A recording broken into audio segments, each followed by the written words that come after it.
The story begins in a company where an employee named Leon worked who was extremely unhappy. He went to the manager and expressed his disappointment, saying that everyone there was getting on his nerves. At that moment, Lily's manager threw a box at him, which shocked Leon. Lily then told the protagonist to leave, stating that she did not want him to stay in the company, and that he could go wherever he wanted. Leon felt a deep sense of injustice. He always took his job seriously, giving it his all. And yet he felt like he was being punished simply for not giving his boss a gift. Leon then took out his phone, thinking that he would feel better if he talked to Laura, his girlfriend. He wanted to tell her that he was fired from the company, and he was actually glad to leave such a negative environment. However, Laura interrupted him and suddenly announced that they should break up. Leon was stunned and did not understand why she was saying this. Then Laura told him not to come to her birthday party anymore and not to contact her. When he asked if she had found anyone else, Laura replied that she had been with him for a long time. But he was still the same loser, and she didn't want to waste her time on him anymore. Feeling crushed, Leon entered the elevator, thinking about how terrible this day had been. He had lost both his job and his most beloved girl. Suddenly, a girl appeared in front of him and introduced herself as part of the profession system, and his servant, calling herself Lena. She explained that he had entered this system. Leon was confused, as he had never heard of such a system. Then Lena told him that every week he would have the opportunity to try himself in a new profession at random. With the possibility of receiving the highest awards, she assured him that she would help him become famous all over the world. Leon was excited and felt that fortune was on his side again. He was excited by the thought that he had encountered a legendary system. The system then offered the protagonist to accept a reward for choosing the profession of a driver, the sum of $100,000 and 100% ownership of the Bandao Hotel. Leon was amazed, thinking that the offer was worth it, even if he would remain a driver for the rest of his life, and he agreed to the terms. Then Lena explained that this profession was only for a week, not for life, which calmed him down even more. He could earn money doing different things every week. Lena informed him that the Bandao Hotel required his presence, as he had to complete a task given by the system. She also mentioned that a Pagani Zonda car was waiting for him in the corporation's parking lot, and he could pick up the keys there. The protagonist then took out his phone and saw a message congratulating him on becoming the owner of the car. Then he went down to the second floor of the underground parking lot, feeling that everything that was happening was surreal. Leon realized that the parking lot he was in was reserved for influential people, a place he had never visited before. At the same time, Elizabeth, the CEO, was there, struggling with her car, which had broken down. Leon approached her and asked if she was having problems with her car. She confirmed that she had tried everything but the car would not start. Then the main character offered to give her a ride, noticing that she was already late for a meeting at a construction company. She gratefully accepted his offer. But at that moment a man approached the girl and began to mock him, implying that a man like him simply could not have a decent car. He offered Elizabeth to go in his luxury car instead. However, Elizabeth told the man, Louis, not to interfere. Louis promised to keep his distance but insisted on giving her a ride in his $20 million car. The protagonist then calmly told Louis not to worry, and repeated his offer to give Elizabeth a ride, mentioning that his car was parked in the 22nd spot. Louis ridiculed him, suggesting that Leon's car was old and not suitable for someone like Elizabeth. Elizabeth rejected Louis no matter what, stating that the age of the car didn't matter as long as it worked. However, as she spoke, Elizabeth froze in amazement. She just realized that Leon's car is a $30 million Pagani, a prestigious and rare car. Leon confirmed that the car was indeed his and wondered why everyone doubted that he could have such a car. But Luis did not believe him, asking how Leon could afford a car of such value. Without saying a word, Leon took out his keys and opened the Pagani, proving that it was his car. Then he invited Elizabeth to get into the car, remarking that it would be presumptuous to judge someone's worth by the appearance of their car. A stunned Luis asked Leon for forgiveness and begged him to let him drive the Pagani. But Leon brushed him off, saying he was unworthy of sitting in such a car and should remain envious on the sidelines. With that, Leon quickly sped up with Elizabeth, eager to leave the annoying guy behind. On the way, Elizabeth asked Leon if the Pagani really belonged to him and if he was really just a sales guy. Then the main character confessed that he was actually from a wealthy family, but chose to lead a modest lifestyle, which is why she never knew about his origins.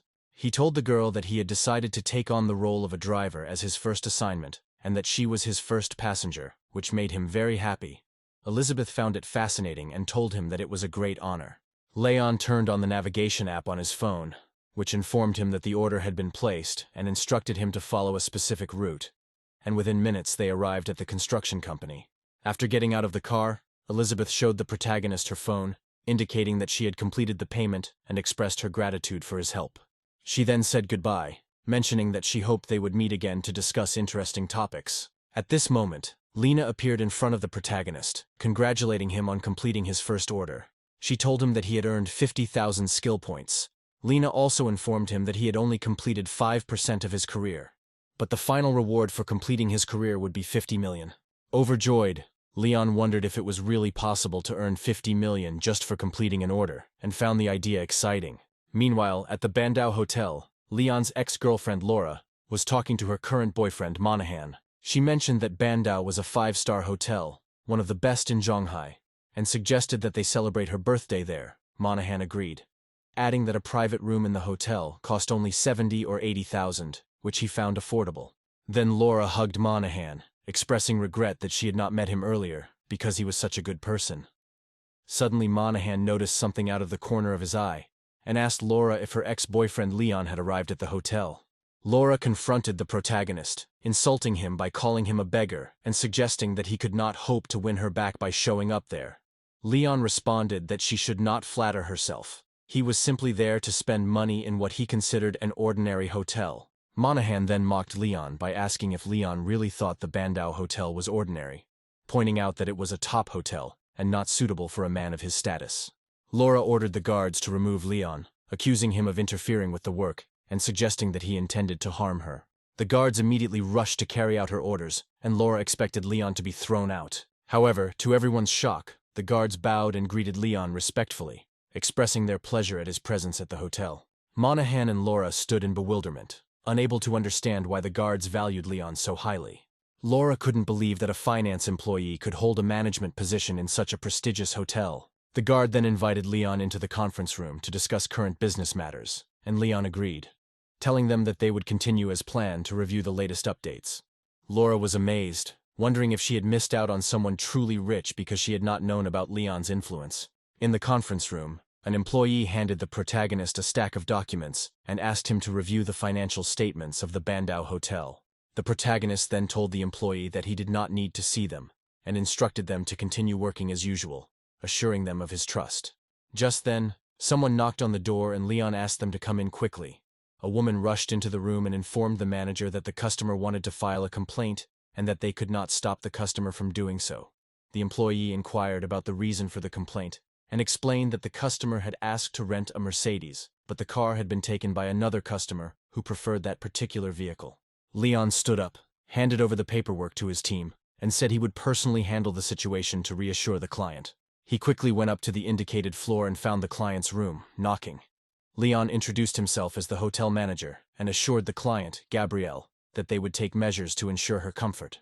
Gabrielle was surprised by Leon's pleasant appearance and attentiveness. She told him that the car was not a serious problem and that she would not mind if they found another vehicle. Leon, however, offered her his Pagani, saying that he didn't mind lending her his car. Gabrielle was surprised, admitting that she never thought she could afford such an elite car. However, Leon smiled and insisted, even offering to take her where she needed to go, which made her very happy. Gabrielle, feeling a little embarrassed, asked Leon to wait while she quickly changed her clothes. While she changed, Leon reflected on how lucky the hotel was to have such attractive and respectful clients.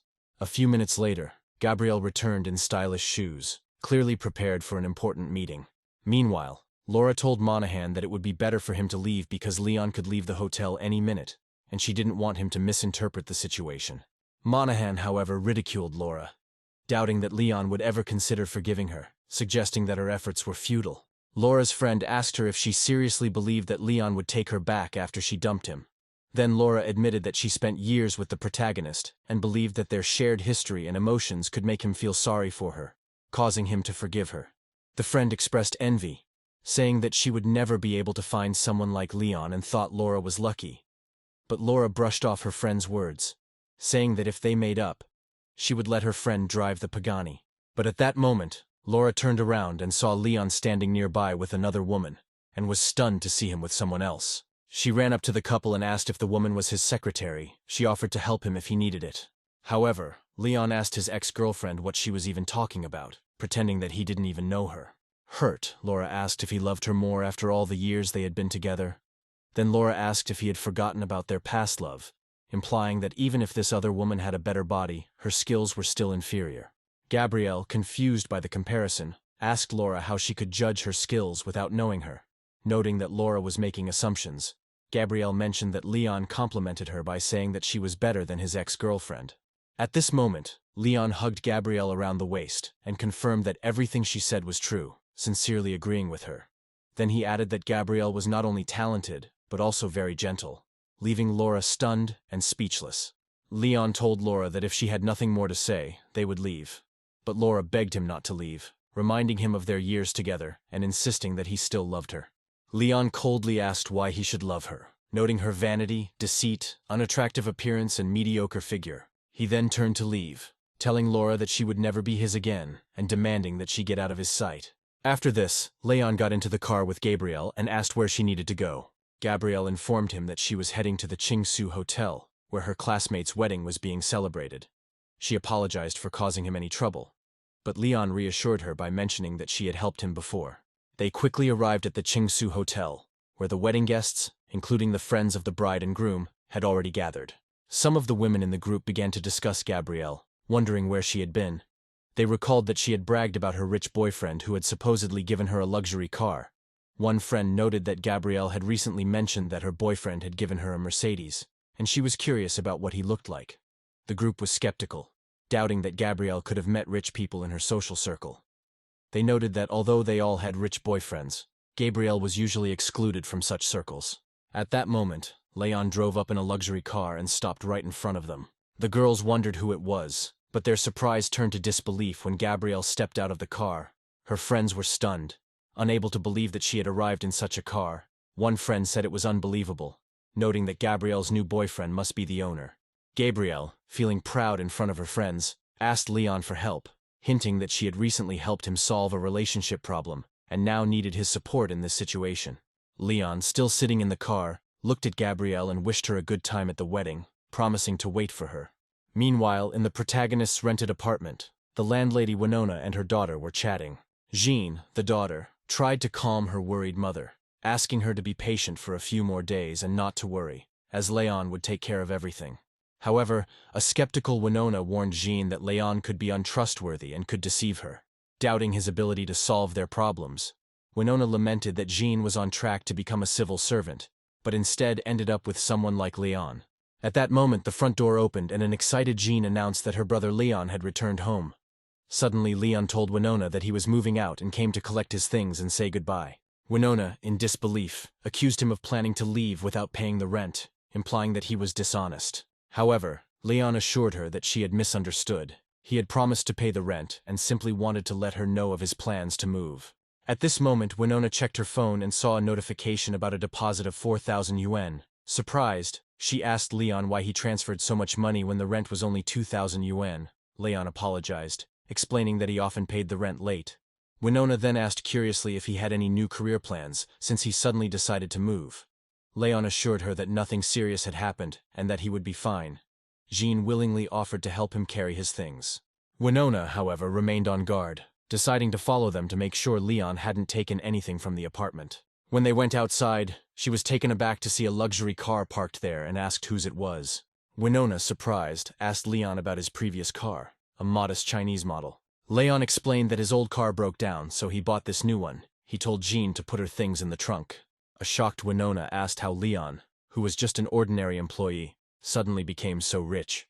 Then the protagonist admitted with a smile that since the truth had come out, he would tell that he came from a wealthy family and was quite successful. When the hero had left, Jean turned to her mother and asked why she had not liked Leon before when he was poor, but now that he was rich, she seemed so approving.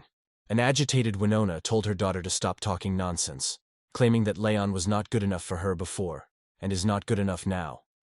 Scolding her daughter, she reminded Jean that she still needs to finish her homework. After this, Leon arrived at the Bandao Hotel. An employee approached him and informed him that the presidential suite and all the luxurious amenities had been prepared for his stay.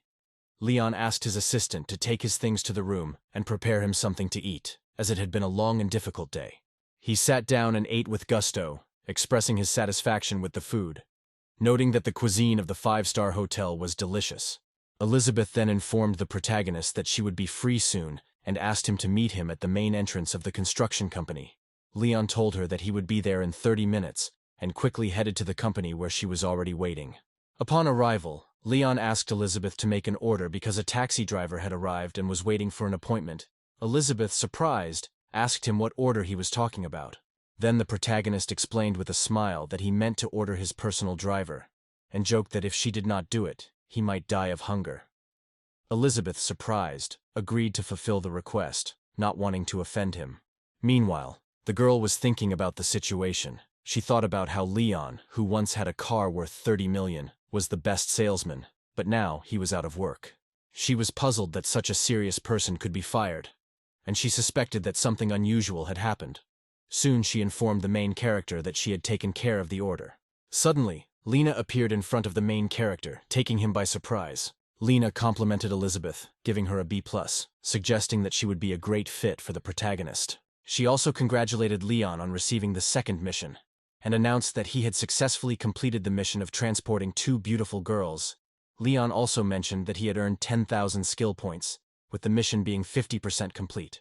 Leon, intrigued, asked Lena what kind of girls deserve a B+ and inquired about her criteria for judging. Lena replied that women like Elizabeth are so exceptional that they can deserve an even higher grade.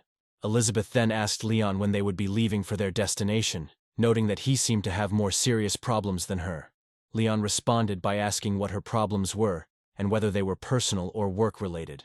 Elizabeth explained that the company urgently needed a place for the presentation, but she could not find any available hotels, which caused difficulties. The protagonist then suggested that she could hold the presentation at the Bandau Hotel, which met all the necessary conditions. Elizabeth, skeptical, advised him not to joke, since the Bandau Hotel was a luxurious 5-star establishment, the best in the city.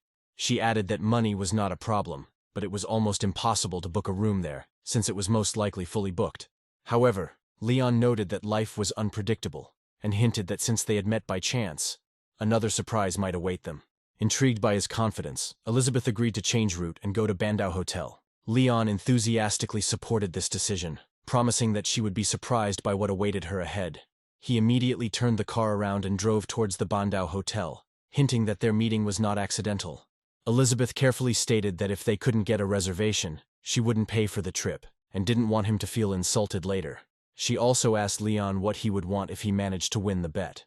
Leon responded by saying that if he succeeded, she would have to do 10 deep squats to make him happy. Elizabeth, shocked, asked what the condition was, clearly reluctantly. Leon advised her to look up the exercise online, which made her even more hesitant as she found it a strange request. However, she remembered that she had called the hotel earlier, and the manager had told her that there were no vacancies. Feeling confident that she would not lose, Elizabeth agreed to his condition, promising to fulfill it if there were any vacancies at the hotel. A few minutes later they arrived at the Bandau Hotel. Elizabeth introduced herself to the hotel staff, stating that she would like to speak directly with the hotel manager. The secretary asked her to wait in the lobby while she informed Manager Wang, assuming that Elizabeth was Leon's new love interest. Manager Wang showed up shortly after and apologized to Elizabeth for not greeting such a distinguished guest earlier. Elizabeth greeted Manager Wang and introduced herself as a representative of the Chaoyang Company. She explained that her company would like to hold a presentation at the hotel. Elizabeth then inquired about the availability of the ballroom in Bandau, although she doubted that she was important enough to take a seat in such a popular establishment. Manager Wang assured her that he could reserve a table for any date of her choice. Surprised, Elizabeth confirmed that he was serious, thanked him, and scheduled the presentation for 10 days later. Manager Wang agreed without hesitation, promising his full support to her company. The girl then turned to the protagonist, admitting that he seemed to have brought her good luck. Thanks to his trust, she had solved her biggest problem, and everything had turned out in her favor. Leon reminded her that he had predicted that something unexpected would happen, and said that it was time for her to fulfill her promise. Elizabeth, slightly embarrassed, asked why he was still talking about this. As the president of Chaoyang Company, she assured him that she would keep her word. She told the protagonist that they were currently in the car, but promised to fulfill her part of the deal at home. Away from prying eyes, Leon suggested that she could complete the task in the car if she wanted. However, Elizabeth, feeling that it was too public, preferred to keep her promise in private. A few minutes later, they quickly reached Leon's cottage. The girl then asked Leon if he wanted her to complete the task immediately, and perhaps he changed his mind. Leon replied that she should do it quickly, as he had other things to do. Elizabeth, feeling unsure, explained to the protagonist that she had never done this particular exercise before, and warned him not to complain if she couldn't do it correctly. However, Leon reassured her by promising that he would be pleased with her efforts, regardless of the outcome. The girl then began the exercise, trying her best but determined to keep her promise as a leader. Leon watched her efforts, thinking how lucky he was to have met her that morning in the parking lot, noting her beauty. When Elizabeth had almost finished and was looking forward to going home and resting, a man suddenly entered the room and angrily demanded to know what they were doing. Leon immediately realized that he had forgotten to lock the door and that the man had misunderstood the situation. It was Elizabeth's father, Zachary, who asked why his daughter was there. Feeling awkward, Elizabeth asked her father why he was there, but he only looked at his daughter in silence. Leon felt that he should not interfere in their family conversation. Elizabeth quickly explained that he had misunderstood the situation. Leon was her new yoga instructor, and they were in the middle of class. However, Zachary seemed skeptical and asked if his daughter really thought he didn't understand anything, implying that yoga instructors usually just watch from the sidelines. Elizabeth insisted that Leon was a highly qualified yoga instructor who only gave verbal instructions. Her father, still doubtful, asked his daughter to step aside as he needed to say something to the instructor. At that moment, Leon was thinking that becoming a yoga instructor could be a great career move. Suddenly, Zachary sat down next to the protagonist, who was taken by surprise and unsure of the older man's intentions. Zachary demanded to know Leon's name and profession, wanting to know all the details about him. Leon introduced himself as a taxi driver. Upon hearing this, Zachary expressed disbelief, suggesting that the protagonist would need to drive a luxury car to attract Elizabeth's attention.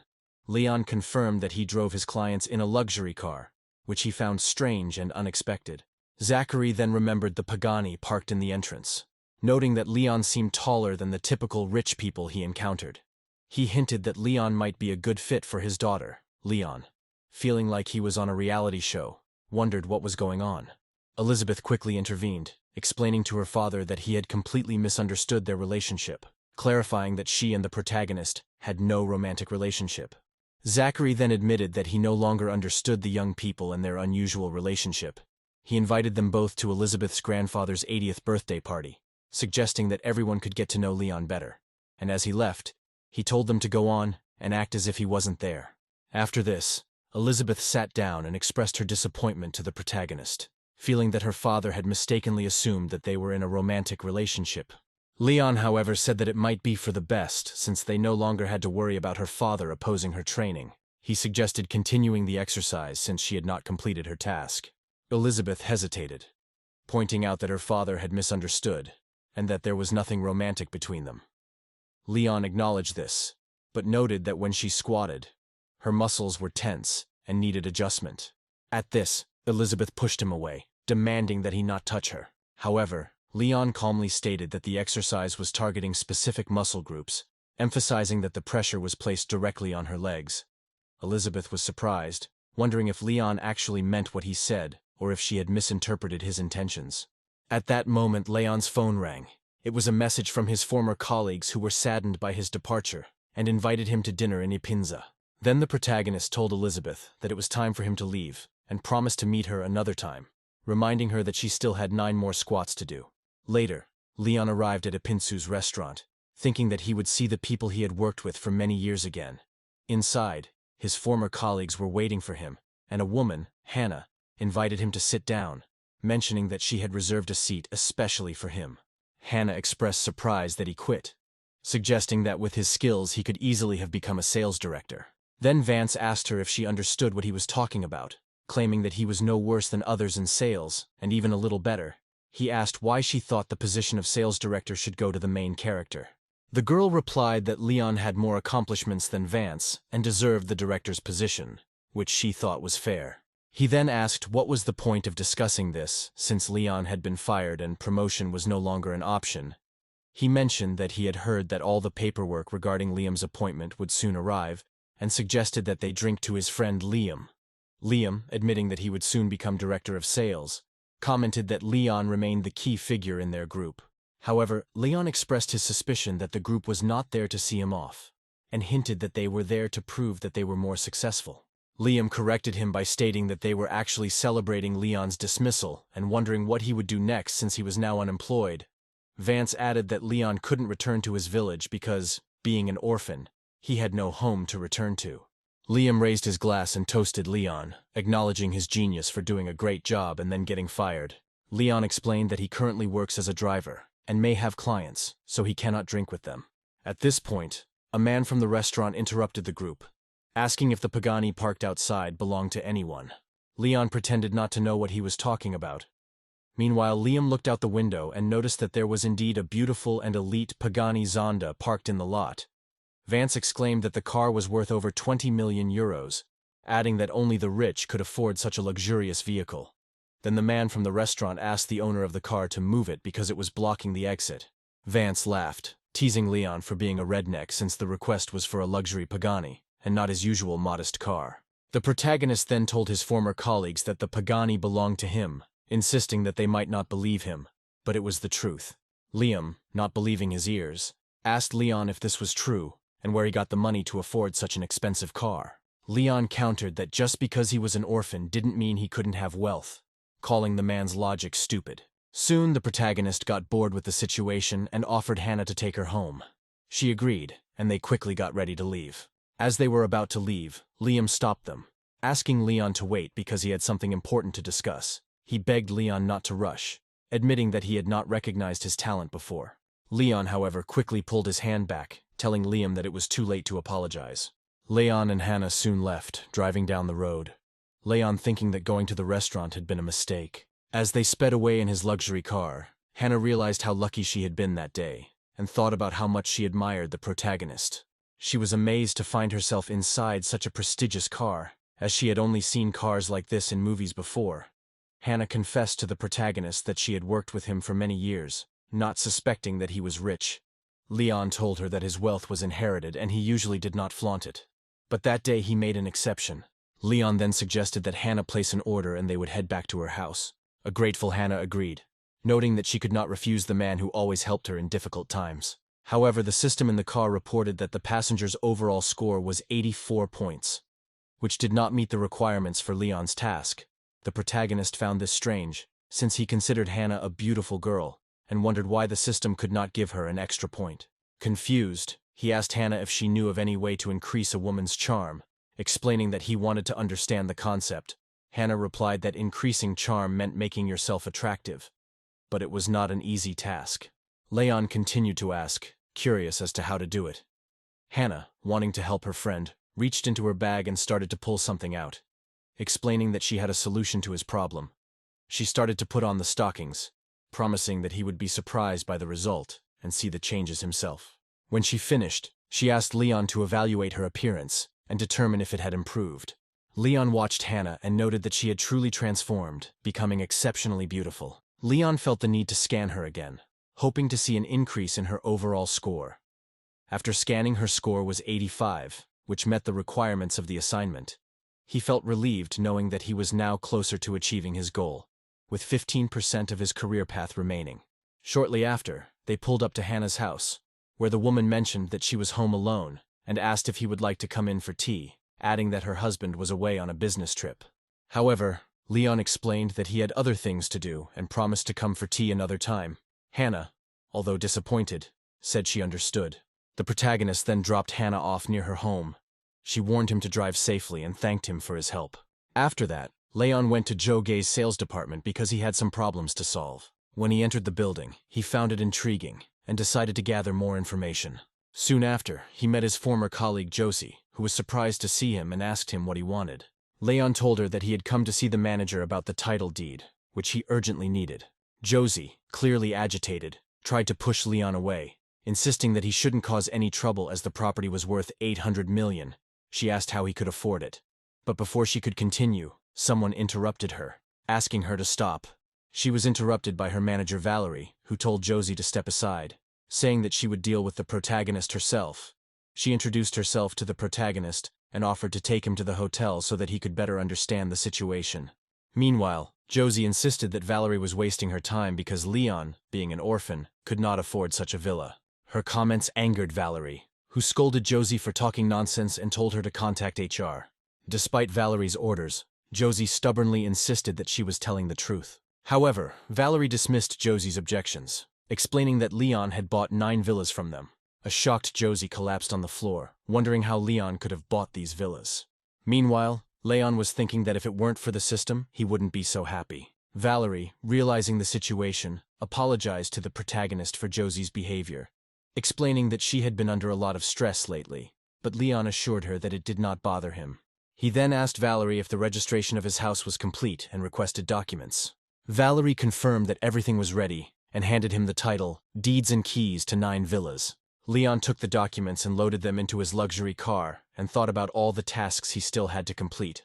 Soon after, he received a message from Hannah, who mentioned that Lily and Liam had been fired from the company. Surprised, Leon wondered how their firings had happened so quickly after he left. He began to suspect that something was wrong. Out of curiosity, Leon asked Elizabeth if she had anything to do with Lily and Liam's firings. Elizabeth, surprised that the news had spread so quickly, inquired about the reasons for their firings, hinting that it might allay his concerns. Leon, changing the subject, asked about her plans for the vacant sales manager position. Elizabeth mentioned that she had considered offering the position to him because she believed he could handle it fairly. Leon declined the offer, saying he was already doing well financially, instead recommending Hannah from the sales department for the position, emphasizing her competence. Elizabeth then informed the protagonist that her car was being repaired and asked if he could take it to the company, offering a significant bonus for doing so. Leon agreed, knowing that he could earn a 5-star rating and extra points for his services. A few minutes later, they arrived at the company. Leon reminded Elizabeth not to forget to give him a 5-star rating. Elizabeth asked if he really wanted to get a grade, to which Leon readily replied in the affirmative. She joked that if she gave him a good grade, she might get her punishment of doing squats overturned. Leon, however, insisted that she do 9 squats, not 1 less. Elizabeth, slightly annoyed but amused, unbuckled her seatbelt and got out of the car, deciding to quickly head to the office. Just at that moment, Hannah appeared and noticed Elizabeth with the protagonist. Leon, taken aback, tried to explain that he had just seen Elizabeth calling a taxi and offered to drive her to work as a favor. Hannah, sensing his nervousness, began to suspect that he was not telling the whole truth. However, Elizabeth, sensing the tension, urged Hannah to stop idling and get to work, adding that they both had a whole day ahead of them.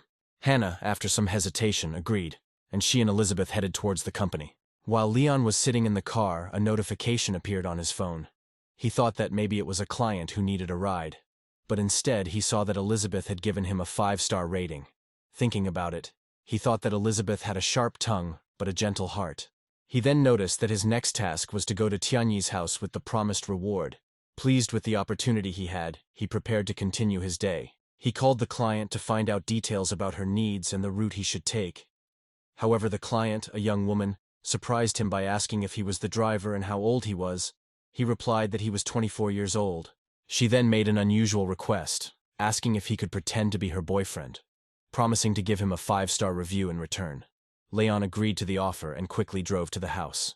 Upon arrival, he found the apartment and knocked on it. Soon the girl opened the door. He told her that he was there and ready to follow her instructions. Popular blogger Catherine, who answered the door, thought Leon was even more attractive than their intern, which pleased her. A woman then came out of the room and asked if Leon was really Catherine's boyfriend, to which he confirmed by introducing himself to her. The man standing next to her complimented Leon's appearance and asked about his occupation. The protagonist then replied that he was a driver, which surprised them, as they had assumed that he was in a more prestigious profession. Sensing the tension, Catherine intervened, telling her parents that being a driver had now become quite a lucrative job, and that many in the industry were making millions. She added that Leon had bought her expensive jewelry and was saving up money to start his own business, suggesting that he was quite wealthy. Out of curiosity, the man asked about the business Leon was considering, noting that 9 out of 10 business ventures failed. Catherine then reminded her parents that they had plans to meet friends, hinting that it was time to leave. Her parents agreed, and Catherine told them that she had arranged for the protagonist to take them to the mall. Leon, however, apologized, explaining that his car was only a 2-seater, and that he would need to call another car to accommodate everyone. News that shocked Catherine's parents, who wondered if Leon had a moped. The whole family went outside with the main character, but they clearly didn't like him. Catherine's father called his daughter a silly girl and asked how she could date a man who drove a moped. Her mother agreed. saying they would be a laughing stock if others found out. At that moment, Leon took out the keys to an expensive car. The girl's parents were stunned. Catherine's father, surprised, asked how Leon could afford such a luxurious car, and if it was really his. Catherine, also surprised, questioned Leon, doubting that the car belonged to him. Leon confirmed that it was indeed his car, and urged her to get inside so they could continue their plans. Suddenly, Catherine's family began to urge her to get into the car quickly, not wanting to keep such a generous man waiting. In the car, Leon asked Catherine about their destination, wanting to know which mall to go to. She replied that they were going to the Times Square Mall, adding that his car was impressive. She then asked if she could make another request, explaining that as a blogger she wanted to live stream during the trip. Leon agreed on the condition that she give him a 5-star rating for the trip. Catherine promised that she would do it without any problems. Then she went live asking her followers to guess where she was, saying it was the best place in the world. Her followers were left guessing. Some suggested that she lived in a luxury location and had a handsome driver, while others believed that she simply rented a high-end car. She explained to them that she had ordered a driver through an app, and that he had been excellent, thinking to herself that Leon was indeed quite handsome. After some time they arrived at the Times Square shopping center. Catherine informed the protagonist that she had already given him a 5-star rating, thanked him for his kindness, and expressed her desire to meet him again. Just then, Lena appeared, congratulating Leon on getting 200,000 points and hinting that he would soon advance his career. Lena mentioned that the next step for him would be to participate in the China International Circuit Driving Skills Competition. Leon then asked Catherine if she could wait, explaining that he wanted to upgrade his phone and wondered how much she knew about it. Catherine happily offered to help. They entered a store known for selling the best phones in the country, and even the world. Catherine carefully examined the selection of phones, showing great interest.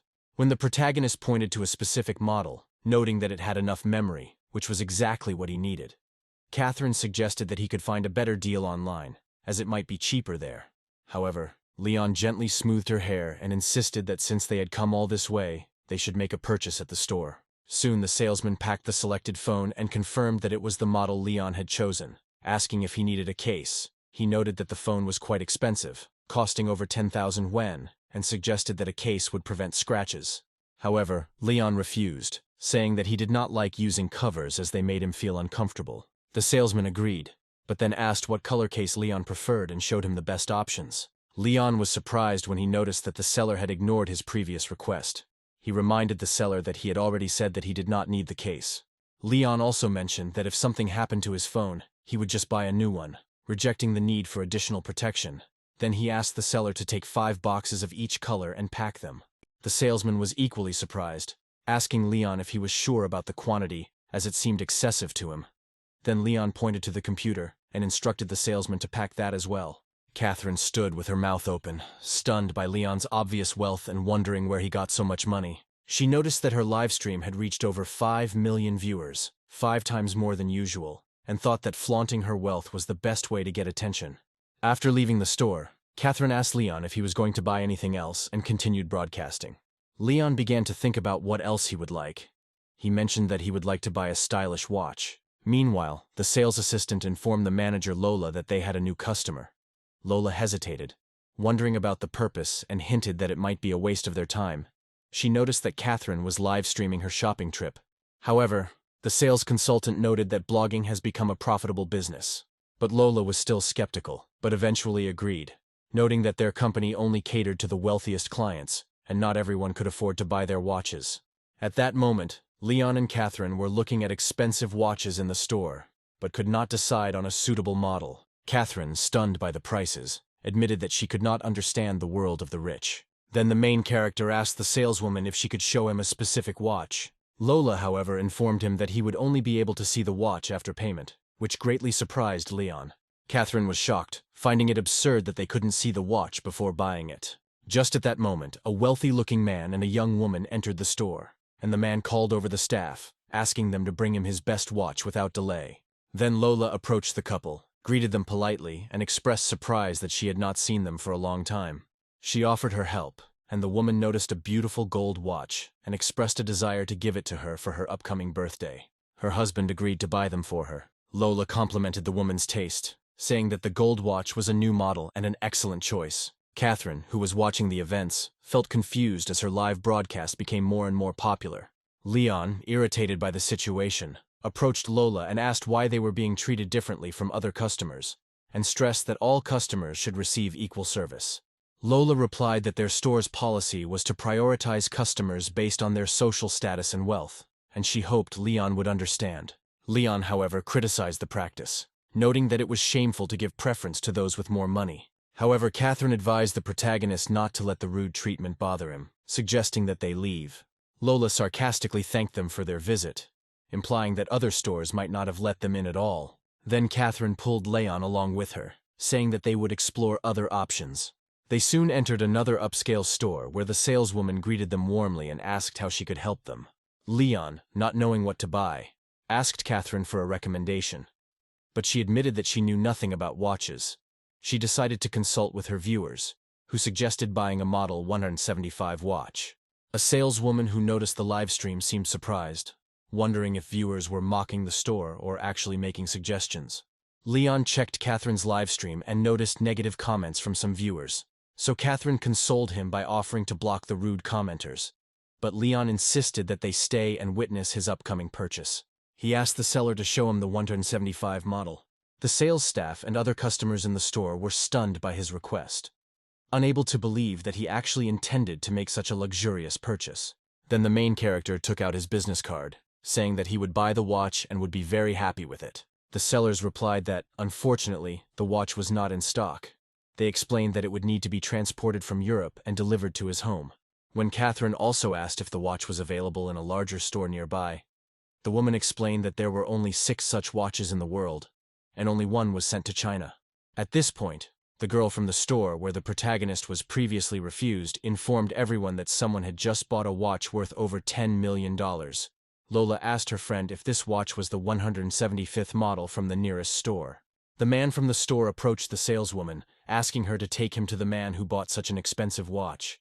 Seeing him, Lola froze in shock, unable to understand whether the man in front of her was really the same man from their store.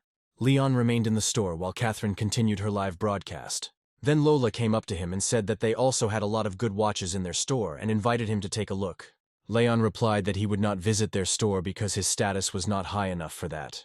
After this, Lola chased after him, apologizing for her behavior and admitting her mistake. She cried, realizing that she lost a lot of commission because of her actions. A few minutes later, Leon and Catherine walked outside, where Leon handed her one of the phones and apologized for making her spend the entire day with him at the mall. However, Catherine thanked him, saying that she enjoyed it and was eager to visit all the elite places. She thought to herself that Leon was not only rich but also a gentleman. If he really was her boyfriend, it would be amazing. Leon then arrived at the China International Circuit, where he would receive a reward by following the system's instructions. The girls at the circuit told him that there was a VIP reception today, so the area was closed and they wouldn't be able to help him. Leon explained that he didn't come there as a client, but to find their manager. He asked them to tell the manager that he was there. The girl understood and told him to wait while she called the manager. At that moment the door opened and a man, Charlie, walked in. Surprised to see Leon, the man asked his staff why the area was not locked down as he ordered and why Leon was there. Then the girl explained to him that Leon had come to meet John, assuring him that Leon would soon leave the racetrack. Another girl told the protagonist that they needed to go up to the second floor, and they would do it quickly so as not to anger their director. Leon asked who the man was, finding it insolent that the entire circuit was closed to him. The girl was surprised and explained that the man was Charlie, a very influential figure in Shanghai, adding that few people in the country would dare to contradict him. They then went to meet John, who asked why Leon hadn't contacted him earlier, since he would have arranged a meeting with his team. Then John asked the girl to bring the protagonist some water. The girl, surprised by the request, asked why she was asked to bring water, especially since the director was addressing the main character. John explained that the circuit had been bought by their director, and from that moment on, Leon was their boss. He asked Leon to handle it and mentioned that it was now a company matter. Leon replied that he trusted Gia and asked John to continue working as usual. He also asked to be driven to the track. John assumed that Leon had bought the racetrack because he loved driving and offered to take him for a few laps. Leon declined but asked John to call one of the drivers. He watched as the impressive cars sped around the track, admiring the skill of the drivers. However, just at that moment, one of the drivers stopped his car, got out and walked towards the protagonist and John. Everyone was confused as to why he stopped. The man walked up to them and asked how John could dare to book the entire racetrack for himself and bring people with him. However, John quickly explained that there had been a misunderstanding and assured Charlie that he would explain everything. Then he told Charlie that Leon was now the owner of the racetrack and had come to check it out. Charlie and his friends were shocked, struggling to believe what John had just said and wondering if he was lying. Leon then told John that he had come to do a few laps and instructed him to clear all strangers from the track and give them their money back. John was stunned. He had never seen anyone talk to Charlie like that before. Charlie, intrigued, replied that no one in Zhonghai had ever treated him like that. He then invited Leon to go for a ride with him, suggesting that the winner stay on the track. Charlie started looking around and asked Leon where his car was, suggesting that he could swap it for a better car if Leon's car was good enough. At that moment, someone started to drive onto the track in Leon's Pagani. Charlie was shocked when he saw the Pagani and asked Leon if it was really his car. Leon replied that it was not the most expensive car, but probably better than Charlie's. He added that the Pagani might seem too fancy to him. Charlie replied that he had already spent over $3 million tuning his car, which he believed was as good as Leon's Pagani. The racers studied the track map and realized that it was a tough course, and standing at the starting line, both Leon and Charlie were confident of their victory and did not want to give in. The girl at the starting line counted to 3 and said they could start. Everyone was eager to see who would win the race. The drivers raced down the track, both determined not to give way, and the race was tense. John watched the race and wondered what was going on, especially why Leon was taking such a risk. He soon noticed that Charlie had slowed down and Leon was preparing to enter the corner at high speed. A bystander noted that even professional racers didn't dare enter the corners at such speed. One mistake and they could be out of the race. As the riders approached the turn, Leon refused to slow down, and Leon ended up crossing the finish line first, with Charlie just a few meters behind. The girl was delighted and declared that Leon had won the race, praising him as a cool racer. Leon lit a cigarette as Charlie approached him, expressing his admiration for Leon's skill and calling him his idol. Charlie admitted defeat and commented that his Pagani was not set up but still started faster than his own car. Leon told him that he had started it incorrectly, suggesting that he should have immediately depressed the clutch and reduced engine power. Charlie was then impressed and asked if Leon had WeChat, not wanting to lose contact with such a master. Leon confirmed that he had the app and was happy to chat with Charlie. He added Charlie as a friend, thinking that they could meet up later and have dinner together.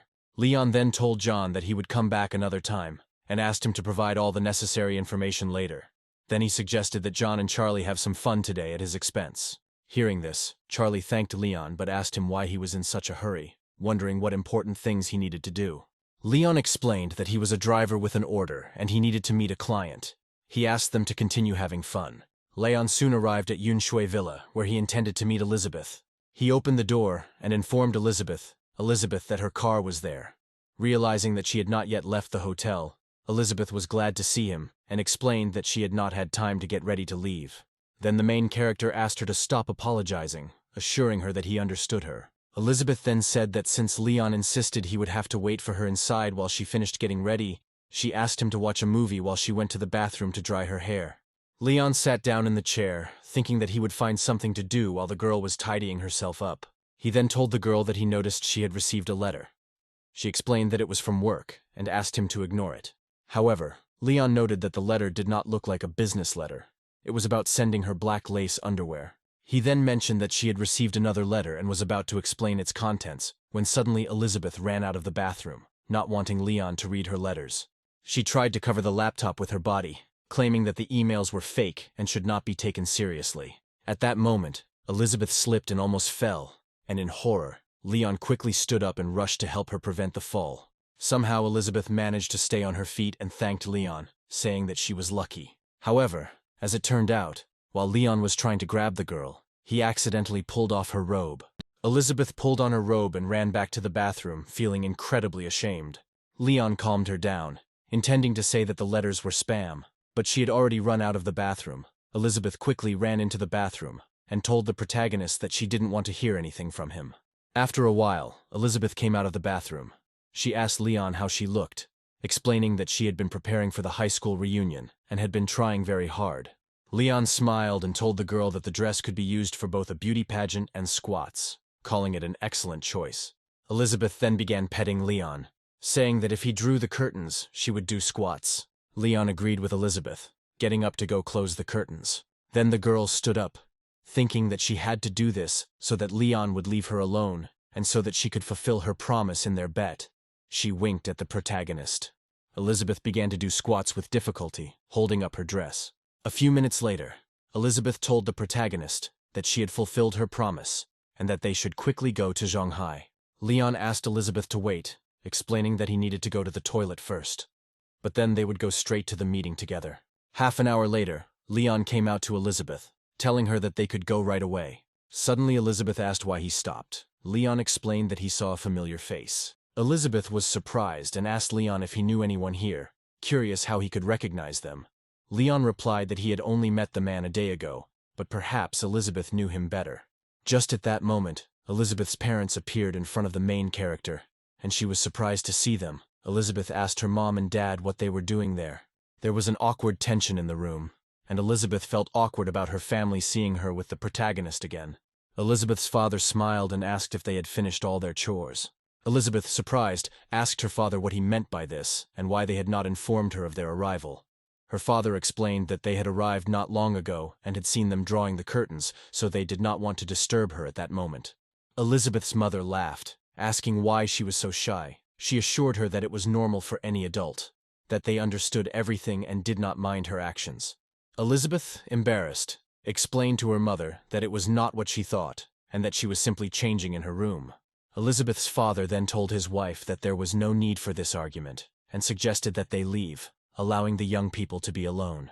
The woman also invited Leon to a birthday party for their family's grandfather, which would take place the day after tomorrow. Leon agreed to attend the birthday party and assured Elizabeth's mother that he would not let them down. He then asked Elizabeth if she would go with him, reminding her that they needed to hurry. Elizabeth, very embarrassed by her family's words, agreed to go.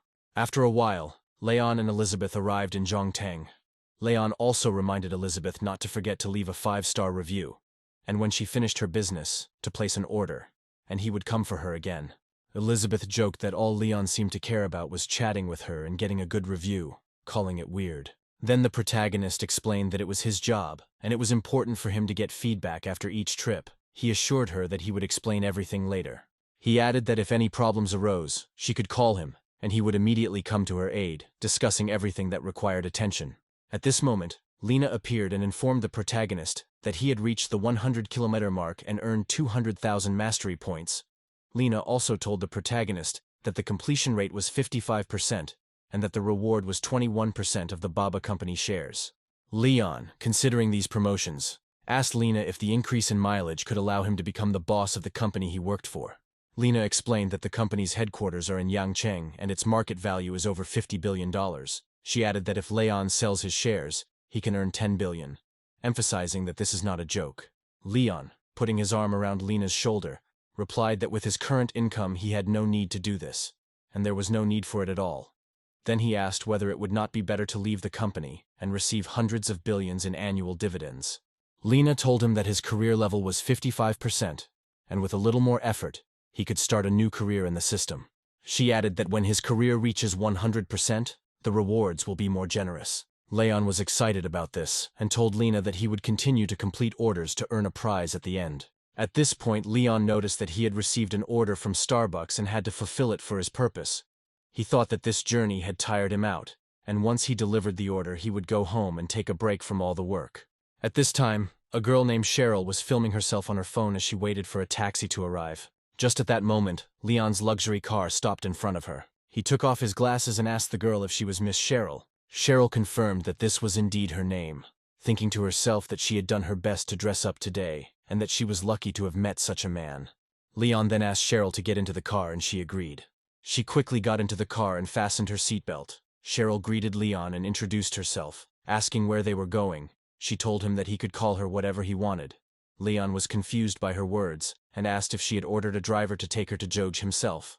Cheryl was very surprised and asked if Leon was really the driver, wondering what kind of scam this was, especially with such a sports car.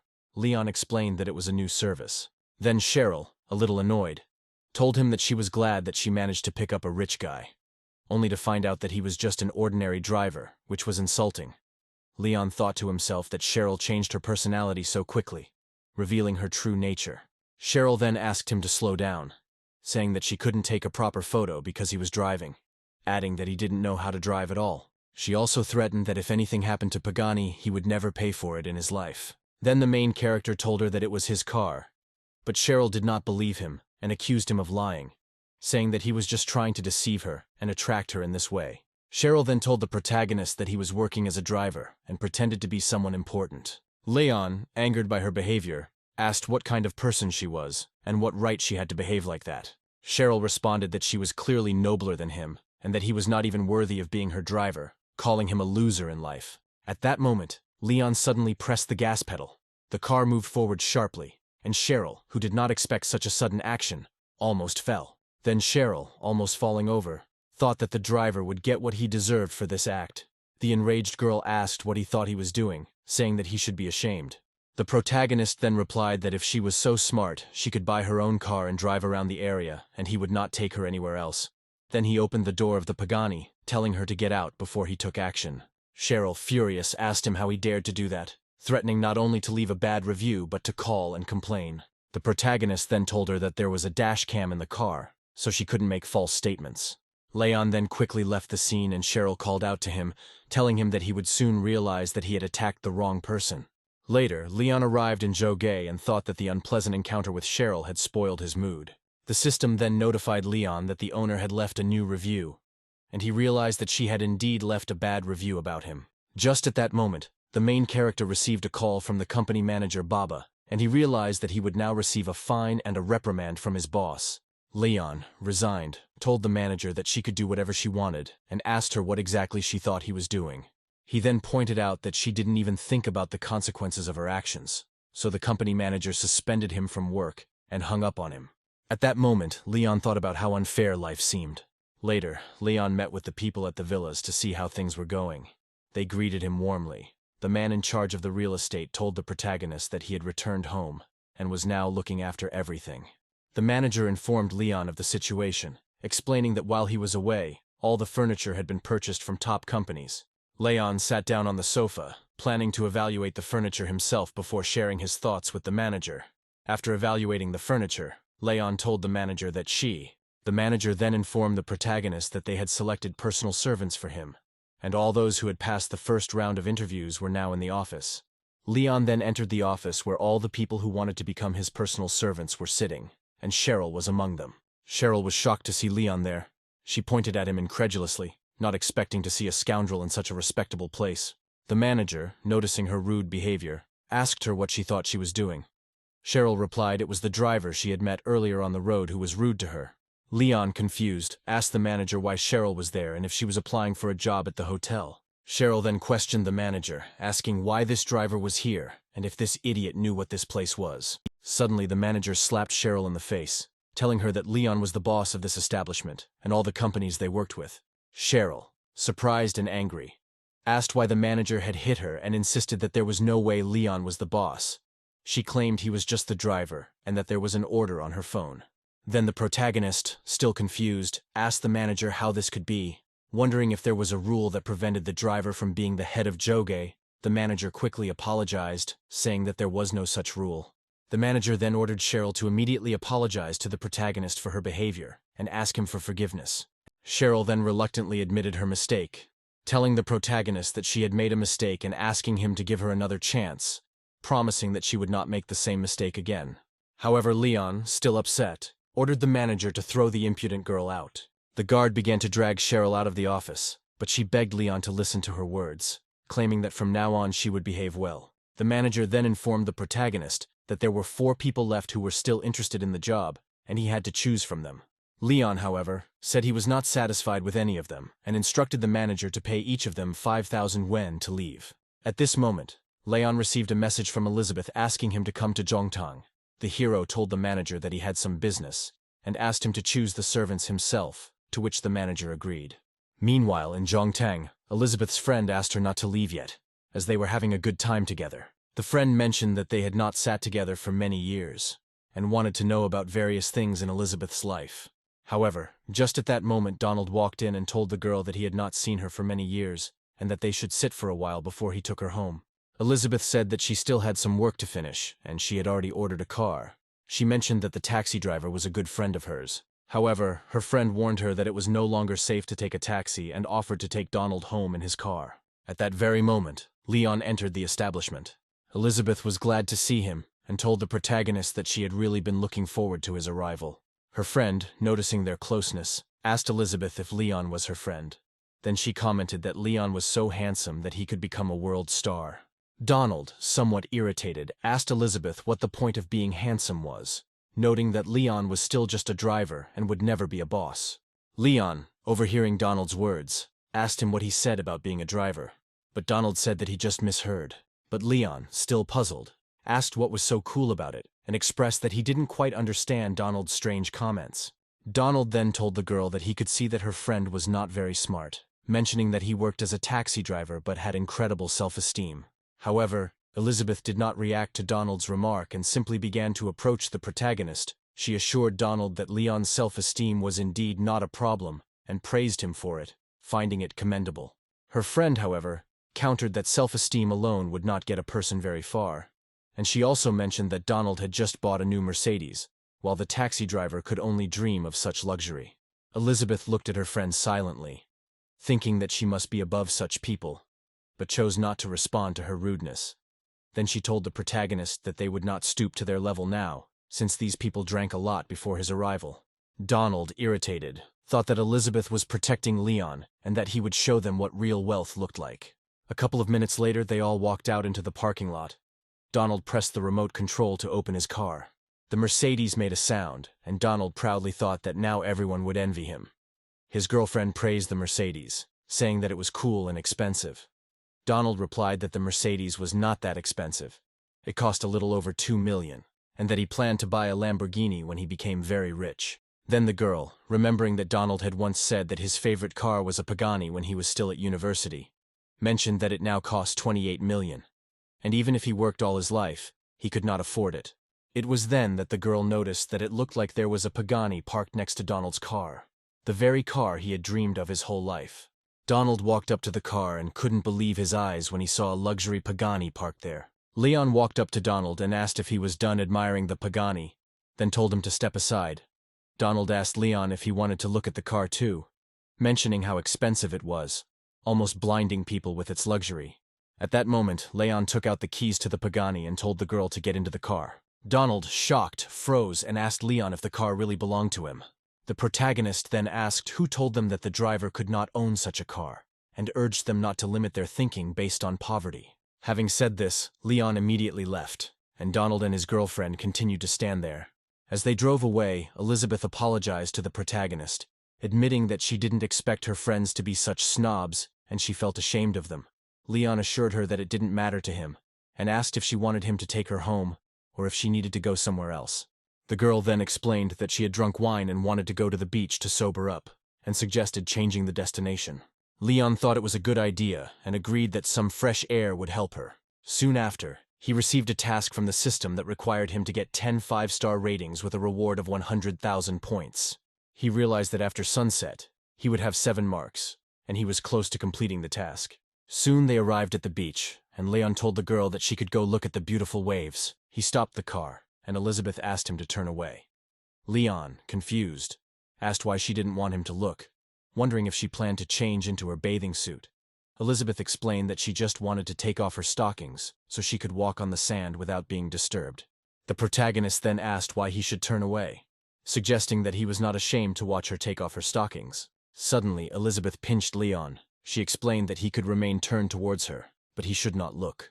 Elizabeth then quickly took off her stockings so that they would not get wet while walking on the beach. Then she told him that they should walk on the sand because it was a nice place, and it would help her to come to her senses. Suddenly, Elizabeth mentioned that her family kept pestering her to take Leon to her grandfather's birthday party since they were all waiting for him. Leon asked if she really wanted him to pretend to be her boyfriend at the party. He said he would agree, but only because he liked the way she kept her promises. Elizabeth responded by saying that he had no conscience, since she had already fulfilled their bet. Suddenly, Elizabeth asked why the lights were on in Joj. Leon asked her what was wrong with that, and Elizabeth explained that the real estate in Joj was very expensive and no one could sell it. She noted that it was rare to see that area lit up. Then the main character offered to take her there so that they could take a closer look and even spend the night if necessary. Elizabeth, surprised, asked if Leon was serious about spending the night there, stating that it was just like his dreams. Leon took Elizabeth's hand and asked what she was talking about. He assured her that they were going there because he wanted her to see something. They soon arrived at the site, and Elizabeth told him that she had participated in the auction for this piece of land. But due to lack of funds, she dropped out of the first round. Then the protagonist told her that, despite everything, she was not an ordinary person in the city, and her admiration was evident from the way she entered the gate. Surprised, Elizabeth asked what other admiration Leon had in mind. She told him it was just curiosity, and she had heard that the pools there were filled with mineral water. At this point, Leon immediately took her hand.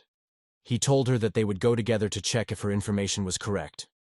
Elizabeth replied that they could look from where they were, but they couldn't just go in. She warned that if anyone saw them, it could cause problems. Leon then asked what if he took her there and she could relax while admiring the water in the pool. Elizabeth replied that she would put on her bathing suit and go swimming in the healthy and clean water, as it was the best in the city. Leon agreed, saying that they should definitely try it, but Elizabeth asked if he was completely crazy. They immediately went to Joge together, and Leon thought that Elizabeth seemed to be unaware of the current situation. When they arrived, people greeted them with a bow.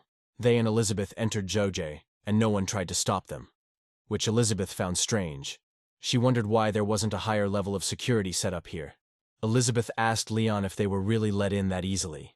Considering no one else seemed to be let in, Leon noted that getting in wasn't as hard as she thought. After they entered, Leon stopped his Pagani probe, and Elizabeth got out of the car. She asked him to look at the fruit on all the trees, noting how beautiful and impressive everything looked. Leon asked if she would just like to try the fruit, but Elizabeth quickly declined, saying that he didn't need to worry for her sake. However, at this moment, Elizabeth's attention turned to the pool she had mentioned earlier, filled with mineral water. Then the protagonist said that he had already seen the pool, and asked if it was time for her to fulfill the promise she had made back in Pagani. Elizabeth, however, replied that she did not have a bathing suit and could not swim, and that she should have mentioned this earlier. Leon looked at her, realizing that she had cleverly deceived him. He resigned himself to the situation but warned her that next time she would not be able to escape so easily. Elizabeth assured him that he should not worry, and promised to keep her word, asking if they could go back now. Leon then asked if they were going to look inside the house, as she didn't seem interested in what might be inside or what secrets it might hold. Elizabeth thought about it, and explained that although they were lucky to get into the yard, going inside would be trespassing. Leon disagreed, saying that there was no one in the house, so there was nothing to be afraid of. He suggested that they quickly go in, take a look, and leave. However, Elizabeth held his hand, urging him not to go in and leave before they were caught and punished. But suddenly Leon came to the door, unlocked it, and told the girl that she could now enter the house. Elizabeth was stunned, speechless, as she didn't expect him to open the door to such an elite house so easily. She asked if it was really his house, and Leon confirmed it by telling her that he bought it yesterday and offered to give her a tour. Elizabeth, now feeling betrayed, slapped Leon and accused him of lying. She asked how much he spent on the villa, considering how beautiful it was. And Leon explained that he didn't know the exact amount, but estimated it to be several billion yuan. Elizabeth, still skeptical, told him that he was lying again. Since the most expensive villa in the area was only worth a little over 1 billion yuan, she asked how it was possible that one villa could be worth several billion if he had not bought all the villas in the area. Leon, sitting on the sofa, admitted that she was right. He had bought all the villas in the area. Elizabeth was amazed and asked where he was able to get the money so easily. Leon replied that everything was simpler than she thought, and she simply didn't know one of his secrets. Then the girl, surprised, remarked that he seemed to find money so easily, and jokingly added that he must work at Baba for the soul. She also thought that the sofa was very comfortable. The hero told the girl that he would not take her into the house with him at night, but she could stay there and choose any room she wanted to sleep in. Elizabeth agreed, but mentioned that she did not want to cause unnecessary trouble, and that he would take her to work on time in the morning. She then asked if there were any women's pajamas in the villa. Leon told her that he lived alone and did not have any pajamas, adding that sleeping naked could be beneficial. Elizabeth was shocked by his bold statement, and asked how one could sleep naked in someone else's house. Finding it very strange, Leon reassured her by saying that he would find her some pajamas, and that he most likely had a new pair. After this, Elizabeth decided to take a shower while Leon looked for pajamas for her. Meanwhile, Leon was sitting in the room reading a book. Suddenly, he heard a crash from the bathroom. He immediately asked if she was okay. Then the girl called him into the room, explaining that she had just fallen in the bathroom. Leon rushed into the bathroom and asked how she was feeling, worried that she might have been seriously injured. Upon entering, he saw Elizabeth sitting on the floor, unable to get up. It turned out that she had injured her leg. Elizabeth told him that she had sprained her ankle and asked if he could help her take a shower since she could not do it herself. The protagonist, who was having a hard time just being her friend, told her that he would help her stand up carefully so as not to strain her leg. The protagonist felt the blood rush to his face, and he approached Elizabeth. After that, the girl hugged him and they kissed. They decided that now would be a great chance to have some privacy in the shower. The morning was wonderful, and Elizabeth, opening the curtains, realized how beautiful it was. She decided to go outside to breathe some fresh air. Elizabeth abruptly unfolded Leon's blanket and told him in a reproachful tone that he should get up. She mentioned that they would be late for work because of his laziness. The girl insisted that Leon take her quickly, promising that she would give him 5 stars for his efforts. Later, after finishing his business, Leon arrived at the Bandao Hotel. He needed to carefully think over the tasks for the day. As Leon walked through the hotel, he realized that he had not yet had breakfast and decided to eat before taking any orders. Manager Xavier greeted him at the entrance and expressed his pleasure to see him. Leon, however, explained that he was only there for breakfast. Xavier told him that he would prepare a special seat for him in the restaurant, but Leon refused, saying that he did not want to stand out from the crowd and preferred to sit quietly. Entering the restaurant, Leon informed the waiter that he was ready to order and made his choice. Suddenly Lily approached him. Leon was surprised and greeted her, noting that it was a real coincidence to see her here.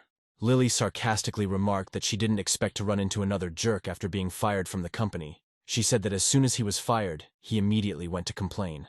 Then the protagonist, turning to Lily, asked how she treated clients, pointing out that she was unprofessional. However, Lily, not at all embarrassed, asked who told him that a man like him belonged in Bandao, claiming that it was not a place for poor people. Then she hinted that just because he was dating a rich woman did not mean that he could consider himself part of high society. At that moment, a girl approached Lily and asked her not to talk to the main character in such a manner. She explained that he was not an ordinary guest. Lily, surprised, replied that Leon worked under her leadership until he met the director of the company and found happiness there. She continued by saying that if it weren't for the rich woman's money, Leon wouldn't have been able to afford to have breakfast here.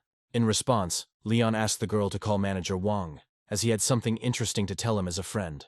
Lily, questioning Leon, asked how he knew their manager and why he was wasting his time on someone like him. Leon, unabashed, explained that since they were former colleagues, he intended to teach her a lesson about not being rude to other hotel guests in the future. As it turned out, manager Wang quickly arrived at the restaurant to resolve the situation and understand the cause of the conflict. Lily informed him that Leon had made a scene, offering to call security to take him away. Manager Wang, confused, asked if she really wanted to kick Leon out. He explained that Leon was actually the boss of the Bandao Hotel. Lily was stunned by this revelation, unable to believe that Leon was the boss. She insisted that he was her colleague and that it couldn't be true. The manager, becoming irritated, asked how she had even gotten through the job interview, adding that he would blacklist her and see which company would still want to hire her. He ordered the guards to escort her out, and Lily, now realizing her mistake, apologized to the protagonist, asking for his forgiveness. The manager then apologized to the protagonist for Lily ruining his dinner and said a lot of nasty things. Leon assured him that everything was fine, but asked that in the future the hotel not hire people with such bad character. He also asked manager Wang to bring him his food quickly, explaining that he was very. The manager assured him that the most delicious dishes in the restaurant would be brought to him soon. Just at that moment, someone called the main character and told him that it was the vice president of the famous company Baba. Tanya introduced herself, expressing a desire to meet with the main character and asking when it would be convenient for him in the near future. Leon replied that he still had some business to take care of that morning, but that he would contact her after lunch to arrange a meeting. Tanya agreed, saying that she would wait until he did. Tanya's assistant curiously asked if she had arranged a meeting with the protagonist. The vice president confirmed that Leon had agreed to contact her after lunch and instructed her assistant to take her to Jilishi for a while. The assistant said she would call a taxi for her. Meanwhile, Leon finished his breakfast and got to work. He received an order from Bandao Hotel to Jilishi Company and realized that it was very close, so he made a wise decision to accept the order. As he was about to leave, Tanya and her assistant went out in search of the taxi they had called. Leon, noticing them, asked if this was her order number to pick her up and take her to Jilishi. Tanya confirmed that it was her, Noting how handsome the taxi driver was, she did not expect to see such a handsome man. Leon then invited Tanya to get into the car, telling her that her taxi had arrived. Tanya was very surprised and asked Leon if he was really from Baba. She found it strange. The assistant also expressed curiosity, asking Leon when their company became so prestigious, noting that his Pagani car was an elite sports car. Leon explained to Tanya that he was indeed a driver for the Baba company, and added that if she did not get into the car soon, the doors would close. Tanya, delighted, immediately told the main character that she would get into his car so that they could leave. Getting into Leon's Pagani, she was amazed by the luxury of the car. Tanya commented that it was impressive that the company had such drivers, and she also noted that the girls must be delighted with such an elite, cool car. Leon responded by saying that she was just the kind of girl who thought that way, and he asked if a taxi driver couldn't drive a Pagani. Tanya warned Leon to watch his words and actions so as not to ruin Baba's reputation. Then she said that otherwise he would be fired. Leon, surprised, asked her if she had the right to fire people. Tanya confidently told him that she was the vice president of the company. However, Leon, not at all embarrassed, replied that they all knew how to talk, adding that he had shares in the Baba company. In response, Tanya took out her business card and showed it to the main character, assuring him that she was not lying and that this was the absolute truth. Leon, not surprised, mentioned that it was a coincidence that he had bought shares in this company and asked if it was the one that had recently contacted him. Shocked, Tanya asked the driver if he was really Leon. The hero confirmed it, which shocked her even more. She admitted that she had acted unwisely and expressed confusion about how events had unfolded. She asked if Leon could give her another chance to correct her mistake. Leon replied that he would think about it, adding that he still had a lot of work to do that day. After some time, Leon took her to the right place, and Tanya thanked him for the ride and said that she would contact him after he finished his business. However, she suddenly became surprised and informed the protagonist that she could not pay for the trip. Leon reassured her, saying that this could not be, since the program usually worked fine. At that moment, a notification appeared on Leon's phone informing him that he had violated the company rules and had been suspended. He was stunned, wondering if he had really been suspended from work because of that complaint. Leon, overcome with curiosity, asked Tanya about Baba's relationship with Jilish. Tanya said that they worked in the Coastal Communications Department. She was also worried that if Jilishi caused the wrath of a major shareholder, the company would be finished. Leon suspected that the girl had filed a complaint against him again, which probably led to the company deciding to suspend him from work. However, Tanya reassured him not to worry, promising to sort out the situation. She said that lawlessness was unacceptable, and that she would immediately go and find out what happened and fire the culprit. However, Leon unexpectedly asked Tanya to wait for him and offered to go with her. They walked into an office together where there were many people sitting, and one man asked Leon who they were and how they dared to explode so brazenly. The man introduced himself as the protagonist and asked if he had removed him from the case, saying that he had come to talk about his own affairs. Communications manager Levi told the protagonist that this was his department's responsibility and instructed him to look into the problem and resolve it quickly. Lucas then asked Leon where he got the courage from, mentioning that a complaint had been filed against him, and that was why he was suspended from work. Lucas demanded that Leon leave immediately, warning him that otherwise he would call security. Leon, however, remained seated and told Lucas that he could wait and asked Tanya to handle the situation. Tanya then informed the group that they had removed Leon from his position without looking into the situation as a whole. She announced that she was firing them all from their positions. Manager Levi was shocked by Tanya's words and asked if she was really the president of the company. Then Tanya immediately threw her business card on the table, and both Manager Levi and Lucas were stunned, frozen in surprise. Manager Levi then asked Lucas what was going on, wondering how he could have disturbed the vice president. Lucas, still stunned, told Manager Levi that Leon had been caught insulting a passenger. He explained that it was damaging the company's reputation. Tanya, not surprised, asked Lucas if he had questioned the passenger about the incident. She reminded him that Leon had bought the woman's shares and was effectively the second most important head of the company. Both Manager Levi and Lucas were caught off guard as they thought he was just an ordinary company driver.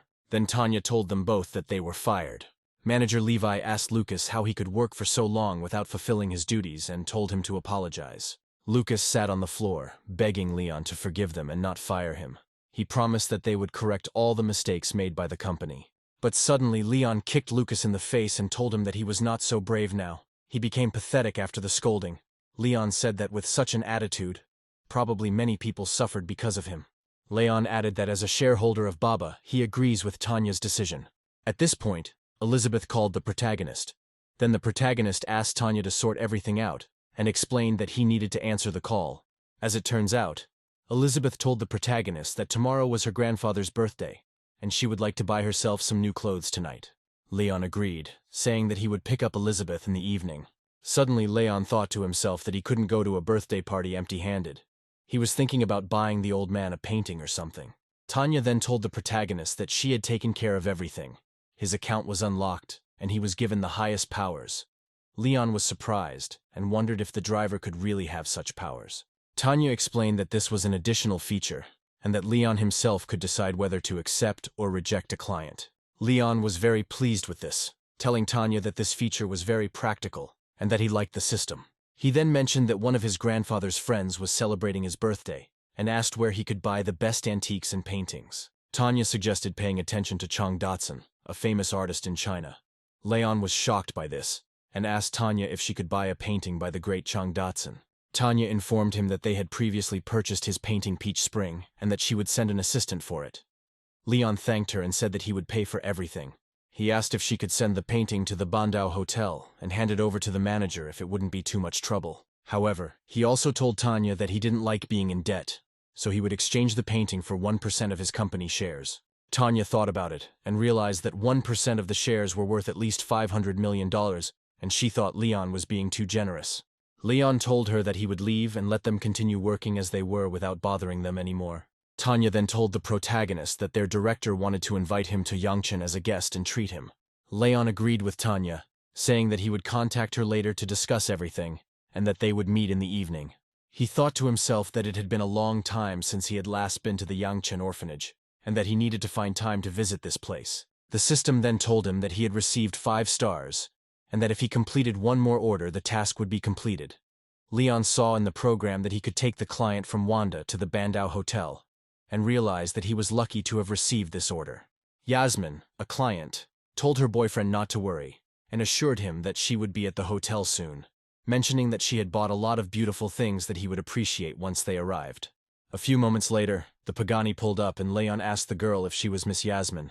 She asked him who he was, and Leon told her that he was her driver from Baba's company.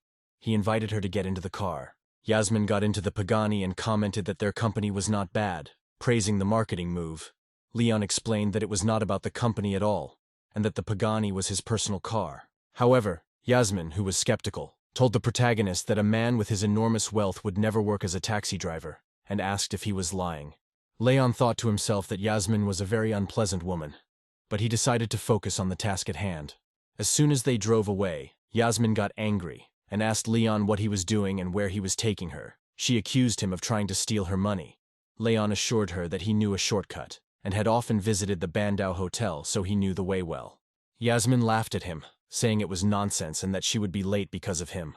At that moment, Leon suddenly noticed that the girl was carrying a set of underwear with her, and suggested that she could work as a call girl. A few minutes later, Leon pulled up to the entrance of the Bandao Hotel. Yasmin silently got out of the car and headed towards the hotel. Leon thought to himself that something was wrong, as the girl was coming through the side entrance. Moments later, he received a notification on his phone informing him that he had received a 1-star review. Leon thought that this was too much and that such an action could not possibly lead to receiving 5 stars. However, he soon decided that it was okay if he received a bad review from, and that he would rather focus on Elizabeth. Leon quickly arrived at the parking lot near Times Square to meet Elizabeth. He approached her, and mentioned that she forgot to give him 5 stars. Elizabeth replied that they would evaluate his behavior before doing so. Leon agreed with her thoughts and said that if she wanted, she could let him carry her bags. Elizabeth noticed a shop nearby and suggested that they stop there as they could buy a swimsuit. Leon agreed, saying that she could fulfill her promise. Elizabeth noted that his cunning was impressive. She said that if she had known about it earlier, she would have treated him differently. Leon replied that he had not asked her to make a promise, and that she had done so of her own free will. Then a woman came up and asked if they needed any help, offering to show them the store's selection. Leon stood at the checkout while Elizabeth was looking for a gift for her grandfather. After a while, Elizabeth approached the protagonist, and he was surprised why she returned so quickly. Elizabeth told him they were leaving. She explained that she didn't want to buy anything. She wasn't interested in anything, and she didn't find anything suitable. Leon asked her why she made that decision, and she said that there was nothing suitable for her. She suggested that he buy something for himself instead. However, Leon replied that if she did not buy any clothes, he would buy something for her, although she might not like the style. Elizabeth explained that it was a sizing issue, and that she couldn't find anything in her size. Suddenly, a woman from the store intervened, saying that they had all sizes in stock, and that she could help Elizabeth choose the right one. Leon asked if they had a maximum size. Elizabeth, feeling embarrassed, told the protagonist that she would kill him. Leon assured her that he did not consider it such a big deal, and suggested that they go to a nearby store that sold a famous clothing brand. A couple of minutes later, they went into the nearest store, and upon entering, he froze in surprise, noting that it was the best swimsuit he had ever seen. Elizabeth began to pull him away, saying that it was not a bathing suit at all. Just at that moment, a saleswoman approached Elizabeth and offered to help her choose the best option. Elizabeth asked where their swimsuits were sold. The saleswoman pointed to a number of new collections and suggested that Elizabeth choose the most convenient option. Elizabeth looked through all the options and realized that all the swimsuits were very revealing, especially for her body type. She finally picked up one swimsuit and asked Leon what he thought of it, saying that she thought it was very cute. Leon, however, told her that he didn't think it suited her. He felt that in that swimsuit he wouldn't see the full beauty of her figure. Leon took another swimsuit and told the girl that, in his opinion, this option would suit her much better. Elizabeth began to hit Leon, calling him a pervert. She then asked the saleswoman to complete her swimsuit selection. However, Leon chose another option and asked the seller to supplement this one as well. Elizabeth questioned Leon's judgment, asking why he insisted on buying that particular swimsuit. Leon told her that what he liked could only be worn with him. He also mentioned that the clothes she liked could be worn without him. Elizabeth then asked Leon to go up to the 4th floor, where several exclusive clothing brands were presented. When Elizabeth went up to the 4th floor, she noticed a beautiful dress and told the saleswoman that she wanted to try it on. The saleswoman complimented Elizabeth's excellent taste and explained that it was part of their new collection. Leon sat down, waiting for Elizabeth to try on the dress. Just at that moment, Elizabeth looked back and asked him to come to her. Leon told her that he was already comfortably settled, but asked her to come out to him. Elizabeth explained that she needed him to help her zip up her dress because she couldn't do it herself. Then Leon finally approached her. He was shocked by the dress and asked if she thought it was too revealing. Elizabeth reassured him by saying that there was a shawl that covered the back of the dress, so that it would not be so revealing. The protagonist then asked her why she left her bra on the chair, to which the girl replied that this dress cannot be worn with a bra. Then the main character helped her zip up the dress from the back. Elizabeth asked Leon if she looked beautiful in that dress. He replied that it was not just beautiful, but stunning. Elizabeth said that if he thought so, she would take it and put it on. The saleswoman noted that the dress seemed to have been made especially for her, fit her perfectly, and that it was the perfect choice. A girl standing nearby noticed the dress and asked Adrian, her man, if she could try it on too. Adrian asked the salesperson to bring an identical dress for his lady, but the saleswoman informed Adrian that they only had one model of this dress, but she could help them find other options. Adrian then told the salesperson to have Elizabeth take off the dress, as it was clear they couldn't afford it. Elizabeth, overhearing this, told Adrian that he was wrong. The girl then told Elizabeth that the dress cost more than 80,000 yen, asking if she was really sure about buying it. At this point, Elizabeth replied that the price was insignificant, and that she could buy the dress herself, unlike the girl. The angry girl asked if Elizabeth considered her a kept woman. Adrian then approached the salesperson and offered to add 20,000 yen to her price, by asking her to sell the dress to them. However, the salesperson replied that such a deal was prohibited. However, Adrian insisted that he decides what is allowed by setting his own personal rules. The protagonist then approached Adrian and said that it was good, and that he would add another 20,000 yen. He also noted that the dress would clearly not suit his lady. The saleswoman then approached Adrian and told him that if he liked the dress so much, she could order another similar one for them. However, Adrian changed his mind, saying that there was no need to order another dress. Elizabeth thanked Leon and said that she would express her gratitude later. Then Elizabeth told the protagonist that they would now pick out a suit for him and asked him to try on 2 options. The saleswoman, observing Leon's physique, thought that he had a great figure. Leon then asked Elizabeth what she thought of the suits, and she said they were a great choice. Although she was worried that the other girls would go crazy for them, Leon decided that they would buy one of the suits and said that he couldn't wait to go home. A couple of hours later, Leon came home, sat in the yard, then his gaze fell on Elizabeth, and he thought that she was simply beautiful. Elizabeth stood in front of him in a new swimsuit and asked him what he thought of her appearance. Leon, shocked by how she looked, replied that his nose was about to bleed because she was incredibly beautiful. Elizabeth then noted that Leon has a great body, mentioning his abs and his commitment to staying in shape.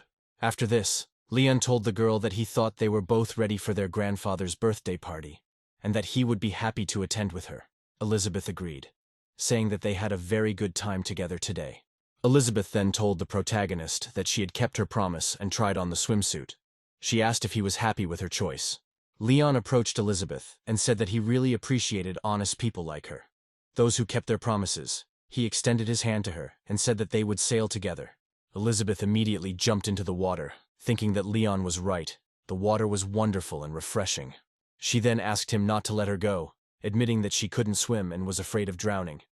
But Leon reassured her not to worry, promising that he wouldn't let her go. He said he would teach her to swim.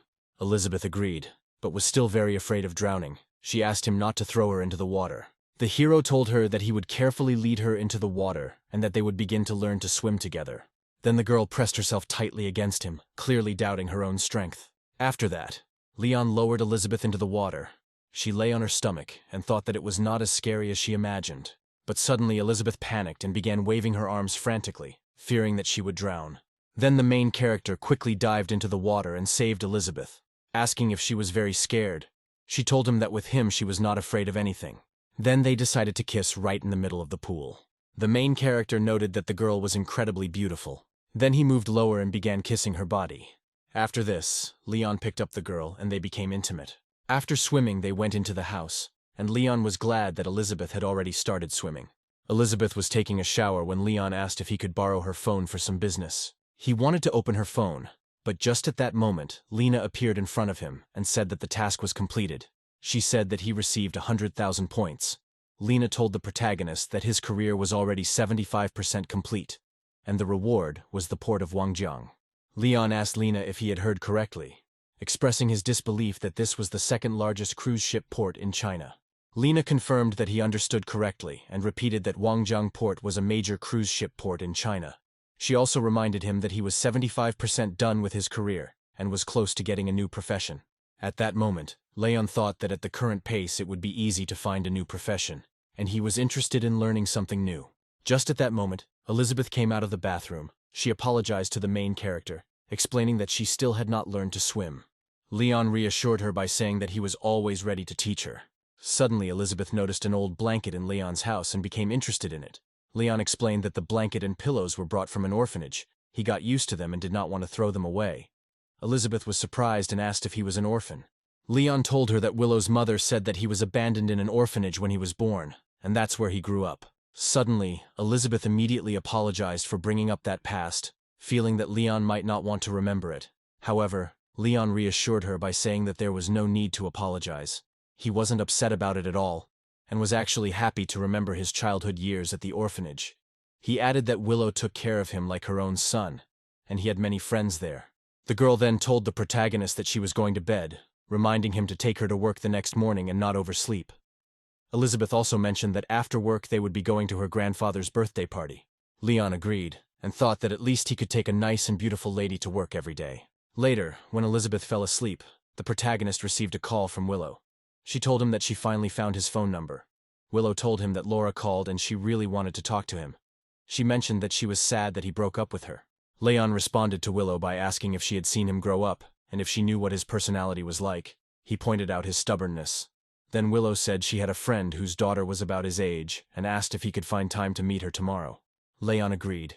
He told her that he would visit her in the next few days. Willow filled him in on the details, saying that they would meet at 9 a.m. tomorrow at Tianyue's house. The girl's name was Sally, and he was to meet her there. Leon thought that this woman, Laura, was asking for trouble. The next day, Leon arrived at Tianyue's house, curious about what would happen during this meeting. He told the woman at the door that he had come to meet someone and asked if there was a table reserved under Sally's name. The woman confirmed that Sally had mentioned it and directed him to the 3rd floor. Having reached the 3rd floor, Leon noticed that all the people who were waiting for him had already sat down at the table. The woman introduced herself as Sally's mother and said that she was very glad to meet such a gentleman as he. She introduced him to her son and Aunt Sally, who was sitting next to her. Leon greeted them. but thought to himself that he had not expected to see so many familiar faces at this meeting. Sally's mother mentioned that she had heard that he worked for a real estate company and could help them find a cheaper house. But Leon explained that he no longer worked there and now ran his own business. The woman, confused, asked what Leon was doing now, implying that he was perhaps unemployed. Leon replied that he was currently working as a driver in a place called Baba, barely making a living. Sally's mother was furious. She asked if he really wanted to deceive them. Suddenly Sally calmly assured her that he had no reason to worry. Then he mentioned that Leon looked good, and it would be better if they told him that the orphanage was going to be torn down. The conversation changed when Sally's mother told the protagonist that her daughter worked in a bank and had a good working environment. She hoped that Leon could buy a house in Junhai. She explained that the house was not very big, just over 100 square meters, but she believed that he could handle it. Leon was stunned. He asked if she was really telling him that the house required full payment. Sally then suggested that if the protagonist really liked her, he shouldn't have a problem paying her. However, Leon, pretending to be interested, asked if there were any other conditions. The woman replied that they were an ordinary family and would not bother him much, but that the bride price would be nearly 9 million yuan. Shocked by the amount, Leon asked if the terms were too high, and Sally's mother explained that Sally's colleague had recently received almost 17 million from a wedding. Leon asked the woman if what she was proposing was tantamount to selling her daughter. He expressed bewilderment as to how her family could agree to such a thing. The woman was surprised by his question, and Leon asked his aunt not to be angry, but to continue explaining what she wanted from a future groom. Her son mentioned that they needed a car, and that the protagonist should buy an imported car that cost over 500,000 yuan, implying that he should not drive a cheap car. Leon replied that according to their demands, he owed them at least 10 million. Then he asked if they really thought he had that much money. His mother responded by asking why he couldn't ask his family for help.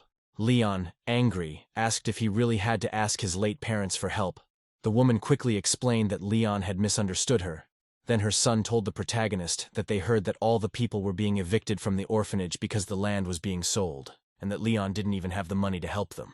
At this point, Leon angrily told the boy not to even mention the orphanage. He told the boy that he wanted to forgive him, but how dare he bring up the subject of where he grew up. Addressing the entire family, Leon asked if they really wanted a house and a new car. Calling their demands disgusting, he accused them of having no conscience. Then Miss Sally's mother asked her son if everything was okay.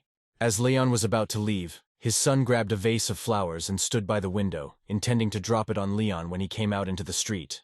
As Leon walked towards his Pagani, his son, overcome with rage, threw a flower pot at him with all his might. At the last moment, a flower pot fell next to the protagonist, who managed to dodge it just in time.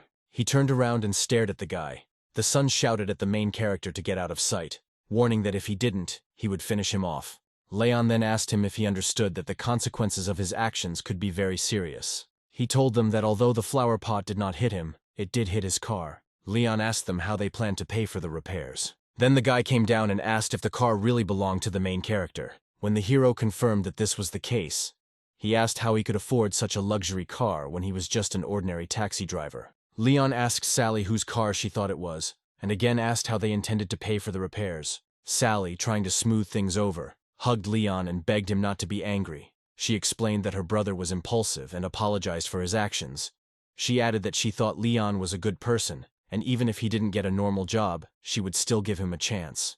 Leon, however, told her to get out of his way. He firmly stated that if he didn't get the 2 million within a week, he would sue them.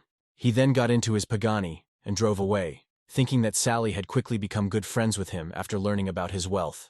Meanwhile, her mother scolded her, calling her useless for not being able to keep a man. Her brother also scolded her, saying that she should have realized right away that Leon had money, and now she had to figure out how to pay him for the repairs. Later, Leon arrived at Wangjang port, eager to see what kind of place the system had given him. Upon arrival, he was shocked by the number of people driving luxury cars.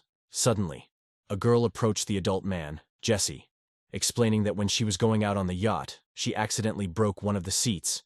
She apologized for the damage caused, saying that it was not intentional, and asked him to help solve the problem. Jesse, the port operations manager, told her it wouldn't be easy because all the seats were leather and very expensive. The girl explained that she was a small internet star and had no money to pay for the place. But Jesse reassured her, saying that nothing serious had happened. He told her to come to his office later, and they would figure it out together. At that moment, Leon approached them and asked Jesse how he planned to solve the problem. The girl then told the protagonist that the situation was none of his business, and Jesse, irritated, told the protagonist that he was the manager of the establishment and had the right to decide who would pay for what. Then the protagonist told Jesse that if the girl did not pay, he would solve the problem himself. Jesse, starting to get angry, asked Leon if he was really out of his mind and insisted that he would not let the girl pay. However, Leon, unperturbed, came to the office sometime later. He thought he needed to fill out some paperwork before he could proceed with his plans. The woman in the office asked Leon what the reason for his visit was and how she could help him. Leon introduced himself to the woman, explaining that he needed to meet Brody to discuss some details of the case. The woman asked if he was really that Leon, and realizing that he was, she asked him to follow her. She told him that Brody was waiting for him in the conference room. As they entered the room, Brody approached the protagonist and mentioned that their managers had been waiting for his arrival for a long time. Leon immediately noticed that it didn't seem like the whole team was present, and noted that the operations manager wasn't there yet. Brody explained that he thought Jesse was busy at work and would be a little late. The protagonist then assured Brody that he was not worried, saying that he would wait for the best manager to arrive. Then Brody asked the secretary to remind Jesse to hurry up and join the meeting. 5 minutes later, Jesse arrived in the office and apologized for the delay, explaining that he had a lot of plans. Leon suddenly spoke up and remarked that Jesse must have been very busy, and that was probably why he hadn't arrived on time. Jesse was shocked and then asked if Leon was the new chairman of the board. Leon slammed his fist on the table and asked if Jesse now knew who he was, reminding him to remember his face. Jesse fell to his knees in panic, admitting that he had made a mistake and promising to correct his behavior. He begged Leon to give him another chance. However, Leon told Jesse that it was already quite late and instructed Brody to have security escort him out. Brody immediately called security and ordered them to take Jesse away. The guards grabbed Jesse, but he did not want to leave. Leon then addressed the group, telling them that he had just inspected the area around the pier and realized that there was still a lot of room for development. He explained that he wanted to modernize the port and hoped that they would have a full plan of action in the near future. One of the men present told the protagonist that Wangjiang Port was already one of the best in the country and did not need any modernization. However, Leon responded that the port should be the best, and he planned to turn Wangjiang Port into the largest marina in the world. He further announced that he would provide funding for the renovation and that the salaries of all employees, including management, would increase by 20%. Everyone in the company was shocked and delighted by this news, expressing their gratitude to the main character for his generosity. Sometime after the meeting, Leon went outside. Just at that moment, he received a message on his phone. The manager told him that someone had sent him a painting and asked if he wanted it delivered. He was also informed that the watch he ordered 3 days ago had arrived and was ready for dispatch. Leon thought about taking the painting, but then he realized that he wouldn't have time to come to the villa for Elizabeth's grandfather's birthday. Leon asked the manager to send the watch to Joe Gay, but was told that it was expensive and needed to be delivered in person. Then he told the man his location. In the evening, Leon came to Donghu Villa for Elizabeth's grandfather's birthday. Leon stopped his Pagani at the entrance and thought that it seemed like all of Elizabeth's relatives were already there. When he entered the villa, Elizabeth greeted him. Leon looked at Elizabeth and noticed that she was wearing a beautiful necklace that perfectly complemented her evening dress. Noticing his gaze, Elizabeth asked him not to stare at her like that. He replied that she was so beautiful that it was hard not to look at her.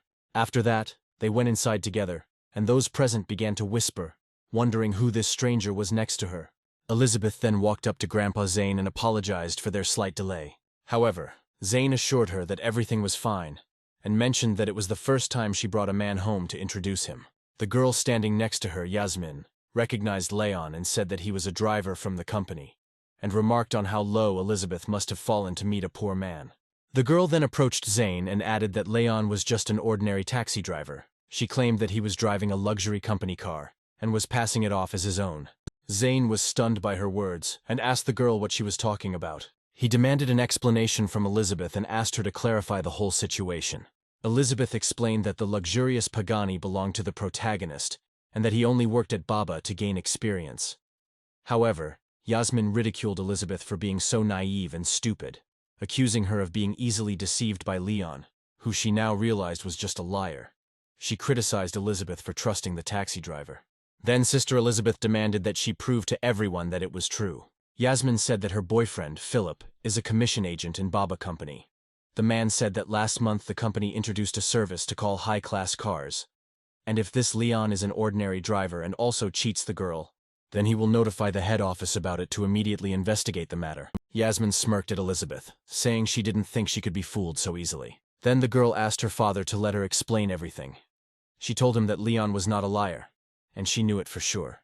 However, Zane interrupted her, insisting that this was enough. Then he told the protagonist to leave as he was not welcome there. At that moment, a car with people who were supposed to deliver Leon's watch arrived. Hearing his name, the main character went out to the girl to pick up the parcel. The woman handed the main character his watch, model 175, and asked him to sign for it. She opened the box and the hero discovered a gold watch that ordinary people could not afford. The guests were amazed, and one of them noted that this was a commemorative watch model released for the 75th anniversary of the Patek Philippe company. Philip noticed that the watch cost over 17 million, and asked how Leon could afford such a thing if he was really a poor man. The girl began to wonder if she had made a mistake. Meanwhile, Leon put on his watch and thanked the company representatives, telling them they could go. The men then approached Zane, noting that his granddaughter Elizabeth had found herself a real, handsome husband. Zane smiled, thanked the guests for their praise, and expressed his pride in his granddaughter. Then he turned to Yasmin, telling her that she was wrong and that she should now apologize to the protagonist for her impudent words towards him. The girl, however, refused to apologize, stating that it was all just a misunderstanding. Her mother also insisted that she had nothing to apologize for, claiming that the protagonist liked to brag. She said that she was sure that Leon was only bragging about his wealth and that he would soon leave Elizabeth.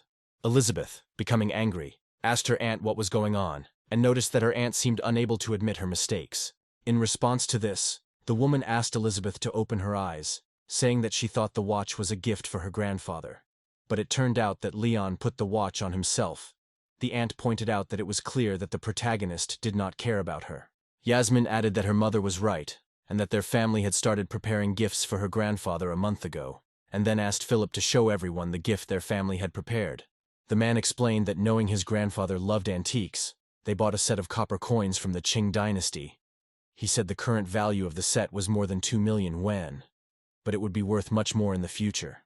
The girl hugged Zane and asked if he could see the care and soul of Elizabeth's family in this gift.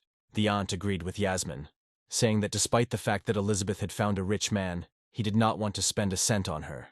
Then suddenly Elizabeth started taking something out of her bag, telling Zane that it was a gift from Leon. Zane examined the ring and noted that it was not bad, expressing his appreciation and thanking Leon for the thoughtful gift. Yasmin then noticed that Leon drove a luxury car worth over $20 million and owned a watch worth $10 million, but he gave his grandfather such a cheap gift. However, Zane replied that it didn't matter, and the most important thing was that Leon tried, and he really appreciated the gesture. At that moment, Leon grabbed Elizabeth by the shoulder and remarked that it was a gift she had prepared and that he shouldn't help her now. Elizabeth was surprised, asking Leon what he meant. The protagonist then pulled Elizabeth closer and asked why she was arguing with them when he had already prepared a gift for Zane. Leon explained that it would be impolite to come empty-handed, so he brought a small gift. Then Zane began to unwrap the gift, wondering what it could be. When he opened the painting, he was stunned and asked if it was the peach spring of the great Zhang Datsang. He was amazed. Elizabeth's father also jumped up from his seat, declaring that the painting was worth no less than 200 million. Yasmin then asked Zane if he was sure the painting was worth 200 million, as she didn't think there was anything special about it. Zane replied that it was indeed a genuine work of Zhang Datsang, and that ordinary people would not understand the hidden meaning and value behind it. Philip, however, disagreed, telling his grandfather that he was mistaken, and that the painting actually belonged to their CEO who was unable to sell it. He added that someone had once offered 230 million for it, but the offer was rejected, suggesting that the painting was most likely a fake. Yasmin told Elizabeth that she didn't expect her boyfriend Leon to be so easy to deceive people. Elizabeth, however, stood up for Leon, saying that she did not believe he was capable of such deception, and that he was not the person they all thought he was. Leon, reflecting on the situation, thought that although he and Elizabeth had only known each other for a short time, she was indeed a good girl. At this point, Philip suddenly grabbed the painting and tore it into small pieces, intending to throw it in the trash. He then claimed that the painting was a fake, claiming that he had once seen the painting in the manager's house and could prove that it was not genuine. The protagonist found this interesting and wanted to know how he planned to prove that the painting was fake. The man then addressed everyone, saying that if they noticed a fake, they should destroy it immediately. At this point, Leon began to stroke Elizabeth's head, asking her not to be angry. He assured her that he would handle the situation himself. Leon then kicked the floor and accused Philip of lying. Leon said that he heard that he worked at Baba, but now he was fired. Philip laughed and asked if Leon really had the authority to fire him. The protagonist then replied that he owned 20% of Baba, and asked the man if he still doubted whether he had the right to fire people, at which point Philip questioned Leon's sanity. At this point, Elizabeth interrupted Leon, saying that now was not the time for jokes. Leon, however, told the girl that if what she said was true, she should do what he asked that night. Elizabeth was surprised that Leon had time to tease her about the situation. Leon then turned to Philip, asking him to call the director and ask him who he was. The man agreed, saying he would call him and put him on speakerphone. When Philip spoke to the director, he introduced himself and asked if he knew Leon. The man replied that he knew Leon's boss and reminded Philip that he had to respect him, or he would be fired for disrespect. He also explained that the painting Peach Spring was given to the protagonist in exchange for 1% of the company's shares. Hearing this, the man dropped the phone in shock. Realizing that he had made a huge mistake, he fell to his knees, realizing that he would certainly be fired from Baba. Then Leon told him that they had settled everything and Philip was fired. Yasmin, visibly upset, told the protagonist that his actions were too harsh and asked him not to be so cruel at her grandfather's birthday party. Ant also scolded Leon, saying that as Elizabeth's boyfriend, he should take into account family ties and respect them. Leon, however, replied that he would do anything if Elizabeth asked him, but he would do nothing. However, he had no intention of doing anything for pathetic people like them. Zane, holding the torn painting in his hands, lamented that it was a pity that such a valuable painting was lost. Leon, turning to Philip, pointed out that he had just torn up a painting worth 200 million yuan and asked how he planned to pay for such an act. The man begged Leon to give him a second chance, insisting that he did not want to destroy the original painting. The protagonist then accepted Philip's apology, but told him that while apologies were great, they were not enough, asking why he needed the police to intervene. Philip then turned to Yasmin, asking her to help him. However, Yasmin refused, telling him to get lost, saying that it was over between them. In desperation, Philip grabbed Yasmin's leg, begging her not to leave him, reminding her of all the years he had been kind to her. However, Yasmin, disgusted, pushed him away, telling him to stay away from her as he was getting her dress dirty and she was ashamed of him. Leon then told Philip that if he was truly a man, he should stand up and face the truth. He added that Yasmin was not worth his attention. Yasmin, shocked, asked Leon what he meant. Then the protagonist, without hesitation, asked Elizabeth's father to tell the family to leave the room, as he needed to discuss something with him. The man nodded in understanding and said he would inform his family members. Zane then asked Leon what he wanted to talk to them about, and the protagonist told Zane that it was about his granddaughter Yasmin. Yasmin, now angry, told the protagonist to stop messing with them and to quickly tell her family everything he wanted to say about her. Leon then turned to Yasmin, reminding her that the previous day she had taken a taxi and gone to the Bandau Hotel for her secret meeting. Yasmin explained that she had simply gone to meet a friend at the hotel to play cards. Leon, however, told Yasmin that her explanation didn't make sense, asking if she had bought adult toys for her card game with two black guys. Yasmin was shocked by this accusation and denied it. However, Leon responded by saying that he had videos on his phone that he intended to send to Elizabeth. He suggested that they would enjoy watching the videos together. He then made it clear that if Yasmin had just been having fun in the hotel, he would not have said anything. But because she had gone out in a public place, he felt obliged to act. Leon showed everyone a video of Yasmin with two men without clothes. Zane told Yasmin that she was behaving inappropriately, accusing her of bringing shame on the entire family. The girl responded by asking her grandfather to allow her to explain herself. She explained that she had come there to discuss business matters. Then Zane asked her about the card game story. He asked if she really believed that he was completely out of his mind because he would never tolerate his granddaughter's shameful behavior. Her mother then told her father that Yasmin might have been set up. Elizabeth's father then responded that the video they saw did not seem like a setup. He noted that he could clearly see Yasmin's face in the video. At this point, Leon told Zane that he didn't want to interfere in his family affairs and was going to leave. As they walked outside, Elizabeth thanked Leon for the expensive gift, noting its rarity and considerable value. Leon replied that it was a pity the gift was destroyed, but she could make more orders to cover the costs. Having said this, Leon drove away in his Pagani, and Elizabeth watched him silently. She thought about how Leon asked her to make more orders. She felt like he expected more from her. Meanwhile, Leon thought the banquet was a failure, but at least he could get more orders by completing his task faster. While he was driving, the program announced a new order and reminded him to pay attention to it. At that moment, a girl came out of the hotel. She was standing on the street when someone approached her and said hello. The man introduced himself as Ian. Marissa, the girl, asked him what he wanted and why he was there. Then Ian told Marissa that she should let him drive her to school in his luxury car that his father bought for him. However, Marissa told Ian that she was not interested and suggested that he leave. She mentioned that her taxi would be arriving soon to take her to school, but Ian insisted that she, as the most beautiful girl in the university, deserved more than a taxi. Marissa pulled her hand out of Ian's grip and asked him to leave her alone. At that moment, a sports car pulled up and Ian stopped, surprised. Leon rolled down the window and asked Marissa whose order it was. Marissa replied that it was her order and that she was waiting for a taxi. Then the main character told her to get in the car. Ian was shocked and asked Marissa if she really ordered the Pagani herself. But Marissa asked Ian to leave her alone. After that, Leon quickly drove away. Marissa felt happy that such a wonderful driver came in a luxury car to take her to school. She then asked Leon why he worked at Baba Company if he drove a sports car. Leon replied that it didn't matter what kind of car someone drove. What mattered was making an honest living. Soon after, they arrived at Sai University. Marissa then asked if Leon could add her on WeChat. However, Leon asked why she needed his WeChat. Marissa asked if he believed in love at first sight. Leon replied that Marissa was too naive and suggested that she think about it, wondering how she could know that he was not a bad person. In Leon's eyes, she was a carefree girl. He wondered what would happen if he turned out to be a maniac or a murderer. Just then, Sally called him and asked if he could drive her to work. Leon was shocked and asked her if she was crazy, or if she had found $2 million to repair his car. He said if she had done so, he would have come. Sally explained that her brother did not make a mistake on purpose and that there was no need for jokes. Then Sally informed the protagonist that her family had tested him, and he had passed the test. Now they were a couple. Leon replied that this was only possible in her dreams, and told her that if they did not pay compensation, he would send everyone to court. At this moment, Leon drove up to Tianyi's house, intending to discuss some matters with Catherine.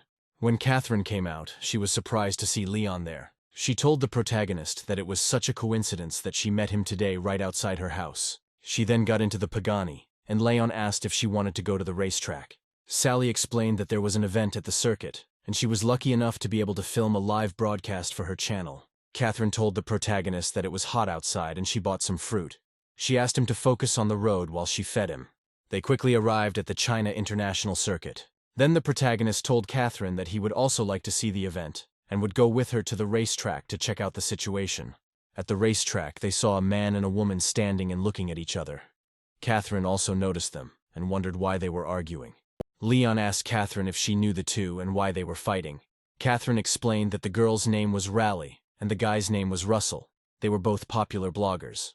Then Catherine walked up to them and asked why Russell and Raleigh were fighting. Russell responded by saying that Raleigh wanted to kick him out. Raleigh then told Russell that it wasn't her decision to kick him out, but rather the boss of the circuit. She said that the boss didn't want there to be more than one blogger there.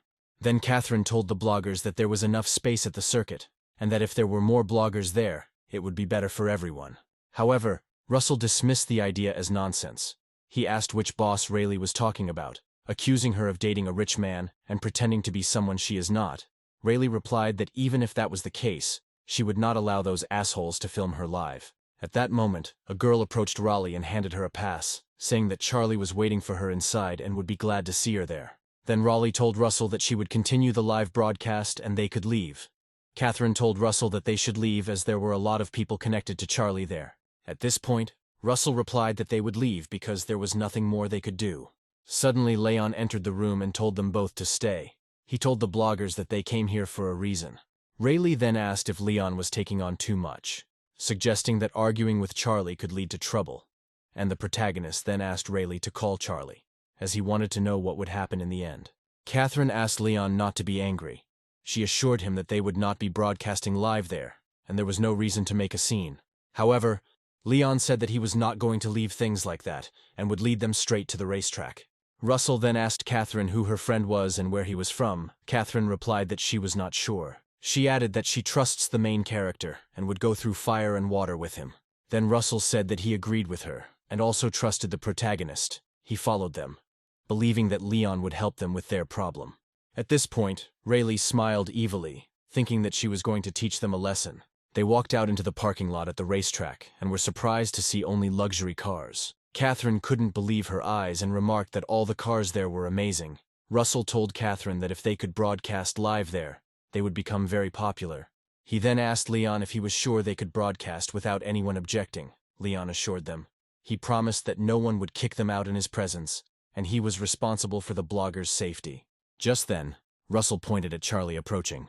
Raleigh immediately told Charlie and John that they were planning to have an exclusive live broadcast that day, but noticed that there were bloggers there. She told Charlie and John that these people had come without permission and should leave the circuit. Rayleigh pointed at Leon, calling him an idiot for acting like he was in charge and needed to be kicked out, at which point John bowed to the protagonist and expressed his pleasure at seeing him at the racetrack. Charlie greeted Leon, asking how he found time to visit the racetrack. At this point, Raleigh asked Charlie and John if they knew this man. Charlie started yelling at Raleigh, reminding her that Leon was the racetrack director. Leon then asked Charlie if Rayleigh was his friend, pointing out that she had just been rude to him. Then Charlie pushed Raleigh aside and told the protagonist that she was not his friend. He added that he invited her to have fun, but now he would kick her out. Raleigh begged Charlie not to throw her out, claiming that if she couldn't broadcast live, her career would be over, but Charlie instructed the security guards to throw her out. The guards grabbed Rayleigh and headed for the exit. Charlie then asked Leon if Catherine was with him, noting that she looked good, although her figure was so-so. He also suggested that if the protagonist was interested, he could introduce him to some beautiful ladies who knew their stuff. Leon ran his hand over Charlie's car and thought to himself that his friend hadn't changed a bit. He also thought that Charlie needed to rethink his approach to life. At this point, Russell wondered who Leon was and what family he came from, since it seemed incredible that he could contradict Charlie at all. Charlie then told the protagonist that this was a new racetrack, and he was eager to take him for a few laps and see who was better. Leon agreed, and said that Charlie's skills, especially cornering, had improved, but he would still have a hard time. A few minutes later, Leon and Charlie were standing at the starting line of their cars. Russell asked Catherine not just to stand there, but to start a live broadcast. Charlie then asked Leon if he wanted to make a bet. He suggested that 1 second would cost 100,000 yuan, and whoever lost by a large margin would have to pay. Then the protagonist told Charlie that he was ready to make a bet. The woman then started the countdown and told the riders to get ready. Leon and Charlie immediately put the gas pedal to the floor and raced towards the finish line without braking. A few seconds later, Leon crossed the finish line first, winning the bet. Charlie realized that he had miscalculated his strength. Leon had beaten him by almost a whole minute. He told the protagonist that he was terrible. He said that he had been training for several days, but still could not catch up with him, falling far behind.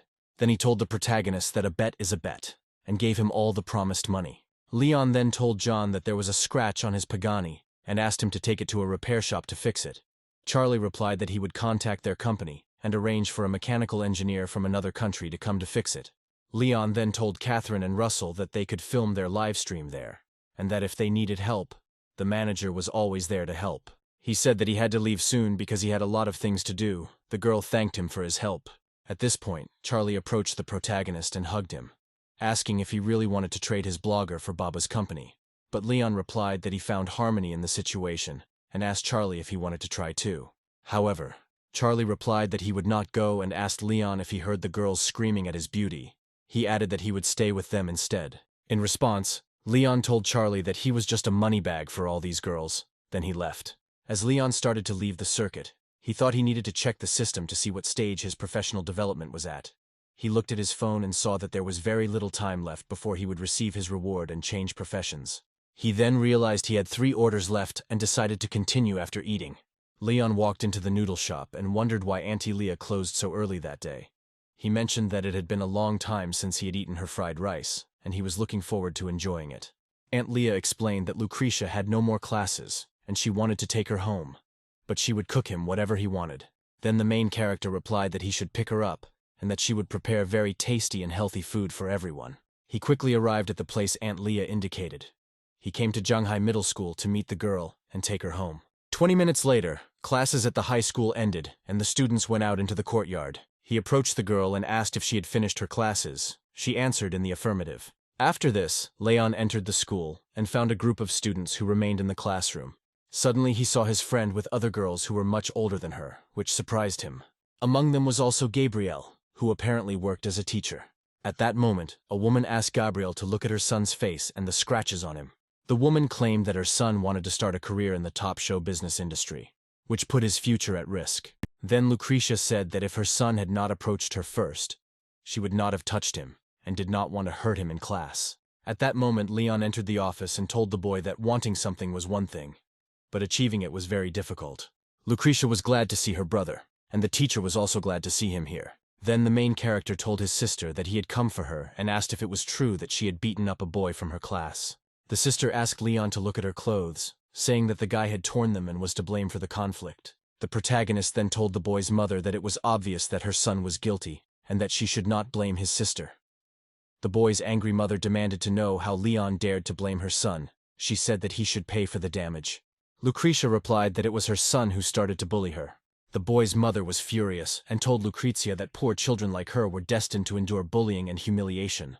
Then, unexpectedly, Leon slapped the boy's mother. The woman, now furious, asked how Leon dared to hit her. Then the main character told his sister that the boy's mother was the same as her son. The boy's mother then yelled at Gabrielle, asking why she wasn't standing up for her.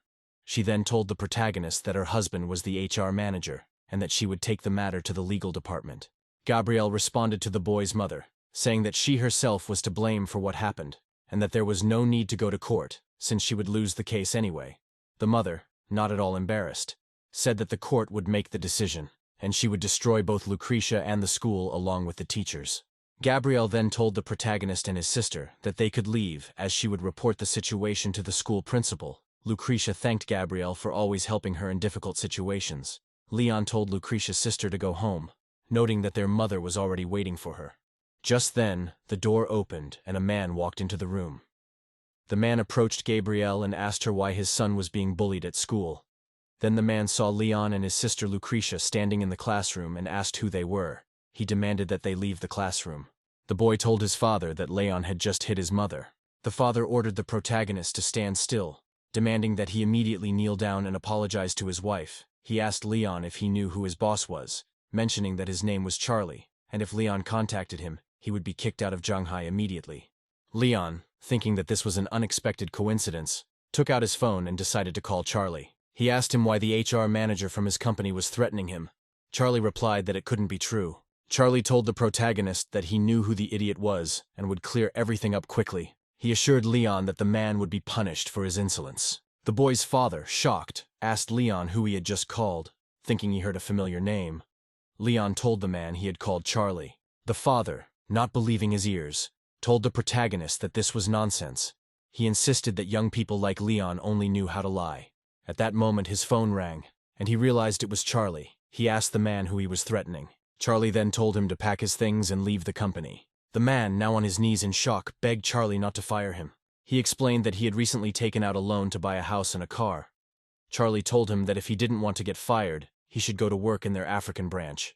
The man froze, speechless, realizing that his life was over. His wife asked him what happened and if Charlie's boss had really called him. The man told his wife and son that Leon actually knew Charlie's boss and that he had just been fired.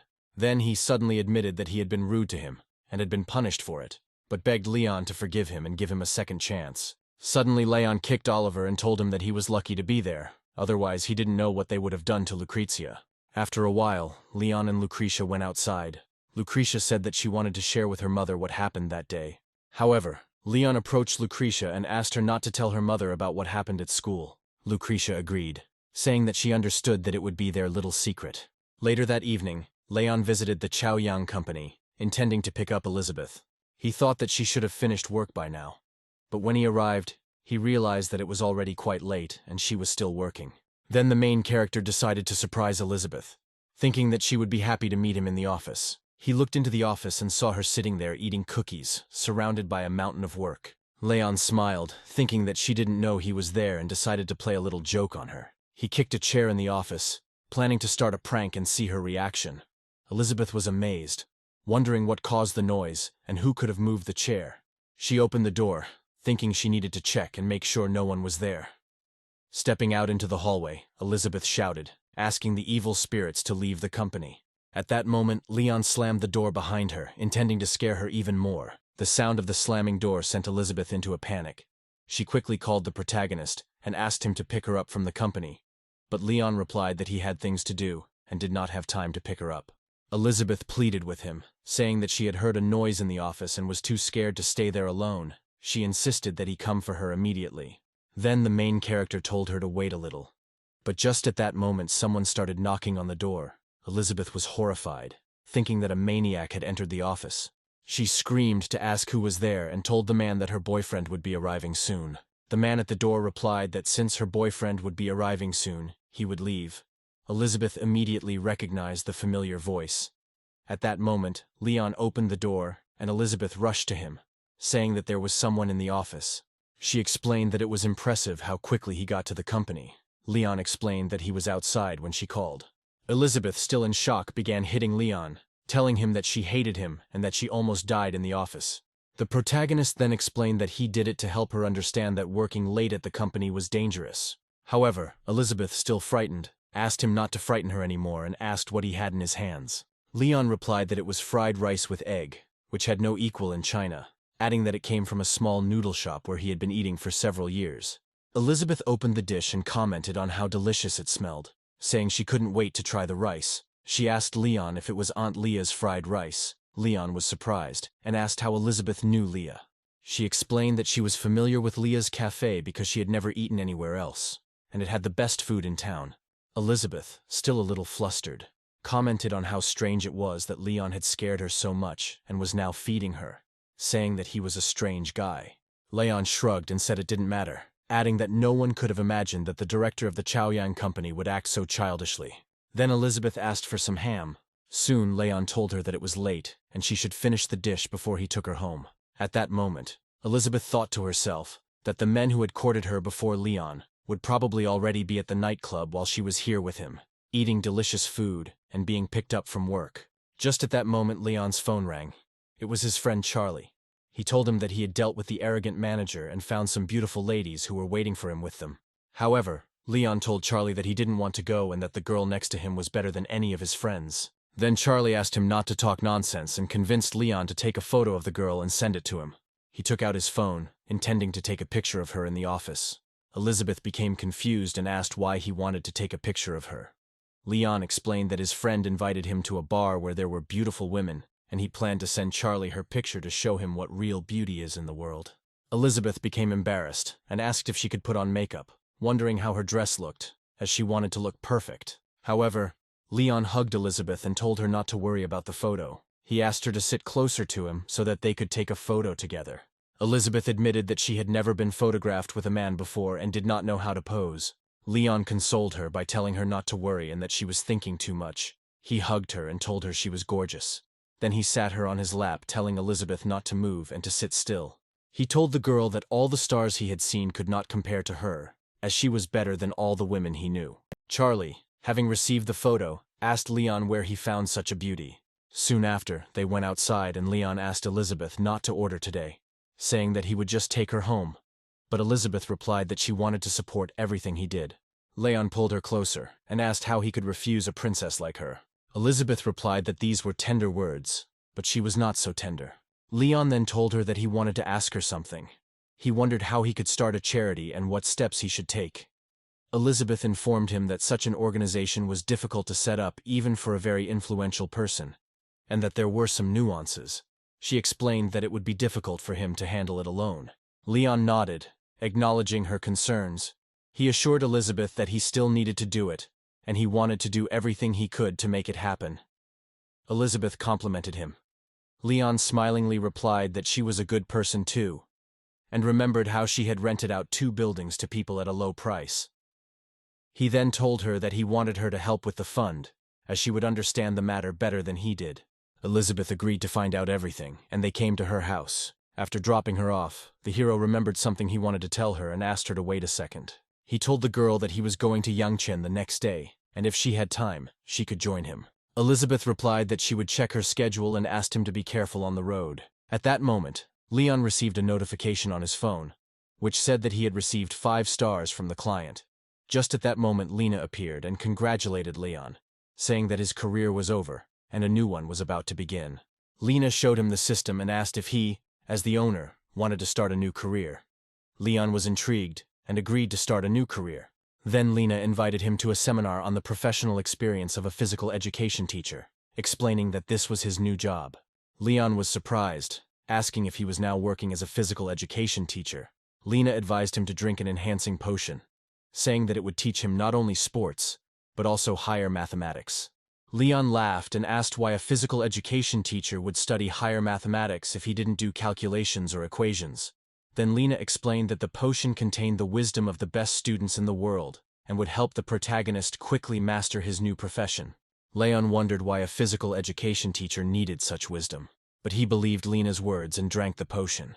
Lena assured him that his career as a physical education teacher was just beginning. As the potion took effect, Leon began to experience strange sensations in his head, as if more and more knowledge was being added to his mind. Closing his eyes, he realized that this newfound knowledge could be useful in the future. Lena told him that his body had also changed, which was a result of the attribute enhancement from the potion. Leon lifted his shirt and saw that the sage's mind had indeed made his body stronger. He was amazed and hugged Lena, expressing his gratitude for her help in achieving his success. She smiled, happy for him and his success.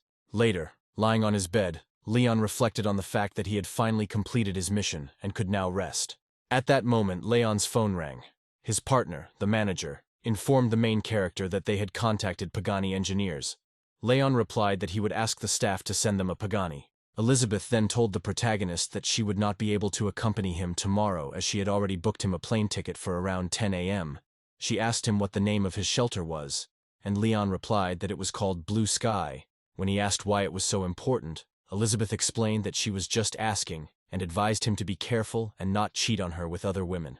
Arriving at the airport, Leon was surprised to see that Elizabeth had bought him a first-class ticket. As people began filling the seats on the plane, Leon played on his phone. A girl named Freya pointed out to her friend Lucy that the man sitting opposite her was handsome, and they both became very interested in him. Lucy remarked that she had flown first class many times, but had never seen a handsome man. Their friend Farrell asked his friends to stop drooling, noting that while many of the people in the first class were cute, none of them were rich. The guy sitting next to the main character decided to speak out and told the main character that money is much more important than appearance. Leon told him to keep his opinion to himself, so Farrell suggested testing it by asking the flight attendants for their WeChat and seeing who they would hand over their account to. Farrell noticed the approaching flight attendant and decided to take action. He turned to the flight attendant, asking her to come over for a minute. When the flight attendant approached, she asked Mr. Farrell how she could help him. Farrell explained the situation. Both he and his friend were interested in asking her WeChat, but she could only choose one of them. The flight attendant, hearing that rich men often flew first class, thought she might get lucky with these two. But she politely told Farrell that she couldn't add passengers to her WeChat due to company rules. However, Farrell insisted that this was not a problem and said that according to the airline's rules, a passenger's request could not be refused. The flight attendant glanced at Leon, who was still engrossed in his phone and had ignored their conversation. She then noticed the watch on Leon's wrist and thought it looked like a luxury item worth over $10 million. Suddenly, she approached the protagonist, asking him for WeChat information, saying that she would now add him as a friend. At this point, Farrell couldn't understand what had happened and wondered why the flight attendant approached the protagonist and not him. However, Leon, not at all embarrassed, asked him if he would admit defeat. Farrell refused and vowed to get even. He started yelling at the flight attendant, criticizing her for her inexperience. He claimed that if there had been someone more experienced there, he would have won the bet against Leon. The protagonist then asked him why he was putting himself in an awkward position by refusing to admit defeat. However, before he could answer, Freya suddenly told her friend to look back. There, in the aisle, stood Elizabeth. Farrell was struck by her beauty and asked her who this goddess was. Leon took the opportunity to ask him if he would like to try using this beauty's WeChat. Farrell reluctantly agreed, saying that if he lost this bet again, he would admit that Leon was the best. At this point, Elizabeth approached the protagonist, asking if she could pass. She explained that the seat by the window was hers. Farrell immediately stood up and told the girl that both he and his friend wanted to add her on WeChat. However, before she could answer, Leon suddenly grabbed her by the shoulder and pulled her towards him. He hugged Elizabeth and told Farrell that he had no chance with such a beautiful girl. He asked him to leave her alone. Farrell was furious, calling Leon an idiot and demanding to know what he was doing. Then the main character confidently told Farrell that he had superpowers and could make a beauty fall in love with him in a second. Farrell was furious and told the protagonist not to be arrogant. He said that Elizabeth could call the police and they would help her. The girl then asked Leon what he was doing, mentioning that there were a lot of people around. Leon replied that he was not doing anything, that it was too stuffy on the plane, and he wanted to get some fresh air.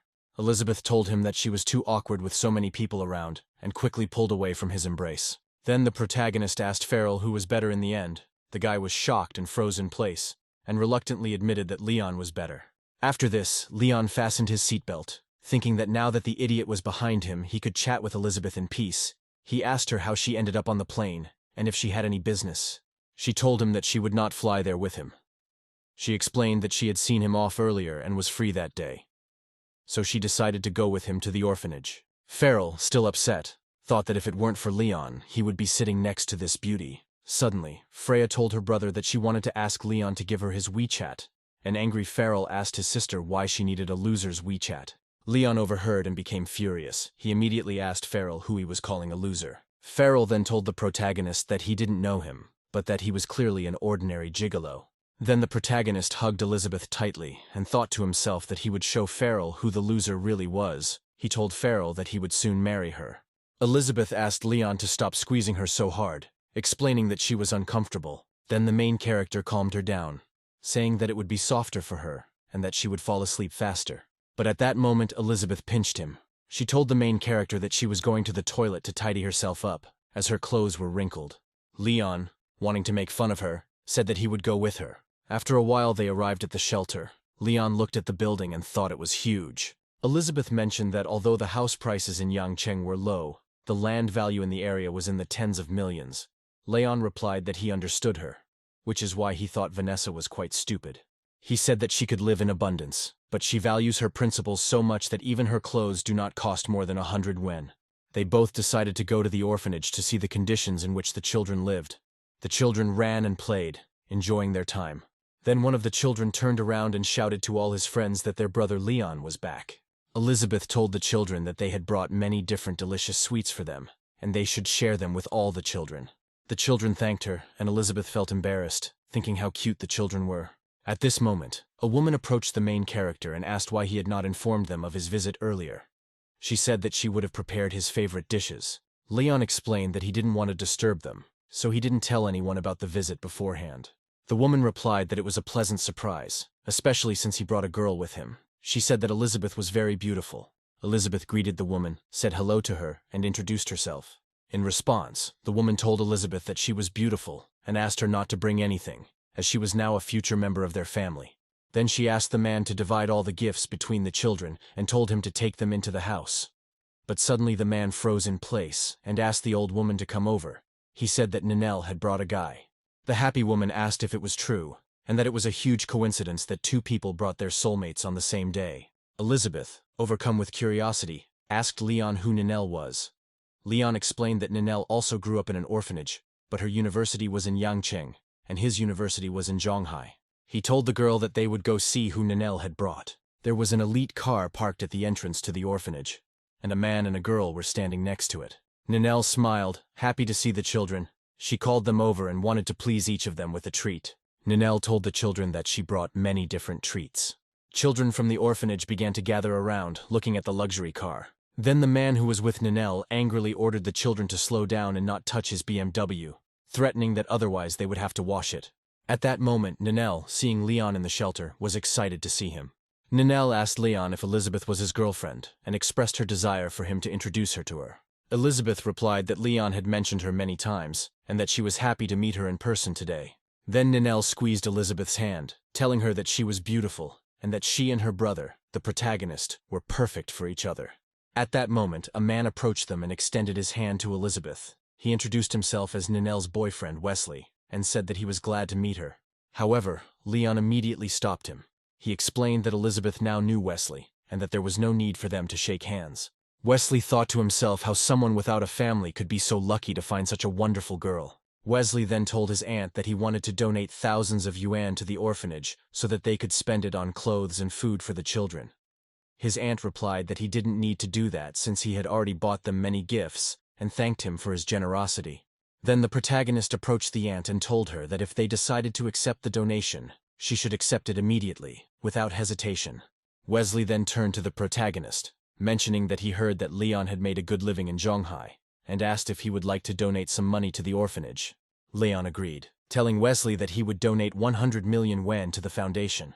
Wesley was shocked to hear this, thinking that Leon had made a mistake with the amount. He asked if Leon was joking, since it seemed impossible that someone like him would donate 100 million yuan to the shelter. The aunt asked the hero not to say such things, realizing that he would not be able to give her that kind of money. Then Wesley said that if Leon could donate that amount, he would donate 10 times that amount from himself. Then the hero called his manager and told him to transfer 100 million to the shelter's account. Wesley's distrust grew when he noticed that Vanessa had received a message stating that Leon had indeed transferred 100 million yuan to her account. The woman was shocked to see such a sum. Wesley was outraged. He snatched the phone from his aunt, and when he looked at the screen, he saw that she had indeed received 100 million. Leon explained that he had kept his promise and asked when the donation would be made. Elizabeth thought that the protagonist enjoyed deceiving others. Wesley still couldn't utter a word. At first he thought that Leon didn't have that kind of money and was just deceiving him. Leon then asked Wesley why he was silent, noting that he had a lot of money. Wesley, now even more agitated, told the protagonist that he had urgent business. He quickly got into the car and left the shelter. Ninel, confused and upset, called out to him, asking him to stay. The protagonist then told her not to worry and explained that Wesley was a bad person. He assured her that her life would be much better without him. At this point, Aunt Vanessa asked Leon to explain where he got such a large sum of money and whether he had done anything bad. Leon reassured her by explaining that he had opened a small business and that everything was legal. Elizabeth, overhearing, told Vanessa that Leon was being modest and in fact he had several major projects. Vanessa, still skeptical, said that 100 million yuan was a very large amount. She asked Leon to give her his account number so that she could return the money to him and he could use it for his business.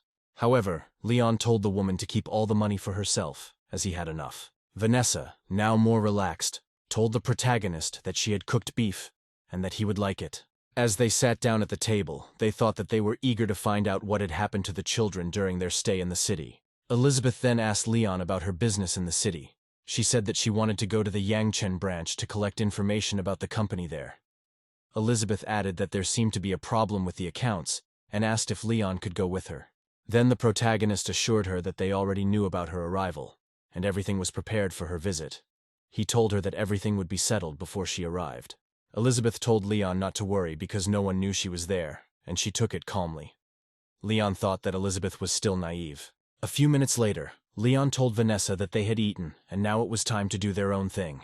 Suddenly, Elizabeth stood up suddenly as her clothes were torn. She said she needed to change. Meanwhile, Leon stood by the girl's restroom, waiting for Elizabeth to change.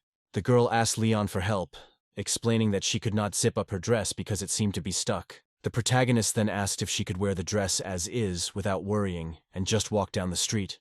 Elizabeth responded by joking that men like to help women with difficult outfits. Leon responded by admitting that he preferred taking off the dress rather than putting it on. He tried to zip up Elizabeth's dress but couldn't. He then told her that he couldn't zip up the dress and offered to get some scissors to fix the problem. Elizabeth asked why he did that, fearing that if he ruined the dress, she wouldn't be able to wear it again. However, Leon explained that the problem arose because the seams on her underwear had come apart and a thread had gotten stuck in the zipper and could not be pulled out without cutting it. Elizabeth understood him and told him to get the scissors, hoping that he could solve the problem. Leon took out a pair of scissors and assured her that he would fix the zipper quickly. Elizabeth asked if everything was ready, and Leon asked her to wait a little longer. After some time, Leon and Elizabeth arrived at the Chaoyang Company branch. They got out of the Pagani, and Leon hoped that his beloved would quickly solve the problems. At the entrance to the company, they were greeted by a man who wished the main character and Elizabeth a good day. Soon they entered the meeting room, where many company employees were already present, working on various matters. Chaoyang's vice president William was there and was shocked. He asked Elizabeth why she didn't notify them of her arrival. Elizabeth told Vice President William that this was not necessary, and asked him to bring this year's reports to the boardroom. A few minutes later, William quickly brought the reports and all the related information into the room. Elizabeth opened the reports and was shocked to realize that she was lucky to have arrived at the Chaoyang branch on time. She told William that Chaoyang Company owed $30 million and violated many rules. She also mentioned that there were problems with other accounts and she called the police. But just as she was about to continue, someone suddenly opened the door and a man entered the room with a bat in his hands. Elizabeth was confused and asked who he was. The man said that they came for money and that William owed them 1 million yuan. He demanded that Elizabeth give them the money, otherwise they would not leave alive. Elizabeth was shocked by the man's words and asked if Vice President William had borrowed money from them. The man said that Elizabeth was very beautiful and that he liked girls like that. He suggested that if she agreed to spend one night with him, he would forgive the debt. Elizabeth was stunned and didn't know how to react. At that moment, Leon stood in front of her. He told the man that something told him that William shouldn't give them anything. Then Leon asked if William had sent them here so that they wouldn't call the police. The man became angry and asked Leon if he really wanted to die for what he was saying. The protagonist then asked the man how much he had offered them, suggesting that 2 million yuan might be enough to hand William over to the police. The man froze in surprise. Looking at his friends, they didn't seem to object to the deal. The man then agreed, saying that 2 million yuan would indeed be enough, and they would deliver William to the police, alive or half dead. At this point, Leon yelled at them, ordering them to quickly leave and follow the boss's orders. Elizabeth, frightened, asked Leon what they should do next. Leon told her to sort out the financial reports while he went to the police station to file a report. After this, Leon quickly arrived at the police station and told the girl that they needed to act quietly so as not to attract attention. He added that if the incident had been reported in the newspapers, the company's market value would have fallen sharply. Elizabeth thanked Leon, expressing that she did not know what she would do without him. However, Leon asked her to leave for now, saying that while he would deal with the matter with Vice President William and his affairs, Elizabeth, however, refused to let him go alone. Then the protagonist handed Elizabeth a folder with documents. He assured her that he had everything under control and knew what he was doing. Before Elizabeth left, Leon asked her to go to the police station first. Leon quickly left for Chaoyang's office, and Elizabeth asked him to be careful. 3 hours later, Leon returned and told Elizabeth a lot of news. He entered the building, followed by a man in handcuffs. Elizabeth sat there the whole time, waiting for Leon to return and worrying that something bad might have happened to him. But when she saw him enter the room, she felt a great relief. She stood up from her seat, ran to hug him and asked if he was okay. Leon told the girl that he had caught the man, and now all that was left was to hand him over to the police in the court. The vice president asked for forgiveness, offering his house and car if she would let him go. However, Elizabeth told the vice president not to say another word, as the court would now decide what would happen to him. Elizabeth then pulled Leon towards her, expressing her gratitude for his help. She told him that they would now go say goodbye to his mother before returning to Zhonghai. After some time, they arrived at the Yunshui Hotel. Elizabeth then told the protagonist that she wanted to throw him a dinner that night as a token of gratitude for all his help. Leon was surprised and asked Elizabeth if she could cook. However, Elizabeth assured him that he had no reason to doubt her abilities. She was an excellent cook. After some time, Elizabeth came out to the main character, saying that everything was ready and it was time for him to try her delicious dishes. They sat down at the table and Leon tried one of the dishes and told the girl that it was very tasty. Elizabeth then placed a plate of steak in front of him and asked him to eat without being distracted by anything else. Leon noticed that he had seen her talking on the phone earlier, and asked how the situation with the vice president was progressing. Elizabeth explained that unless something unexpected happened, all the documents would be submitted to the court tomorrow. Leon was surprised and asked if they had really managed to sort things out so quickly. Then the girl assured him that she was not just the director of the company. Leon quickly finished his steak and commented that he didn't expect her to be such a skilled cook. He told the girl that he should now treat her like a princess and somehow reward her. Elizabeth replied that he had already helped her with the company. Then the protagonist stood up from his seat. He told the girl that it didn't matter, and she should wait for her reward. The girl asked him what surprise he meant, urging him not to be so mysterious. Instead of answering, the hero leaned towards her and kissed her on the lips. Then he picked up the girl with his arms and lifted her off the floor, pressing her to himself. Elizabeth asked him who this encouragement was more appropriate for, him or her. Leon replied that it didn't matter. The main thing was that she was happy. Then he unbuttoned her dress, and they spent the whole night together. The next morning, Leon woke up thinking that it was a wonderful day. He yawned, wondering if he really had to go to work so early. But just then his phone rang. On the other end of the line, he was told that they were calling about his position at Zhonghai University and asked if he could start work the next day. The next day, Leon arrived at the university. The girls at the university saw him and smiled, surprised that such a handsome guy had come to visit.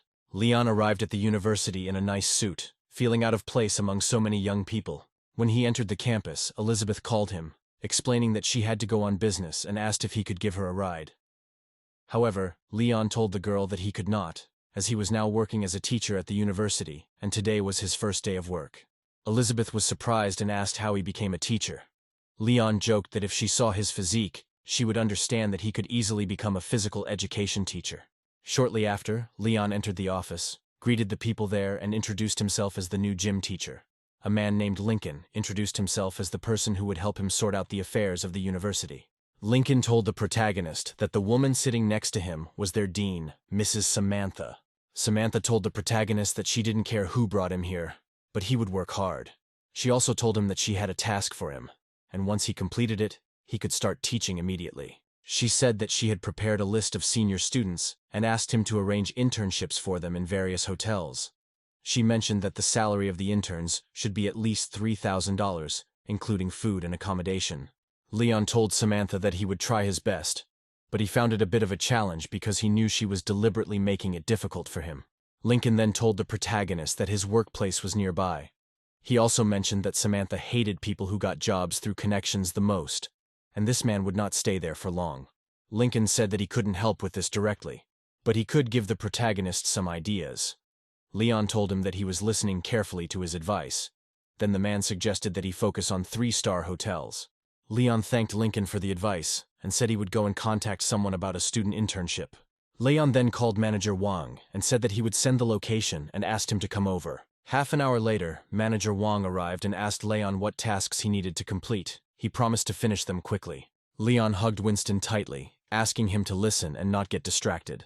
Afterwards, Leon arrived at Samantha's office with Van, ready to talk to her about the upcoming task. Samantha became furious when she saw manager Wang and told the protagonist that bringing a stranger into her office was against the rules. However, Leon explained that she had asked him to organize an internship for the students, and now the training had passed to her. Samantha was shocked and stood up from her seat, asking Leon what he just said.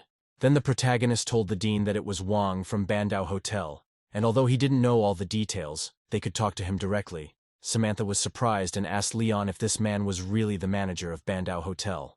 Wang confirmed that the intern's salary would be $3,500, including food and accommodation. Samantha replied that everything was fine, and she would ask her colleagues to send him a work contract.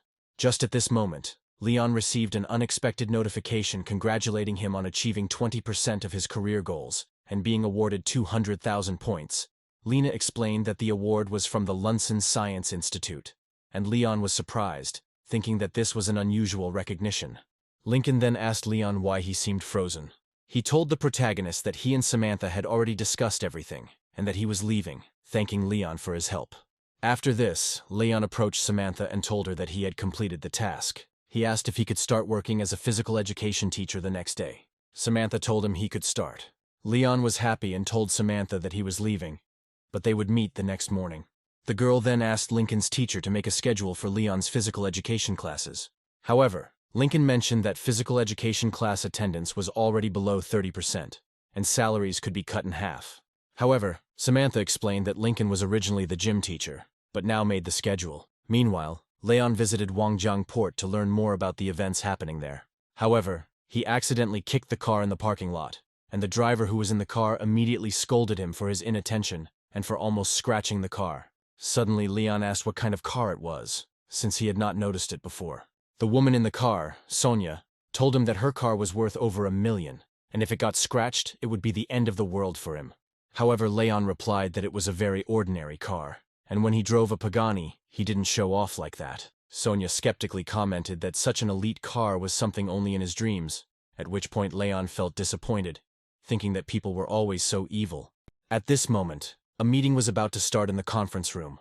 All the people had already gathered, but they were waiting for one employee. Sonia entered the room, and the man asked her why she was late, mentioning that she was lucky that Leon had not arrived yet. Sonia apologized to the manager, explaining that she would not have been late if it were not for the jerk in the parking lot. She then asked if Georgia had left the area yet and if Sonia was ready to lose. Georgia responded by saying that foreigners will never understand the Chinese market and what people really want. Sonia countered by telling Georgia that they would see who was right.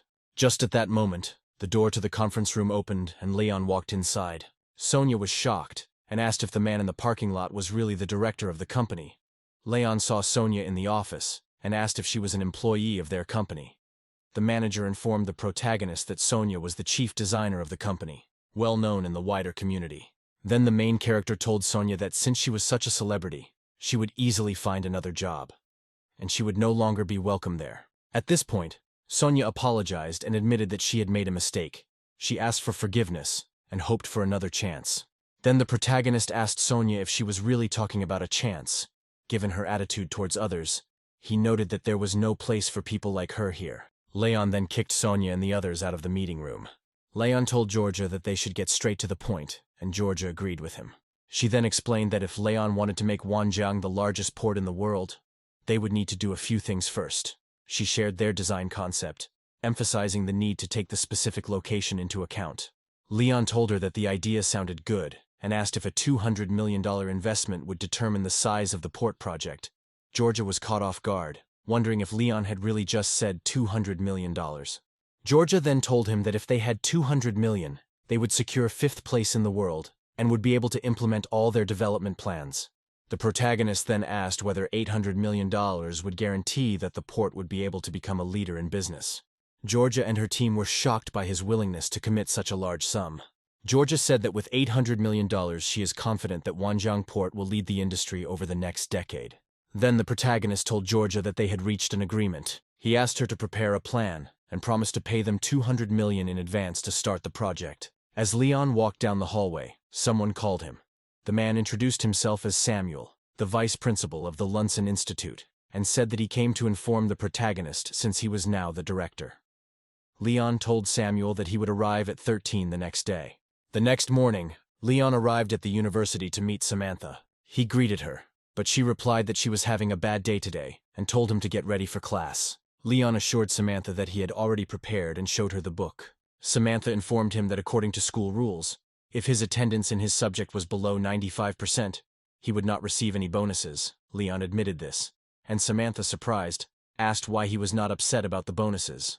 Leon told her that he didn't particularly care about the salary, and that attendance didn't matter to him. Samantha, still puzzled, told him that regardless of his views, he needed to teach well and follow all the rules. Leon assured her that he understood and would follow the rules, and asked where his classes would be held that day. Teacher Lincoln informed the protagonist that the class would be held in the lecture hall on the 3rd floor. When Leon arrived, the female students greeted him and asked how he was doing. Leon greeted them back. Then the students asked if he really had a textbook in his hands. Leon explained that he taught physical education and was heading to class. The students asked him where the class would be held, and he confirmed that it would be in the lecture hall on the 3rd floor. The students immediately took out their phones to text their friends about the new teacher. When Leon arrived at the lecture hall on the 3rd floor, he greeted the students. Samantha walked into the room and watched Leon conduct his lesson and see if the students were engaged. Samantha noted that there were only 30 students in the room, and doubted that he would be able to attract 50. However, suddenly both Samantha and Teacher Lincoln heard loud screams from the students behind them. At this point, more students started to enter the room. Lincoln was surprised and asked where so many students were coming from. Samantha, confused, could not understand why so many students chose to attend Leon's classes. Teacher Lincoln told Samantha that Leon apparently attracted the students with his looks. Samantha replied that she could understand why the girls were drawn to him, but she wondered why the boys were rushing into the hall as well. Teacher Lincoln explained that the boys entered the hall after the girls, which is why there were so many students in the class. After a few minutes, Leon decided to start the lesson, as the hall was completely full. Teacher Lincoln suggested to Samantha that they could leave right now since the classroom was full, and there was no need to count all the students. However, Samantha became furious and told Teacher Lincoln that they would not leave. She insisted on personally supervising Leon's lesson. Then the main character announced to the students that he would call out their names, and if anyone could not hear their own, they should come up and write them down. Half an hour later, he informed the class that they had reached student number 124 and continued the roll call. Samantha then asked Leon to begin the lesson, expressing her desire to personally watch him conduct the class. One student, upset, told Samantha that she should write her name in case Leon forgot it. Later, another student assured Samantha that Leon knew how to teach and that they should not interfere with his lessons. Samantha looked around and noticed several angry students standing nearby. The atmosphere in the room was heavy and she began to feel uneasy. Teacher Lincoln realized that they had better leave quickly. Samantha agreed, and said that they should follow Leon's advice and leave the hall. After the students had signed their names, Leon said they could now begin the lesson. One student mentioned that she had not yet signed up. Leon agreed and told the students that he would finish the roll call. After a while, Leon announced that they had finished the roll call and said that they would continue the topic in the next lesson. Teacher Lincoln remarked to Samantha that this was the first time he had seen such a well-behaved group, and it was surprising. Leon approached Samantha and asked her if his attendance at his classes today was up to par. Samantha tried her best not to admit that everything was fine, but she had no choice but to say that everything was up to par. Leon then told Samantha that he was leaving as he had no more classes for the day. Teacher Lincoln told Samantha that he thought he had figured out the secret to Leon's success. If he maintained the same relaxed attitude towards the ladies, they would come to his classes themselves. At this moment, Lena suddenly started to pull Leon by the hand. She congratulated him on the start of his teaching career and presented him with the Expert Memorial Award for his achievements. Leon asked her what an expert's memory was and how it differed from a sage's memory. Lena explained that sages have a broad but imprecise memory, while experts have specialized knowledge. She told the protagonist that he can use an expert's memory to become a professional in any field of the world. Leon hugged Lena, eager to know more, then asked if she knew anyone who knew about microchips. Lena replied that she knew a man named Jack Kilby, the father of microchips. Then the main character decided to choose Kilby to implement his plans. He then decided to use the expert's memory to improve his own understanding of the subject. When the system confirmed that the expert's knowledge had been successfully uploaded, Leon was pleased knowing that he would now be able to learn at an advanced level. Leon noted that with Kilby's knowledge, he could now make significant breakthroughs in the field of microchips. Meanwhile, at the Lunsen Scientific Institute, scientists were working tirelessly. In the director's office, employee Lizzie and deputy director Lucian were discussing the news that someone had bought the institute. Director Samuel confirmed that the institute was indeed purchased by a wealthy man. He added that they had agreed to meet soon, and believed that the new director would arrive soon. Lizzie asked Director Samuel why a rich man needed the institute. Director Samuel assured her that they should not worry and should remain calm. He suggested that the new owner might be a good person. Lucian responded skeptically, saying it would be hard to remain optimistic if the new director was an amateur. Principal Samuel hung his head, realizing they were right. Just at that moment, Leon called him and told him that he had already arrived. Director Samuel said that he would come out to meet him. Leon arrived at the Lunsen Institute to meet with their staff. A man approached him and introduced himself as Samuel, the director of the institute. Samuel said that he wanted to show the protagonist the building. Leon noted that the equipment at the institute was a bit outdated. Samuel explained that only a few people knew about their industry, and that replacing equipment was expensive. He added that they had plans to upgrade the equipment, but they didn't have enough funds to do so yet.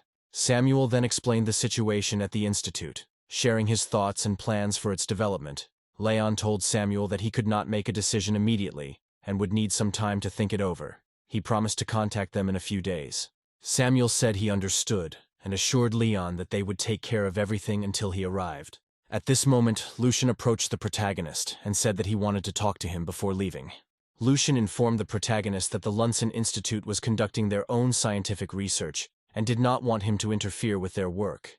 He hoped that Leon would allow them to continue their work without interference. Leon asked Lucian what his education was. Lucian replied that he graduated from Fudan University, received a doctorate in computer communications, and is a highly qualified specialist in his field. Leon, upon hearing this, told Lucian that if he hadn't mentioned it, he would have assumed that he had a kindergarten diploma. Lucian, somewhat offended, replied that although they knew Leon was rich, he was the most talented graduate of Fudan University. He told the protagonist that he had no right to insult him. Leon replied that he had not insulted Lucian, but that he despised such brainless people. Leon replied that he had acquired the entire Lunsen Institute, so how dare Lucian tell him to leave. He added that Lucian was no longer needed at the institute. Samuel intervened in their argument, explaining that Lucian was simply concerned about the institute's future and did not mean to offend Leon with his words. Lucian then told the protagonist that once he solved the project's problem, they would be able to make a breakthrough in chip manufacturing technology, which would be a significant scientific achievement. He put his hand on Samuel's shoulder and said that if he left the institute, the losses would be irreversible. Leon asked Lucian if he thought the Earth would stop spinning without him.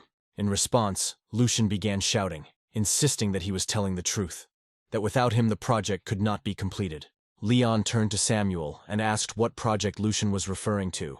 Samuel explained that the project being developed included a control unit program that they were having trouble installing into the system. He told the protagonist that the program they wrote did not match the control unit, which was causing the problems. Leon asked how complex their project was and whether it could be adapted for a control unit. Samuel replied that the level of complexity was high and that it was the most important stage in microchip research. Leon sat down at the table and told Samuel that he would now assess the extent of the problem and try to find a solution. Samuel asked about Leon's education.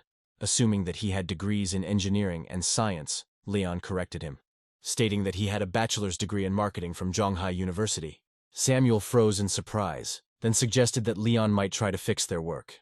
Lucian added that Leon was simply a genius. Deputy Director Lucian said that it was impressive that Leon, with a degree in marketing, was able to figure out programming. Leon told everyone that the code needed to fix the bugs in their source code was critical. He explained that there were many bugs on their server and network that he intended to fix. Leon assured them that he would help correct the program so that there would be no more bugs. A few minutes later, Leon announced that the code was ready and that they could check the program themselves. Deputy Director Lucian asked if Leon would like to check his code again, but Leon replied that everything was already done. Samuel told the others that the program was perfect, and now they knew what would happen next. Leon told Vice Director Lucian that the problem was solved and he was no longer needed at the Lunsen Institute. He then instructed Samuel to replace all the old equipment with new and assured him that the funds would be provided for this. Samuel, concerned about the cost, informed the protagonist that replacing all the equipment would cost at least 20 million. Leon patted Samuel on the shoulder and told him not to be nervous. He assured him that as the director he would handle the matter. Leon promised to transfer 50 million. Leon also told Samuel that each of them would receive a bonus of 500,000 yuan if they completed the task. Samuel thanked Leon on behalf of the institute, expressing his gratitude to them for his trust. At this moment, a student named Lizzie approached the protagonist, bowed and told him that before he left, she would like to apologize for her previous behavior and ask him a few questions. Leon gave Lizzie his contact information, saying they could ask any questions at any time. He then told Samuel that he was leaving but could be contacted if needed. Samuel replied that he was seeing the director off. As Leon and Samuel walked outside, Leon thought to himself that the Lunsen Institute was impressive and had great prospects for the future. However, at that moment a man caught his attention. The man introduced himself to Samuel, explaining that he was Christopher, the principal of Zhonghai Normal University, and he was pleased to meet the protagonist. Standing next to Christopher was his chief secretary and friend, Jay. Samuel informed Christopher that he had called him a few days earlier asking to borrow the Lunsen Institute lab. But Samuel explained that the institute had recently been purchased by new owners, so he no longer had the authority to make such decisions. He added that Leon was now the new director, and that any discussions regarding lab rental should be directed to him. Leon extended his hand to Christopher and expressed his pleasure at meeting him. Christopher mentioned that he intended to pay the rent, but Leon told him that there was no need for payment. He explained that they were planning to get rid of the old equipment and offer it to a friend in need. Leon told Christopher that the equipment was used to develop microchips and was in good condition in the lab. Christopher thanked Leon for his generosity. Jay noticed that Leon looked familiar and asked if they had met before. Leon replied that Jay had a good memory, mentioning that their paths had crossed a few days ago at the university's Human Resources Department. Christopher was surprised and asked if Leon was a teacher at their university, and if he had recently acquired the Lunsen Institute. Leon explained that he was working for them to gain experience. Christopher, recognizing Leon's contributions to technology and academic affairs, mentioned that he was considering offering him the position of vice-chancellor. Leon thanked Christopher for the kind offer, but explained that he preferred not to draw too much attention to himself. Christopher assured him that they would sign the contract privately, without anyone being present. Then Christopher instructed Jay to prepare all the necessary documents for signing. The next day, Leon went to his new workplace. He was sitting at the office computer with Lincoln, working on homework and preparing presentations, when suddenly someone kicked open the office door. Felix entered the room, clearly upset, and everyone was eager to understand what had caused the teacher's anger. Lincoln informed Felix that Samantha had not yet arrived, and that he would inform her of his visit. However, Felix explained that he was not there because of the dean, but because he wanted to talk to the protagonist. Leon was surprised and asked Felix what his purpose was. Felix explained that he had heard that the new guy had given Samantha a lot of trouble on his first day on the job. Leon was confused because he couldn't understand what he had done wrong. Felix insisted that Leon had caused trouble, and demanded that he leave the university. Leon asked if Felix really thought he was better than him, and suggested they have a short talk and make him leave immediately. Lincoln warned Leon not to escalate the situation, explaining that Felix's uncle was the vice principal and that he wielded considerable power. Just then the door opened and Samantha walked in. She was shocked to see Felix and asked why he was there, reminding him that she had told him not to come to her office.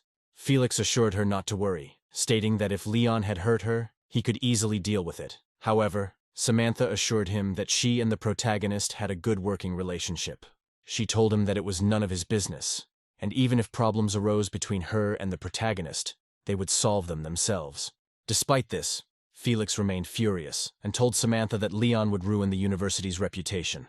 As Felix was about to leave, Samantha told the protagonist that she just wanted to be left alone, and for Felix not to bother him. Leon smiled and told Samantha that he was happy to serve such a wonderful man.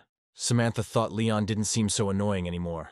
They were chatting when Samantha received a call telling her that Mr. Lee had called Leon into the vice principal's office. Samantha then told the protagonist that he needed to go to Mr. Lee's office urgently. Lincoln advised the protagonist to go immediately and apologize, warning that otherwise he might not be able to stay at school for long. When Leon entered the office, he saw Teacher Felix standing there. Teacher Felix told him that he was going to be fired. Leon asked the vice-rector about the reason for his dismissal. The vice-rector explained that, in his opinion, Leon, with his qualifications, was not suitable for work at the university and should resign. Leon responded by apologizing, mentioning that he had just received a message from the rector that he needed to respond to immediately. Calvin then walked into the office, received the message, was furious, and demanded to know why the vice principal was reprimanding and firing Leon. The vice-chancellor told Calvin that Leon was not fit for the university and should resign. Calvin chided Vice-Chancellor Lee for firing the man he was trying to promote to the vice-chancellor position. Calvin criticized Lee, suggesting that his personal qualities were not up to the job, and suggested that Lee resign, and both Provost Lee and Professor Felix were stunned to realize that they had made a significant mistake. Vice Principal Lee apologized and asked for a second chance, promising to correct his actions. But Calvin told him that he had already given him enough opportunities to improve. In a sudden outburst of anger, Vice Principal Lee slapped Teacher Felix in the face, blaming him for the dismissal. Calvin then turned to the protagonist and assured him that the vice-rector's treatment of him was unfair. He told the protagonist that he could take over the vice-rector position in the future, but Leon politely declined, stating that he was content with his role as a teacher. While Vice Principal Lee continued to scold Teacher Felix, blaming him for his own dismissal, Calvin told the protagonist that he could still be promoted if he wanted. Leon agreed, but only on the condition that the promotion would be carried out secretly. Meanwhile, Samantha and Teacher Lincoln were thinking about what happened and didn't want Leon to get fired. Just then, Calvin walked into the room, surprising Samantha, who asked how and why he had suddenly appeared. Calvin explained that he was on his way and decided to stop by. Samantha, although surprised by his visit, expressed pleasure in seeing him and said that they did not expect him to drop by. Calvin informed them that he had news for them. Vice Principal Lee and Professor Felix were both resigning. Samantha was shocked, trying to understand how everything had changed so quickly. Calvin continued by saying that, in addition to these changes, Leon was appointed as vice principal, and he asked if they would be able to work together as a team. Samantha assured him that they would have no problem working together. Calvin was pleased with their response, and expressed his joy that they could all start working together. Later, Teacher Lincoln asked Leon what happened that caused him to be fired so suddenly and then promoted. Leon explained that it was simple. Calvin cleared up the situation and publicly exonerated him. Just at that moment, Lena appeared and congratulated Leon on completing the hidden task, which resulted in a reward, the Twin Towers in the center. Lena explained that the Twin Towers were part of a financial center worth almost 15 billion. At this moment, the main character received a call from someone who wanted to discuss the details of purchasing the Twin Towers, and they agreed to meet at 9 a.m. the next day. Leon thought that the appearance of the Twin Towers at such a crucial moment was a great event. He reflected that he now had too many businesses to manage, and he would need to create a corporation to control them all. Entering his office, he was surprised to find a girl there. The girl, startled, asked why Leon entered without knocking and did not warn her in advance. Leon smiled and explained that this was his office too. The girl, agitated and embarrassed, insisted that he leave and not look at her. Leon left the office and the girl slammed the door behind him. Leon later attended the banquet, hoping to enjoy the event with his beloved Elizabeth. As he entered the restaurant, he noticed that all the girls seemed to be fascinated by him. Leon saw Elizabeth talking to the girls, and not wanting to disturb them, decided to do his other business in the restaurant. He thought that Elizabeth should wait for him a little. He began choosing dishes, deciding that it would be best to eat first. At this moment, a girl approached the main character and asked if she could find out his WeChat, but he immediately refused. The girl quickly left, muttering that he was a beggar. Leon thought about the situation, realizing that he had unknowingly hurt the girl's pride. Embarrassed, she ran away. Then another girl approached Elizabeth, mentioning that Yalo Shezi's company had recently secured a very large project worth $800 million. Elizabeth recognized the project as the reconstruction of Wangjiang Port, but she was not familiar with the director or his future plans. Leon, overhearing this conversation, realized that Yalo Shezi was the design company he had chosen for the port project.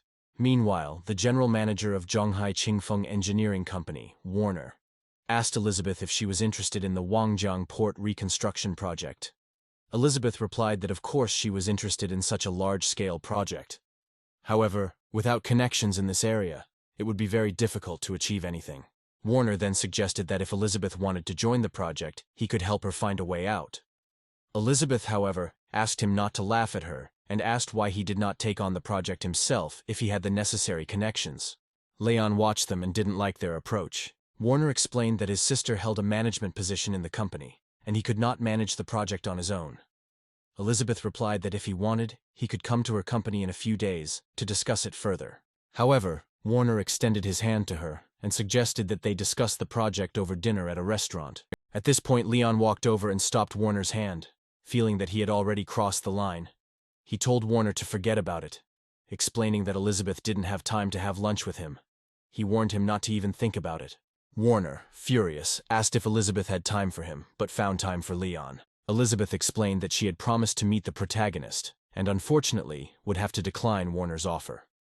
Warner, clearly upset, remarked that it was arrogant of her to turn down such a lucrative project for someone like Leon.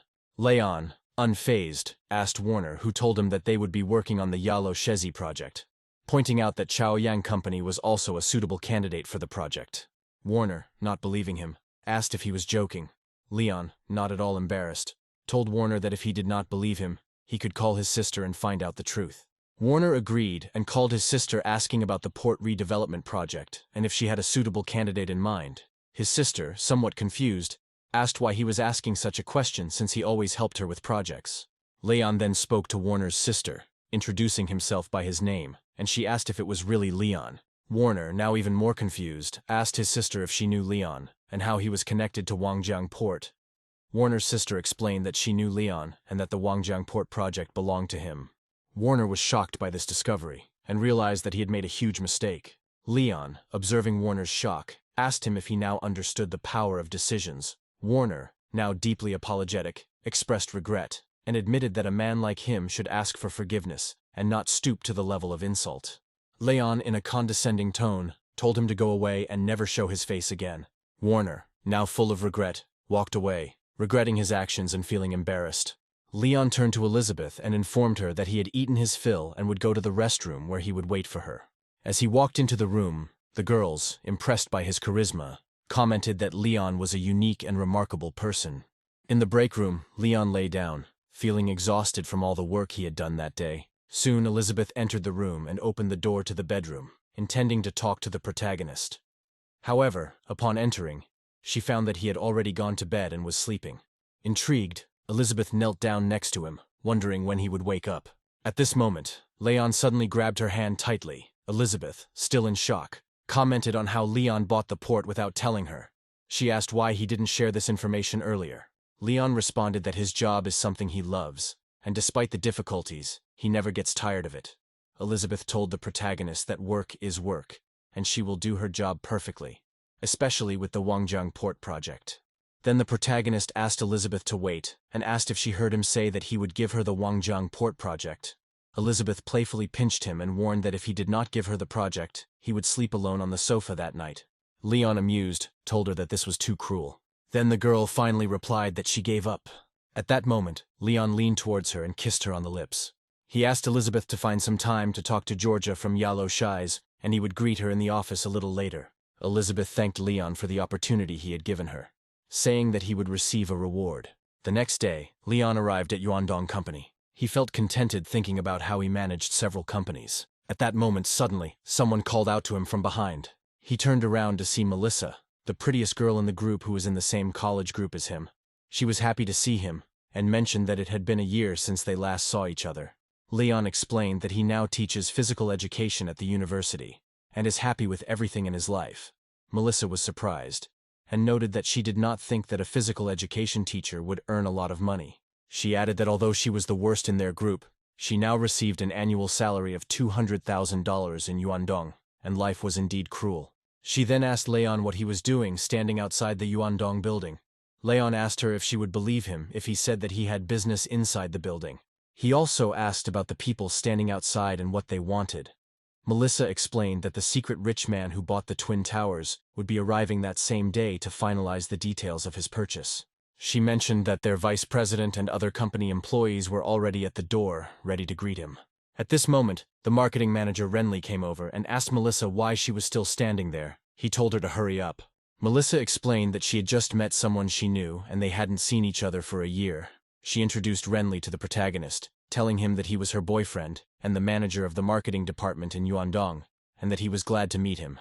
Melissa invited the protagonist to have dinner together that evening to discuss how to find him a job. Renly, however, responded that he only dined with people who had business or fortune, and that dining with someone like Leon would be a waste of his time. He told the protagonist that he had to leave as the secret rich man was about to arrive. Leon watched the man leave. Melissa, feeling embarrassed, apologized to the protagonist and said that they would meet again soon. Leon thought to himself why people always jump to conclusions. Looking around, Leon noticed that everyone was standing near the Twin Towers, waiting for the rich man to arrive. He walked up to the building and noticed that the crowd seemed to treat him with great respect, as if they were meeting a national leader, which he found strange since buying a building was not that big of a deal. Renly, noticing his words, was surprised and thought that this guy was acting like a millionaire. Meanwhile, Leon continued walking towards the building, and everyone stood quietly, as if they were waiting for the president. A shocked Renly asked Melissa what her friend Leon was planning, and urged her to send him away quickly. Melissa pushed Leon and made him leave, saying that the secret rich man would be arriving soon. She explained that it was not the right place for him, at which point a man, Lawrence, approached them, angrily asking Melissa what she was doing there. Melissa apologized, and explained that her friend Leon was a little out of sorts, and that she was going to pick him up now. Renly, arriving at the scene, ordered the guards to take Leon away. Suddenly, Mr. Lawrence struck Renly with all his might. Renly was shocked, not understanding why he had been hit. Lawrence explained that it was Leon who bought the Twin Towers, and he was angry that Renly called him an idiot. He ordered Renly to leave immediately. Renly, in disbelief, asked how it was possible. Melissa, still shocked, turned to the protagonist and asked if he really bought the Twin Towers. Leon replied that he told her why he was there, and she didn't believe him. Renly, smiling, noted that it was too noisy, and said that they would dine together later that day, promising that Leon would not be bored. Leon asked Renly if he really thought he was worthy of dining with him. Lawrence then asked Leon to ignore them, and suggested that they first go to the conference room to sign the business contract. When they arrived at the conference room, Leon thought about quickly resolving the company's affairs, but Lawrence suddenly threw several stacks of documents on the table and told the protagonist that he needed to sign each of them. Half an hour later, Leon had signed a lot of contracts and was exhausted by the process. He stood up, announcing that he was finally finished and all the paperwork was ready. Lawrence congratulated him on completing the task and mentioned that now that Leon owned the Twin Towers, he would need to work even harder. Lawrence then asked who would represent the Twin Towers, and Leon asked if he had any recommendations. Lawrence suggested that the protagonist think about his wife's brother, who owned a private company and was one of the top 3 leaders in the industry. Leon said that if Lawrence recommended him, he could ask to contact him, and if no other questions arose, he would continue to handle other matters. Meanwhile, Melissa and Renly were packing their things from the company. Renly tried to calm Melissa down, telling her not to be nervous as she could still earn and support herself by joining another company. Melissa, however, told him that he was overthinking it, and that they were not right for each other. She said that they should break up. Renly was taken aback and asked Melissa if she had just told him that she wanted to marry him soon. Melissa replied that Leon had once written her a love letter when they were at university, and she was sure that he had not forgotten it. She believed that they would be together soon. Renly, feeling offended, said he didn't know she was such a person. Melissa then threw her things in the trash, thinking that she would be happy with the protagonist. She noticed Leon and Lawrence leaving the building, and decided she had to talk to him before it was too late. Melissa ran up to the protagonist, and when he saw her, he was surprised, asking why she hadn't left yet. Melissa told him that she had just broken up with Renly, and was now very happy to be single again. Leon asked her what this had to do with him. Melissa explained that she once received a love letter from him, and now she is giving him a chance to be together. Leon explained that the letter was meant for another girl, not her, and told her to wake up and stop talking nonsense. At this point the crowd began to gossip, claiming that Melissa was too fond of herself, which they thought was typical of some women. They complained that when a man has no money, women ignore him. But when he has money, they flock to him like flies. Leon, tired of the conversation, told Melissa that he was leaving and did not want to listen to her words anymore. He then headed towards his Pagani, thinking he needed to leave quickly. However, Melissa suddenly got into his car, thinking that he wouldn't mind helping her. Melissa told the protagonist that since she had just been fired, at least he could drive her home. Leon asked her why he had to take her there. However, Melissa insisted that they were old friends, and he could take her home, to which he agreed. Then she asked him if he would book a room for her. Then the main character called someone, explaining that he had a girl in his Pagani who didn't want to get out. Leon confirmed that he called the police because she did not want to leave. Melissa begged him not to go that far, assuring him that she was already leaving. Then Leon dropped her off and quickly drove away, glad to be rid of her company. Meanwhile, something interesting was happening near the neighboring building. A crowd had gathered to watch a heated conversation between a man and a girl. The man shouted at the girl, accusing her of scratching his car, insisting that she take responsibility, and warning her that if she tried to leave she would face serious consequences. A girl named Hannah asked why he was yelling at her so loudly. She assured him that she would make up for the damage. The man, however, did not believe that she could afford to pay such a sum, and suggested that they could solve it another way. He grabbed Hannah's hand and told her that he needed a personal secretary to carry out his errands. He informed her that he would calmly deduct the money from her salary. Hannah was furious and demanded that he let go of her hand. The man asked her how she dared to speak to him like that, and taking a handkerchief from his pocket, warned her that she would regret her decision. He started trying to cover Hannah's mouth with a rag. She thought this man would not let her go, and she needed to figure out how to escape. The man, pleased with himself, planned to humiliate Hannah in front of everyone, making her regret speaking to him that way. The crowd was shocked by the man's behavior and wanted to help Hannah, but they were afraid that he might harm them too. At that moment, Leon drove up in his Pagani. Leon got out of the car and walked over to the man to help Hannah. At that moment, Hannah broke free from the man's grip. Then she ran to the protagonist, hoping that he would help her and save her. She asked him how he got there. Leon explained that he was just passing by and saw her. He asked what happened to her hand, noticing that it was red. Hannah told him that the man had been harassing her. Leon then asked Hannah to explain what happened. Hannah told him that she had left her motorcycle there, and the man claimed that the wind had blown it away and scratched his car. Leon pointed out that it was a hot, windless day, and her motorcycle could not have fallen on its own. He suggested that they go into the building where the camera was, and they could review the footage to find out what really happened. At this point, the man realized that he was Hannah's boyfriend, and said that they could resolve the issue without involving the police. He suggested finding a service to quickly repair his car. Leon, however, told the man to stop rushing and insisted that they find out the truth. He suggested that perhaps a crime had been committed. Suddenly the man fell to his knees and admitted that he had made a mistake. He mentioned that he had children and a family to take care of, begging Leon not to call the police. Leon said that this time he would let the man go, but he warned him that if something like this happened again, he would send him to the police station. Hannah then told the protagonist that she was feeling dizzy and could barely stand on her feet. Worried, Leon hugged her and said he would take her home. When they got into the car, Leon asked Hannah where she lived, but she couldn't remember the address right away. She started thinking about it. Leon told her that as a manager in his sales department she should buy a car and drive it wherever she wanted. Hannah replied that buying a car right after getting a promotion wasn't a good idea. Leon assured her that if she was worried about what others thought, she should stop and focus on her own comfort. He told her that when he had time, he would take her to the car dealership.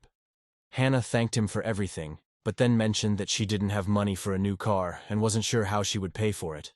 Leon jokingly told her that she could think about it while in prison. Hannah looked at him and thought about how kind he was. Suddenly she told the protagonist that she could pay him back for helping her with her body.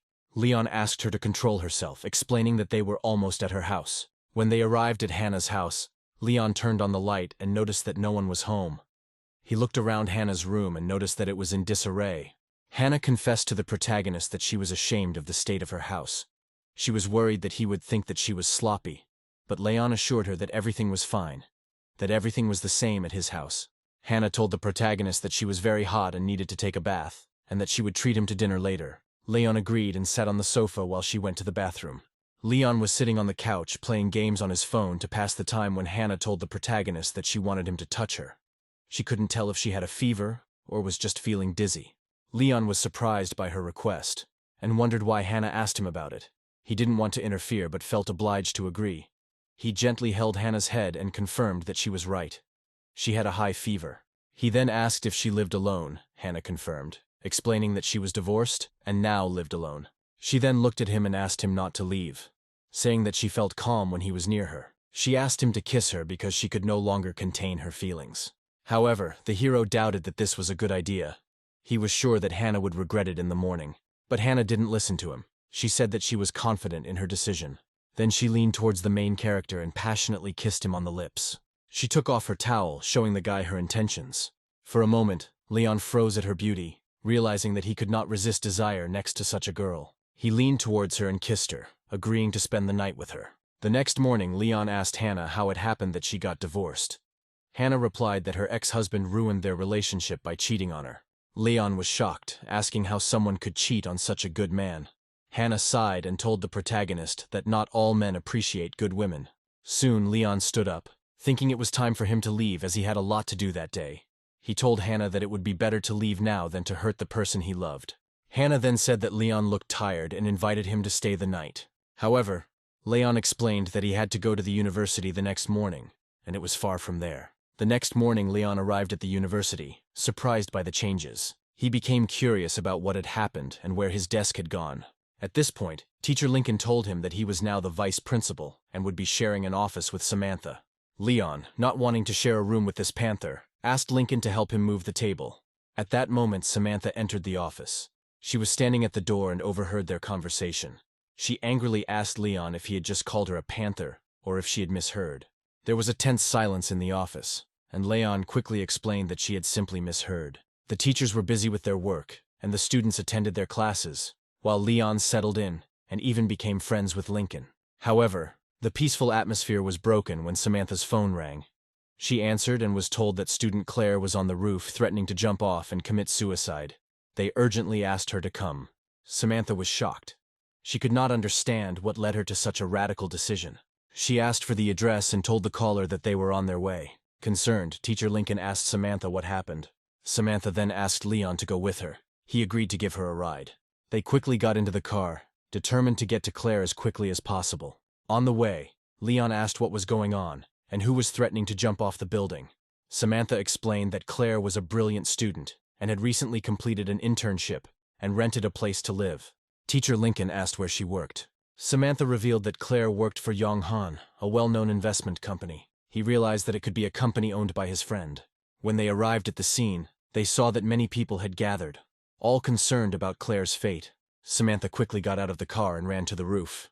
Leon followed her, looking up at the roof, shocked to see Claire standing on the edge. Claire closed her eyes, thinking this was the end. Samantha and Leon approached the building, but were stopped by an officer who said they could not enter. Samantha explained that they were Claire's teachers and asked for permission to talk to her.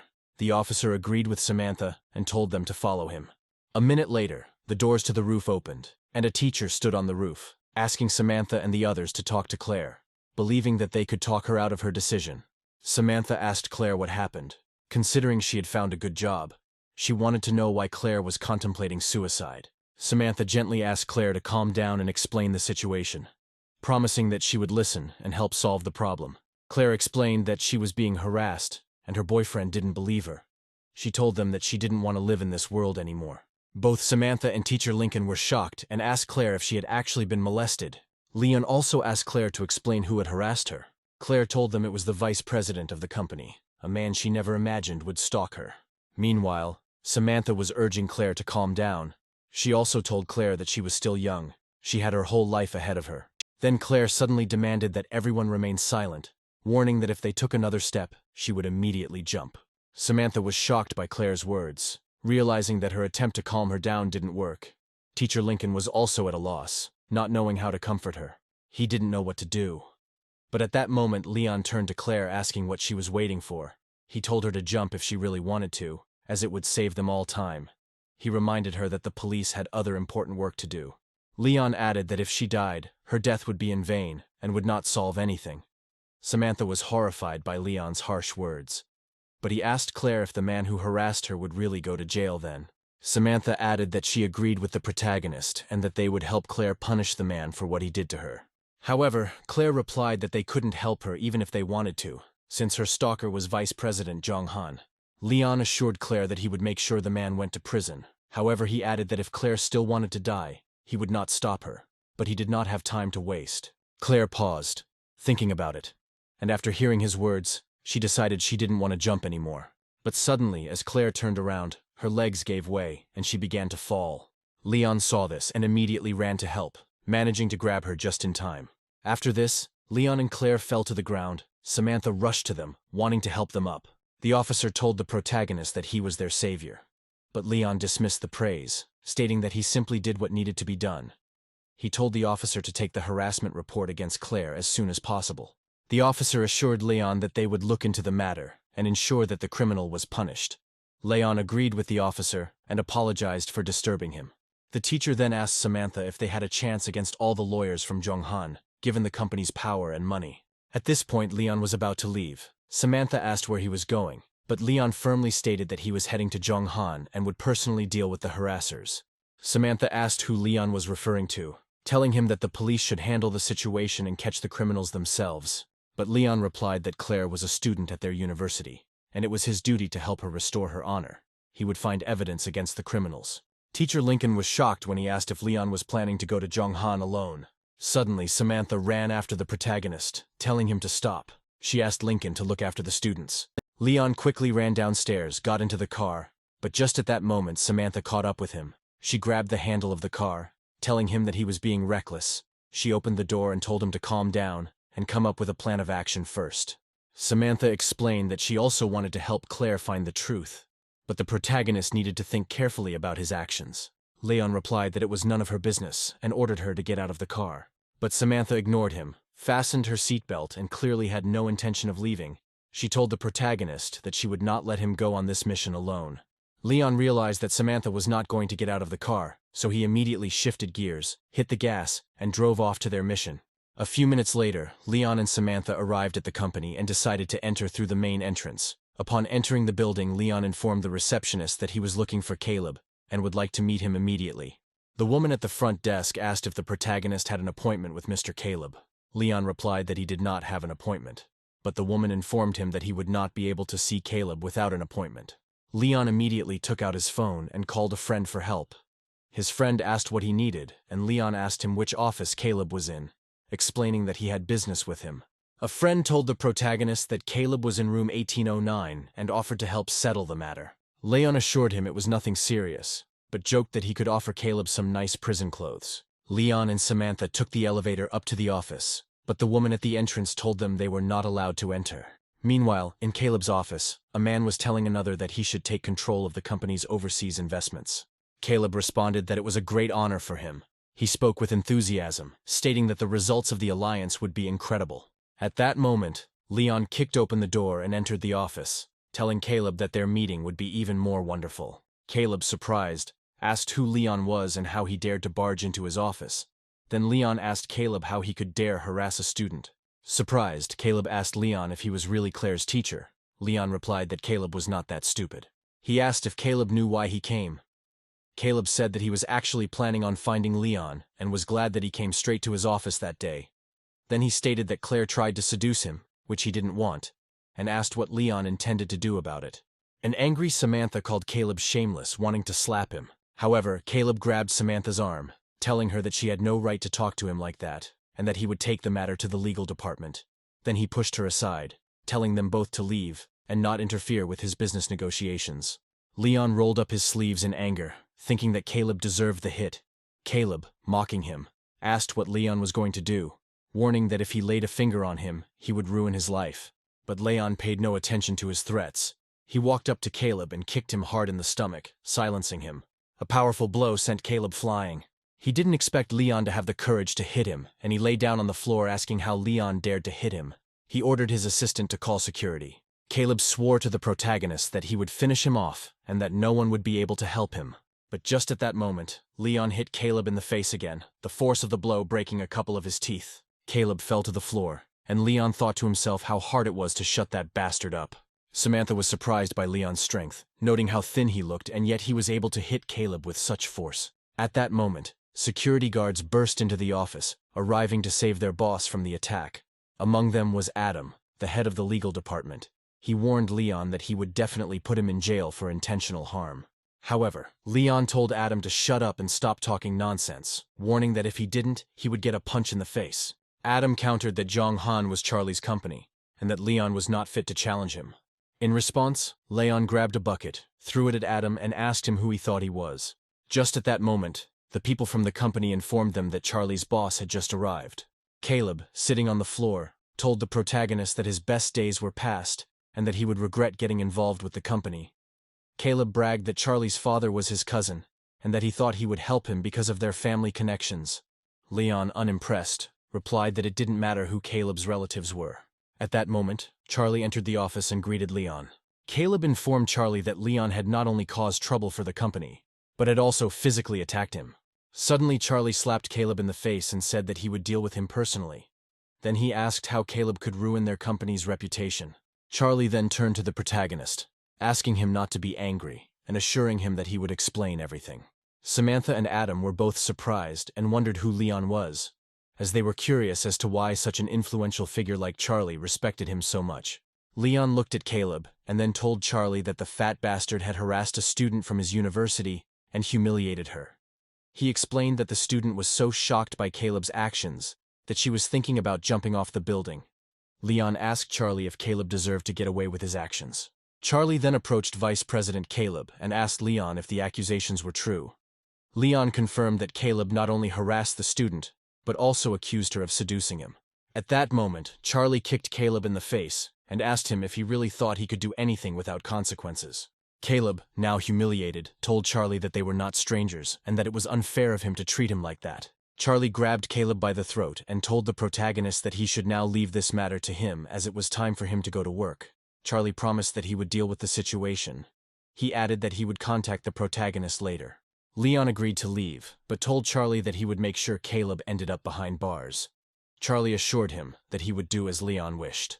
Leon then walked up to Samantha, telling her that it was time for them to get back to their activities. Samantha, still in awe of the situation, thought about how influential Leon must be to solve the problem so easily. She expressed her admiration, saying that she now understood why he was not afraid to come to the company. Leon explained to Samantha that when students are humiliated, they cannot just do nothing because they are expected to be role models for everyone. He continued by stating that he believed the incident exposed a serious problem in the education system, which had become too corrupt. Leon explained that students, once they enter the real world, often have a hard time adjusting to the rhythms of life in society. Samantha agreed with him completely and said that she would report the situation to the rector. At this moment, Lena suddenly appeared in front of the protagonist and congratulated him on saving the student.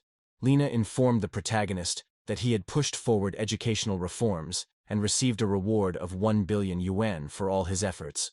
Leon was surprised and asked Lena why he received such a big reward for what seemed like a small thing. Lena replied that the reward had already been transferred to his account. Leon expressed his joy upon hearing this news. Samantha, noticing Leon's reaction, asked why he hadn't started the car yet. She also noted that she could see that he was tired and that he could leave work early today. Samantha thanked Leon for everything he had just done for them and mentioned that she would be going with him to meet Claire's boyfriend tomorrow. Leon told Samantha that there was no need to thank him since he was a teacher, and that was his job. Later, Leon arrived at his big house in Joji and realized that he could use some rest after so much work. He lay down on the bed, gathering his strength. But just at that moment, someone called him on the phone.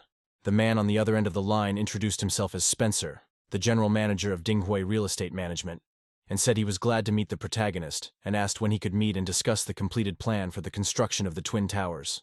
Leon replied that he was a little tired that day, but suggested that they meet the next day at the Bandau Hotel at 1 o'clock. Meanwhile, Charlie arrived at Villa Triumph. He asked his father why he had called him there, because he had business, but he had put it aside to meet him. Charlie's father, Connor, asked his son if it was true that he fired Caleb and questioned whether he was willing to go to jail for his actions. Charlie told his father that Caleb had crossed his friend and committed a crime, and therefore deserved to be punished.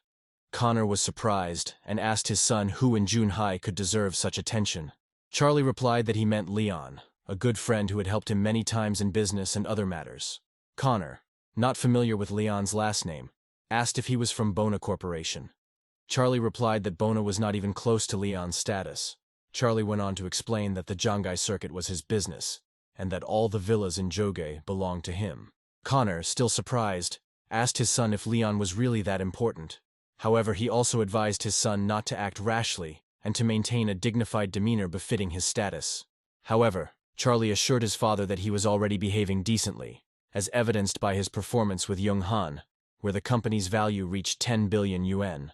Connor told his son that he had recently found the right woman for him, who met all his criteria. However, Charlie responded to his father by telling him that he had never been interested in prenuptial agreements. Despite this, Connor smiled and said that his son had not yet seen what the woman looked like. He then showed Charlie her photograph, saying it was Elizabeth. Charlie remarked that she was indeed beautiful.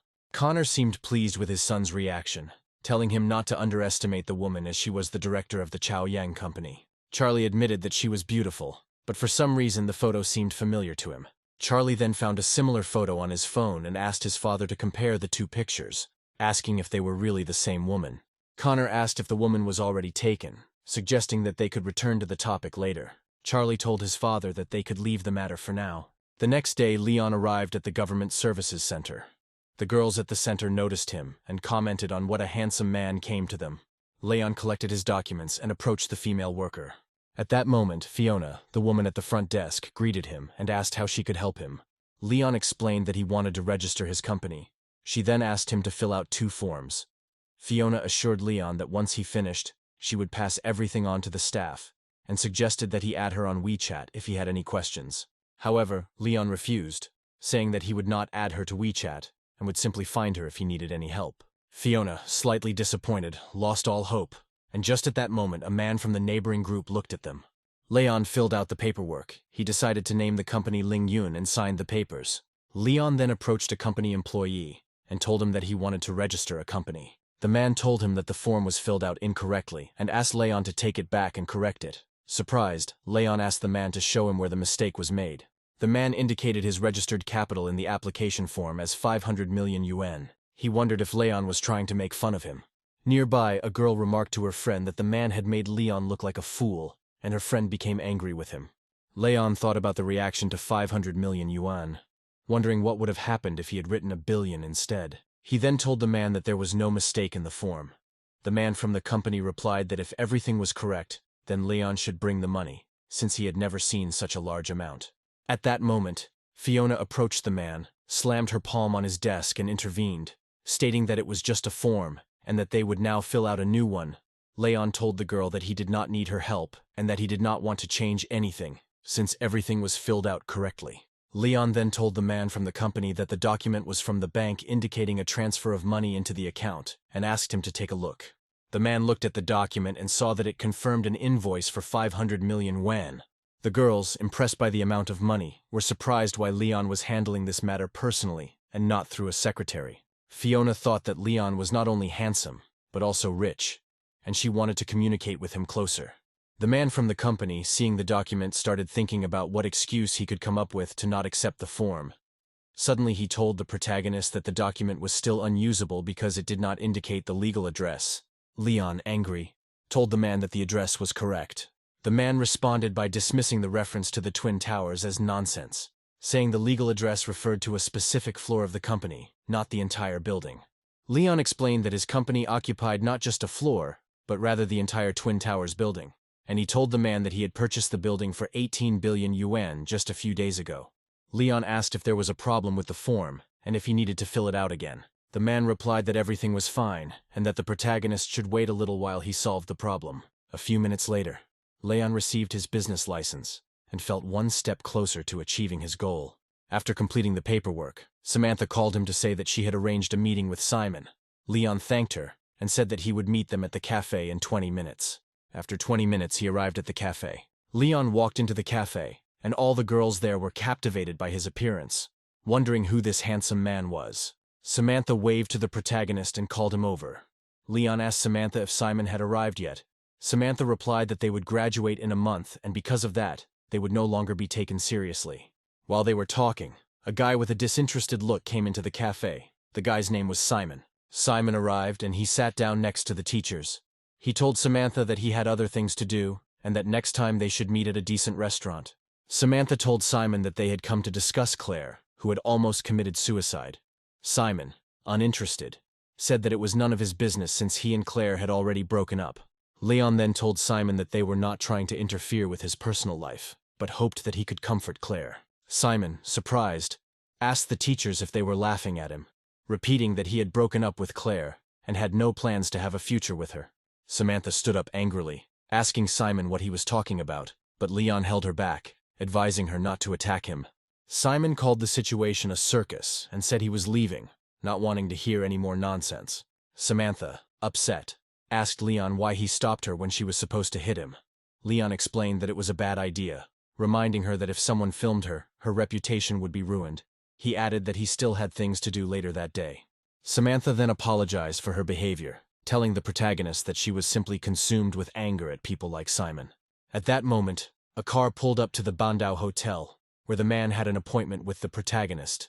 The man asked his son where he had been, reminding him that they had an appointment with an important person. Simon explained that Samantha had invited them to a cafe, and then the man asked his father if he and his uncle would really be working with such a large figure, to which Simon's father convinced him to take part as well. He asked his son to be careful and not to let him down. Later, Simon's father called the protagonist to see if he had arrived and said he would find him. Leon replied that he had already seen them. He hung up and walked towards the man with whom he had discussed their plans the day before. Suddenly, Simon pointed at Leon and told him to stop following him and to ignore Claire. The man was shocked by Simon's behavior and asked him what he meant. Simon explained that Leon was a teacher at his university, and they had an argument in the morning, so he came for him again. Leon smiled and told Simon's father that he had a wonderful son. At that moment, Spencer hit his son in the face with all his might, saying that he would kill him. Simon, stunned, asked his father why he hit him and said that Leon was wrong. Spencer then told his son that it was Leon who bought the Twin Towers building. He warned Simon that if he was rude to him, he would beat him to death. A shocked Simon asked if this was the secret rich man who bought the Twin Towers, but he found it hard to believe since Leon was just his class teacher. Leon, hearing this, told Spencer that he was gaining experience at the university. Spencer then told his son that he would be better off following Leon's example and teaching in his spare time, adding that because of his son's actions, their business would fall apart. At this moment, the manager of the Bandau Hotel approached the main character and asked what happened. The manager asked if Leon wanted him to take them. Leon replied that he could handle the situation himself and did not need help. Suddenly, Leon's words caught Spencer off guard. Leon confirmed that he understood correctly and explained that this hotel was also his property. Leon then asked if Spencer had any other questions. They sat down at the table, and Spencer told the protagonist that he had spoiled his son. He hoped that Leon would forgive him for his mistakes. Leon replied that it was not up to him to forgive his son for his licentiousness. Spencer was surprised by Leon's words and began to think about how debauched his son was. Simon asked Leon to forgive him, admitting that he had made a mistake. Then he said that he would find Claire and marry her. Leon, however, advised Simon to forget about her, stating that Claire was not a bad girl, and that he should leave her alone and not interfere. Mr. Spencer bowed to the protagonist, apologizing for his son's behavior and expressing shame for what had happened.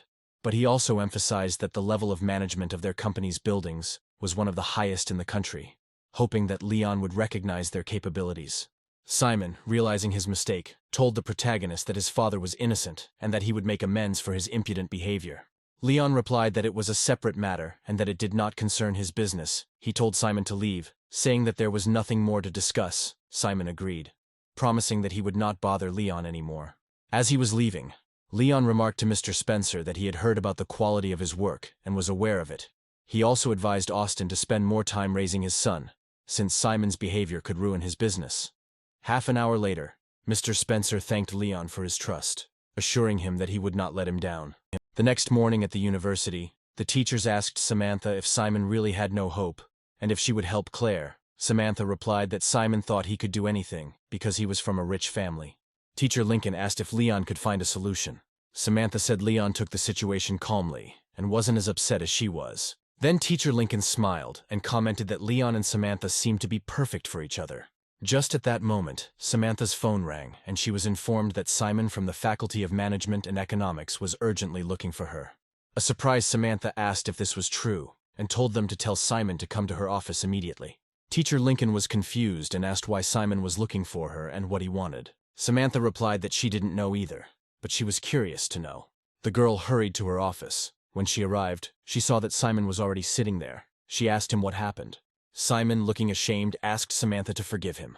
He expressed deep regret for what he had said to her the day before, and began to bow, stating that he knew little about life and wanted to correct his mistakes. Samantha and Teacher Lincoln were both surprised at how well-mannered Simon was, noticing a noticeable change in his demeanor. He even cried, telling them that thanks to the protagonist, he realized his mistake and would do everything he could to make amends. Then Simon told Samantha that he wanted to visit Claire after dinner and asked if she could take him to her. Samantha was clearly shocked, but agreed to help him, thinking that Leon was incredible at being able to handle Simon. Meanwhile, Leon was thinking about visiting Hannah to check on her. He knocked on Hannah's door hoping she was home. Hannah, who was cooking in the kitchen, was pleasantly surprised and happy to see Leon, and told him that she missed him. Leon smiled. He was also pleased to see her. He then told Hannah that he would take her car shopping today, remembering what he had promised her last time. Hannah agreed, but suggested eating first, and Leon, who was hungry, agreed. The girl asked him to try her dish, saying that he would like it. They continued to have breakfast at Hannah's house, and after Leon had eaten his fill, he asked if it was too much food just for breakfast. Noting the ginseng soup, Hannah explained that a man's stomach should always be full. She even offered to feed him. Leon complimented her by admitting that she knew how to make men happy and asked what kind of car she wanted. Hannah told him that she wanted a white, beautiful car. Leon then offered to buy her a Maserati, a white and beautiful model, and assured her that she would be delighted. Hannah, however, told him that her budget was only $200,000, and she could not afford a car like his. However, Leon replied that she did not need to worry about the price, and promised to fulfill his promise to her. Later, Leon took Hannah to a car dealership to find the best car for her. Leon and Hannah were looking at the different models of cars, impressed by the wide selection of luxury cars. The salesman greeted them, asking if they had come to choose a car and if he could help them in any way. He also asked about their specific requirements and who would be the main driver. Hannah explained that she didn't have any particular preferences, but she was looking for a car with a budget of $200,000. The salesman seemed surprised by their budget and decided he would not serve them. He then assigned another salesman to help them. The woman approached them, greeted them politely, and offered to answer any questions they might have. Leon expressed concern that their budget was too small, and that was why the first salesman refused to help them. The salesman turned around and said he had understood correctly. However, just at that moment, another salesman approached and asked about the sports car parked outside, wondering who it belonged to. Hearing this conversation, the first seller looked outside and was amazed to see that it was a Pagani car worth over $30 million. The salesman then asked the manager what was wrong with the car. Manager Lou replied that the car was blocking his driveway, and he wanted to know whose it was so he could move it. Leon apologized, assuring Manager Lee that he would take care of the car and move it to the parking lot. The salesman was shocked and asked if Leon owned a Pagani Zonda. Leon asked if there was a problem, suggesting that if they were not welcome they could simply go to another dealership. Manager Lou quickly asked them to stay, promising to answer all their questions. The salesman then begged Leon to give him a chance, admitting his mistake and assuring him that he would serve them properly from now on. However, Leon, skeptical, asked if the seller had changed his mind just because of the Pagani. The salesman then knelt down and begged for forgiveness, while Manager Liu immediately fired him. A few minutes later, Leon and Hannah arrived at another car dealership. Hannah, feeling guilty, apologized for causing so much trouble. However, Leon reassured her by reminding her that when he started working for the company, it was she who supported him. He pointed to a BMW model, one of the most elite cars in the showroom, and mentioned that it cost over $1 million. Hannah expressed concern that if she drove such a car to work, her colleagues would gossip, thinking that she had found a rich man. Leon dismissed her concerns, saying that it did not matter what others thought. Hannah, clearly touched, said she liked the car. Then the main character told her that if she liked the car, then it was hers. He then told the salesman that he would pay for the car with a credit card. Hannah expressed her gratitude at how lucky she was to have a friend like Leon. The hero also said that he would teach her to drive in his free time, since she had not driven for a long time. Leon assured her that it was just a machine, and that she deserved much more. He encouraged her to believe in herself, because she would be successful in the future. Later, at the Nanchong Hotel, Georgia met Leon at the entrance, wanting to discuss important matters. Georgia expressed her joy that Leon had taken the time to visit her, as they had been waiting for him. Leon suggested that they go inside where they could discuss business over dinner. He asked the girl when the first stage of their modification project would be ready. Georgia explained that according to the current schedule, it would take at least 2 months. Leon, unhappy with the time frame, offered an additional $400 million to speed up the process by offering to hire another company. At this point, Georgia understood his disappointment and assured him that they would work faster to meet his expectations. She was pleased to work with such a charismatic client. Leon then told Georgia that he had started a company called Ling Yun and asked if she could help him design a logo. Georgia, wanting to help, asked where the company was located. Leon proudly told her that he had bought the Twin Towers. Georgia was impressed. Noting that Leon was young and promising, she noted that the towers were recently built and had already become iconic in China. Then she asked if Leon had any other wishes for the logo design. Leon asked if they could add the name of Ling Yun Tower to the logo. Georgia informed him that he could change the name inside the tower, but the name of the Twin Towers itself could not be changed. Suddenly, Leon told the girl that he could do anything and that he had bought the Twin Towers. He added that it was only 2 buildings and asked her not to fuss. Georgia then apologized to the protagonist, admitting that she had been too emotional. She then asked if he had anything else to do or if he would like her to make coffee for him. As she was known for her coffee-making skills, Leon told Georgia that he was busy that day but would try her coffee next time. Georgia assured him that she would send all the information about the project to his email. Once outside, Leon began to think about where he should go. At that moment, Samantha suddenly appeared behind him, barely able to stand on her feet. She told her friend that she wanted another drink. Leon, shocked, asked what she was doing there, why she was in such a state. Samantha explained that she was surprised to meet him at the hotel and asked what he was doing there. Then her friend told her that Samantha's boyfriend had cheated on her. She explained that Samantha was drunk and needed a ride home and asked Leon to help her. Leon, shocked by the situation, was momentarily speechless. He then decided to help her, believing that if no one else would solve her problems, he would.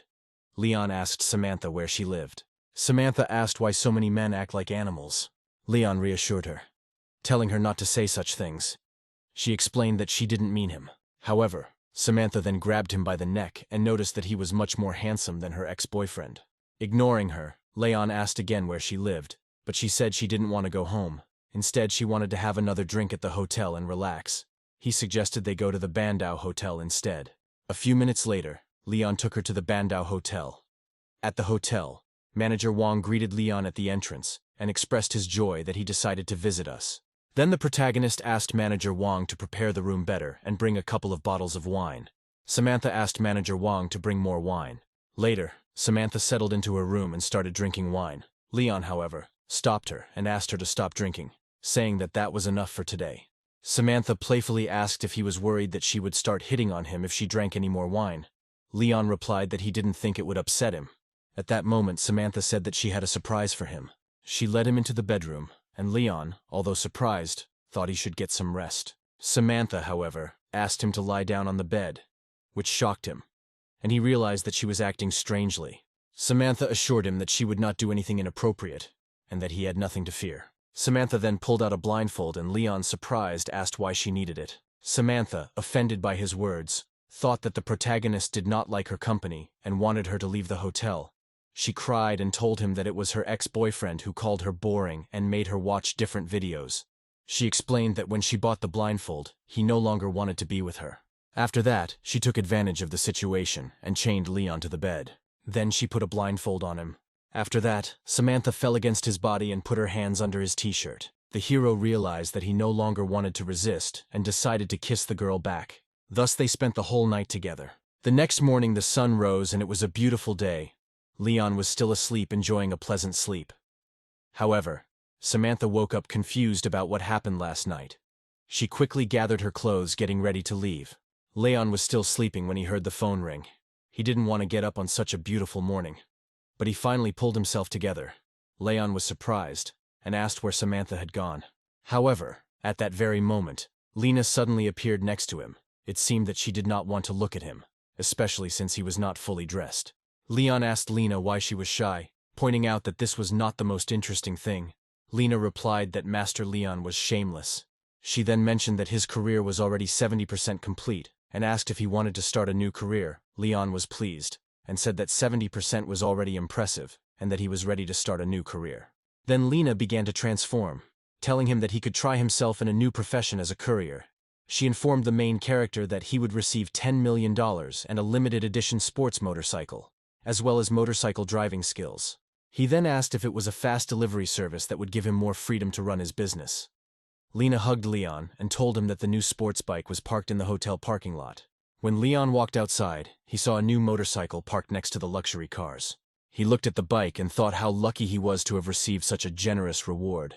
After examining the motorcycle, Leon realized that it was indeed a limited edition, just as Leon had said. He also realized that the cost of such an elite motorcycle was $6.5 million, which seemed unbelievable. Leon got on his motorcycle and noticed a nice helmet. He thought it was discontinued. Leon got on the motorcycle, started it, and felt the powerful engine. At that very moment, he quickly drove off on business. He soon arrived at the university, amazed by the speed of the motorcycle. Samantha stood there wondering who could ride a luxury motorcycle. Suddenly, Leon took off his helmet, and Samantha was even more surprised to see that it was him.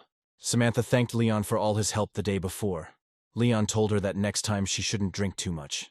Samantha asked Leon why he hadn't ridden such a nice motorcycle before. Noting that all the female students couldn't take their eyes off him, Leon replied that it was an educational institution, and he didn't want to attract unnecessary attention. Hearing this, Samantha was surprised and asked why Leon decided to ride a motorcycle today. Then the protagonist told her that he came there to pack his things and quit, and that it didn't matter what car he came in. Samantha was shocked and asked why he wanted to quit. She wondered if it was because of yesterday, but he assured her that it wasn't. Samantha then asked Leon what he planned to do after leaving university. Leon asked her not to worry about him, and explained that from that very day on, he would work as a courier. Intrigued, Samantha asked why a rich man like him would want to work as a courier. The girl said that in that case she would like to make a personal order from him. However, Leon asked Samantha not to trivialize everything, specifying that he would work as a courier, not a callboy. Samantha wished him good luck in his new job and said she was heading to HR. At that moment, Leon received a notification on his phone about a new order. He was surprised, because he had just downloaded the application, and he already had an order to buy a music stand. Leon quickly arrived at the hotel with the order in hand.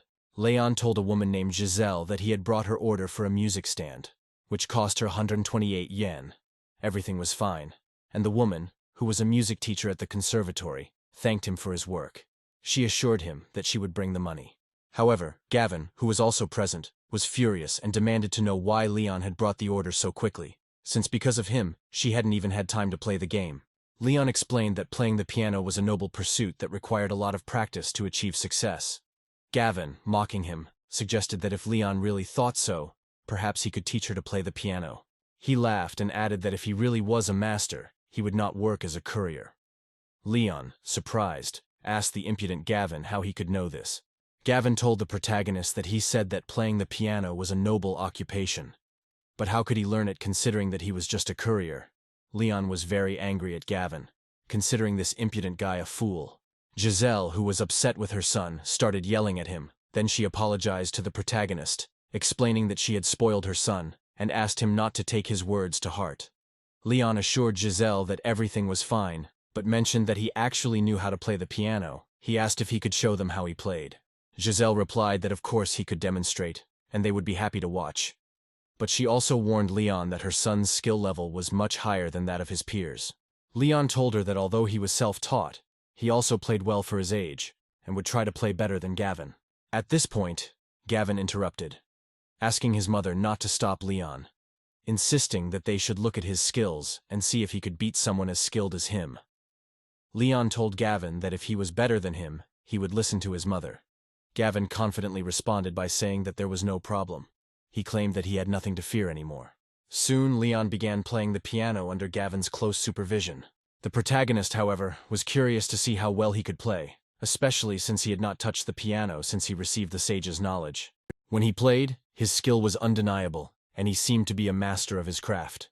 Giselle thought to herself that the piece he was playing, Will-o'-the-Wisp, was a difficult piece for any performer. Gavin, infuriated by Leon's performance, clearly did not expect the courier to play such a difficult melody so well.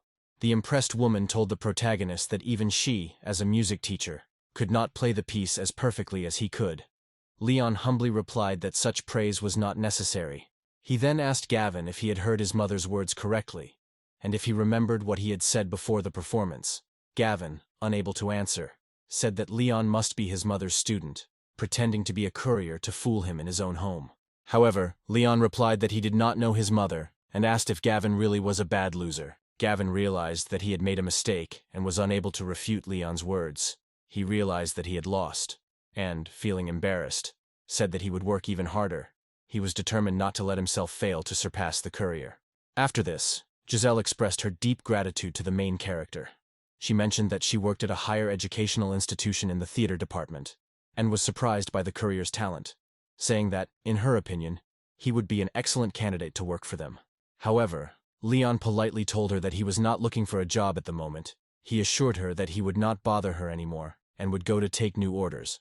However, the woman mentioned that she would add him on WeChat and contact him if she needed his help. It was then that the system congratulated Leon on his first order in his new career and informed him that he had won the award for the best beach in Moon Harbor. Leon was surprised by this and thought it was great. Now he had the opportunity to connect Zhou Gei and Wang Jiang. At that moment, his phone rang. The woman on the other end of the line introduced herself as an employee of the Moon Harbor Beach Administration and asked when it would be convenient for him to discuss the documents. Leon told the woman that he was free and could come immediately. Once at the office, Leon quickly met a girl who contacted him about the beach. She extended her hand to him and informed him that she was the one he had contacted regarding Moon Harbor. Leon shook her hand and greeted her, expressing his pleasure in meeting her. The girl handed the protagonist some documents, explaining that these were all the contracts for the area. She told him that he could look through them to check if there were any problems. Leon glanced through the documents and asked the girl why Moon Harbor Beach, which was a public beach, was being put up for auction. The girl explained that there were no costs for maintaining the beach, so they entrusted it to other people who decided to sell it. She explained that although Leon would be the owner, the beach was still owned by the state. He could use it for 70 years, and then the lease would need to continue. Leon then asked if he needed to discuss the management of the beach with others. The girl informed him that they were now on Bin High Street. Leon thought for a moment and realized that he needed to consult with the manager. Leon asked the man what he knew about Moon Harbor Beach. Ben replied that the place had a lot of problems and that buying it was a bad idea. He told the protagonist that they owed $200,000 and that he would pick up the bill and come for it right away. Soon Leon and Ben arrived at Bin High Street and saw people sitting on the street smoking cigarettes. Leon noticed this and told Ben that although it looked formal, it was still company. The people sitting on the street were clearly not in the mood. One of them stood up and walked up to him, asking what the boss was doing here. Ben was angry. He told them that they should call their boss. One of the men apologized but explained that their brother was not there. Ben, furious, asked the man who he thought he was fooling. He pointed out that their brother's car was already parked there. Ben informed them that Leon was the owner of both Moon Harbor Beach and Wangjiang Port, and he was only not there because of a debt. The man was shocked and asked Ben if it was true that the beach had been purchased. Then he invited Leon to come with him, saying that their brother was in the office at that moment. Suddenly, Leon grabbed all of Ben's documents related to Moonhaven. He told the group that he was not going anywhere and that they could tell their boss to leave the haven forever. Leon then told them that he was waiting for his money and they would not be able to live in peace unless they paid. He told Ben to leave, stating that they had nothing more to discuss. One of the men rushed to the office and told Brother Oakley and Brother Lou that the same man who bought Moon Harbor Beach was there. The man told them that Leon ordered them all to leave Moon Harbor and pay back the debt to the port. Oakley asked if Leon really asked for the debt to be repaid and what relation he had to Wangjiang Port. The man replied that Ben said that Moon Harbor Beach belonged to the same person. Oakley then told the man that Leon was a very impressive man, with influence even in his own territory. The man agreed, saying that it looked like Leon was trying to show off. He mentioned that Leon said a few words and then left immediately. Lou expressed his disappointment, saying he had been disrespected and that the man needed to know who he was dealing with. Oakley, putting out his cigarette, replied that he would personally find this scoundrel. He added that he would make sure that the main character did not get away with it and that he would destroy his business. Later, Leon arrived at the Bandao Hotel. He decided to visit the hotel to check how his people were doing. Manager Wang stood up when he saw Leon. Welcoming him to the hotel, Leon told the manager that he needed to look at the accounts. Manager Wang asked if Leon really wanted to look at the documents now, and said that he would prepare them right away. Leon sat on the sofa and waited for Wang to bring the reports. Then he asked Manager Wang if the Bandao Hotel had any outstanding debts. Manager Wang reluctantly confirmed that the hotel's debt was 3 million. Leon asked why he was not informed about this and instructed Manager Wang to provide a list of debtors. Manager Wang explained that they were unusual people, and he did not know how to raise the issue. Leon opened the reports and wondered if Charlie's name appeared on the list. The manager nervously replied that they couldn't afford to offend the Chin family because they were very influential. He explained that last night. Charlie, the man, brought a couple of ladies to the hotel but didn't pay, and still didn't leave. Leon then called him, and Charlie asked who was calling him so early. Leon explained that it was him and mentioned that he owed the hotel $118,000. Charlie, somewhat dismissively, asked what difference it made if the hotel didn't belong to the protagonist. The hero asked him why he assumed the hotel wasn't his, and then added that he would let him live there for free if he returned the money. Charlie started getting dressed and asked Leon if he was really at the hotel. He said he would go downstairs. Meanwhile, a worker informed Manager Wang that a man named Oakley wanted to meet the protagonist. Leon told the manager that they could come in. The door to the manager's office opened and a group, including Oakley and his friend, walked in. They were sure the scoundrel would regret ever crossing paths with such a boss.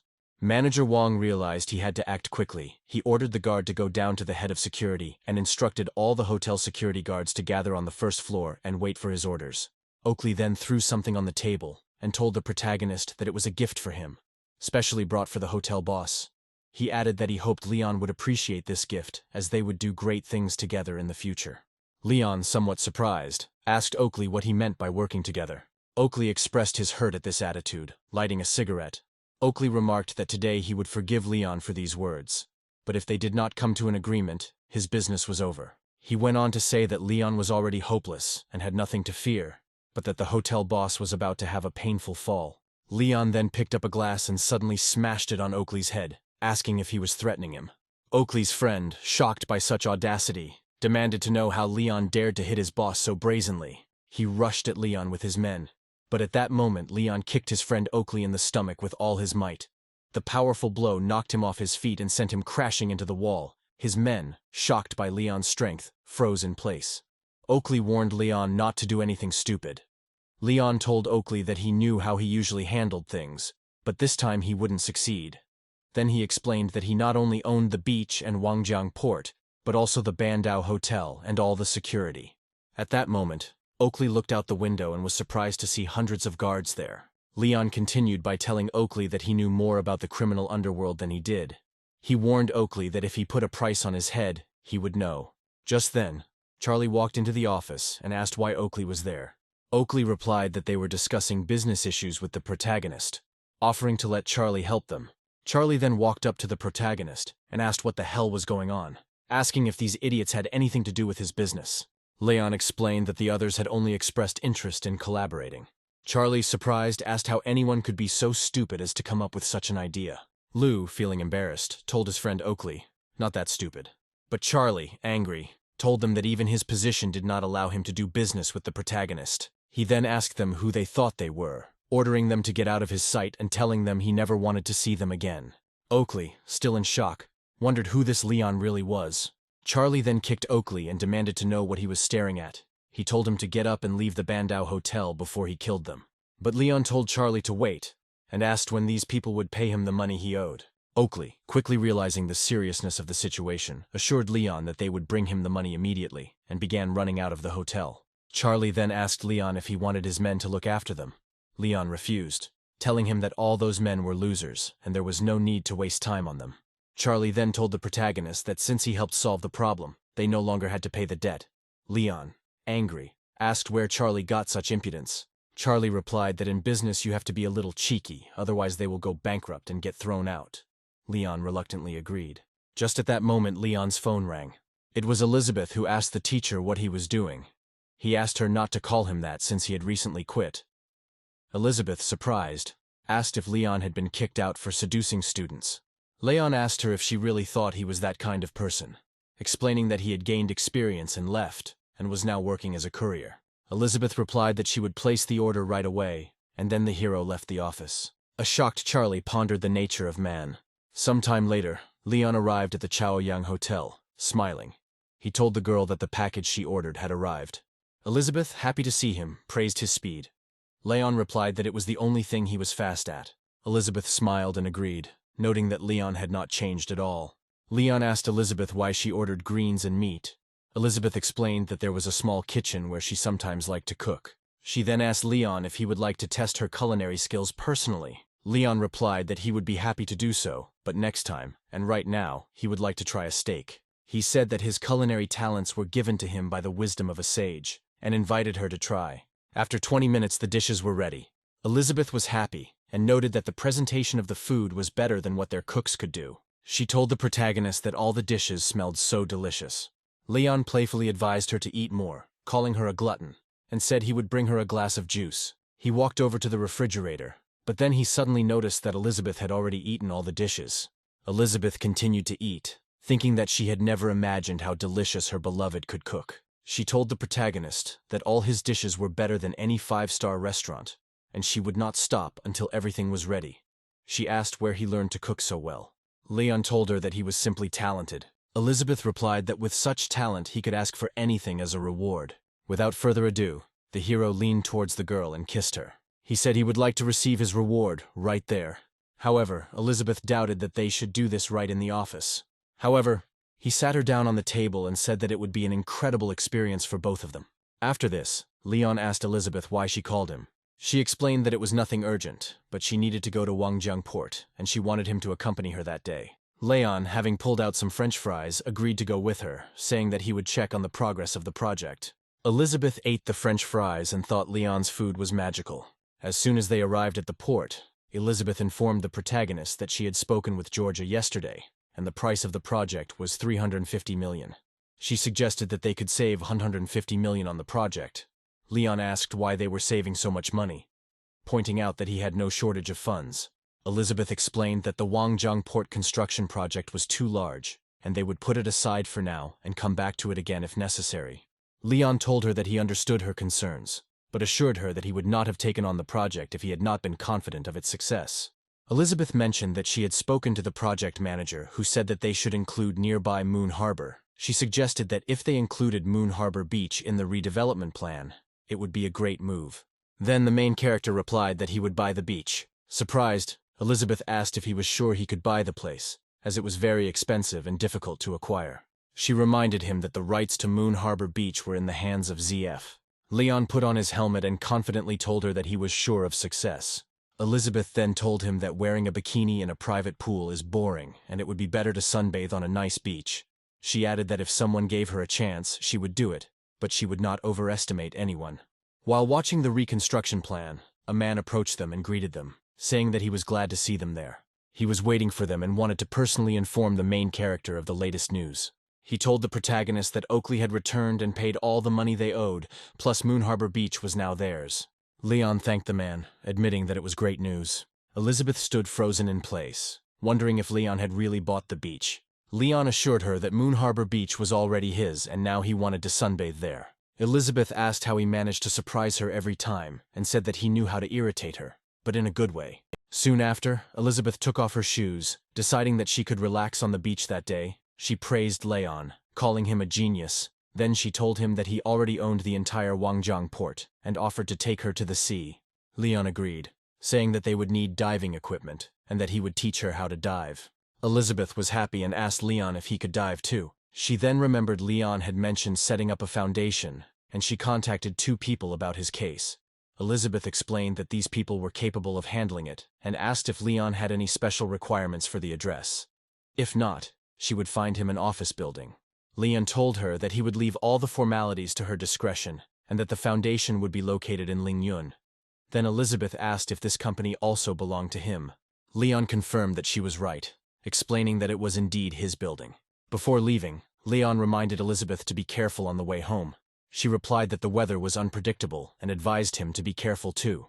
After saying goodbye, she drove away in her car. At this moment, Leon received a new order for 2 swimming rings for girls at a price of 200 yuan each. He quickly headed to the store where the rings were sold.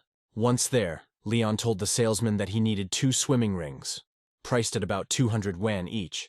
Then the salesman came back saying that the 2 swim rings were of excellent quality, and were offered at a discount of 209 yuan each. Satisfied, Leon agreed to take the swim rings but asked for the receipt. The salesman complimented him, saying that he was such a handsome man, and asked why he worked as a courier.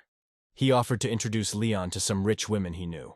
Leon, a little surprised, asked the salesman if he worked part-time as a pimp.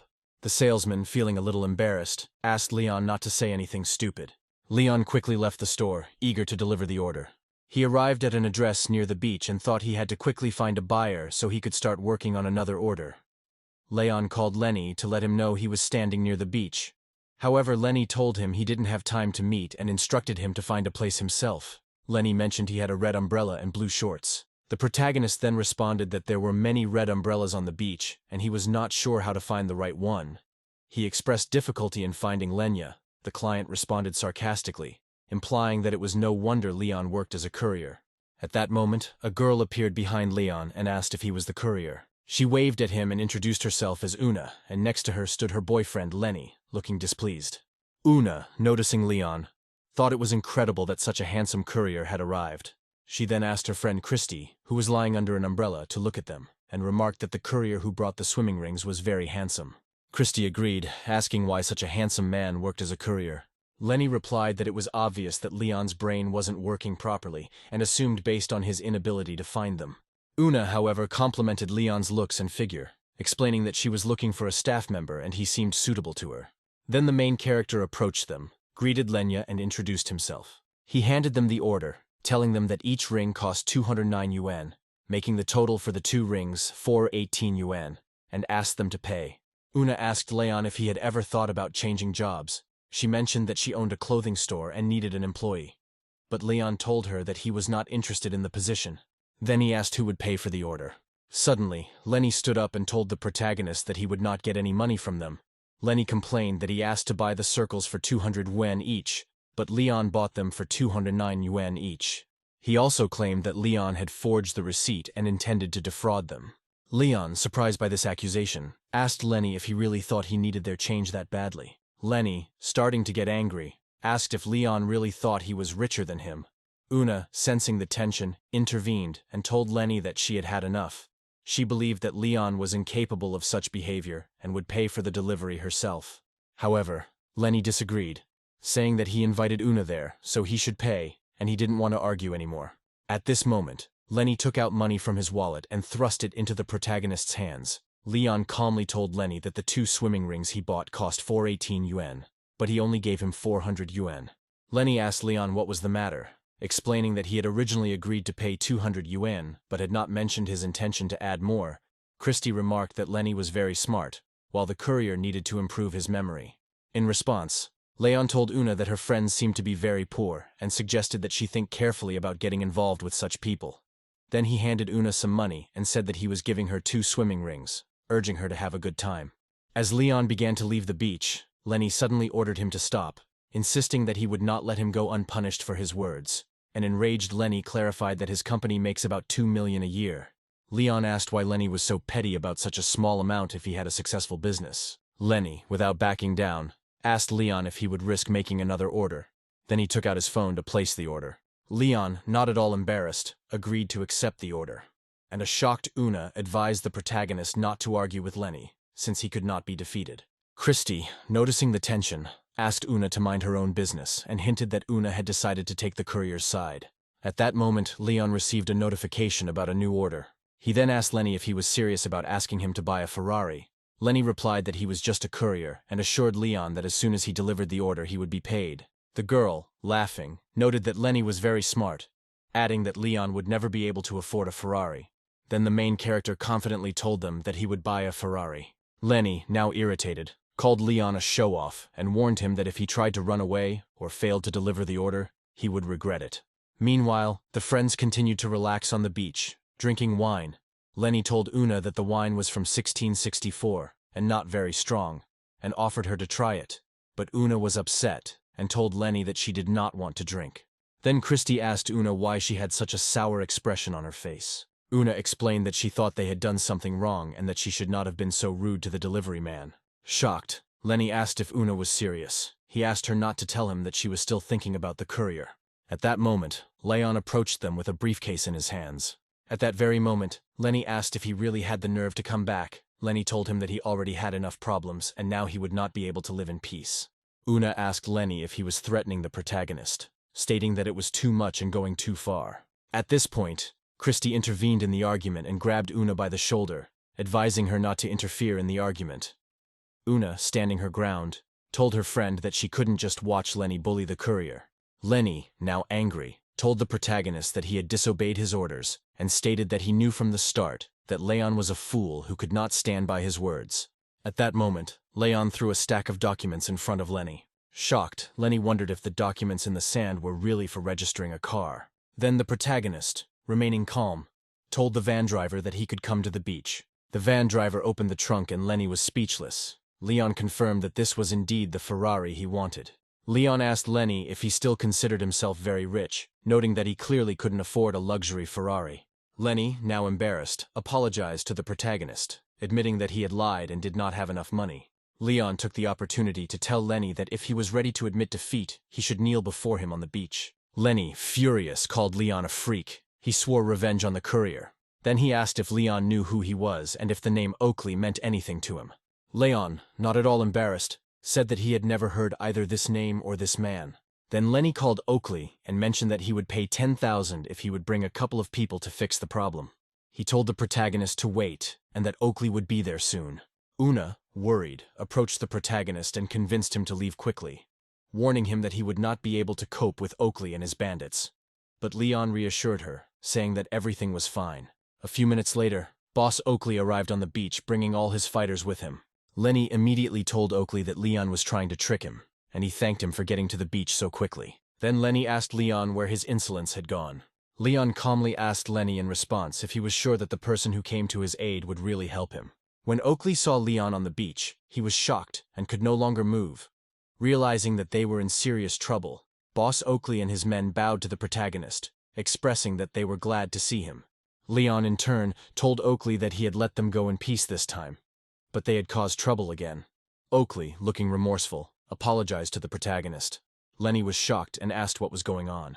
Suddenly, Oakley punched Lenny in the stomach, asking if he was crazy and how dare he threaten their director. Oakley said that the entire beach and Wangjiang port belonged to the protagonist. Both Una and Christy were stunned. Oakley then asked Leon what should be done with Lenny. Leon told Oakley that he wanted Lenny to get down on his knees and ask for forgiveness. Oakley turned to Lenny and asked if he would do it himself or if he needed help.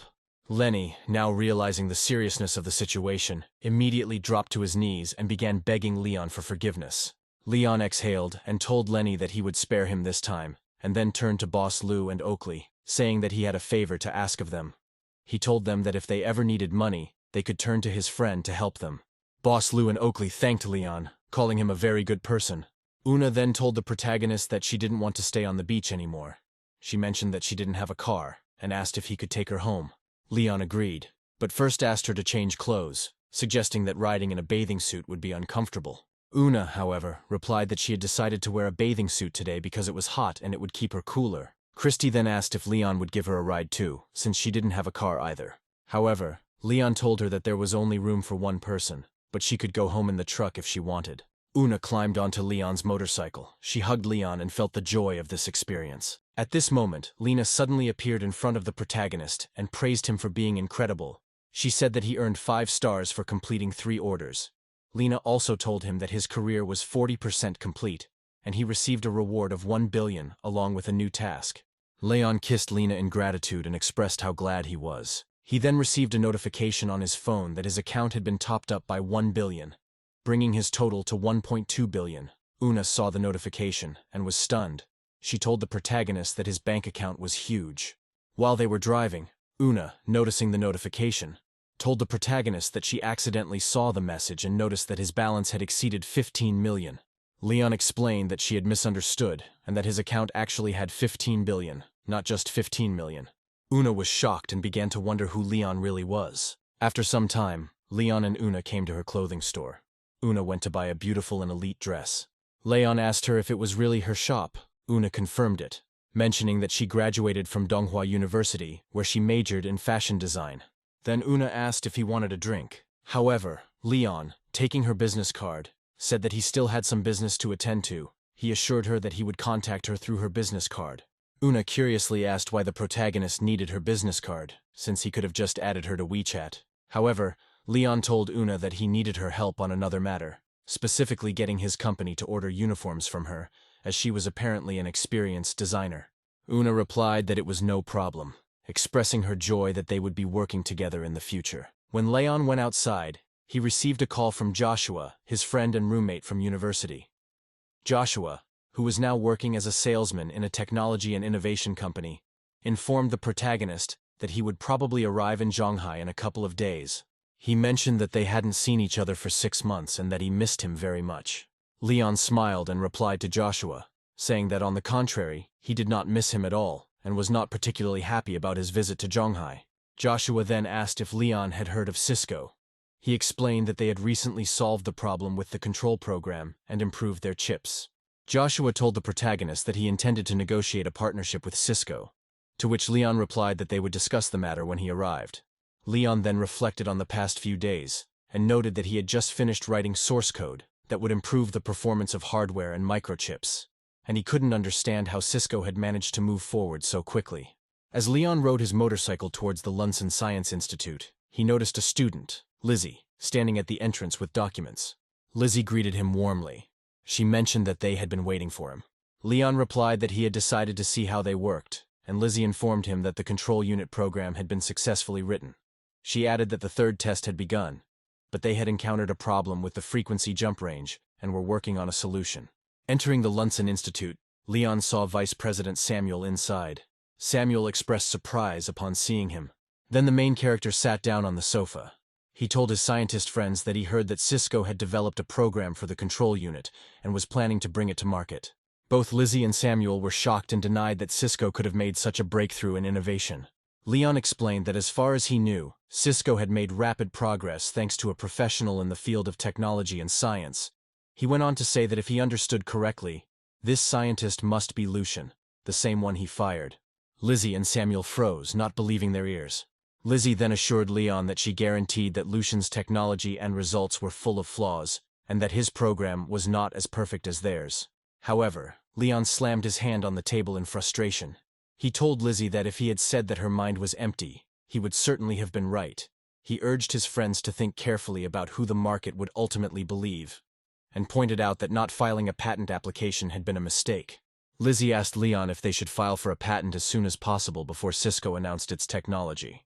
Leon responded that they were wrong to think that Cisco had not filed a patent long ago, and warned that they would become a laughingstock in the industry. Lizzie was speechless, wondering how this could have happened. Then Vice President Samuel admitted it was entirely his fault, and asked if Leon would fire him. Samuel was already prepared for such a punishment. Leon, however, asked what the point of firing him was. He told Samuel to come up with a plan to fix the whole situation. Samuel said it was their duty to fix the problem, and that other companies had already taken the lead while they had lost control. Then the protagonist stood up and realized that if he did not take responsibility for the company's strategy and development, they would fail in the industry. Leon reminded them that Cisco had merely stolen their technology, but that it was only the first version of their idea. He stressed that they needed to beat Cisco and make the company regret stealing their idea, and Lizzie and Samuel assured Leon that they would do everything in their power to help him. Leon then activated the sage's mind, thinking that with this trump card, he would be able to quickly find a solution. Lizzie and Samuel saw new, perfect codes appear on the laptop and were amazed, as they had never seen such flawless coding before. 12 hours later, Leon was still at the Lunson Institute, working tirelessly to identify all the problems in their program. He told his friends that he was tired, noting that programming was no joke and required a lot of intelligence and effort. Samuel, surprised, asked if Leon had really done everything so quickly. Leon explained that the procedures were completed, but the technology of the multiplier was not very good, and this was the main problem. Lizzie had already fallen asleep on the table, and Leon asked Samuel to quickly buy 2 Dutch multipliers. He said it would do them good. Samuel promised to order Dutch spare parts immediately. Leon then turned to Lizzie, who had just woken up. He told her that there was also one personal assignment for her. Leon asked Lizzie to organize the development of a new mobile operating system, which should be at least as good as Cisco's. Lizzie assured Leon that everything would be taken care of in the best possible way. Leon, putting his arm around the boy's shoulders, expressed confidence that they would soon become leaders. Leon told his friends that they were making history, and that they would soon be developing chips that would open a new chapter in the future. He hoped that from now on they would be able to handle everything on their own. But he also had a lot of plans and he needed to leave soon. Samuel noted that the country had produced such talents and he was confident that they would have a brilliant future. Soon Leon went outside and was glad that the servants brought him a car. While checking his phone, he noticed that he had a new order for delivery. It was an original Yali brand charger. Leon got into his Pagani and drove to the location to deliver the charger. An hour later, Leon had already delivered the order to the customer. He handed Jack an original charger from the Yali store and reminded him that he owed 612 yuan. However, the customer, Jack, asked why the charger was so expensive, especially since the store was offering a 50% discount that day. Leon looked at his phone and informed Jack that the promotion ended yesterday, and that he had not mentioned any discount when ordering the product. Jack, furious, accused Leon of trying to trick him into giving him more money. However, Leon responded by telling Jack that he had provided a receipt from the Yali store, and that he had no reason to lie. Jack complained that the charger was too expensive, and if he had known, he would have bought a copy instead of the original. At this point, a woman came out to intervene, telling Jack that there was no need to argue since it was only a couple of hundred yen. She asked Jack to be less strict with the courier, who was simply doing his job. Jack then told his wife to get the charger, explaining that he had the night shift and that he and the baby should go to bed early without waiting for him. When Leon was about to leave, Jack asked him to wait and take 2 bags of garbage with him. Leon, surprised, asked if Jack was really asking him to take out the trash, explaining that it was none of his business. Jack then replied that if Leon wanted to get 5 stars, he had to take out the trash. Otherwise, he would file a complaint. However, Leon told Jack that he would not do this, and that he could file a complaint if he wanted, but he would still have to pay for the charger. Jack angrily told the protagonist to stand still, and threatened to report him to the company. However, Leon responded calmly, telling Jack that he could do whatever he wanted. Leon soon walked outside, thinking about how lucky he always was to have rude and ungrateful customers. Just at that moment, he noticed a courier taking out someone else's trash, and thought that this was too much. After the courier finished taking out the trash, he began to lift the huge table, barely holding it up as his legs shook from the weight. Leon, seeing the courier's difficulties, told him not to hurry and offered to help him. Together, they moved the table to the right place.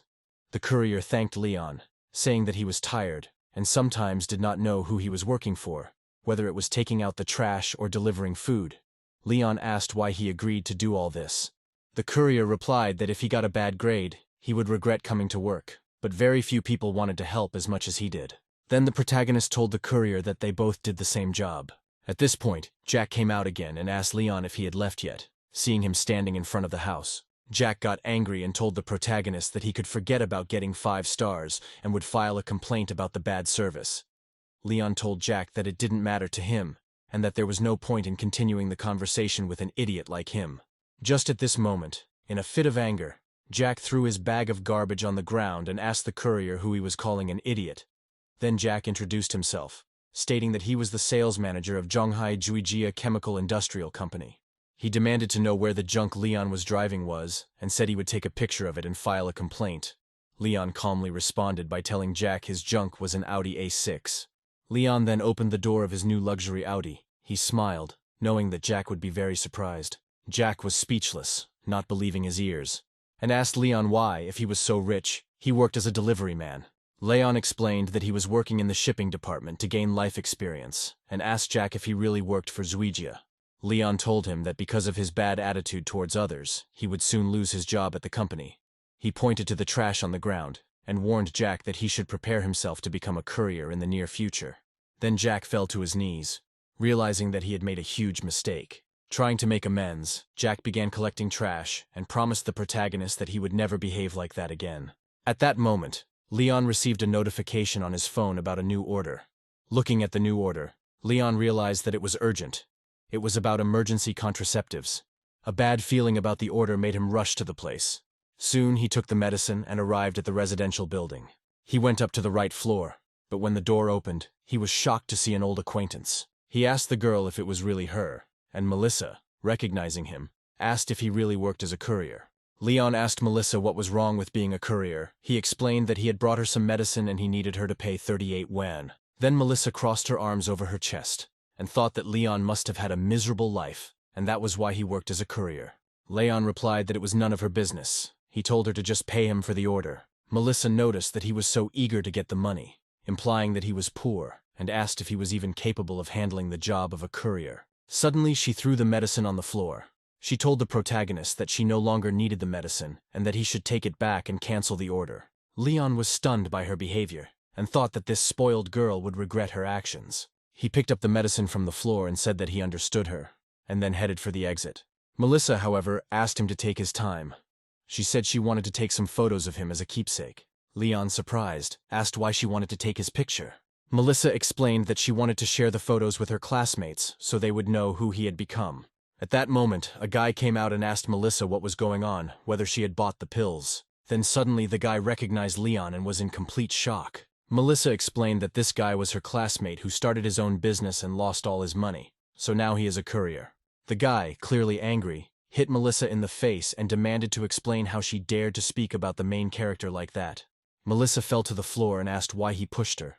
She mocked the guy, saying that Leon was just broke and could never compare to him.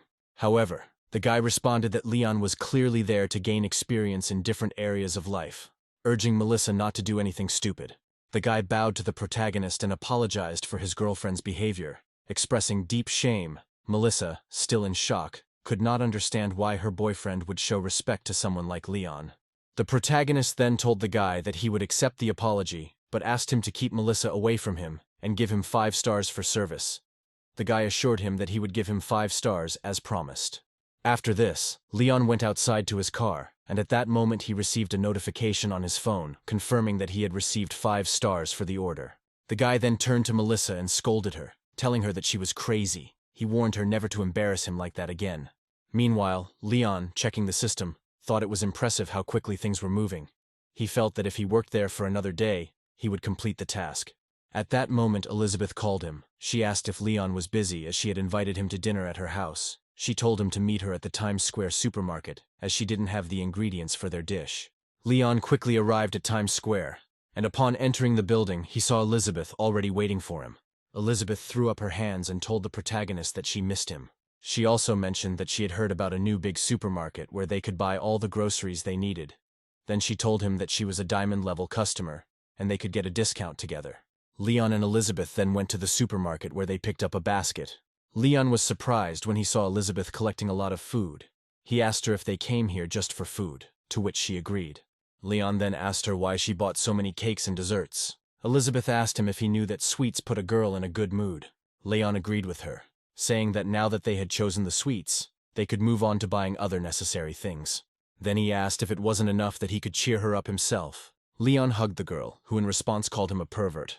After finishing his shopping, Leon told the girl that he thought they already had enough food and that it would be difficult to carry it all home.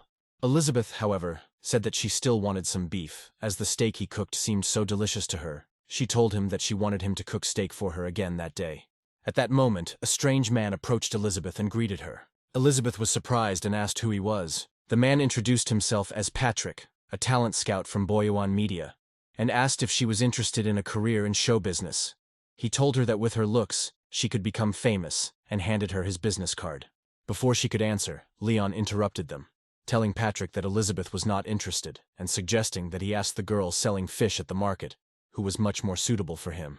Patrick looked at the fishmonger and realized that Leon had lied to him. Patrick then told the protagonist that he was not talking to him, and assured Elizabeth that if she entered the entertainment industry it would be a great success. He asked if she knew about the famous man he made famous, who now makes $100 million a year. Elizabeth told the protagonist that $100 million a year was impressive. Patrick then told the protagonist that if his girlfriend wanted to get into show business, he should let her pursue fame out of love for her. Leon listened to Patrick's words, then took out his phone and told him that he agreed to the terms, but only after 15 years. Patrick was stunned and asked what Leon had just said, surprised by the 15-year sentence. Leon calmly told him that he had billions and could still take care of Elizabeth for at least another 15 years. He showed Patrick his bank account on his phone and asked if he could wait that long. Patrick was stunned by the amount in Leon's account, so the protagonist asked Patrick to contact Elizabeth in 15 years and hoped that he would not change his mind. Patrick apologized, saying he made a mistake. He immediately started running away, telling the protagonist that he was no match for him and asking him to forgive him. Elizabeth started laughing, thinking that Leon was so unhappy with Patrick's words, and quickly made it clear that he would not allow her to go into show business. Then she asked if she could get an advance for the 100 million that Patrick mentioned earlier. Leon replied that she could get an advance from him, but they would discuss it in the evening. She pinched Leon and said that she would still get revenge on him at home, but Leon asked if she was strong enough to compete with him. Elizabeth replied that they would see which of them had to be afraid. After shopping at the supermarket, they arrived at Yunshui Villa together. When they entered the villa, Leon asked Elizabeth if she was sure that her parents were not home. Elizabeth assured him that her parents were indeed not home, and jokingly called him a coward. However, Leon replied that he was not afraid of her family. He had only met them a couple of times, and this made her boyfriend feel a little awkward. Elizabeth asked why Leon was already starting to blush, since he had not seen her surprise yet. Leon, wanting to get closer to her, asked her to come to him and said that they would settle the score. But as soon as he tried to hug her, she grabbed his hand tightly. Elizabeth said that now they would see who was stronger in the fight. However, Leon threw the girl off himself with one deft movement. He pushed her onto the sofa in front of him and grabbed her legs tightly. Leon then picked up the grapes that were standing next to them on the countertop, intending to feed them to Elizabeth. But then he suddenly dropped a berry into her t-shirt and reached in to get it with his lips. Elizabeth blushed with shame, saying that he shouldn't have eaten that berry because it was dirty. However, Leon assured her that everything was fine. Later, the girl remembered that the foundation's organization had been completed and that the contribution was about 10 million. Leon was very surprised by her words and said that it was very good, although he had completely forgotten about his request. Elizabeth also told him that he would still meet with the people responsible for establishing the foundation in the organization. While Leon was studying the documents, Elizabeth asked if he could come to her office at 12 o'clock the next day. He finished looking through the paperwork and told her she had done a good job. Then he asked if she was willing to work a little more. The next day, Leon quickly drove Elizabeth to the company. Elizabeth got out of the car and reminded him not to forget about the meeting. Leon assured her that he would not forget and would definitely come. Elizabeth said goodbye to him, feeling very lucky to have such a guy. While Leon was driving down the road, a notification about a new order came on his phone. Later, he arrived at the place that the client instructed him to visit, feeling that something was wrong. He saw a car stuck on the side of the road, surrounded by people. The protagonist became curious whether the client really called so many people to help pull the car out. The customer, who filmed the scene live, told his followers that his car had fallen into a ditch and that they were figuring out how to fix the problem, adding that he had asked many couriers for help, explaining that he thought like a rich person. At this point, Leon came over and asked the client if he really thought like a rich person, pointing out that the whole situation was disgusting. The client got angry and told the protagonist to hurry up as they were waiting for him. He then promised the couriers that if they helped him get his car out, he would immediately give them 5 stars. The protagonist then told the client that he needed more people because 6 couriers would not be enough to lift his heavy car. The customer, surprised, asked why 6 was not enough, insisting that the couriers worked hard all their lives. Then he told the protagonist not to be lazy and to help everyone. However, Leon turned away, saying that he had had enough and that the client should handle it on his own, as he had his own business. The angry customer asked the couriers to look at Leon's attitude, claiming it was unprofessional. He filmed the conversation on his phone, telling his followers that with that attitude, Leon would still be a courier in 10 years. However, Leon, who was not pleased with the customer's behavior, got into his luxury car, pressed the gas pedal and sped away. The couriers were surprised by the powerful sound of the car's engine and assumed that it looked like a sports car. The customer turned around, realizing that the car behind him was indeed a Ferrari, then commented that it belonged to someone with a rich mind, which he would soon become like. As the luxury car pulled closer, the client recognized Leon in the driver's seat. He was shocked and at a loss for words. He asked Leon if it was really him and how he could afford such an elite Ferrari. Leon stopped and asked him what was going on. He told the client that with his current mindset, he would never become rich. Then he asked if people were unsubscribing from him. The client begged Leon not to say it. Then he checked his phone in shock. Leon quickly left the scene, and the client screamed that he was right about everything. Later, Leon arrived in Chaoyang and decided to head to Elizabeth's office. Upon entering the office, he was surprised to find that there was no one there except Elizabeth, who was sitting and checking reports. Leon told her that it was already 12 noon, and asked why the others had not arrived yet. At this moment, Elizabeth suddenly asked Leon to look back. When he looked, he was shocked to see that Elizabeth had already cleaned and prepared all the ingredients for cooking. Leon told her that he had just cooked for her yesterday. so he wondered why she needed him to cook again today. Elizabeth rose from her seat and snuggled close to him, explaining that once she learned to cook, she would cook every day for her lover. After a while, Leon informed Elizabeth that he was finished. He placed the plates on the table and Elizabeth commented that it was excellent. Just at that moment, someone knocked on the door and Elizabeth invited people to come in. At that moment, Helga and Sean entered the office. Elizabeth asked Helga why they had come to the office so early when they had agreed to meet at 2 o'clock in the afternoon. Helga explained that she couldn't be late for a meeting with her new boss. She then told Elizabeth that she had found such a beautiful cook, which meant that she had a lot to learn from her. Elizabeth became curious and asked Helga if Leon really looked like a chef. Helga replied that he didn't really look like a chef, but he was very handsome, and asked if he was her new secretary. Elizabeth was surprised and asked Helga what nonsense she was talking about. At that moment, Leon winked at Elizabeth, silently asking her not to tell Helga about this. Helga then told Elizabeth that there was no need for explanations and introduced the man next to her, Sean. Helga mentioned that she met Sean when she went to the US as an exchange student. He was a professional in his field. Sean shook Elizabeth's hand and expressed his pleasure at meeting her. The girl asked if they were hungry. Helga replied that, of course, they were hungry and would be happy to dine with them. Everyone sat down at the table, and an excited Helga told him how delicious the dinner was, and how glad she was that she decided to try the food. An impressed Sean mentioned that, besides cooking, he didn't expect Leon to understand economic situations and microchips, which he thought were great. Helga glanced at her watch and noted that it was almost 3 p.m., but the new boss had not yet arrived. Then Elizabeth said that in fact their new boss had already arrived. Helga was very surprised and asked Elizabeth where the new director was. Then the girl pointed to Leon and explained that he was the founder of the Ling Yun Foundation. Both Helga and Sean were stunned, frozen in place in surprise when they realized that the chef was actually their new boss. Helga apologized to the protagonist, explaining that she didn't want to reveal that he was a chef and didn't know that he was the boss of the company. Leon assured her that nothing was wrong. He mentioned that he wanted to make sure of their professionalism and that they could ask him any questions. Helga and Sean exchanged glances. Helga then asked Leon if his future business would definitely be focused on foundations and what his business plan for the foundation was. Leon replied that funds were not his main goal. He asked if they would believe him if he said he wanted to dominate the business world. Helga stood up without answering Leon's question, and he realized that they might not believe that he was truly a powerful and successful person. Leon asked Helga and Sean if they really thought he was joking. Elizabeth then told the protagonist that every businessman and ambitious person deserves respect. Sean added that although he had a lot of questions at first, Leon's answers made everything clear, and he now understood his goals. Helga told the protagonist that, in addition to being ambitious, he was also handsome, and there was nothing he couldn't do.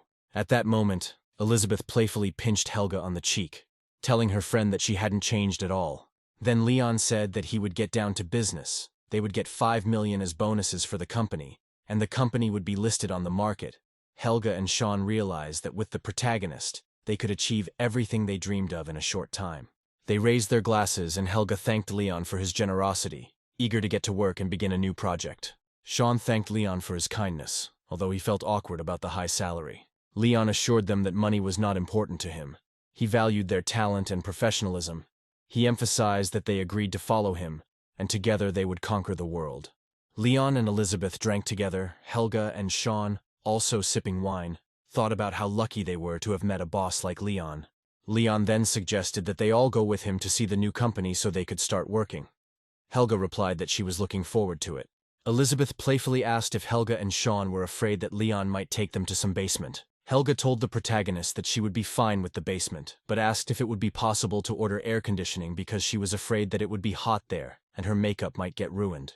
Leon then took Helga and Sean to the Ling Yun Twin Towers. Helga asked Leon if he had rented an office for them in the Twin Towers, considering it was an expensive building with difficult lease terms. Leon explained that it was not a rental, and when Helga asked if it was really in the neighborhood, Leon then revealed that he bought the Twin Towers building, rather than renting it. Helga and Sean were both shocked and couldn't figure it out. Then Helga told the protagonist that she no longer wanted to be a financial director, and was ready to work as his secretary. Elizabeth asked Helga what she did, and questioned whether such wealth was worth sacrificing her dream job. Helga playfully hugged Elizabeth and asked if she was jealous.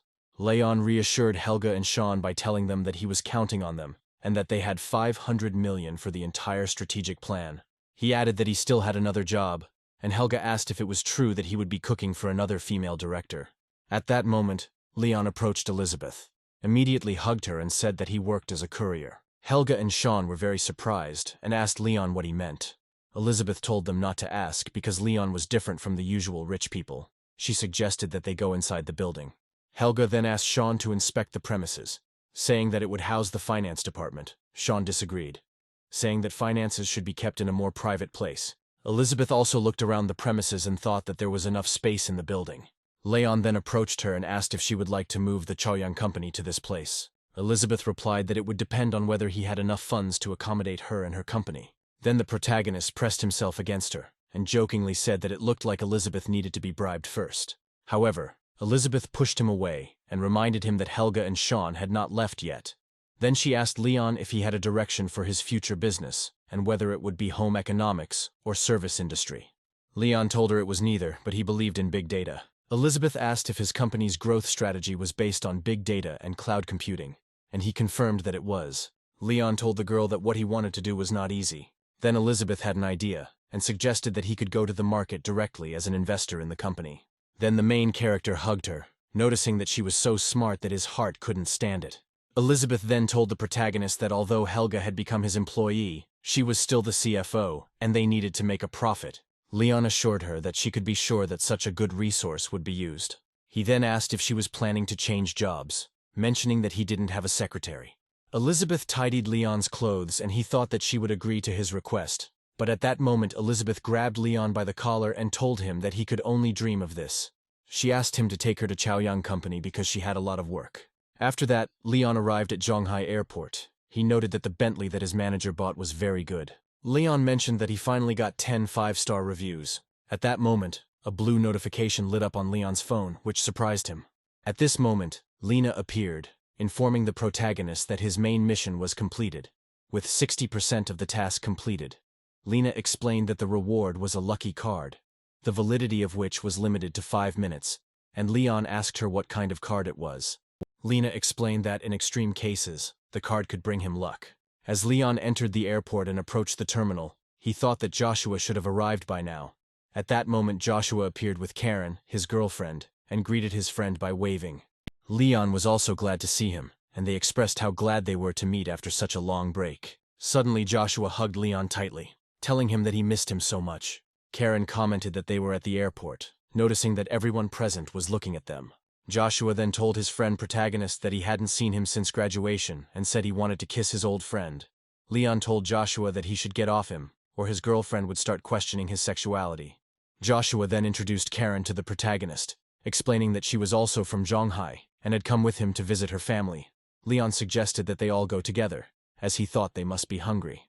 Karen, however, said they had agreed not to eat at street stalls because they were unsanitary. Joshua was surprised and asked Karen why she didn't want to eat there, remembering that they often ate at such stalls during their university days. Karen then told the protagonist that she heard that a new Longfu cafe had opened in Zhonghai, and suggested that they go there instead.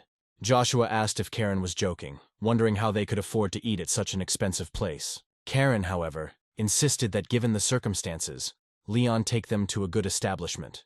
She mentioned that Leon was a realtor. However, Leon explained that he no longer works as a real estate agent and now works as a courier, but added that this does not mean he cannot afford Longfu Cafe. Both Karen and Joshua were shocked to hear about Leon's new job, and Joshua asked his friend what he meant by that. Since Leon was the best in the university, Joshua then suggested that they go to Yanjing after dinner and that he would take care of his best friend there.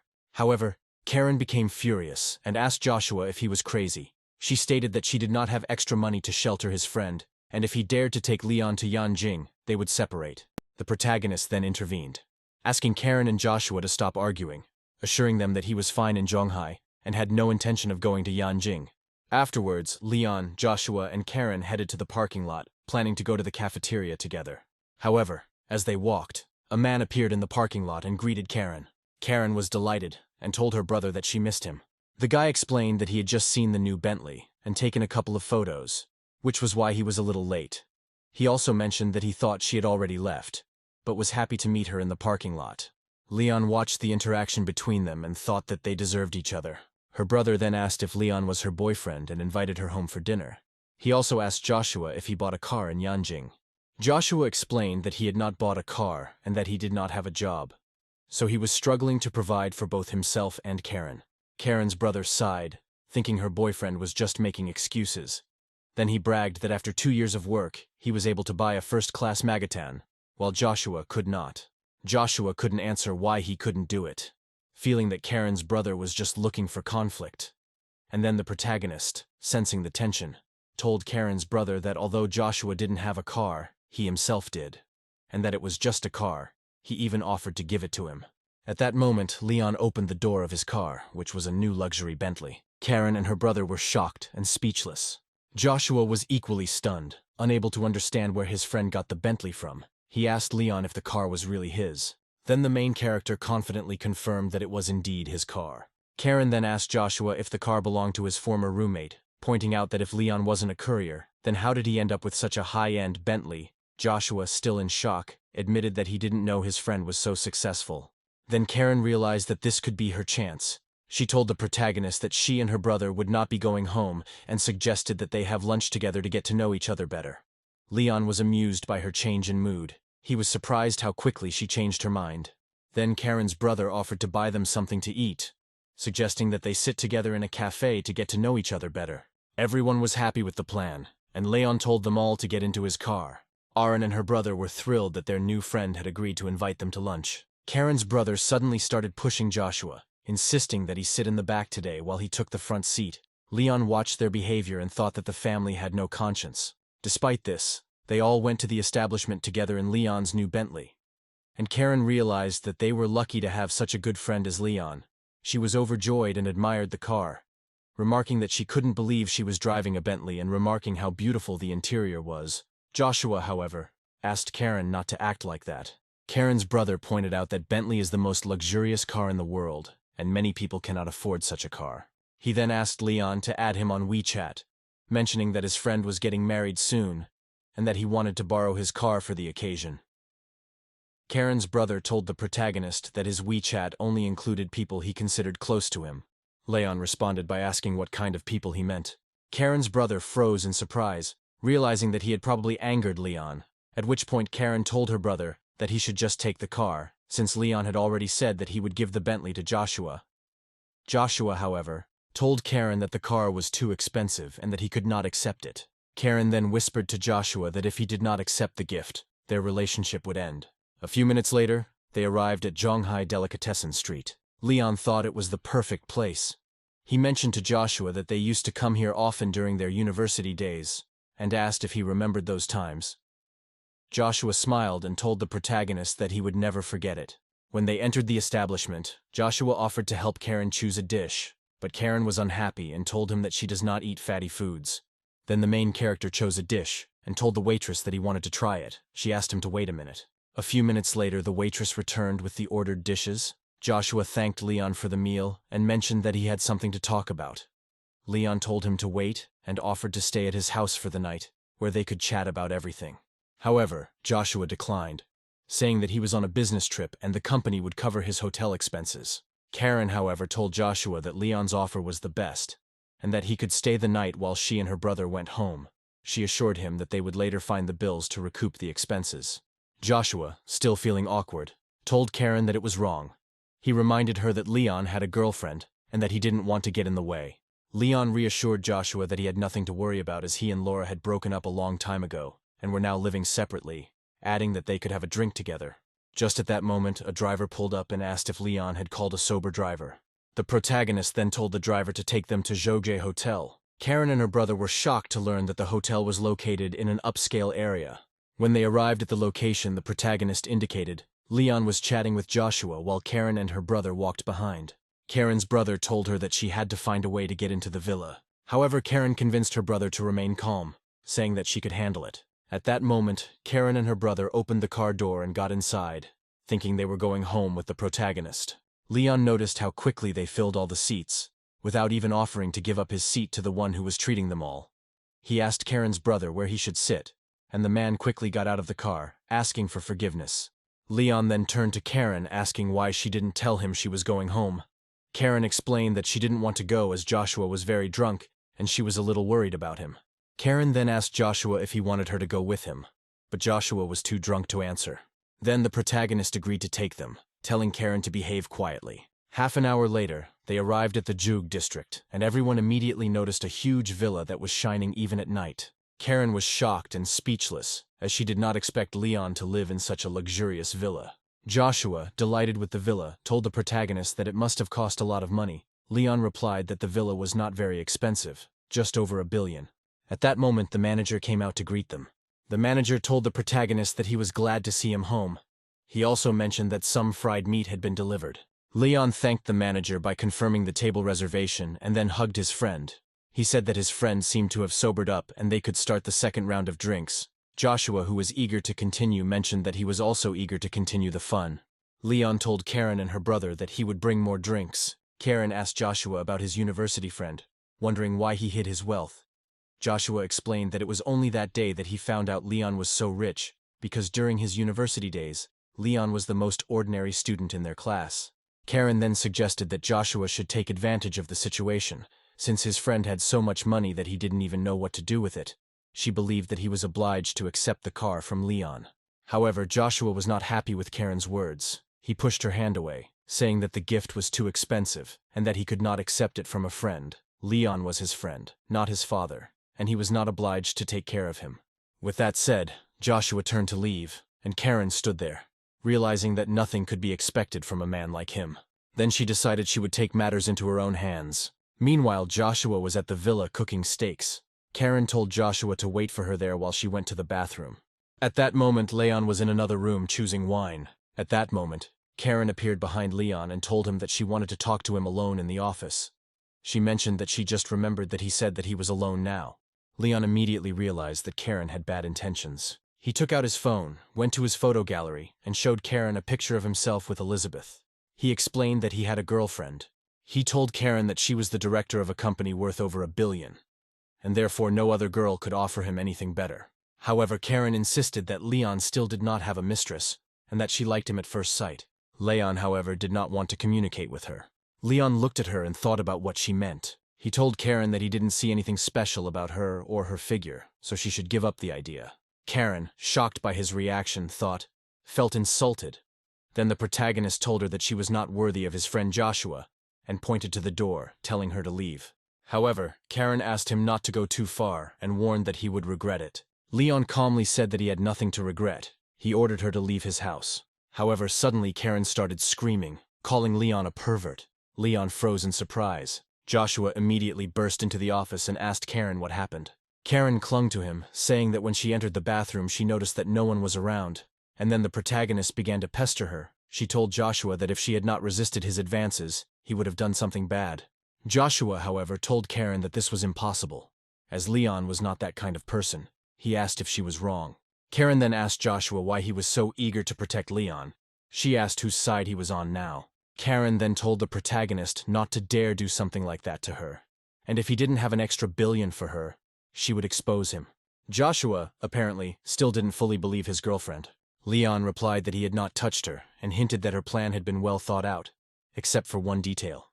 At this point, Karen began to threaten him, saying that she would tell everything on the internet, and then his reputation would be ruined. He then asked Karen if she really thought there wouldn't be security cameras in his huge house. Karen, still in despair, asked Joshua to at least say something. Then Joshua pulled her hand away in disgust, and thought that he no longer wanted to have any relationship with her. He turned away from Karen, who asked him what it meant. She asked if he really didn't love her anymore. Joshua said that she had done something shameless and disgusting, and still dared to tell him all this. Finally, Leon told Karen that she should leave immediately while he was still in a good mood. Karen glared at Leon, thinking that the villain had outsmarted her, and quickly ran out of the office. The protagonist then apologized to his friend Joshua, asking how he was feeling. Joshua said that he was the one who should apologize. He expressed his gratitude, saying that if it weren't for his friend, he wouldn't have known Karen's true nature. Leon put his hand on his friend's shoulder and said that he was glad that Joshua realized it in time. Then he invited his friend to continue discussing the company's affairs. He then told the protagonist that if he had any questions he could ask them now. Leon inquired about Cisco, wanting to know more about her. Joshua explained that Cisco had recently made a huge breakthrough in chip programming, a major development, and he went on to say that his boss had insisted that they win the project. When Leon asked who they were negotiating with, Joshua replied that there was a man in charge of the manager and his deputy was in charge of sales. He then asked why Leon was asking about this. Leon explained that he was just asking about them. He then handed Joshua the keys to his car, telling him that it was inconvenient to get around without a car and that his friend should take his car. Joshua, however, said that the Bentley was too expensive and he could not accept such a gift. However, Leon told him that when someone gives him something, he should take it without asking questions. Joshua explained that while he knew his friend wanted to help, he wanted to earn money for the car through hard work, and he still had a chance to do so. Leon realized that Joshua was a good man. He insisted that they drink together. He assured Joshua that he would definitely not stay sober tonight. The next morning, Joshua left a note for his friend saying that he had ordered breakfast for him. He also mentioned that he still had some business to attend to, so he had to leave the villa. Leon, thinking that he would also have to work hard that day, received a notification on his phone. It was a new order, and the main character had to write a dissertation for a student. Surprised, Leon wondered if this was really an assignment for a courier. He called the client, asking if she was sure that this was a suitable task for a courier. He also reminded her that this would affect her grades. Miss Carla replied that the courier had misunderstood and that she simply needed to rewrite the work on the computer. But she was in a hurry and asked him to come quickly. Leon told her that he would come to her now. Meanwhile, at the engineering institute, all the students were busy with exams and writing dissertations. However, one student was standing near the car with flowers in his hand. The student's name was Stefan. He told Gina that he had been waiting for her for a long time and was very happy to see her this morning. Gina was embarrassed, especially when her friends thought it was cute that Stefan was waiting for her. Stefan told her that graduation was approaching, and he hoped that she would agree to be his girlfriend. He told her that from now on the second pilot's seat in his life would belong only to her. At that moment, Stefan opened the box with the ring and asked Gina if she was ready to become his wife. Gina was overjoyed and could not find the words. She was about to tell him that she agreed to marry him when she was suddenly interrupted by the sound of a car engine. Leon's car stopped in front of them and he asked Gina if she knew how to get to the main academic building. The genie, pleased with the conversation with the protagonist, replied that he should go through the main gate to get to the upper building.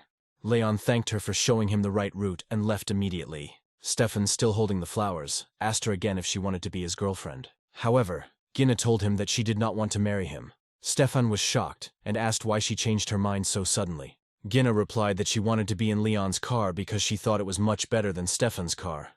Meanwhile, in the office of the Engineering Institute, a student named Lexi was lying on the table exhausted. She complained that she could no longer write her dissertation. She told her friend that she was dying of exhaustion and felt like her fingers were about to break. Her friend Carla told her that there was nothing they could do, and they only had enough money for a paper version of the dissertation. Carla advised Lexi to hold on for a little while longer, saying that a courier would arrive soon to help solve all their problems. Just at that moment, the office door opened and Leon arrived on time. He entered the office and asked who Carla was. Carla quickly asked Leon to sit next to them and assured him that they would start working. She explained that all the work was done in the notebook and that he had 4 hours left to work. Carla also mentioned that she would pay him overtime for his efforts. However, Leon was shocked when he saw the work and asked why there were so many mistakes in it. He warned that if they submitted such a dissertation, they would not graduate from the institute. Carla, somewhat surprised, insisted that this was impossible. She explained that the assignment had been given to her by a classmate and that this student had very good grades. Leon asked if Carla had really bought the work. He told her that due to errors, all the tasks in the dissertation were incorrect. Horrified, Carla asked what they could do, given that they had very little time. The protagonist then suggested that she could replace the thesis with a new one using Maxwell's equation and the second law of thermodynamics. He then asked if they were listening to his instructions. Carla admitted that she was a little behind the group. She told him that while trying to follow him, she didn't understand everything. Leon, feeling a headache coming on, thought to himself that he would definitely have to work a lot. Lexi thought it was amazing that the courier knew so much about thermodynamics and was impressed by his intelligence. She asked if he could repeat his explanation more slowly. Leon, somewhat disappointed, noted that even if he did it again, it probably wouldn't change anything. He started typing on the computer. Leon told Carla that he would fix everything himself. At that moment, Carla felt relieved and thought to herself that this is what a genius looks like. 2 hours later, Leon returned the notebook to Carla. He told her that everything was ready and she would be able to present it to the teacher without any problem. However, at that moment Stefan burst into the office, exclaiming that this was complete nonsense. Carla, confused, asked Stefan why he was yelling. She pointed out that he was supposed to be confessing his love to a girl, not standing in the office. Stefan objected that the courier's job was nonsense, and that if she handed over the dissertation to teacher Peter, she would be disgraced. Lexi also warned Carla that since Leon was just a courier, she couldn't be sure if she could trust him. Then the main character suggested showing the dissertation to his supervisor first, since the time for defending the dissertation had not yet come. Carla agreed that it was a good idea, especially since the teacher was still in his office. She decided to go and show it to him. She quickly made her way to the teacher's office, and upon entering, she noticed that all the teachers were sitting at their computers, busy with work. Carla informed the teacher, Peter, that she had finished her dissertation and would like to show it to him for review. The teacher looked at her skeptically, saying that she was in no hurry to hand in her work. The girl explained that she wanted to do the job perfectly, and that's why she was late. Peter looked at the dissertation and froze in surprise. He asked Carla if she had written this dissertation herself. He told her that she couldn't have written it on her own. Carla was horrified, wondering what teacher Peter meant. At this point, Stefan began to put pressure on Leon, telling the teacher that the work was written by him. He noticed that Peter's teacher's face changed when he read the dissertation, which must mean that there were many mistakes in it, and that it was a disgrace. Teacher Peter asked Leon if Leon really wrote this paper, and asked which group of the institute he was from. Stefan explained that Leon was not a student at their institute, but simply an errand boy who had deceived Carla to earn money. Teacher Peter slammed his hand on the table, and everyone in the class thought he was going to yell at them. Carla started bowing, apologizing to the teacher. However, Teacher Peter interrupted her and asked what she was talking about, since the work was excellent and there were no mistakes in it. Carla froze in surprise, unable to believe the words of Teacher Peter. Stefan was also confused. The teacher explained that this work was worth its weight in gold, and that few teachers at the university could write something of such magnitude. One teacher still couldn't believe it and asked if it was really a top-notch work. Teacher Peter handed her the thesis, asking her to look at it for herself. He called the work a masterpiece, and all the teachers admired it. At that moment, Stefan could not accept this fact, and felt insulted. The teacher added that this work was so good that it could even be sent to a magazine. Then Peter approached the student protagonist and complimented him, saying that he was a genius. Leon thanked Professor Peter for the compliment and explained that he had written it in a hurry, so it had not turned out very well. Stefan, hearing this, thought that any student from their university could have written such a paper, and that Leon was simply an imposter. The teacher handed the protagonist a business card, saying that it contained his contact information, and that he could contact him at any time. He expressed hope that they would have another opportunity to communicate. Leon thanked the professor, and said that if anything came up, he could also contact him.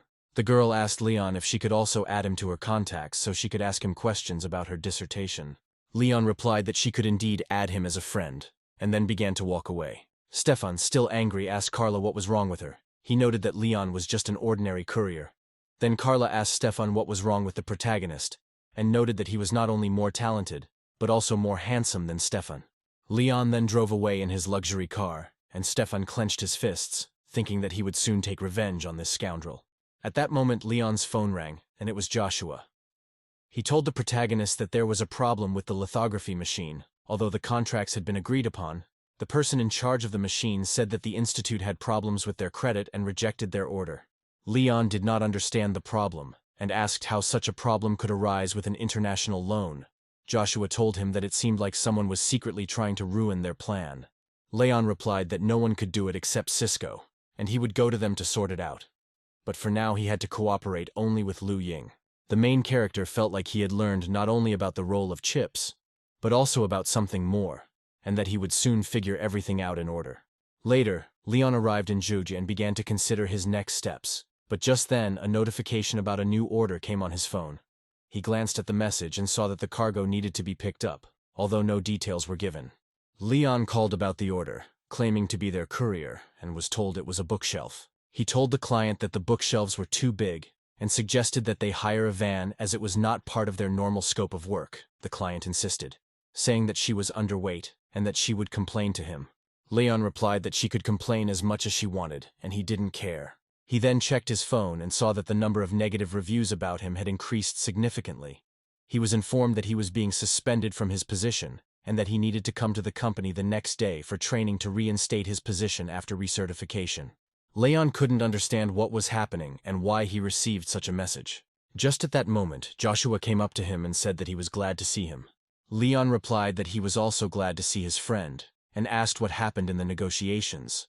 Joshua said that after reviewing the sales plan, the other party said that they needed to sign a contract first before doing anything.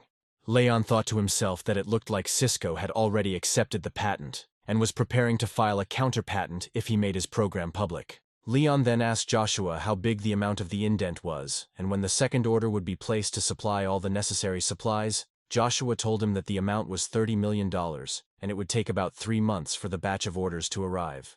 Leon listened attentively, realizing that even 3 months would be enough for him. He asked Joshua if he was hungry and offered to order something to eat. But Joshua said he was not hungry, but wanted to ask Leon for a favor. Leon guessed what his friend might want and said that the keys were in the desk drawer and the car was in the garage. However, Joshua said that he saw a PlayStation in Leon's office and wanted to borrow it to play games. Leon told him he could take the game console and asked if he needed a car. However, Joshua assured him that he didn't need anything else. He just wanted to play games. Leon said that if it made him happy, he could get a gaming console. After this conversation, Leon went to the Lingyun building. There he saw Helga, who ordered the people to move the vase and arrange everything in the room. She greeted the protagonist and asked if he had come to check their work and if he had brought a lot of different food with him. Leon asked the woman where Sean was, as they had something very important to discuss. The woman told him that the man he was asking about was in the office and invited him to come upstairs with her to meet him. Later, Sean asked Leon what the tasks would be. Leon explained that he needed them to pretend to be customers and approach Cisco for help in closing the deal. He told them they urgently needed 1 billion terminal chips. The woman asked the boss to wait and said she understood what was going on, but was curious why they had to pretend. Leon told them they didn't need to buy anything, just pretend. Helga asked Leon if Cisco had harmed him in any way. Leon explained that Cisco had not only harmed him, but had deeply insulted him. Hearing these words, the woman immediately slammed her fist on the table with all her might, stood up and told the protagonist that they would not let this go so easily. Sean, sensing that it might not be that simple, noted that they would look into their information and check their reputation. He added that even if they used another company as a front, they would eventually be exposed. Leon replied that they would use Baba's company as a cover. Sean questioned the scale, asking why they should partner with them. Leon informed him that he owned 20% of the shares of Baba's company, and that there should be no more questions about it. Both Sean and Helga were stunned, frozen in surprise. The woman then expressed her willingness to become his slave. Leon asked her not to talk nonsense and handed her a business card, saying that he would explain everything to them soon. Then he told his people that the card contained a spare key to his house, and they could look in his garage to choose the best car. He emphasized that they needed to be well prepared so that the deal would go smoothly. Helga took the map and asked Leon where his house was. Leon smiled and replied that his home was in Juga. Then Helga told the protagonist that he could leave for now, and that they would try to get out of the stupor after his words. After that, Leon arrived at the shopping mall. He checked his phone to make sure he was in the right place. As Leon entered the building, he noticed that there seemed to be a lot of people there who needed training. Then Daria, the administrative assistant for the operations department, came out and told everyone that they had come for training and told them to come upstairs with her. Everyone present followed Daria upstairs and sat down in their seats in the hall, while she stood on the stage next to the man. Daria introduced the man as Leighton, a respected manager from their operations department who would be training everyone in the room. However, while Daria was explaining the rules, Leighton's attention was drawn to one person sitting with the others. He pointed at Leon and asked why he was out of shape, suggesting that Leon thought it was a beauty contest. Leon told Leighton that if it really was a beauty contest, he would have won even in uniform. Daria interrupted him, asking Leon to watch his language, stating that he did not come here to speak rudely. Leighton got angry and told everyone that he would not waste time on unnecessary talk and would get straight to the point.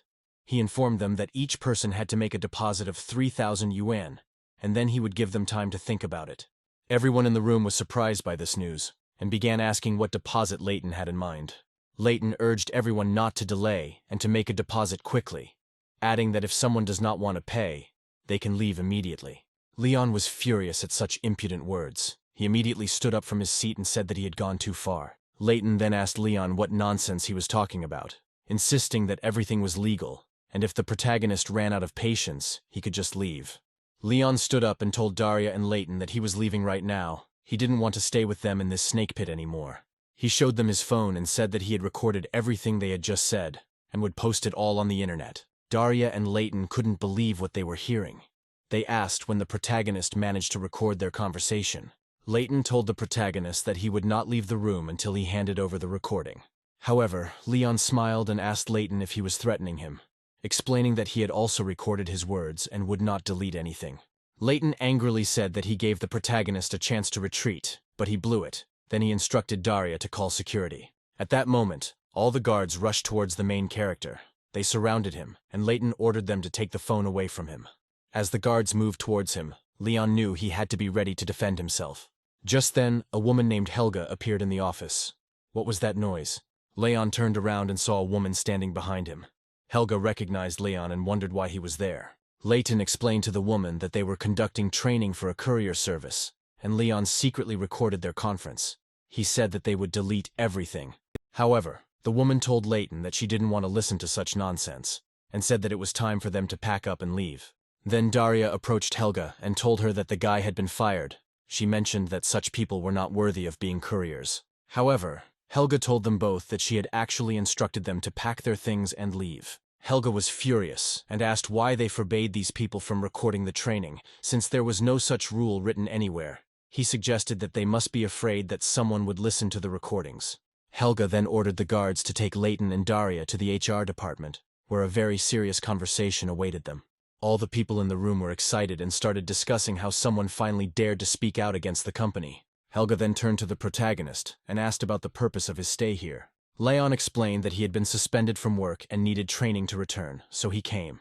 Helga replied that she still worked there, and he just needed to let her know. She then asked what Leon would have done if she hadn't passed by, and if he really wanted to fight them. Leon assured Helga that he could take care of himself. He felt awkward that she had to ask him to take care of his personal issues. Leon then asked Helga to continue doing her own thing as he didn't want to hold her up or pressure her with his problems. After that, Helga went to the HR department. By the time she arrived, Leighton and Daria were standing in the HR office. Helga walked into the room and looked at them. Then Leighton asked Helga if she had come to personally observe the dismissal process. In response, Helga smiled and asked the manager if they had completed the process. The woman from the company informed Helga that she had done what she was asked to do, and those people no longer worked for the company. Helga thought that everything seemed to be going according to plan. She told the woman that it was good, and handed her a resignation letter. Leighton and Daria couldn't understand why Helga did this. Then Helga replied that this was exactly what she was doing, and at the same time she was kicking them out too. Manager Daria got angry and asked Helga if she had just taken their jobs before quitting herself. In response, Helga waved at both of them. After that, she went outside and told the main character that she had done everything as he asked. She walked up to the car and Leon told her that the dismissal procedure was complete. The girl then asked Leon about the recording and if he could still delete it. In response, he smiled and told her that he hadn't written anything down. He had deceived the others, and they had fallen for it. After saying goodbye to the girl, Leon said that it was time for him to take care of the order.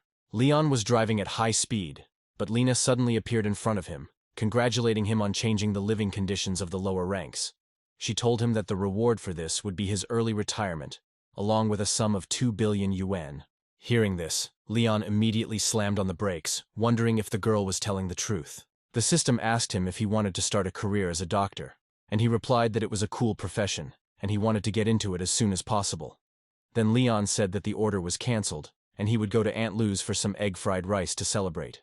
A couple of minutes later, Leon came to the noodle shop to try the most delicious rice. The shop owner's daughter, Lucretia, was delighted to meet him. Aunt Lou urged Leon to sit down quickly and enjoy the delicious lunch. Leon told Aunt Lou that he really wanted some egg-fried rice. Leon then asked Lucretia about her plans for the future, asking if she had chosen a university to study at. The girl smiled and replied that she wanted to go to Fudan University. Leon listened and asked if she had already decided on a specialty. The girl explained that she always wanted to study medicine. At this point, one visitor remarked that she looked so good, and perhaps she should consider going to art school to become a world star. Lucretia replied that Leon said that the entertainment industry was completely rotten, and that's why she wouldn't go there. A few minutes later, Aunt Lou brought the protagonist some fried rice with egg, and wished him a pleasant appetite. She told the protagonist that their girl might not take the exams, which was not such a big deal. Then Aunt Lou mentioned to the girl that she also did not finish her studies, but nothing bad happened. Leon agreed, saying that it was necessary and the girl could call him at any time if she needed help. Lucretia was happy and thanked brother Leon for his help. Leon told the girl that when she entered university, he would immediately buy her a phone and a computer so that she could study like everyone else. The girl, however, insisted that this was impossible because it was too expensive. At this point, someone asked Leon how he got there. It was Sarah, and her friend asked her if she knew this handsome man. Sarah explained to her friend that Leon was his ex-boyfriend, and they had recently had a fight and broken up. Sarah immediately sat down next to the main character. Suddenly she pressed herself against him. Sarah asked Leon if he thought it was fate that brought them together today. Leon, however, told Sarah that it was not fate, but rather some kind of evil destiny. Despite this, Sarah pressed herself even closer to the main character. She told the main character that she had made a mistake and suggested that they get back together. She assured him that she was not doing this for his money, but because she really liked him. As soon as Sarah finished speaking, Leon pushed her away. He told Sarah not to lie to him, stating that she was acting like this because of his money. Then he told Sarah to leave and let him finish his food in peace. However, Sarah swore to him that everything was not so. Leon was very surprised, thinking about where Sarah learned to lie so convincingly.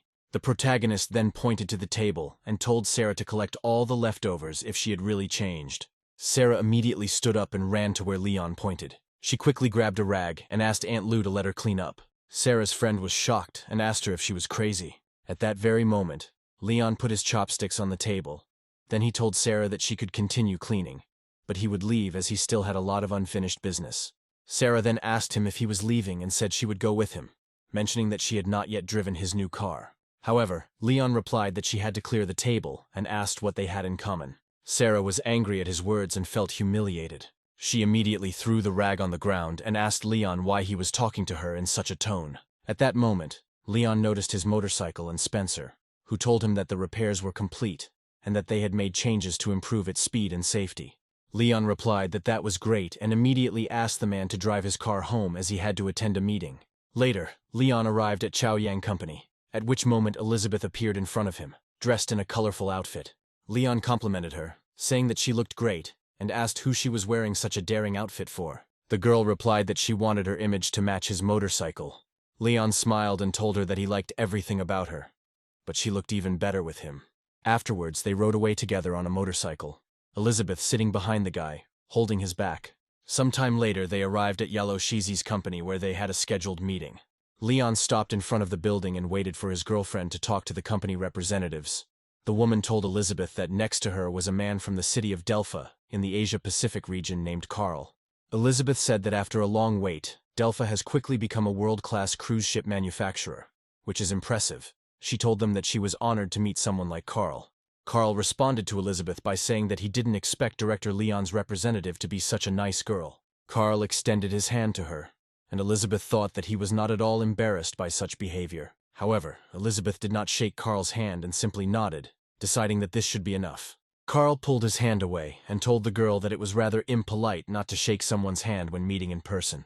Elizabeth replied that it was just a normal business meeting, and they were only discussing money, so there was no need for all these formalities. Carl replied that Elizabeth did well with her words, but even though she was from Leon's company, she still needed to show him respect. At that moment, Leon appeared in front of them and asked what was going on and who he should show respect to. Carl became angry and asked what the driver was doing, wondering if he knew who he was talking to.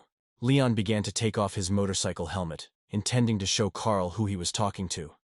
Leon told Carl that he hadn't even introduced himself yet, and that he should be shown respect. Carl was shocked to realize that it was Leon, and not just some driver, and he had made a serious mistake. Elizabeth looked at Leon and realized that he was lucky that he came to them himself. The woman standing next to Carl, Georgia, was also surprised and realized that it was indeed Leon himself. Carl turned to the woman and asked if she agreed that it was indeed Leon. She confirmed and said that he was right. Then Carl turned to the protagonist and apologized, saying that he had misunderstood everything. If he had known about his relationship with Elizabeth, he would not have done so.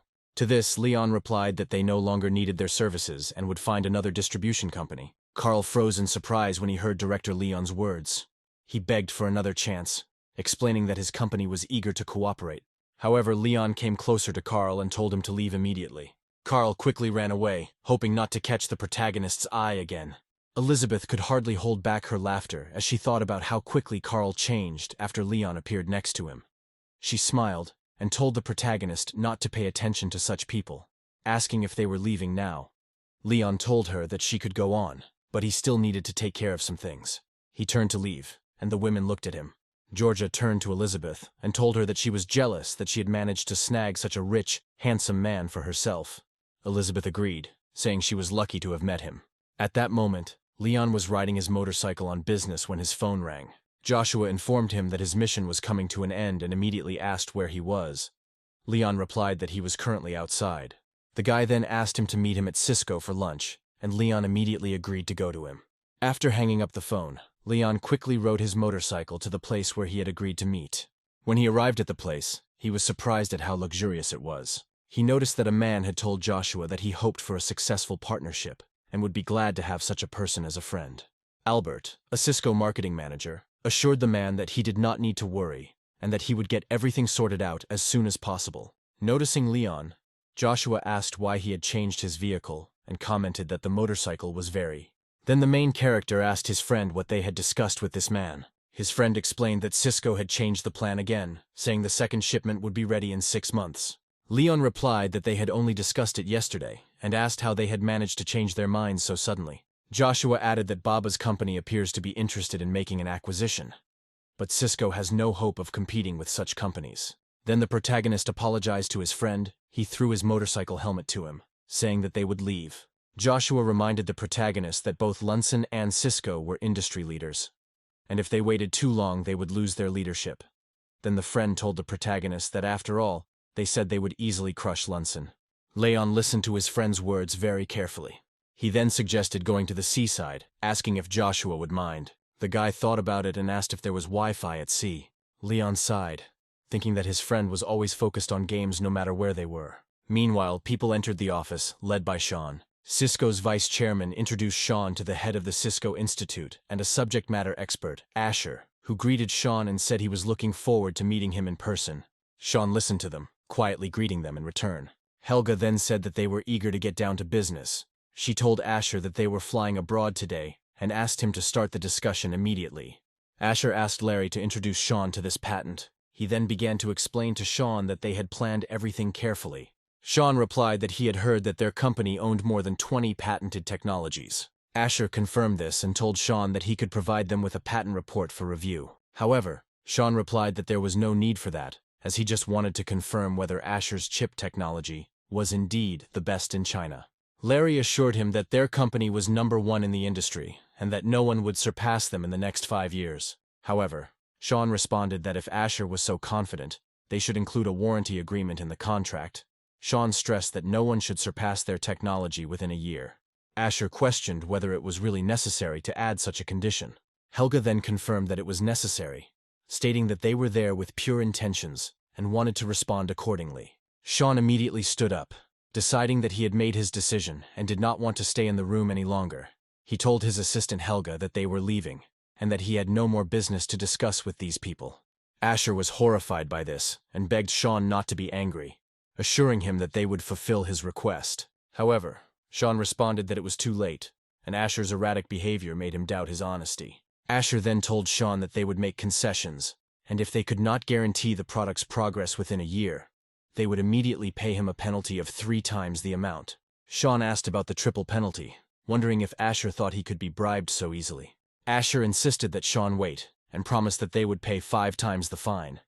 Then Helga looked at the boss, making it clear that Sean should agree to such terms. Sean then turned and walked up to Asher, shook his hand and agreed to the terms, admitting that they were favorable.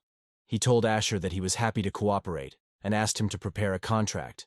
The contract amount was $3 billion. Asher then instructed his team to print out the agreement, saying that they would sign it that same day. Soon after, Asher and Sean sat down at the table and both signed agreements. Asher was very pleased with the deal and shook Sean's hand, saying it was the right decision. Then everyone said goodbye to Sean, and he left with his partner. At the same time, Leon and his team were in the Twin Towers. Sean entered the room, sat down on the sofa, and thought that it seemed like everything was done as it should be. Helga came up to the main character and told him that everything was ready. She added that a contract worth $3 billion was signed, and if they do not fulfill the terms, they will have to pay a penalty. Leon congratulated his team, saying that they had done a great job, and advised them to order something tasty at the company's expense without any problems. The woman then asked Leon if they had any more orders coming in. Leon was talking to her when Sean got a call. After the conversation, Sean seemed shocked and told the protagonist that Cisco had called and wanted them to pay the money immediately. The woman was stunned by this news, and Leon began to think about what he should do. Sean explained that Asher had asked for a $500 million advance to begin production, which sounded unreasonable. Leon thought about it and realized that Cisco was not letting his guard down. Helga said Cisco still seemed to have doubts about the project. Then the hero said that in that case they should pay them. However, Helga was surprised by this proposal and asked if it was really that serious. Leon explained that given Cisco's current size, it would be impossible to produce goods worth that much without an initial advance. Then he told his people that their promotion would give Cisco complete confidence in the project's credibility. Leon said they would use their own funds to purchase the remaining $25 billion worth of goods. The woman agreed, saying that Leon had thought of everything, and they had no other choice. The protagonist then instructed his team to carefully monitor their finances in order to successfully complete the task. He told them that their bonuses depended on it, and that he had a meeting scheduled, so he would have to leave.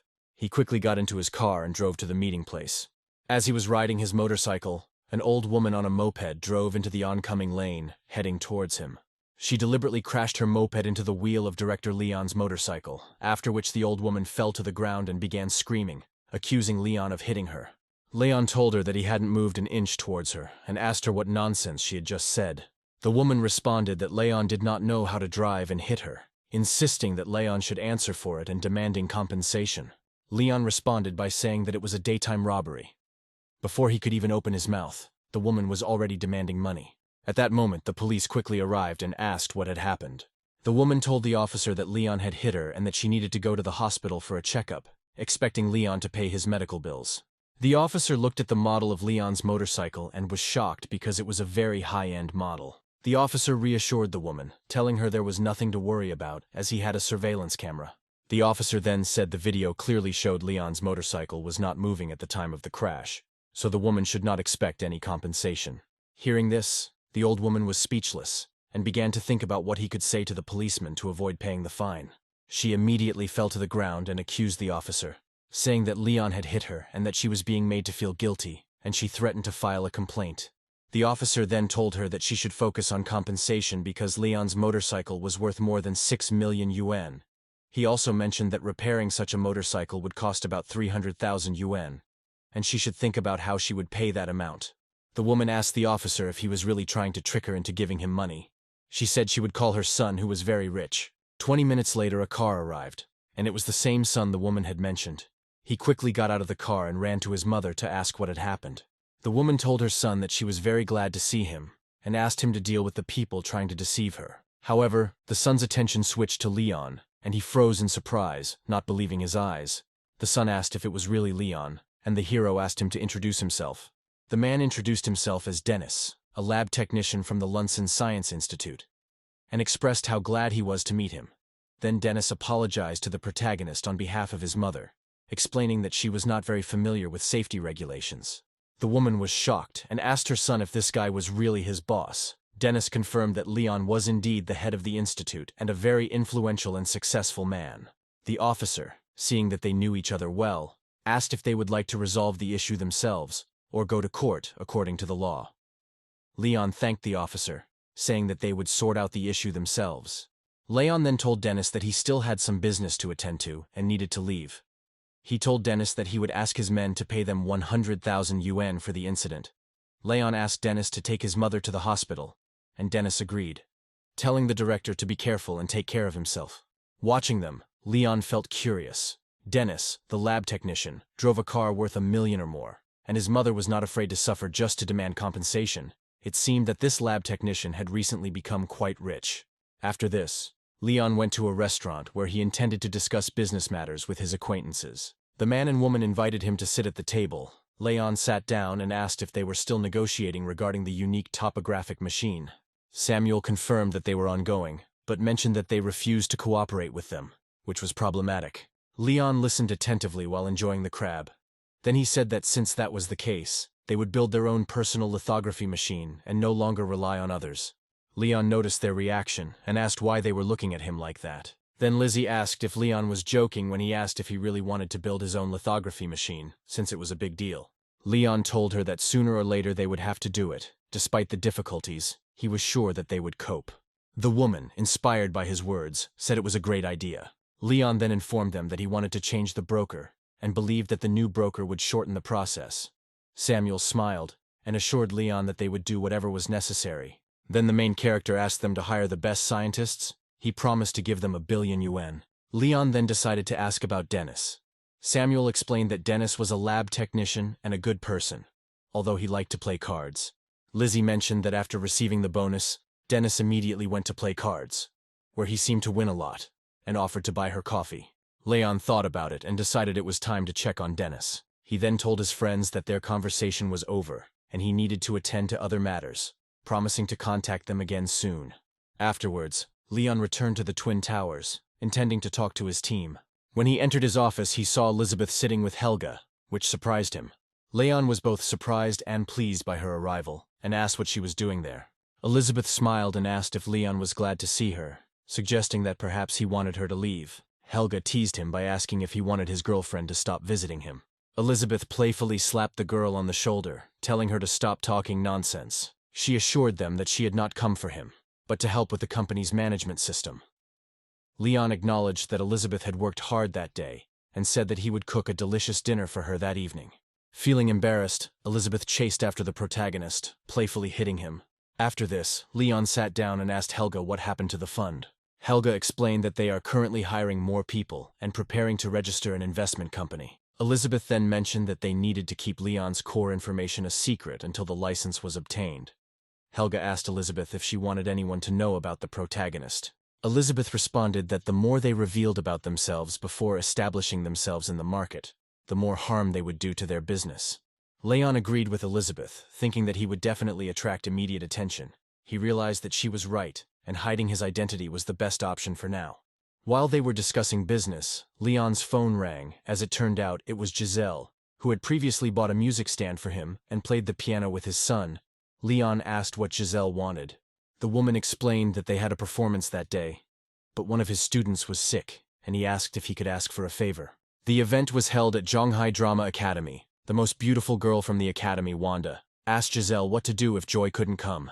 Giselle assured her that there was no need to worry as she had already found someone to pretend to be a student at their academy. Wanda expressed her concern, saying that it was a big risk as that person could ruin everything. However, Giselle told him that he shouldn't underestimate others, as there are many talented people in the world. Then Wanda said that he would go to the theater to get ready, and asked Giselle to bring the man there quickly. At that moment, a girl appeared in front of Giselle and said that she was not surprised that she became a professor before her, noting that she had her own methods. The girl claimed that she had her own very strange methods, and who would have thought that she would bring a courier from the street? Giselle didn't pay much attention to the girl's words, and simply asked why it mattered to her. The girl introduced herself as Stella, saying that she was just passing by, and mentioned that her husband had bought a new Land Rover, and that she could give Giselle a ride. But then Stella heard a car pull up behind her, and when she turned around, she saw a very elite car stop behind her. Suddenly, Leon rolled down the window and asked Giselle to get into his car.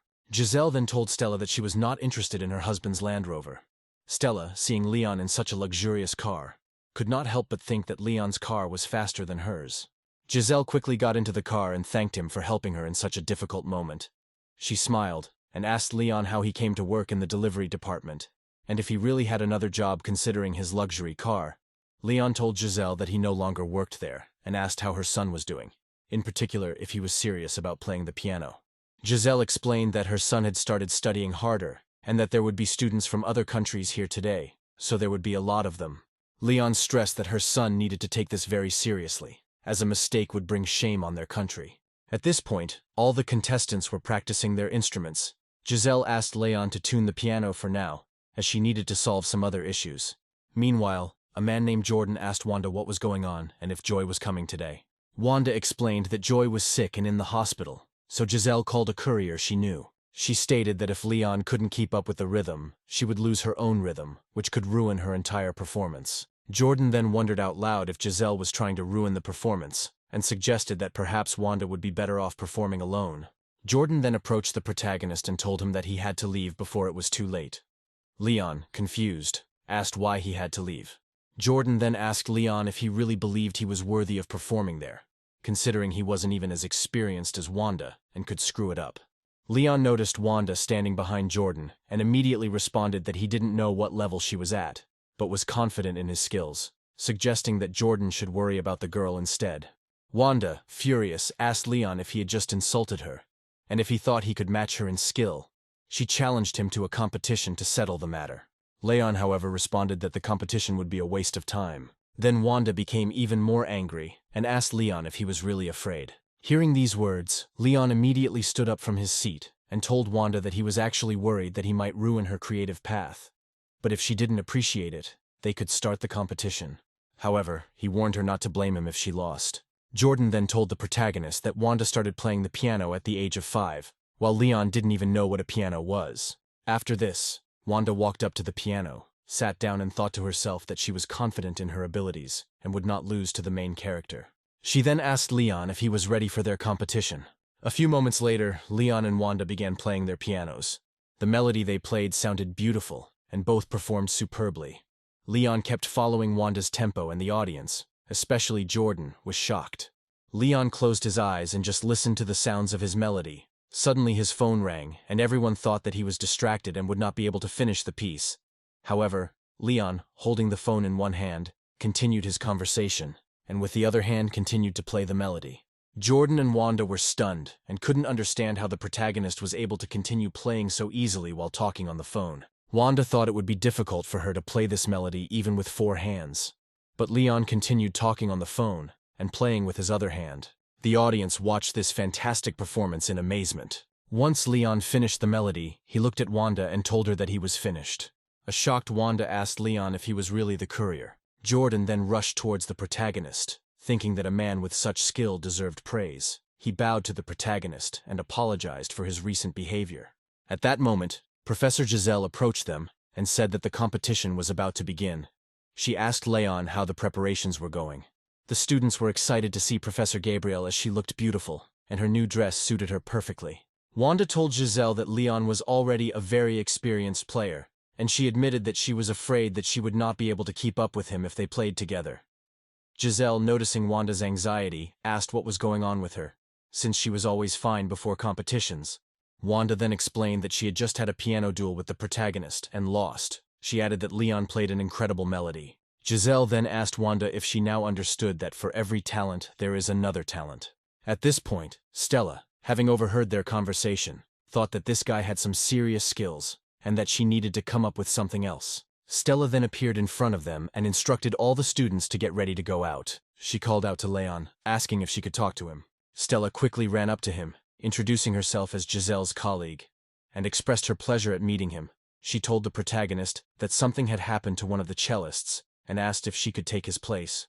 Leon wondered if he should play the cello instead, and asked what would happen to the piano if he did. However, Stella assured him that Wanda could play the piano alone, but the cellist played a decisive role.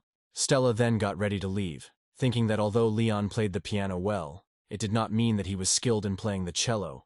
She also thought that she should make Giselle embarrass herself. After a while, the competition began. Everyone took their places, eager to see what the students had prepared. Wanda came on stage, sat down at the piano and started playing a melody. Giselle, who was the conductor, wanted to start the competition, but suddenly noticed something unusual. She saw Leon sitting next to Jordan and couldn't understand why he wasn't on stage. She wondered why the best artist didn't play his instrument. Jordan couldn't explain it either and asked Leon why he was sitting at the cello instead of being next to Wanda. Then the protagonist explained that someone named Stella told him that one of the cellists couldn't make it, and he had to replace him on stage. Jordan told the protagonist that there are many cellists, and they are all present, but in reality they only need one pianist. He mentioned that adding another one would cause disharmony. Then the main character asked if everything was in place now, and wondered if this girl had set him up right before the competition. Meanwhile, Giselle thought that she needed to quickly move Leon to another position before the orchestra started playing the melody, at which point the announcer informed the audience that they could enjoy the melody performed by the academic orchestra.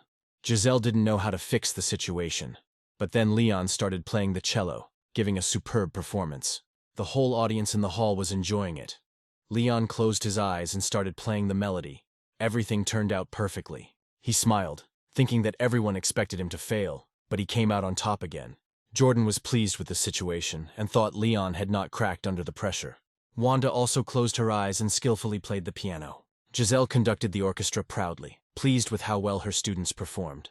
The audience sat quietly, absorbed in the music, appreciating the skill on display. Boy One Media CEO Alice asked her assistant Patrick to record the performance because she was impressed by Leon's skills. However, when Patrick looked at Leon, he thought that the man seemed familiar. Everyone performed superbly that evening. Stella watched Leon play and wondered where Giselle had found him, since he seemed to be able to play any instrument. A few minutes later, the orchestra finished, and Giselle thanked everyone for listening to their beautiful melody. After the performance, Jordan approached the protagonist and praised his performance, saying that Leon played well not only on the piano, but also on the cello. He hugged Leon, expressing that he had made an incredible impression on the audience. Leon then approached Giselle and mentioned that he wanted to tell her something. He explained that it was Stella who put him in the cellist's place and he disappeared. Giselle was surprised to hear this and promised to sort out the situation. After that, Leon was walking down the academy corridor when he heard someone calling him. It turned out to be Alice, who told him that if he followed her, she would pay him $200,000 a month. Leon was stunned and asked if the girl was really hitting on him so openly. Then Alice asked Leon not to overestimate the situation and explained that she was in charge of all the interns in their company. However, Leon replied that $200,000 would not even cover the cost of maintaining the car and asked her to leave, urging her not to disgrace herself.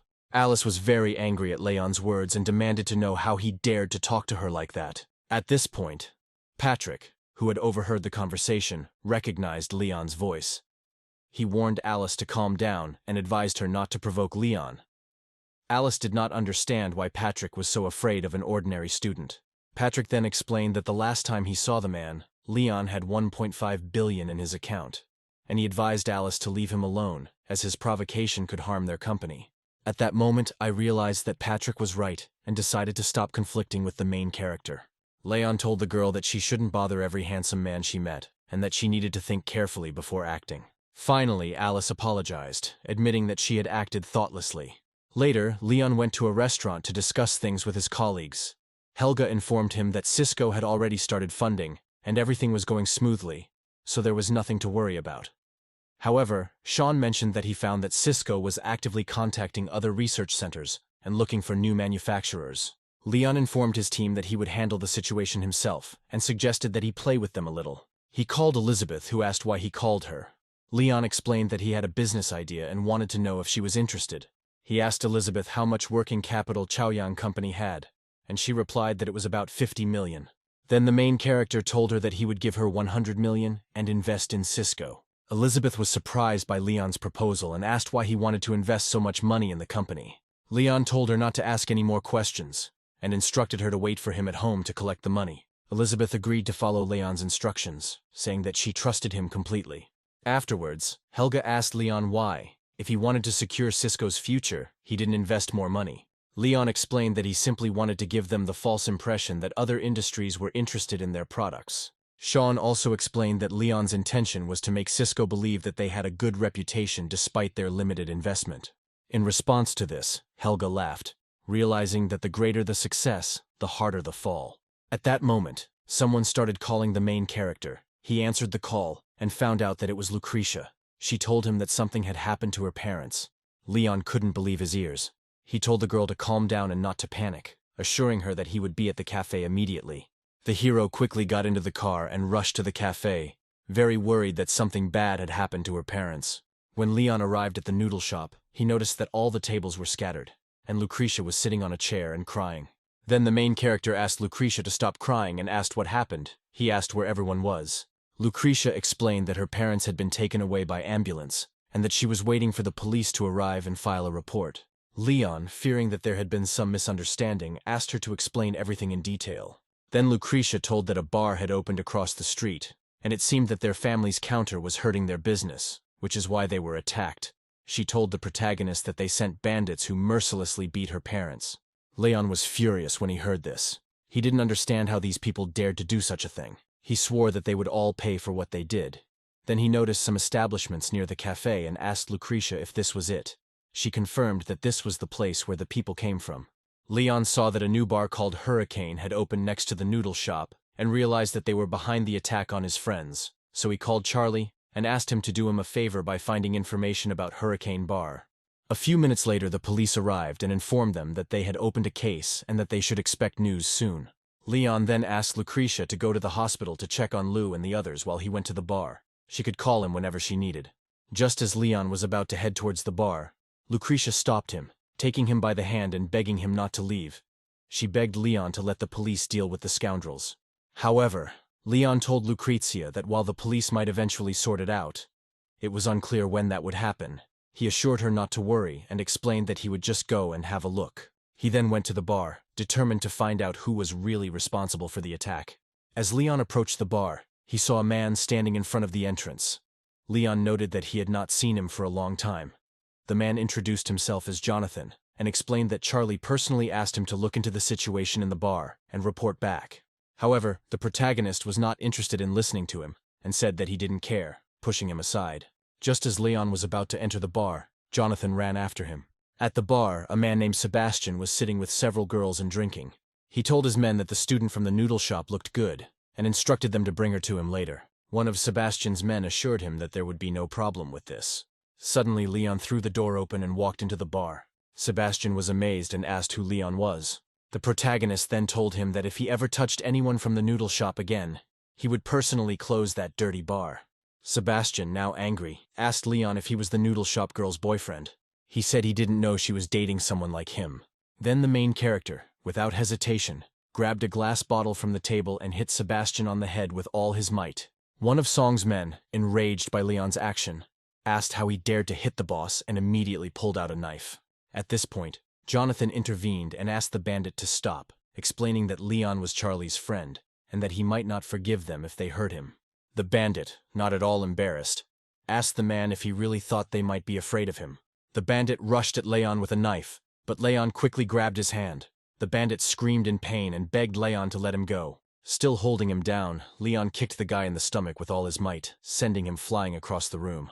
Immediately after this, Sebastian's men rushed towards the protagonist, seeking revenge for their boss. Sebastian ordered them to forget about him and instead focus on catching the assailant who caused all the chaos in the bar. Just at that moment, a man came in and ordered everyone to stop. He demanded to know who had the courage to touch his friend. Sebastian was shocked and realized that the person who just walked in was Charlie himself. He nervously wondered how Leon knew him. Charlie asked with a cold gaze why Sebastian was looking at him like that, and warned that for his actions he would now cut off his hands. Sebastian, frightened by Charlie's threat, was horrified. Knowing that Charlie was a very serious and dangerous person, he fell to his knees and apologized to the protagonist, promising that not a single hair would fall from the heads of those involved. Then the main character approached Sebastian and told him to remember these words.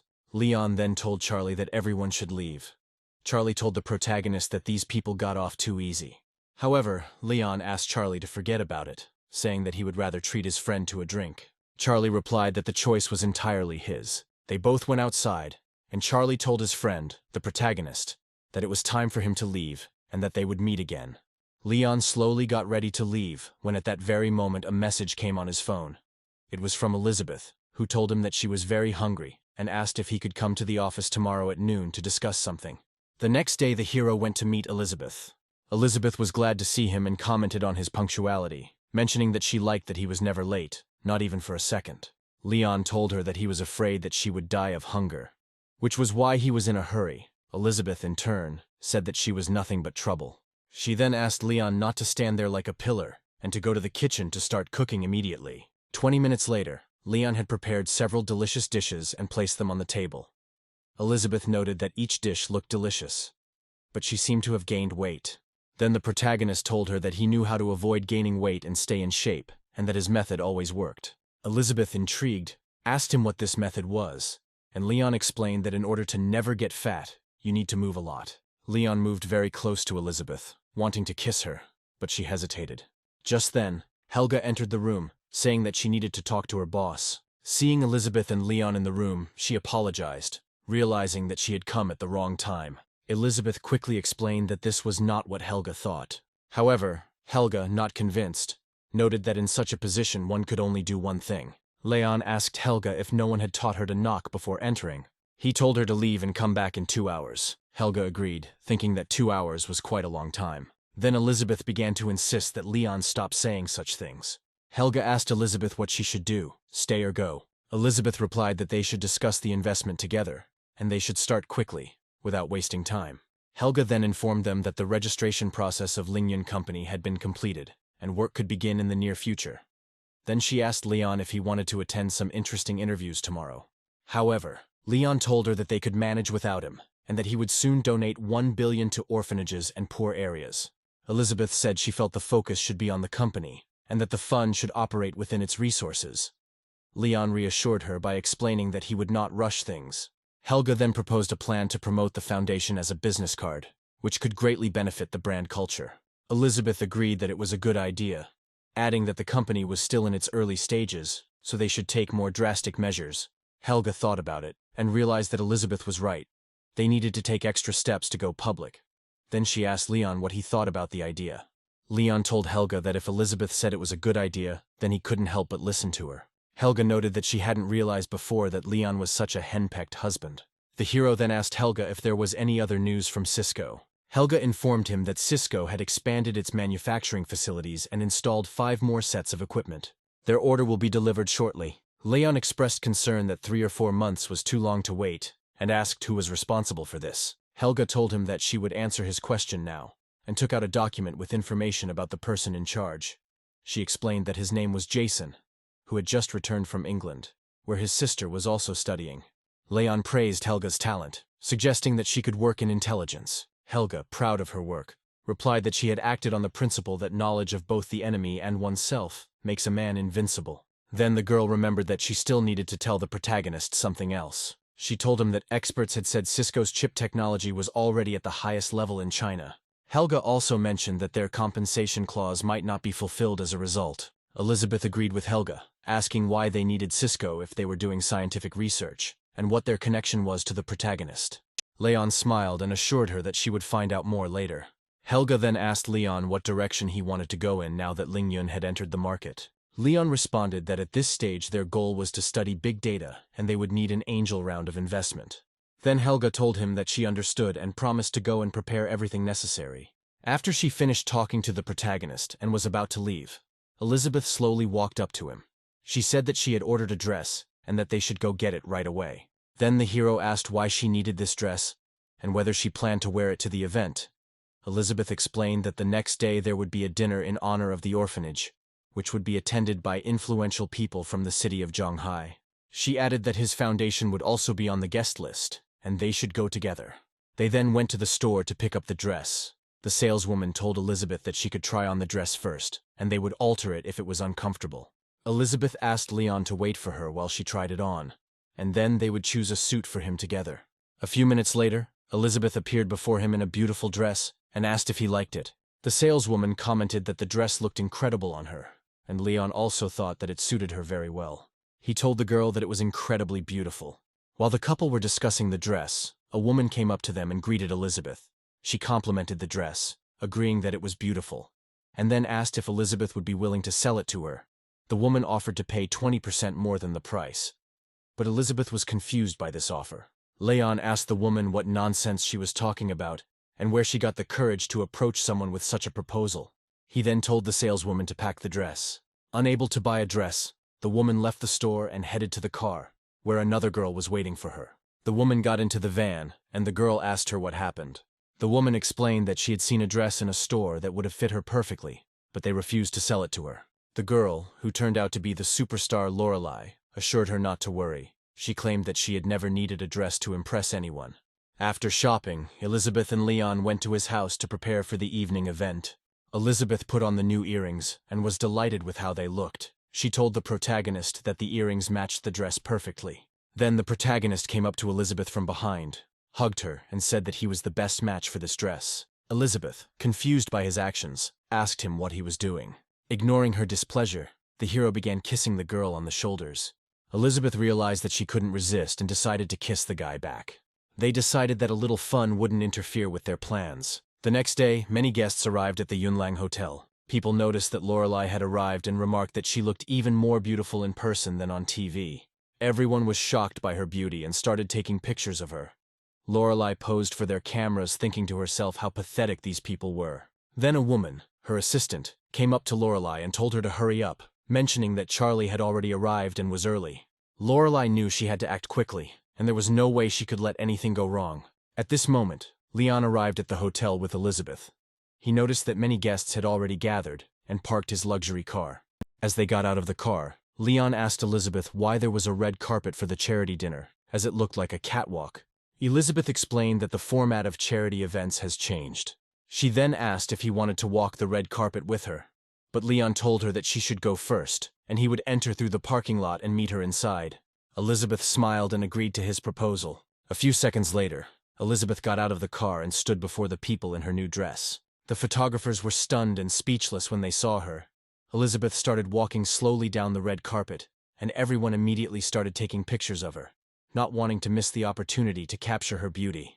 Lorelai was very angry about this and asked who this woman was and why the reporters were taking pictures of her. The woman explained that the girl was an internet celebrity and that she wanted to buy the dress that Elizabeth was wearing. Then Lorelai smiled coldly and remarked that she didn't think Elizabeth belonged on the red carpet. Meanwhile, Elizabeth continued walking down the path, feeling very awkward as all the attention of the press was focused on her. The woman told Lorelai that she walked strangely. Lorelai couldn't believe that Elizabeth wasn't the brightest star at the dinner. She said the dress would look much better on her and decided to embarrass her when she was around. The woman then told Lorelai that she would go and stop Elizabeth, but the star asked her to wait and said that they would go there together. Just as Elizabeth was about to enter the hotel, Lorelai appeared behind her and demanded that she stop. Lorelai asked the guards what they were looking at and who allowed such a minor internet celebrity to walk the red carpet.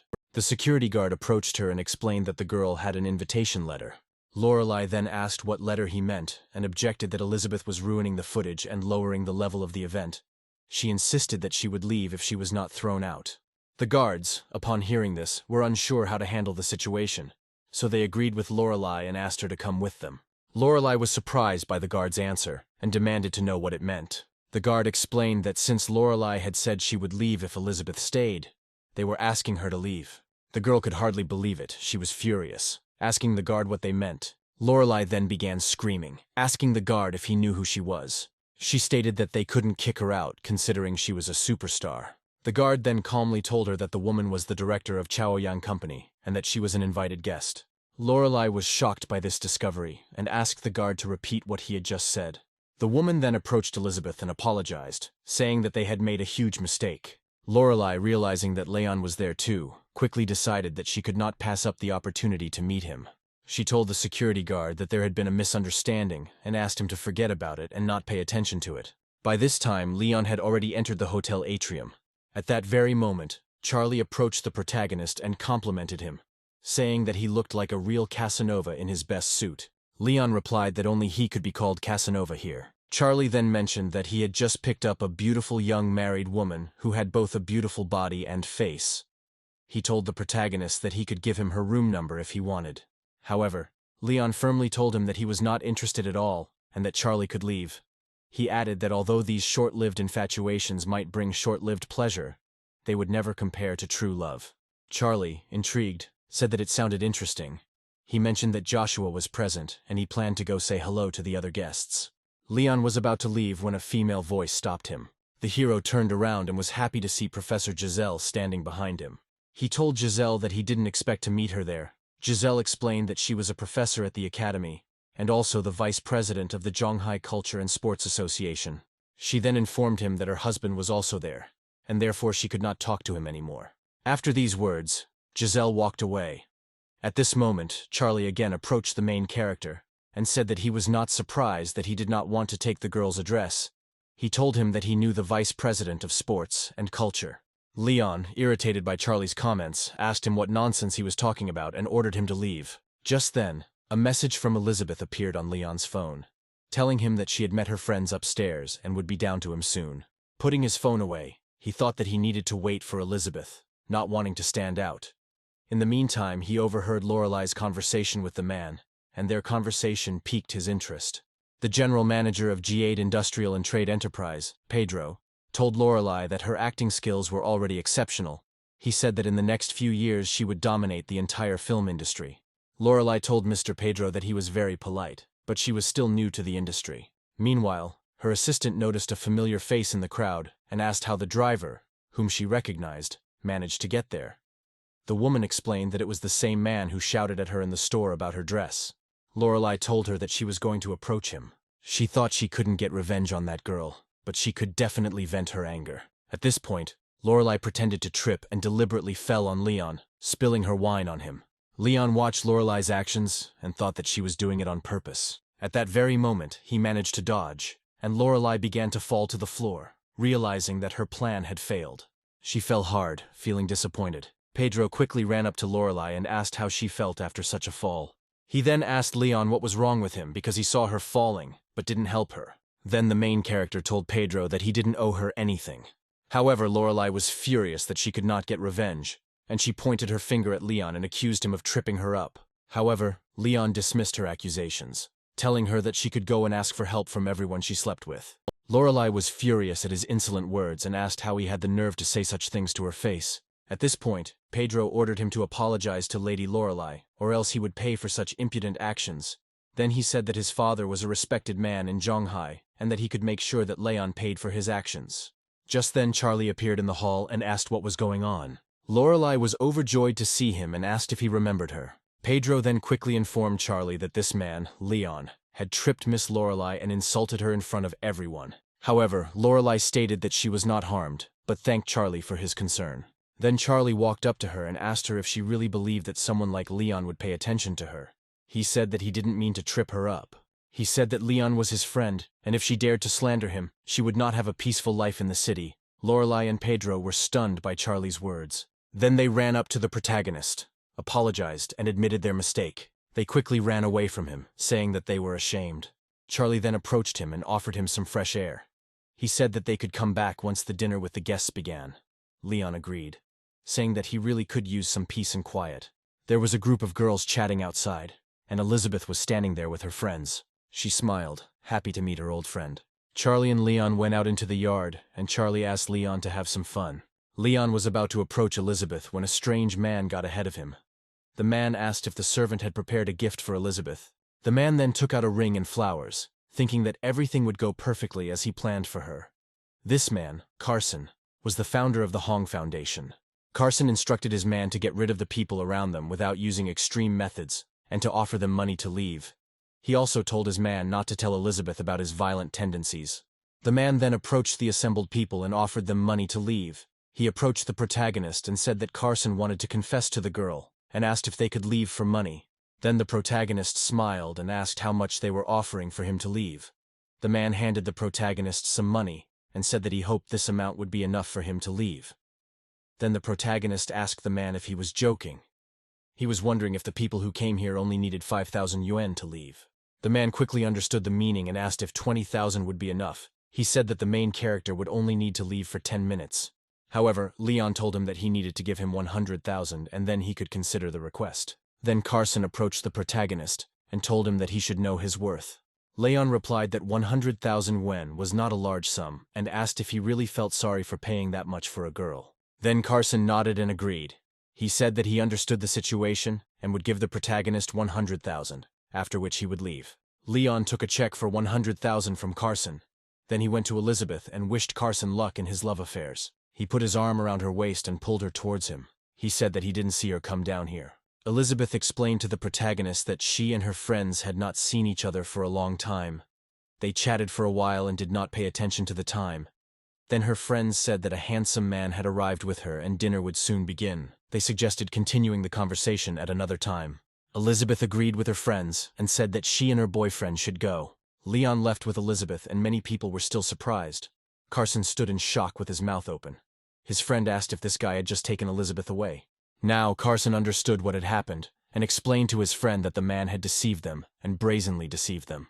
The assistant asked Carson what they should do now, and Carson responded by saying that Leon was clearly a gigolo with a pretty face, and next time he would find a way to deal with him. After some time, dinner was supposed to begin. All the guests entered the building and began to wait. The host then came out and thanked all the guests for coming, and he announced that their charity banquet had officially begun. Immediately after this, the music started playing, and everyone started dancing on the stage. Leon was surprised and asked Elizabeth why they started dancing. Elizabeth told him that the banquet was just a name. According to the program, an auction would follow this dance.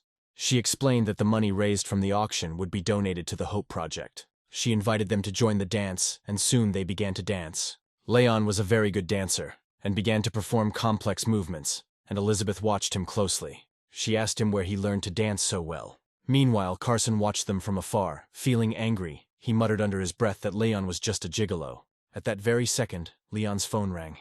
It was Lincoln. The hero picked up the phone and asked Lincoln where he found the time to call. Lincoln explained that he had been hospitalized due to appendicitis, and asked Leon to help him with his class the next day, or the dean would kick him out. Then the protagonist assured Lincoln that he would help him, and asked him to tell him the time, place, and tasks in advance. The next day, Leon went to the school pool to help his friend. The students at the pool thanked him for coming in as a substitute. Leon told the girls that he could see that they were all in a good mood, but asked them to calm down a bit and get ready for the lesson. Soon everyone started swimming, and the lesson began. They swam and chatted, and everyone thought about their future plans. Suddenly, a man in the pool approached his friend George and asked if he would go to a Chinese lesson. George began to stroke his hair and replied that he would not go, since his hottie was soon to come to class, and he was waiting for her.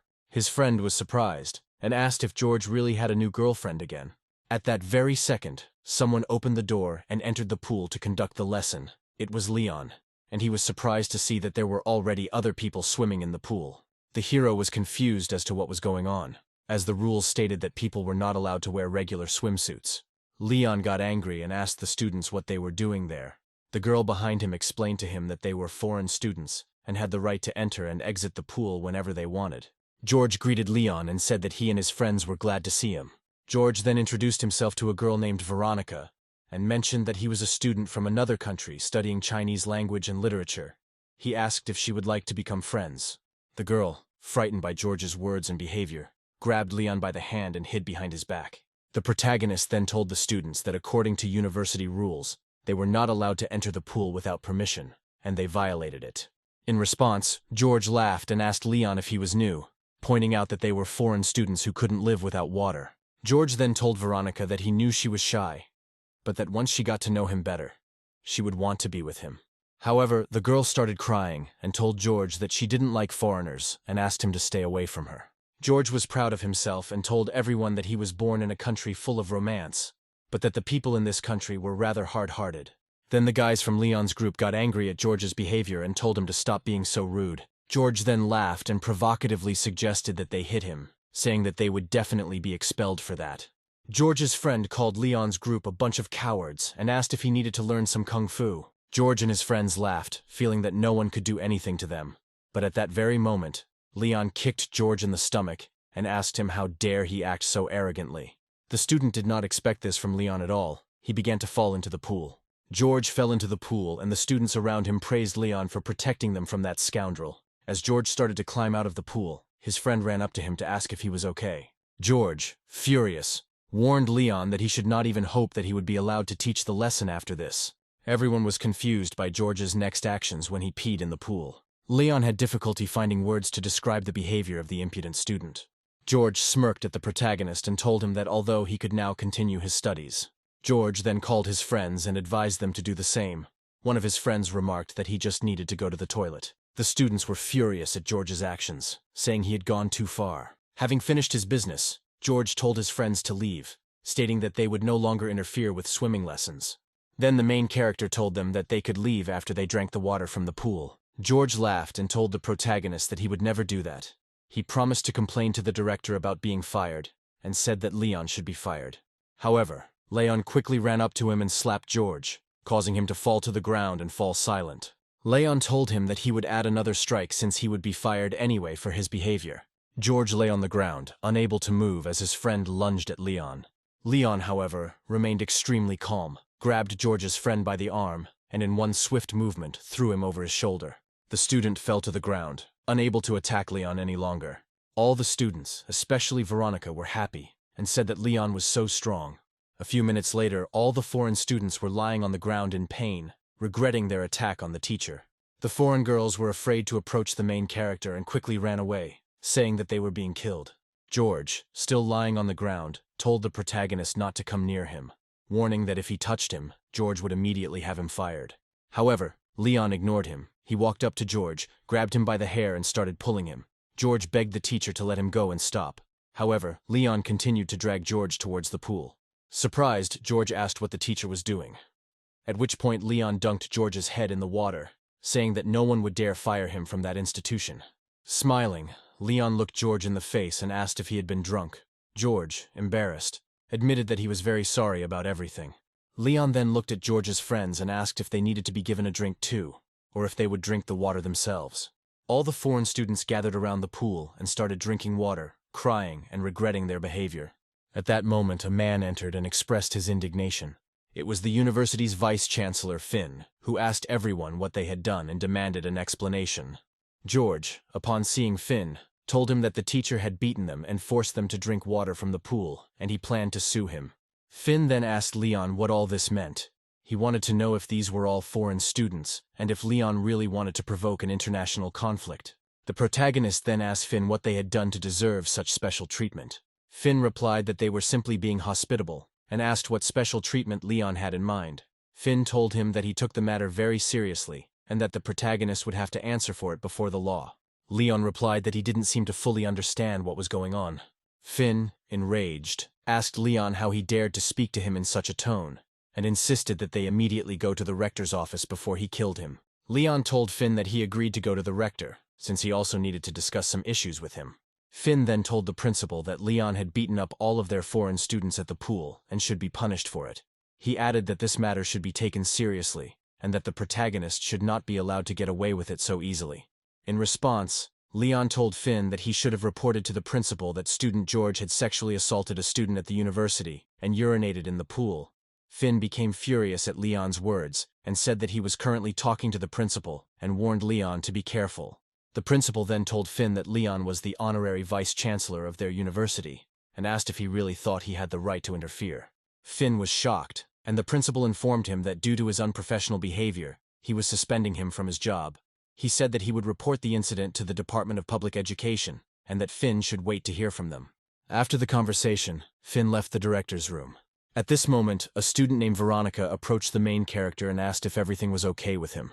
Leon told her that he was fine, and that Finn had been suspended. He mentioned that the university would punish all the foreign students involved. The student then handed over a first aid kit and said that she had brought it especially for him. When she opened it, it contained all the necessary means for disinfection and skin treatment. Veronica told the protagonist that she saw him hurt his hand when he hit a student, so she took the first aid kit with her. Leon assured Veronica that it was nothing serious and that he didn't even feel like he had hurt his hand. However, Veronica insisted that his hand still needed treatment, and after providing the necessary care, she put a plaster on his hand. She thanked Leon for what he did and said that they would never forget his actions on their behalf. Leon was surprised and did not understand why Veronica was thanking him. She then asked if his arm still hurt.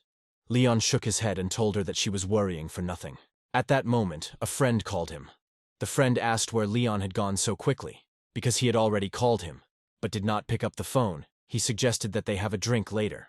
Leon said that he would be free in the evening, and they agreed to meet in Megapolis. After quickly finishing his other business, Leon arrived at the place where he needed to do something that day. That place was Huaqingqi, a massage center. Leon thought about it and remembered that it was Charlie's property. He had promised to issue him a card, but had completely forgotten about it. Leon was met by a woman who asked if he had come alone.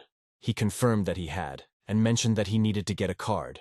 She then asked which card he wanted, offering options for $100 or $1,000. After thinking for a moment, Leon said that he needed the Imperial Comprehensive Service card. The woman told him that the Imperial card was the best in their range, and its price was almost $19,000. However, Leon did not hesitate to ask her to immediately issue 2 such cards. The woman froze in surprise, wondering if Leon was Charlie's friend, since he was such a generous and friendly person. Just at that moment, Leon's friend appeared, was very glad to see him, and invited him to his place for a conversation. Charlie was already sitting in a private room with his friends, discussing business and other important issues. While they were talking, a girl ran up to the main character and said that they were waiting for him to come. Charlie then approached the protagonist, saying that they were his friends and that they were glad to meet him. Charlie pointed to one friend and said it was Luke, whose family owned Xinhua Airlines. He then pointed to another friend and said it was Harold, whose family owned Lunton Machinery, and they also made slings. Leon shook everyone's hands and said he was glad to meet them, inviting them to sit together and have a drink. Charlie then called his friend Leon to sit with him on the couch and asked him what was new in Leon's life. Leon took the cards out of his pocket and told Charlie that he had designed them as he asked. Charlie told his friend that he was the best.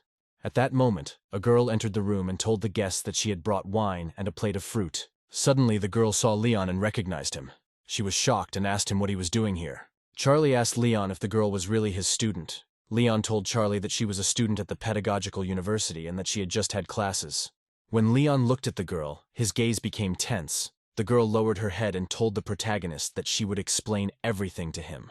However, Charlie told the student that since she was with them, she could sit and drink with them. He reassured her by saying that they would not hurt her, and she could drink as much as she wanted. The student apologetically told Charlie that she didn't know how to drink. At this moment, Leon kicked the table hard. He told her that she couldn't even drink, but she worked in such a place. If she didn't drink, she should leave. The frightened student asked Leon not to tell anyone about her work there. She then asked for 1,000 yen for a drink. Charlie didn't hesitate. He immediately put the money on the table in front of the student, telling her that he kept his word and that she could drink as much as she wanted. The student sat down on the floor. Realizing that she could make money just by drinking alcohol, she looked at the strong drinks. Taking one glass, she began to drink, Leon silently watching her. The student finished the glass after a few seconds, finding it difficult because her body was not used to alcohol. Then she took a second glass, despite not wanting to drink more. Charlie looked at his friend Leon, who was also just silently watching as the student did something she didn't like. After drinking the second glass, the student immediately felt nauseous and suddenly vomited. Charlie stood up and walked towards the student, handing her the money he promised. He told her that he was giving her 20,000 yen for 2 drinks and said that she could leave now. However, the student told Charlie that she could drink more and asked him not to kick her out. However, Charlie told her that since she had vomited, she should leave quickly. The student looked at Leon, but he remained sitting, silently watching her. She took the money from Charlie and was about to leave. Leon continued to silently watch the student, not approving of her actions. He then asked Charlie to send someone to follow the student and make sure everything was okay.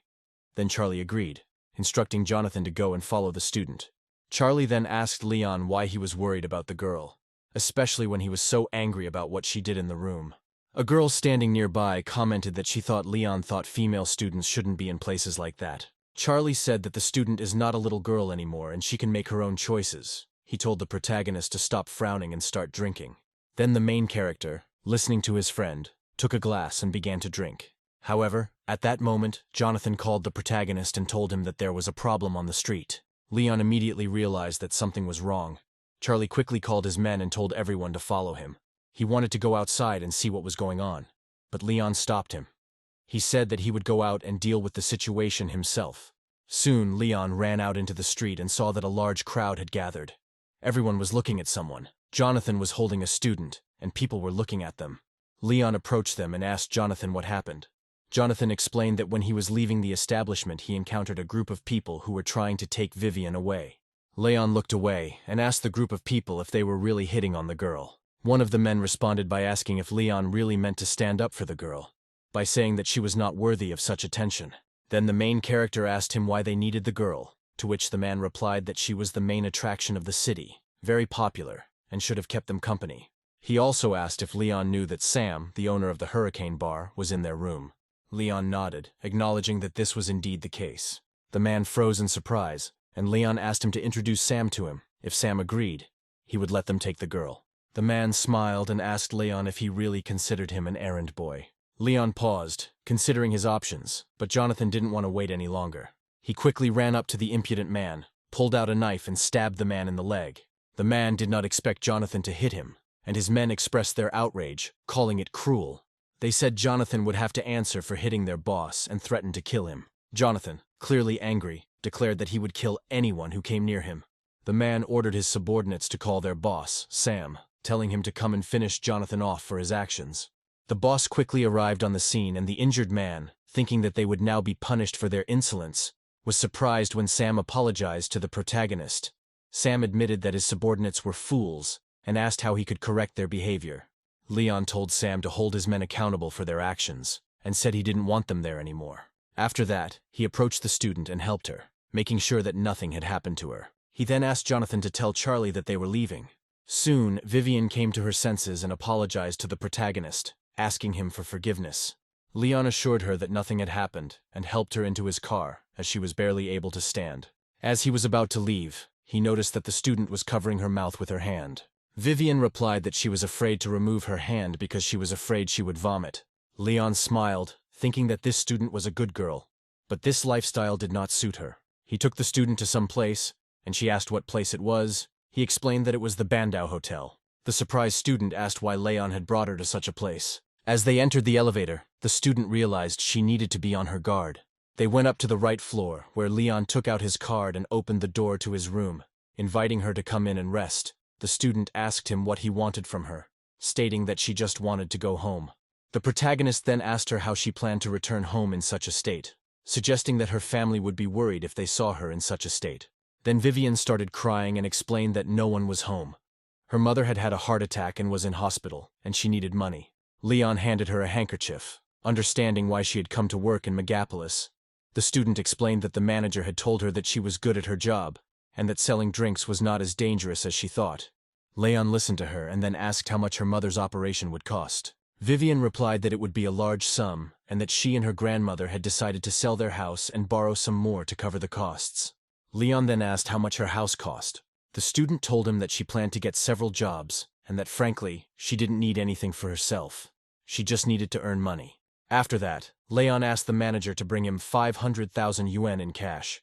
A few minutes later, the manager brought a suitcase filled with money. Leon checked the money, made sure everything was okay. Then he asked the student to take the money, telling her that the most important thing now was to cure her mother, and she should focus only on that. The student, unable to believe her luck, thanked Leon for helping her so quickly. She told him that she did not know how to repay him for his kindness. She began to lift her skirt, saying that this was the only way she could repay him. However, Leon didn't want to listen to her and told her not to worry about how to repay him.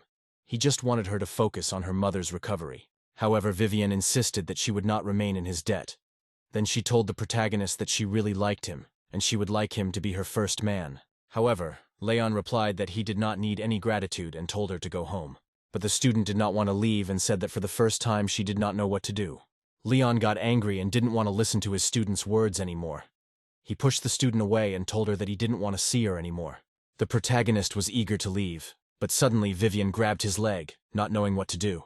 The student asked Leon not to leave. Leon didn't know what to say. The student's behavior irritated him, but he couldn't yell at her. Luckily, at that moment the student's phone rang. Leon realized that this was a good way to distract himself and decided to let her answer the call. Vivian picked up the phone and the person on the other end told her to come quickly as her aunts and uncles were already there and waiting for her to arrive. The student was surprised and asked why they all came. She told her grandmother not to worry and assured her that she would be there soon. Then the main character told the student not to worry, he would take her there himself. Soon we arrived at the Zarya residential complex. Leon told her not to worry about her mother and to see what was going on inside first. He assured her that he had already contacted the best hospital and would take her mother there later. The student thanked Leon, saying that she would never forget his kindness. She promised that once her family matters were resolved, she would continue to thank him. When Vivian entered the house, her grandmother was overjoyed to see her granddaughter. The student's aunts and uncles greeted her, saying that she could have arrived earlier. Leon glared at the student's relatives. In the next room, he saw the student's mother in a bad state. At this point, Aunt Vivian asked her if Leon was her boyfriend, commenting on her indecent appearance. Vivian was embarrassed and explained that he was her teacher. She introduced him to her aunt and uncle. Suddenly, her aunt came up to her and asked the student, demanding that she return the 5,000 yuan she owed her. The uncle also started talking, telling her that she owed him 4,000 yuan. Student Vivian was confused. Remembering how her mother was hospitalized and she borrowed 3,000 yuan, she didn't understand how the amount had now become 4,000. All her relatives were angry and accused her of taking their money and daring to think that she could return it without interest. The student screamed back, explaining that it was too much.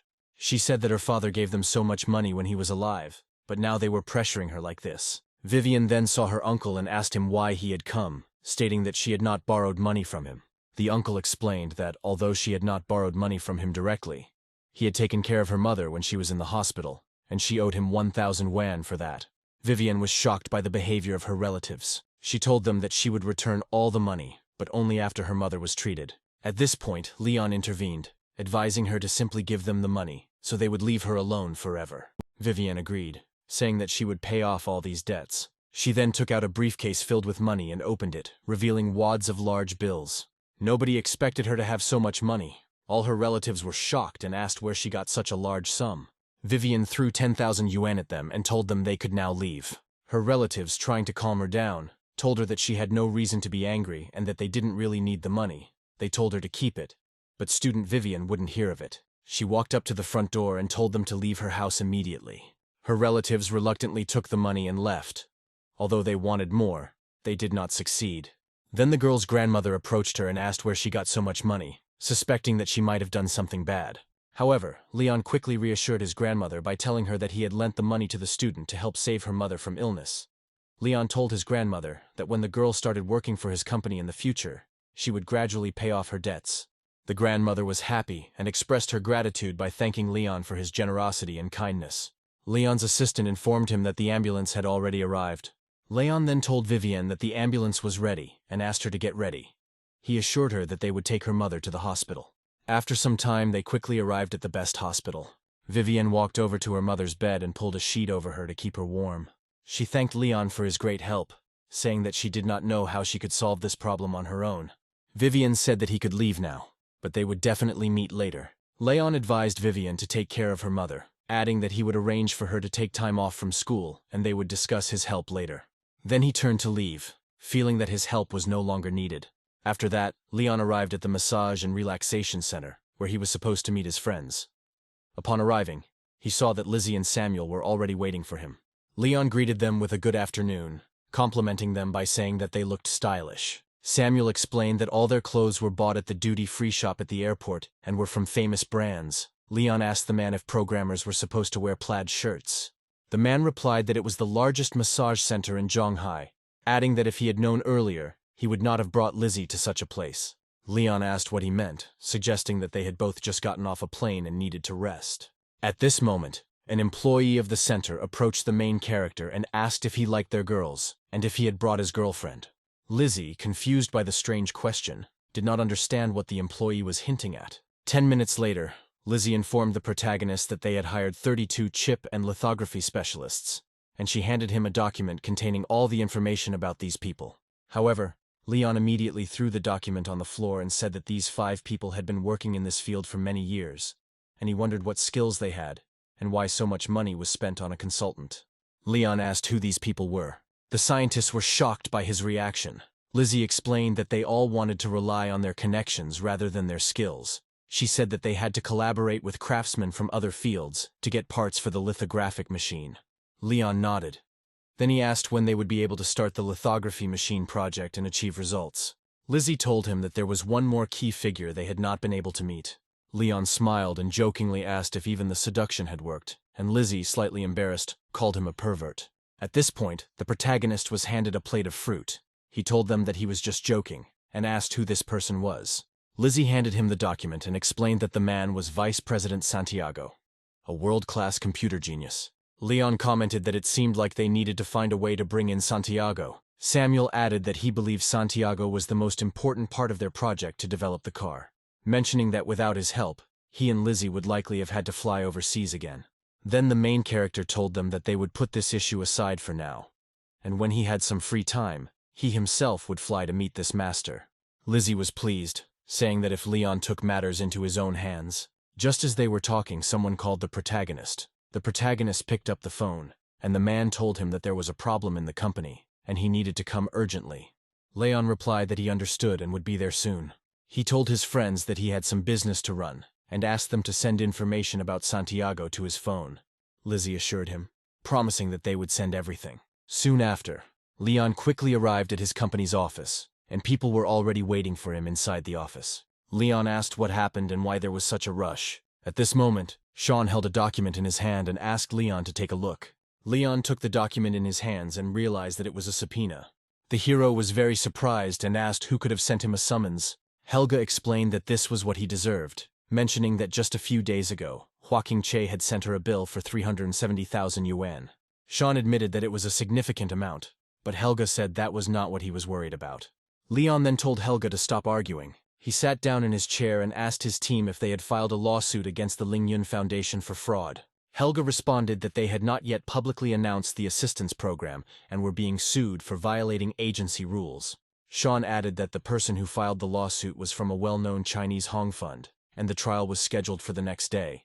The employee noted that they seemed to be planning something and did not have time to prepare. Leon thought about the Hong Foundation, and at that moment he realized what was happening.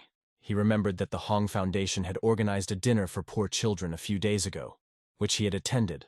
Leon wondered if Carson was behind it. He told his people that the trial would take place tomorrow at 9. Helga then asked Leon if they needed to hire a lawyer immediately. Leon declined the offer, stating that they didn't need any extra people. He smiled and told Helga to wear a miniskirt and accompany him the next day. Helga was surprised and asked if it was really acceptable to wear such clothes in court, but Leon assured her that she would have his support. Helga agreed, mentioning that she had just bought a couple of new skirts. Leon then asked Helga to go see Santiago, the vice president, and said that the sooner she did it, the better. The girl told him that this guy was impressive and a big player. She asked what specific information was needed. Leon thought for a moment and said that he needed to know every detail about Santiago's life. The girl agreed, assuring Leon that she would find all the information he needed. Sean then asked if Leon wanted to see how the rest of the team worked. Then the protagonist stood up and said that he didn't see the point, and that they could continue working. He said that he would rather go to Chaoyang. Later, Leon arrived at the company. The girl at the entrance recognized him and said that she would quickly inform him of his visit. However, Leon asked her to keep quiet, saying that he wanted to surprise them. Entering the office, Leon saw Elizabeth lying on the floor, doing stretching exercises. He came up to her and asked her what she was doing, and she was shocked to see him there at that time. She quickly stood up and asked where he came from. Leon asked if it was really so hot in the office that she had to take her clothes off. Elizabeth explained that she has problems with her cervical vertebrae, so she does yoga. Elizabeth sat down, and Leon told her that he knew a good massage therapist. He offered to take her to him. He explained that people like her who sit for long periods of time are prone to muscle strain, but Elizabeth refused, saying that she could handle it herself and did not want anyone to touch her. Leon agreed, saying that she was right and that he was at her service.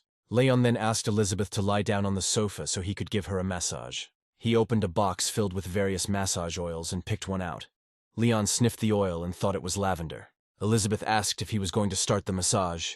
Then the main character poured oil on her back. Elizabeth was very surprised because she did not expect that her boyfriend was so skilled in giving massages. Leon told her to relax and assured her that in a few minutes all her pain would go away. After that, he leaned towards her and kissed her on the lips. He then mentioned that he had some free time and wanted her to go somewhere with him. He asked if she wanted to go with him to the largest amusement park in the world. An excited Elizabeth asked if this was true, as she had always wanted to go but never had the time. Leon told her that in front of others she seemed like a strong woman, but in front of him she was like a little girl. Elizabeth really liked the compliment and kissed Leon. Then she said that she would finish her work and book the tickets right away. After that, Leon stood up and said that something had happened to his student, so he would go to the hospital to visit her. Before he left, Elizabeth added that Leon had gentle hands, and next time, if she got tired, he could give her another massage. Leon was happy and replied that of course he would give her a massage if she liked it so much. After that, he quickly drove to the hospital to visit Vivian's mother. He walked into the room and was surprised by what he saw. Vivian's mother was conscious, and her closest family members were standing nearby and smiling. Vivian turned around and saw that Leon had arrived, and was very happy to see him again. Vivian's mother also greeted him. Leon noted that there were many people present, and if he had known, he would have come later. The man standing next to the bed introduced himself to the protagonist, and then introduced his daughter Rebecca, saying that she was also very glad to meet him. He mentioned that Rebecca had entered the civil service straight out of university, and that she had never been in love before. Rebecca, embarrassed, asked her father to stop saying such things. Leon, trying to defuse the situation, said that Rebecca was so perfect that it was impossible to keep up with her, but she was not worth even a drop of attention. Rebecca was furious at Leon's words. However, her aunt knocked her down, hitting her in the face with her shoulder, and then walked towards the protagonist. The woman grabbed his hand and asked him to say hello to her son. The man told the protagonist that if he ever had any problems, he could call him, and he would do everything to help. Leon smiled, and an idea quickly came to his mind. Suddenly, he grabbed the guy by the hand and asked if he was really that cool. A couple of days ago, he helped Vivian borrow $500,000 from a loan shark, and now he was asking if this man could help him with it. Seeing his indecision, Leon reminded him that he himself had said that he would do whatever it took, and a few $100,000 did not mean much to him. The man managed to pull his hand away with difficulty and asked Leon why he was acting like that. Leon replied that the man had started it all. Then the woman approached her son and told the protagonist that they had had enough. Leon then turned to Vivian and asked how her aunt was doing and if they had enough money. Vivian replied that the operation was a success, but her mother still had to stay in hospital for a week before going home. She said that they still needed over $200,000, but once her mother was discharged, she would give him the money. The woman, however, interrupted, saying that she still needed the money as she was studying at university, and asked why Vivian should pay it back. The man then explained that Vivian's cousin had come second in the civil service exam, and they needed to buy her a gift. He asked Vivian if she could spare some money for it. Vivian was shocked by her family's behavior. The uncle and aunt began to argue, and the woman said that she did not have time to finish the conversation, and asked for money because her son needed funds for repairs. The student asked them both to calm down. She reminded them that they were in a hospital. Vivian then told them that she would return all the money to the protagonist, and asked them to stop yelling at each other. The man told the protagonist that if he had that kind of money, he wouldn't need $200,000. However, Leon said that they should not disturb Vivian's mother's peace, and that they should go outside to discuss everything. He led them out into the hospital corridor, and said that he didn't need the money, but whoever got it had to decide for themselves. Having said these words, Leon left them. Immediately after Leon's words, the relatives exchanged angry glances. The woman pointed at the man, and told him that he would not get a penny of this money. Her son walked up to Rebecca and slapped her, telling her that she should get out of there quickly. The man then ran up to the boy and asked if he had hit his daughter. He raised his hand to hit the man back. At that moment, Vivian's mother was lying in bed eating soup, but suddenly they heard very loud screams from the hallway. Then Leon entered the room. Vivian quickly ran up to him and asked if her relatives were fighting in the corridor, as the noise was deafening.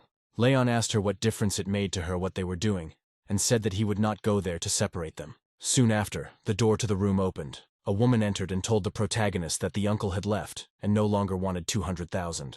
Leon asked the woman if she had paper and a pen and offered to write him an IOU for the money. The woman and her son were shocked and froze in surprise. The son then told the woman that they would write an IOU in his uncle's name to see how he would react. The woman approached the main character and took the document from him.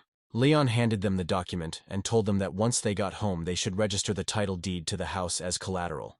He assured them that he would not deceive them and that they would be charged interest at the bank rate.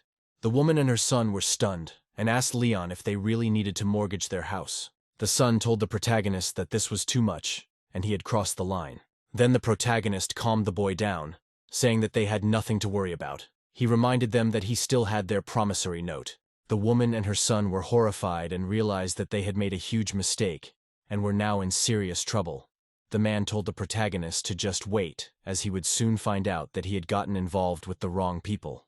Vivian breathed a sigh of relief and said that they were finally leaving.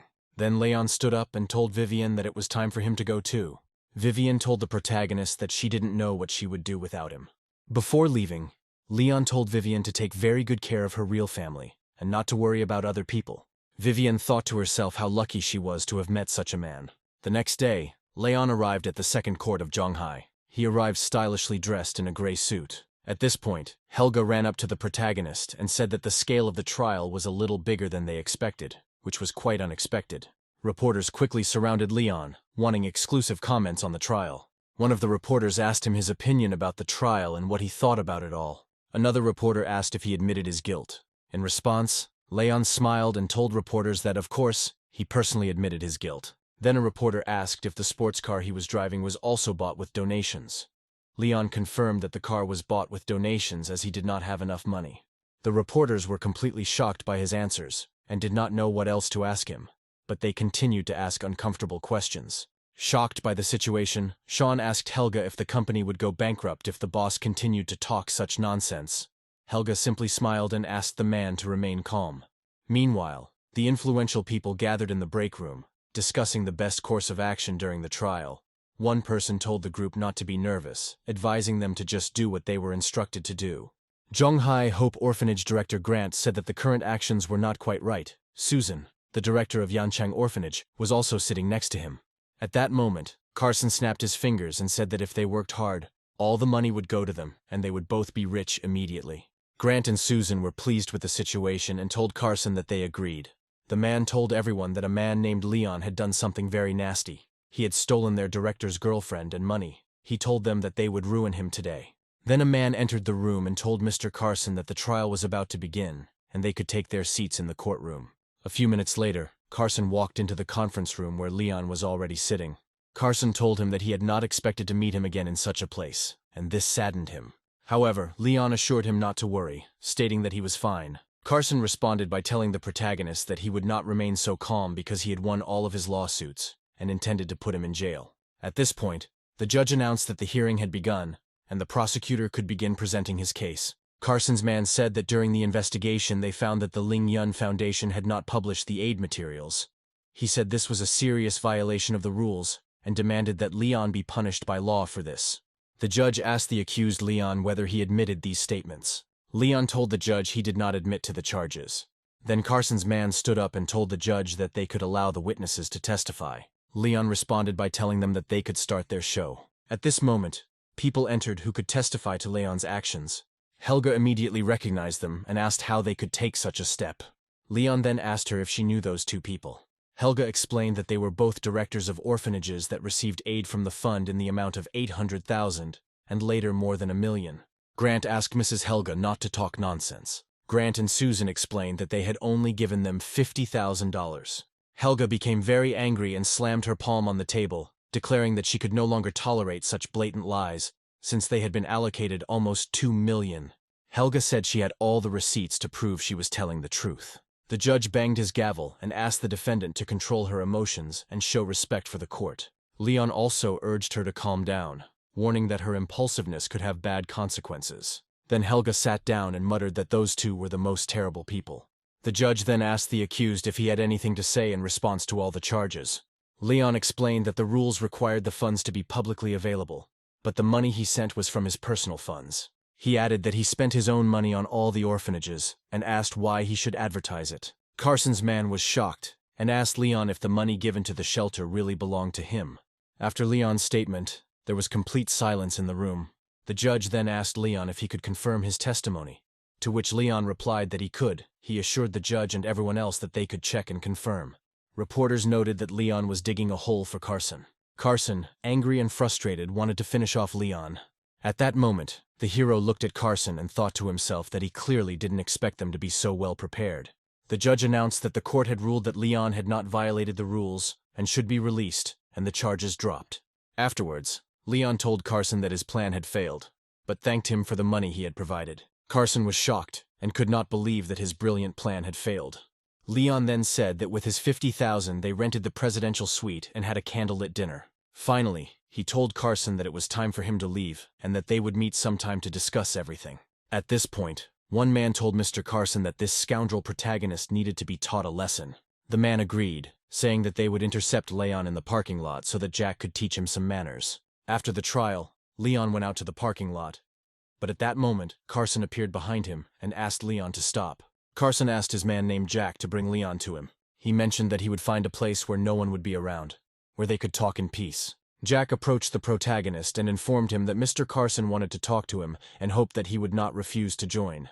Then Helga blocked the main character's path and asked if he really wanted to start a fight because of the loss. At this point, Sean started to pull her away, asking what she was doing and pointing out that the director didn't even have a chance to say anything.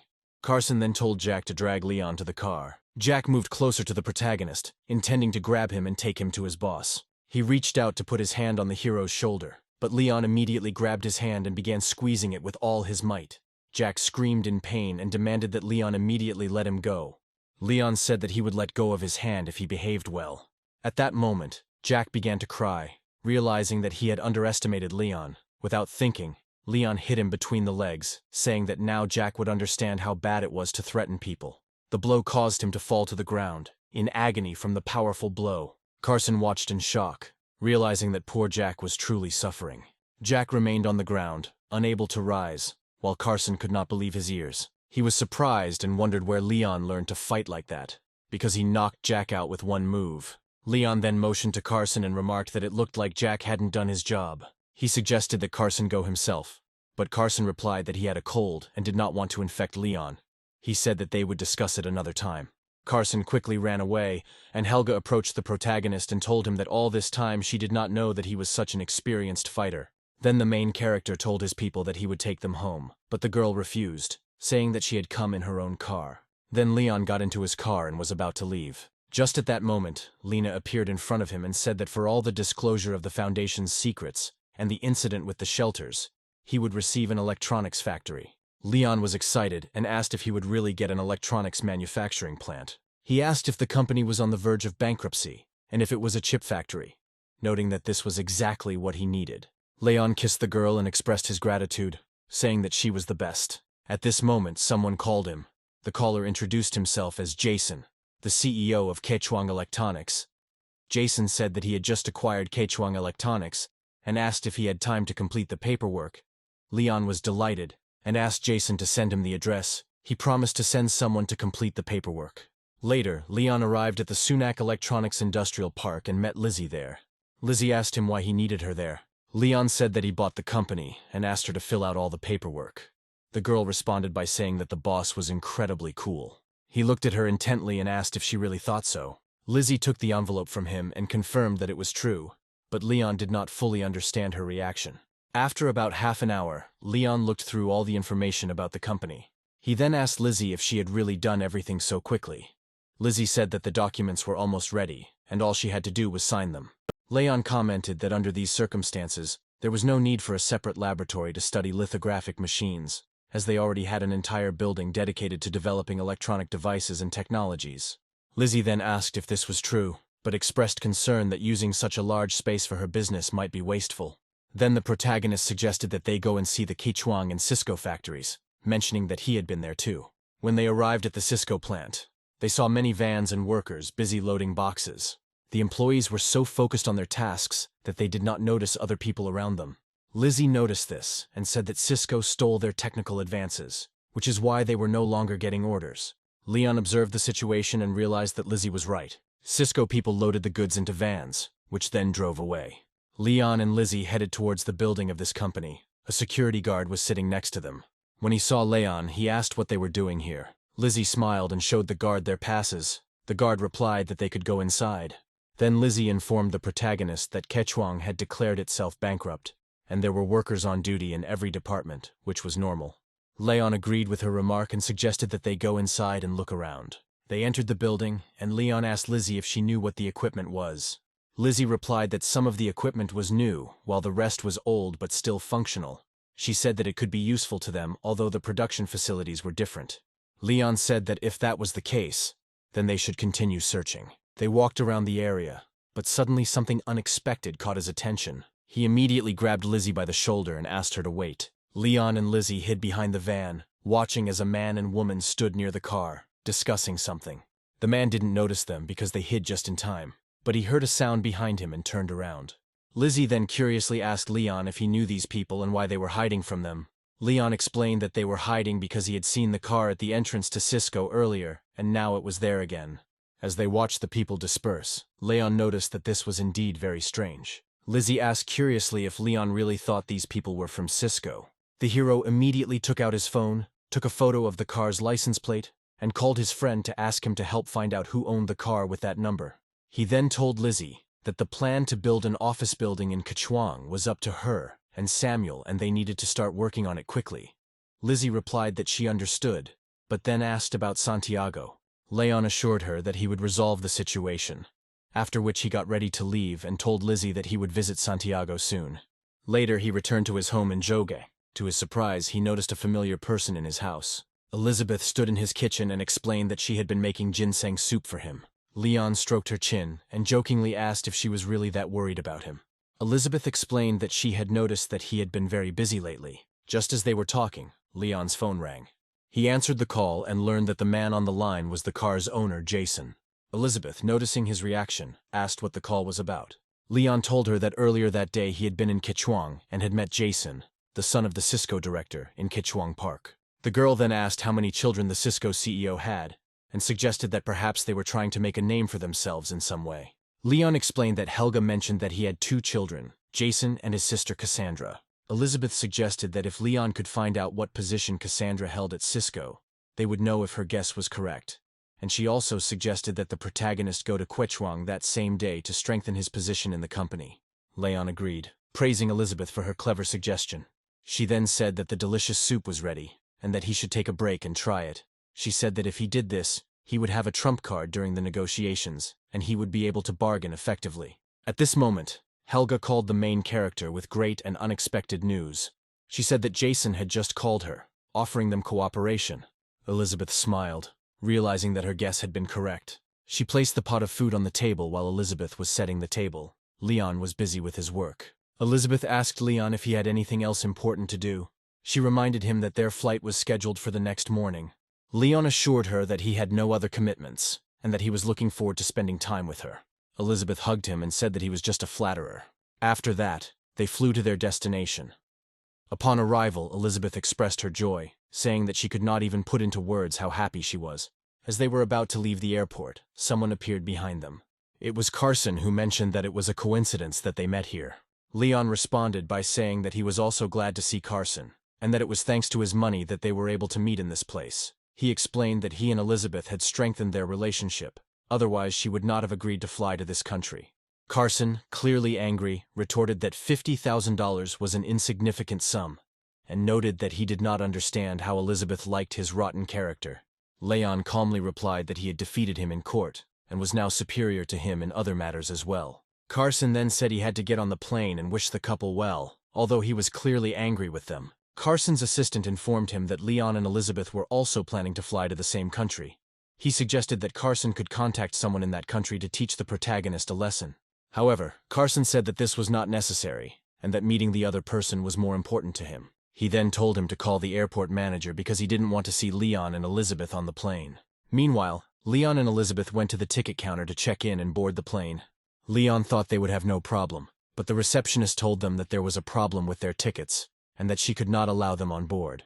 Elizabeth was surprised and asked the administrator if there was a mistake with the tickets, since she purchased them on the official website. At that moment, Carson approached them and asked Elizabeth if they were really trying to deceive the staff. He said goodbye to the protagonist and Elizabeth, stating that he was going to board a plane. Leon told the girl that they should leave and not hold up the line. Carson tried to climb aboard, but Elizabeth stopped him.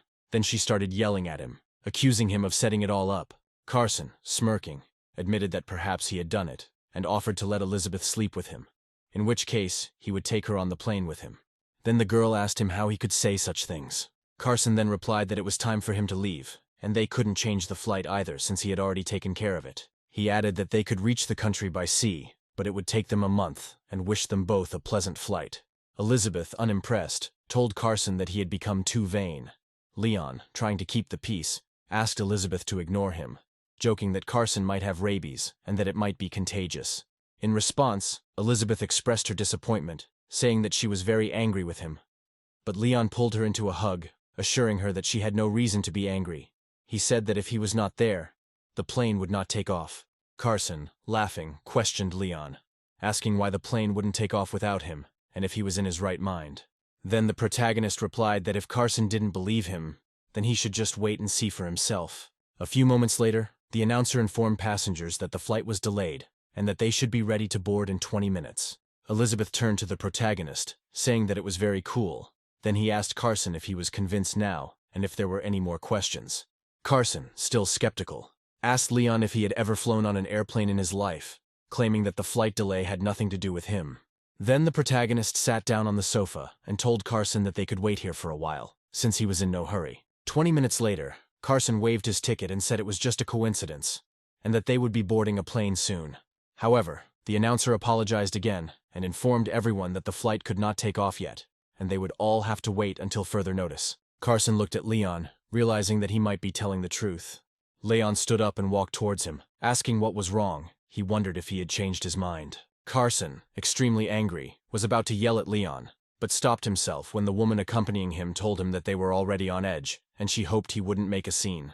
At this point, a man told Carson that it was because of him that everyone was upset, and they all hoped that he would apologize to the protagonist, since they really needed the flight. An enraged Carson asked the man if he knew who he was. He made it clear that he would not apologize to the protagonist. However, he noticed that everyone around him was unhappy with his words, and they stood behind Leon, who simply smiled at him. The assistant approached Carson and suggested that he calm down and quickly change airlines. Despite the tension, everyone at the airport urged Carson to apologize to the protagonist. At that moment, Loris appeared at the airport. Everyone present respected him very much, since he was an authoritative figure in the country. Leon greeted him and explained that this issue needed to be resolved. Loris then turned to Carson, telling him that as the CEO of the airline, the plane had to take off and Carson needed to apologize. The crowd continued to demand that he apologize to the protagonist so that the problem could be resolved. Realizing he had no choice, Carson stood still, aware of the pressure building. Despite this, he ordered his assistant to take their suitcases, and they quickly fled the airport. Loris then told the protagonist that he was not bad at all and successfully put Carson in his place. Leon thanked him and asked him to have his staff check the tickets for their flight. Loris agreed without hesitation, glad to have the opportunity to help his friend. Later, Leon turned to Elizabeth, bowed slightly, and asked if she was no longer upset with him given the flight delay. Elizabeth assured him that she was not at all angry, and that they would not have been able to fly to another country if it had not been for his help. Upon arrival in the country, they immediately checked into the Chenbao Hotel. An incredibly beautiful presidential suite with luxurious furniture awaited them. At that moment, Elizabeth noticed a beautiful gold hairpin on the table and decided to try it on, asking Leon how it looked. The hero replied that his girlfriend, as always, was the most beautiful. Elizabeth kissed him on the cheek and told him again that he was a flatterer. Soon evening came and she felt it was time to go to bed. Before going to bed, she decided to brush her teeth, but Leon was in her way, standing at the mirror. Then Elizabeth asked him if he wanted to try her special toothpaste. Leon picked it up and asked what was so special about this paste, since it looked ordinary. Seeing Elizabeth's hurt face, he pulled her towards him by the waist. After this, the couple kissed and went to bed together. The next day, Leon and Elizabeth went to the amusement park. While they were there, Elizabeth mentioned that she heard a roar. Leon suggested that they go and see what was going on. There was a sign in the park announcing that the exhibit featured a North American gray wolf. The girl, Viola, turned to her boyfriend and mentioned that the coyote looked a little skinny, and she wanted to feed it something, and her boyfriend, Carter, suggested that they quietly open the door and feed the animal some jerky. At that moment, Elizabeth approached them and explained that, according to park rules, feeding the animals was prohibited. Viola responded defiantly, telling Elizabeth that it was not her home and that she could do whatever she wanted. The protagonist then intervened, explaining that all gray wolves were protected by law, and if someone fed them and the animals died, they could be sent to prison. Viola and her boyfriend were horrified by this news.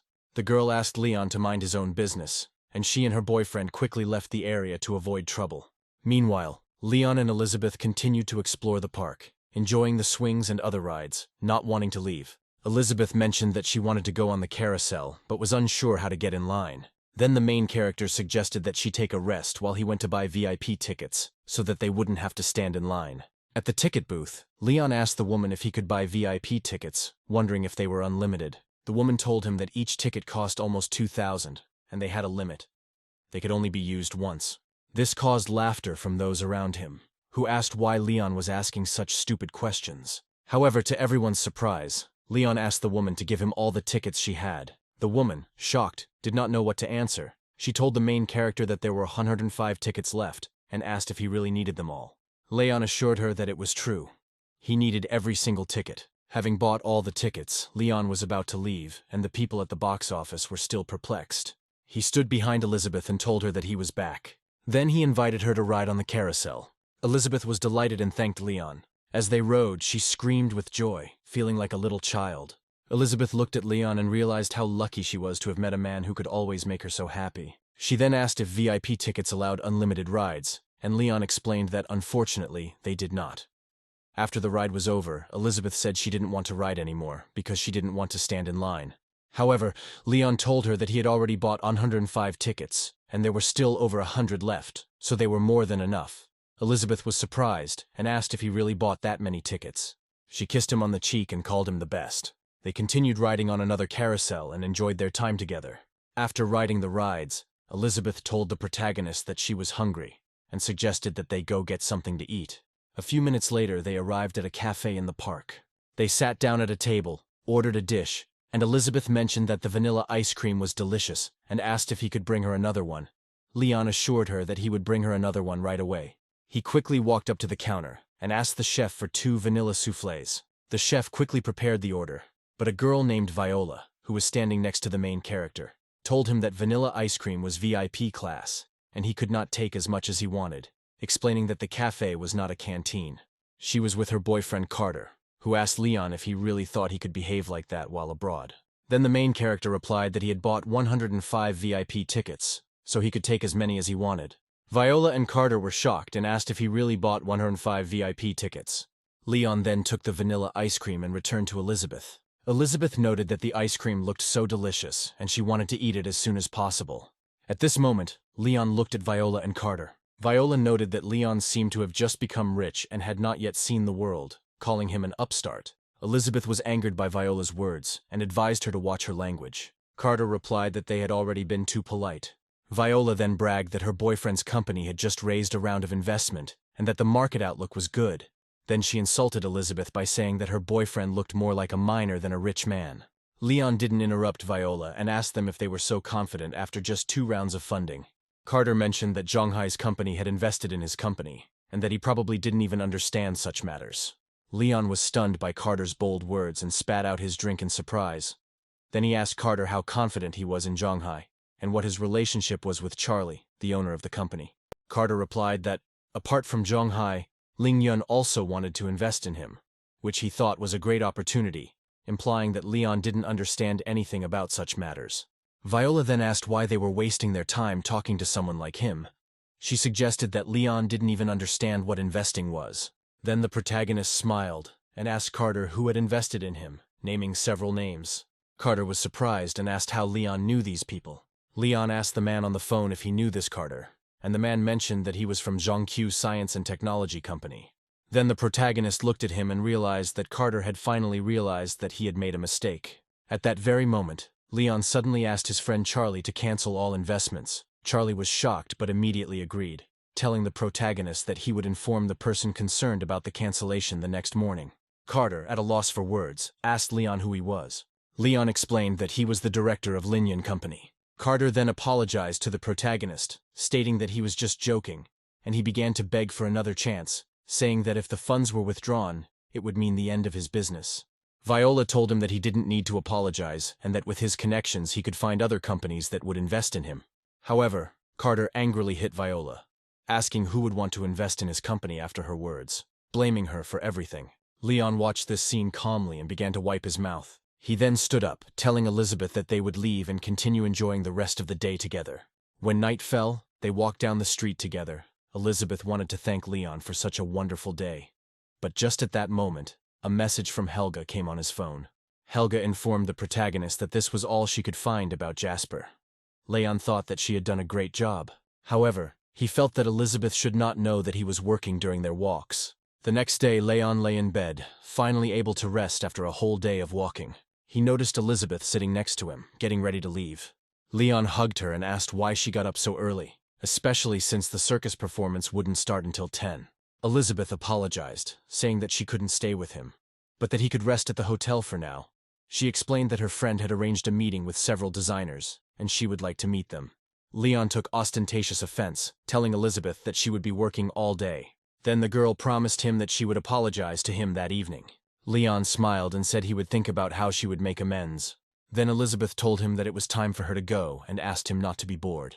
20 minutes later, Leon was ready to go about his business and quickly reached the head office building. Leon saw that there were many people gathered near the building, waiting for their turn to enter. He walked into the building, greeted the receptionist at the front desk, and asked if they had any forms to fill out. The woman asked him to fill out the form and wait for notification, assuring him that it would not take long. Leon took the form and started filling it out. The woman was shocked when she saw the form and asked if he was really applying for the position of deputy director and asking for a salary of 3.5 million. Leon confirmed this, saying that this was exactly what he wanted. The woman apologized, saying that she would not send the form to the company's management for review. She told the protagonist that there were many liars like him who came there every day. While they were talking, other girls came out and asked the receptionist Kelly what was going on with the man. One of these girls, named Jessica, was the director's secretary and was inquiring about the situation while she was gone. The other girl, Carmen, was a mid-level engineer in the technical department. Kelly explained to Jessica that Leon was there to apply for the vice principal position and she was trying to get rid of him. Jessica was surprised by this and asked if the man really wanted to work as a deputy director. She looked at the profile and told the protagonist that, given his age, it was difficult to take him seriously. Leon, surprised, asked Jessica if such a big company really cared about age. Then Jessica, surprised by Leon's answer, realized that it would be difficult to argue with him. She told him that because of his special situation, she needed to pass a simple test before accepting him into the company. After the test, she would help him put forward his candidacy for the position. Leon smiled and told Jessica that he would take the test. Then Carmen opened the laptop in front of the protagonist. Jessica then told the protagonist that he could begin testing. Leon responded that he thought they needed someone more experienced, as he was afraid they might not understand his code. Carmen responded that Leon talked too much, and mentioned that many of the people present were senior engineers who would understand the code.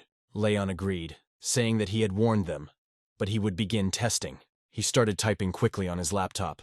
He entered many lines of code and thought that everyone present would not understand it. A guard approached the protagonist and asked what this hidden code was, since he had never seen anything like it before.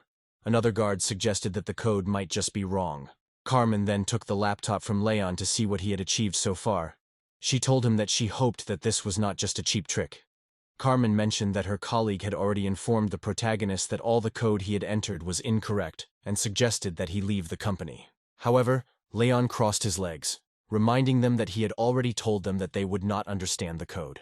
Jessica then said that she recognized the code. She remembered seeing a similar code written by Mr. Santiago, although it was not as good as Leon's. Carmen then called her secretary, Kelly, and offered to inform Mr. Santiago about this. Kelly nodded, and about 10 minutes later, Santiago walked into the room. Surprising everyone with his appearance, he asked what they were doing in the office and demanded to know why they had called him there. Jessica explained that the person working with them was Leon, who wanted to apply for the position of vice director.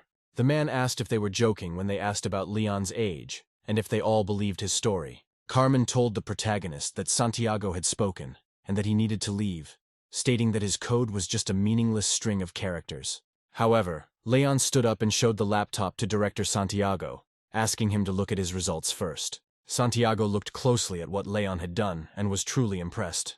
He asked Leon if he really wrote this code, stating that he himself had been trying to figure out the program for a long time. Then he praised Leon, calling him a genius. Carmen and Jessica were surprised because the protagonist was only about 20 years old, and they could not understand where he acquired such skills. Then the main character shook Director Santiago's hand, asking if he was now suitable for the position of deputy director in his company. Santiago was happy and invited Leon to his office to continue discussing the matter. Once in the office, Santiago mentioned that he had just finished work and that the office was a mess. He then asked Leon what he would like to drink, at which point Leon noticed a picture of his family on Santiago's desk. Then the main character suddenly asked if Santiago had any blueberry juice. Santiago was delighted, asked Leon if he liked blueberry juice, and said that they tasted the same. He added that they could get along well, and offered the protagonist a place in his company. However, the hero asked Santiago not to jump to conclusions, and he also asked if he had the authority to hire him as deputy director. Santiago started thinking, realizing that he couldn't make this decision alone. He eventually told the protagonist that he would appoint him as the deputy marketing director, and later he could become the CEO.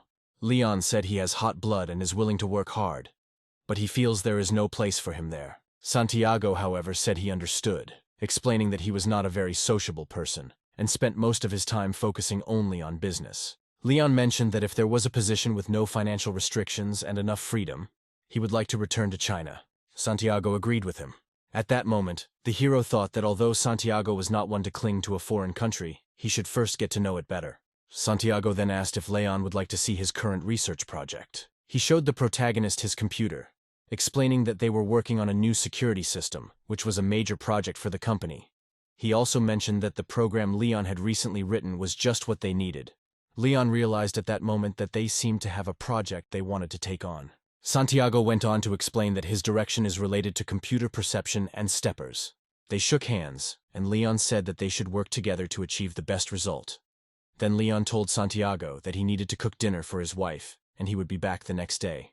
Director Santiago believed that he was a truly good person and an exemplary family man. After that, Leon went outside, enjoying the beautiful day. He quickly arrived at the hotel, By this time, Elizabeth also arrived at the hotel and asked Leon if he was bored sitting there for so long. Leon replied that he was not really bored, but needed some compensation. Elizabeth, in good spirits, assured him that she would do the job well. She also told the protagonist that after the meeting, Georgia took her to buy a gift for him and hoped that he would like it. She then started taking something out of her bag. When Leon saw the gift, he commented that Georgia had good taste and that he really liked it. However, the girl opened her eyes and discovered that Leon was holding women's underwear in his hand. Elizabeth, angry, called him a fool. After that, they ended up in bed. Leon told the girl that it was unexpected. She then informed him that she had to leave, but that she would try to finish her work a little earlier that day. Leon told her that everything was fine, and that he could wait for her on condition that she compensated him for everything that same evening. Elizabeth responded by calling him impudent and asking. An hour later, she told the protagonist that she was leaving. If he was bored, she suggested that he take a walk. Leon replied that he would be lonely without her. Then the girl asked him not to say such things. After Elizabeth left the hotel, Leon quickly began to prepare to go out. Dressed like a gentleman, Leon felt cheerful and ready to carry out his tasks. He left the hotel and headed to the parking lot where his car was waiting for him. At that moment, someone called out to him from behind. Leon turned around and saw Carson standing behind him. Leon told him that he was sorry that he had kept him late and asked himself what that idiot was doing here. Carson, clearly upset, asked Leon to stay away from him. Leon, however, was not at all embarrassed and told Carson that he knew someone in the building and could help him. However, he replied that he had made his own decisions and had come there to sign the contract, so he no longer needed any help from Leon. The hero replied that he would not interfere with Carson's business, and with these words he turned around and went about his business. Carson muttered that once he finished his business, he would take revenge on the protagonist. He wondered what Leon was doing in this place. His assistant suggested that perhaps Leon was accompanying Elizabeth to a business meeting. Soon, Leon entered the building and headed to Director Santiago's office. To his surprise, there were other people in the room, and Director Santiago asked to be allowed to introduce these people to him. Their names were Sona and Roy, and they were both happy to meet him. Sona introduced Roy as the general manager of the marketing department and head of marketing in their company. Roy, in turn, expressed his pleasure in meeting the protagonist, saying that if Leon joined their company, they would become colleagues. Then the main character shook Roy's hand. Just then, Jessica entered the room and told Roy that he had a client waiting for him. Sona told Jessica that she would go to the client herself. Then the main character asked the girl if a man named Carson was waiting for her, and if she knew him. Sona confirmed that it was indeed his name, and asked if Leon had any tasks for her. Leon replied that he just wanted to go with her and talk to him, and then he would take over the position. The director was very happy to hear this, and asked if Leon would really stay in his company. The hero replied that he was touched by Santiago's sincerity, which made him decide to stay. Sona was happy that they would have a new employee and offered to register him right away, but Leon told her that there was no need to rush. He also mentioned that he wanted to prove himself on his first day on the job. At this time, Carson was sitting in the conference room waiting for the person who was supposed to come and resolve the issue. The woman asked Carson if they could wait as their new vice director would be arriving later to sign the contract. Carson was shocked and asked the woman if the new deputy director was really coming to sign the contract with him. His assistant smiled and told Carson that he was becoming more influential every day. Carson was proud of himself and told his assistant that of course he knew it. The man then asked the girl what the new deputy director in their department was like. The secretary replied that she had heard little, but she knew that the man had been promoted to deputy director and held a high status. The men were delighted that such an important person would come in person to sign the contract. At that moment, the door to the room began to open and everyone stood up, waiting for the new person to enter. But suddenly, Leon entered the room. Carson was surprised to see Leon and asked what he was doing there. Then Sona said that Leon was the new deputy director of their marketing department. Carson was shocked by this discovery, asking the woman what she had just told him. Leon then smirked and asked him if he was really that surprised to see him here. Then Carson, furious, pointed his finger at Leon, asking what the scoundrel had done to become deputy director of the department. Leon said it was none of his business, and they wanted to sign a contract. He added that he assumed there would be a lot of questions for someone like Carson. Carson was terrified and thought about attacking Leon, but when he tried to take a step, he felt severe pain. At this point, Carson collapsed on the floor. His assistant rushed to him asking what happened, but despite his assistant's words, Carson did not answer and lay motionless, which alarmed his assistant. He quickly started calling someone, telling the protagonist that Carson's family wouldn't let this go so easily. However, Leon remained calm and said that they did not have the strength to do anything to him. The company employees watched Leon interact with these people and were impressed with their new colleague. Sona noted that Leon was so cool and that although she had seen contracts rejected before, this reaction was unlike anything she had ever seen. She then took Leon to her office and told him that this was his private office. If he needed anything, he could let her know. Leon replied that everything was fine and that he only needed a computer before he could start his new job. 7 hours later, Leon sat in his office, working non-stop on his computer. Director Santiago came into the room and told him that it was the first time he had seen someone as talented as him who worked so hard. Leon yawned and told the director that he had finished the project. Santiago noted that it would have taken his team at least 3 months to complete what Leon had accomplished in a few hours. He said he would go and report his success so they could promote him. However, Leon said that there was no need to ask anyone for a promotion, and that, frankly, he was thinking about leaving. Santiago was shocked by Leon's words. Leon replied that he had decided to return to China. The director was surprised by Leon's statement and asked if he had received a better offer. However, Leon told the director that if someone was willing to lose all his money to provide him with the necessary funds and everything he needed, he would have the freedom to develop without restrictions. He asked if Santiago would consider returning in such a situation. Santiago then asked if Leon was laughing at him, saying that the capitalists were not fools and would not simply return to that order. At this moment, the director shook the protagonist's hand, and Leon said that he had something to tell him that might even interest him. He said that on behalf of the Lunsen Institute, he invited him to join them. The director was shocked. Leon explained that he was the director of the best scientific institute in Lunsen. Santiago, still digesting the information, asked if he had gotten the job there to be closer to him. Leon confirmed this and explained that 2 of his colleagues had already come to him earlier. Then he handed the director the source code of the chip, explaining that it could fully comply with foreign technologies.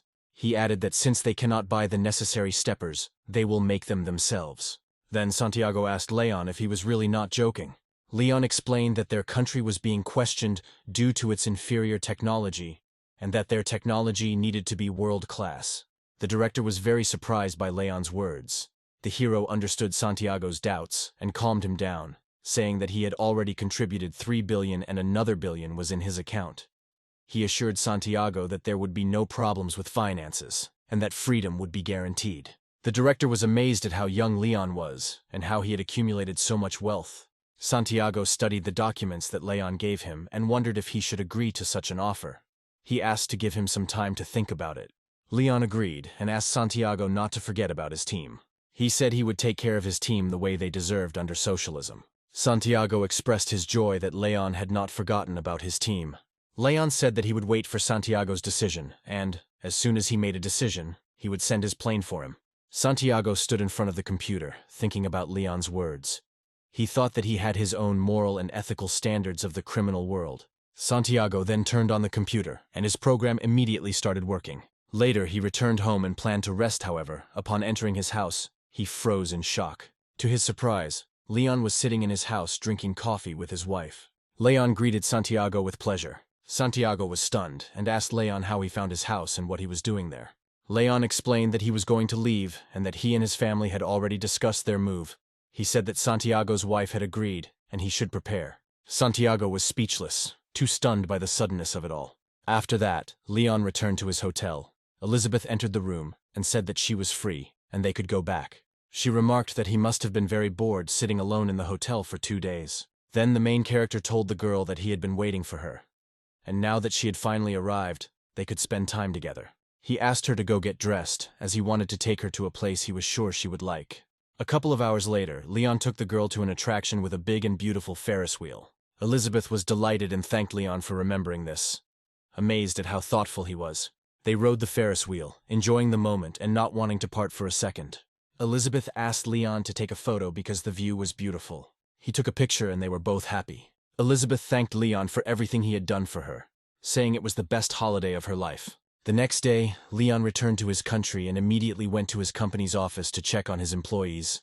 Upon entering, he greeted his employees, telling them that he personally brought them chocolate. Lizzie was very happy to see Leon again and said it was great to have him back. Leon replied that it was a lot of fun, and by the way, he managed to get Santiago. Lizzie and Samuel were surprised and asked how the protagonist managed to do this. The girl was impressed and asked if Leon had really bribed Santiago, since he was known for his integrity. The protagonist then told them not to underestimate him. telling them that he had used similar methods to save many girls. Then he asked how things were with Kechuang. The man replied that almost everything was ready. Some of the equipment had already been delivered, and asked if the old name of Lunson had changed. Leon said that he would not change the name until he personally dealt with Cisco, so as not to create unnecessary problems for himself. Then he informed them that, in addition to Santiago, his team would also be joining them. The teachings were shocked and praised him, saying that he was incredible. Then the main character said that Santiago would be appointed director of the scientific institute, because he was much more experienced than the others. Then he asked if his friends would agree to become deputy directors. Lizzie said she didn't mind and could even work as a secretary. Samuel also agreed, saying that it suited him. Leon told them that the deal was done. However, at that moment, someone called him. The man told the protagonist that it was Jason, the director of the Cisco factory, and that he heard that Leon was responsible for what happened at the factory. The man asked if they could meet, but Leon said he had no reason to meet. Jason then told the protagonist that he was at a grand hotel called the Dynasty, where drinks were waiting for him. After hearing about the Dynasty Hotel, Leon said he would come right away. The hero arrived at the hotel a few minutes later. Entering the hotel, he saw Jason sitting at a table and waiting for him. No one had ordered anything yet.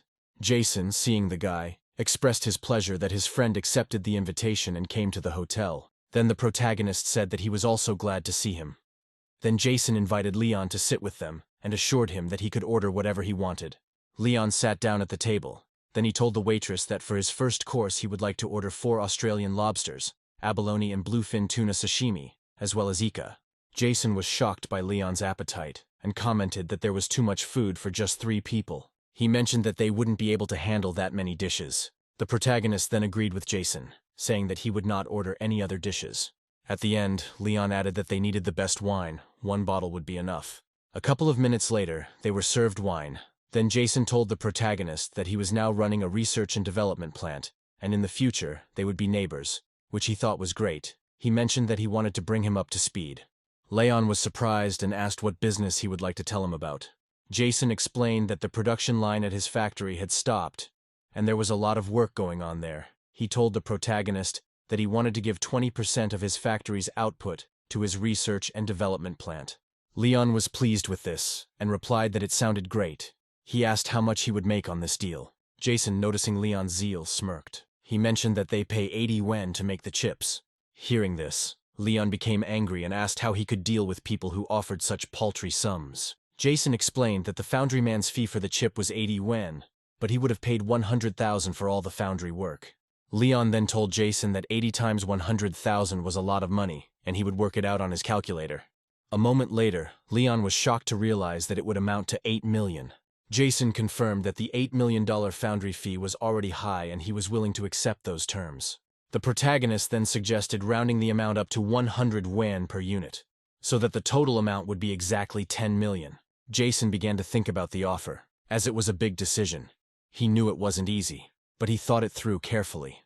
Then Leon said that he could help him in this way. Jason agreed that 100 yuan was a fair price and said he would delay collecting for a couple of months.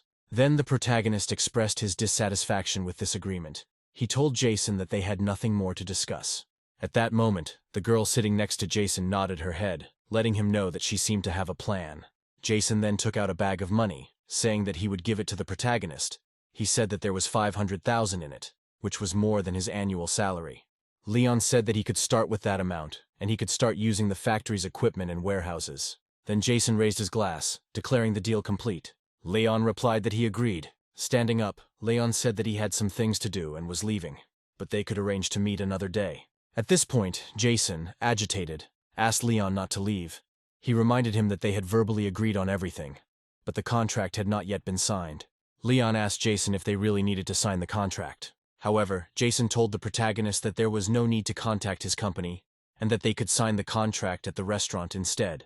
The girl said that she had the contract in her hands, and that he only needed to sign in the specified place. Then the protagonist assured her that he would sign it. He then started to walk away, satisfied that they had completed the deal. Jason told the girl that he didn't expect Leon to sell for only 500,000, and that he had greatly overpriced him. The girl started massaging Jason's shoulders, telling him that he was absolutely amazing. She mentioned that they had added a hold to the contract, and even if there were conflicts, they could suffer from this decision. However, Jason explained that not only did they solve the capacity problem, but they also had enough storage space, making them more powerful than others. He told the girl that he wanted his father to see that this little bastard could never compare to him. Just then, a woman came up to Jason and told him that his account was 426,000, which shocked him. Jason was stunned and asked the waitress to repeat what she had just said. The waitress explained that gentleman Leon had taken 2 more bottles of red wine before leaving, which explained the high bill. Jason was furious and asked how an idiot like Leon had the nerve to cheat him in a restaurant. He added that he would pay for his impudence. Meanwhile, Leon brought 2 bottles of wine to his company's office. Helga picked up one of the bottles and noted that the quantity of this series was very limited. Leon said that thanks to that idiot he didn't spend a cent. He mentioned that he had been out of the office for quite some time and asked what had changed in the company during his absence. Helga informed him that she and Sean were interested in a couple more projects and were currently considering how much money to invest in them.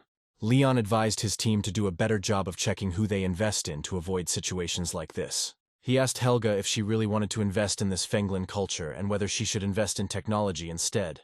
Sean then responded that if their company had a good PR campaign, they would be able to cope with any future problems.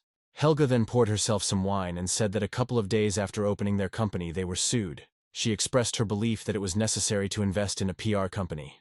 The protagonist then asked his team if they had seen that Charlie was the legal entity of the company. Helga mentioned that the name sounded familiar to her. Then the protagonist took out a document and told his people that he would personally handle these investments. Helga started drinking wine and told the protagonist that the folder was there for a reason, and that they should pay attention to it too.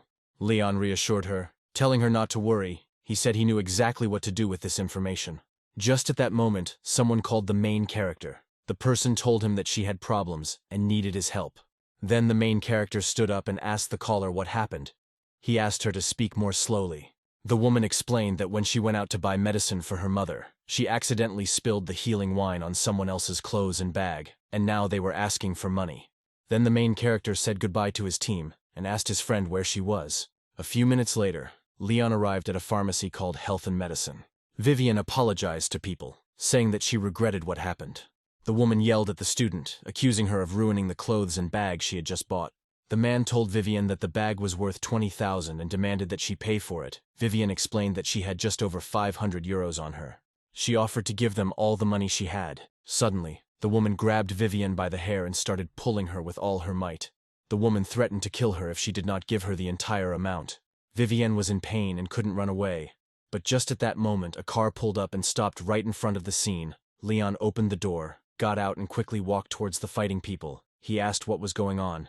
The student quickly ran up to the main character and expressed her joy at seeing him here. The woman then asked Vivian if he was her boyfriend and demanded that he give her back the 20,000 for the bag. Leon asked the woman to calm down. He took out his phone and asked her where he should send the money. The woman replied that the payment had gone through and told Vivian that she had such a great boyfriend. She also wondered why Vivian hadn't called him earlier. The student told the protagonist that she now needed to give him another 20,000, but he asked her not to rush. He then told her that he had one task for her and asked her to come to his car first. Vivian was surprised and asked if Leon would like to offer her a job since she had just passed all her exams. Leon explained that he was short of workers and needed a secretary. He said her job would be to connect the business with Cisco, and she would need to quickly learn everything about a man named Jason. Vivian agreed to the job, telling him she would do her best. Leon expressed his approval and said he would take her with him. He added that Jason was a pervert and that she should deal with him if necessary. Vivian assured Leon that she understood and would be careful. Soon he took Vivian home. Leon realized that it was already 11 and that Elizabeth had asked him to come at 11:30. He needed to hurry. Leon quickly reached the building where everyone was waiting for his arrival. Elizabeth stood next to a girl named Leah and asked Leon where he had been. She noted that everyone had been waiting for him for a long time.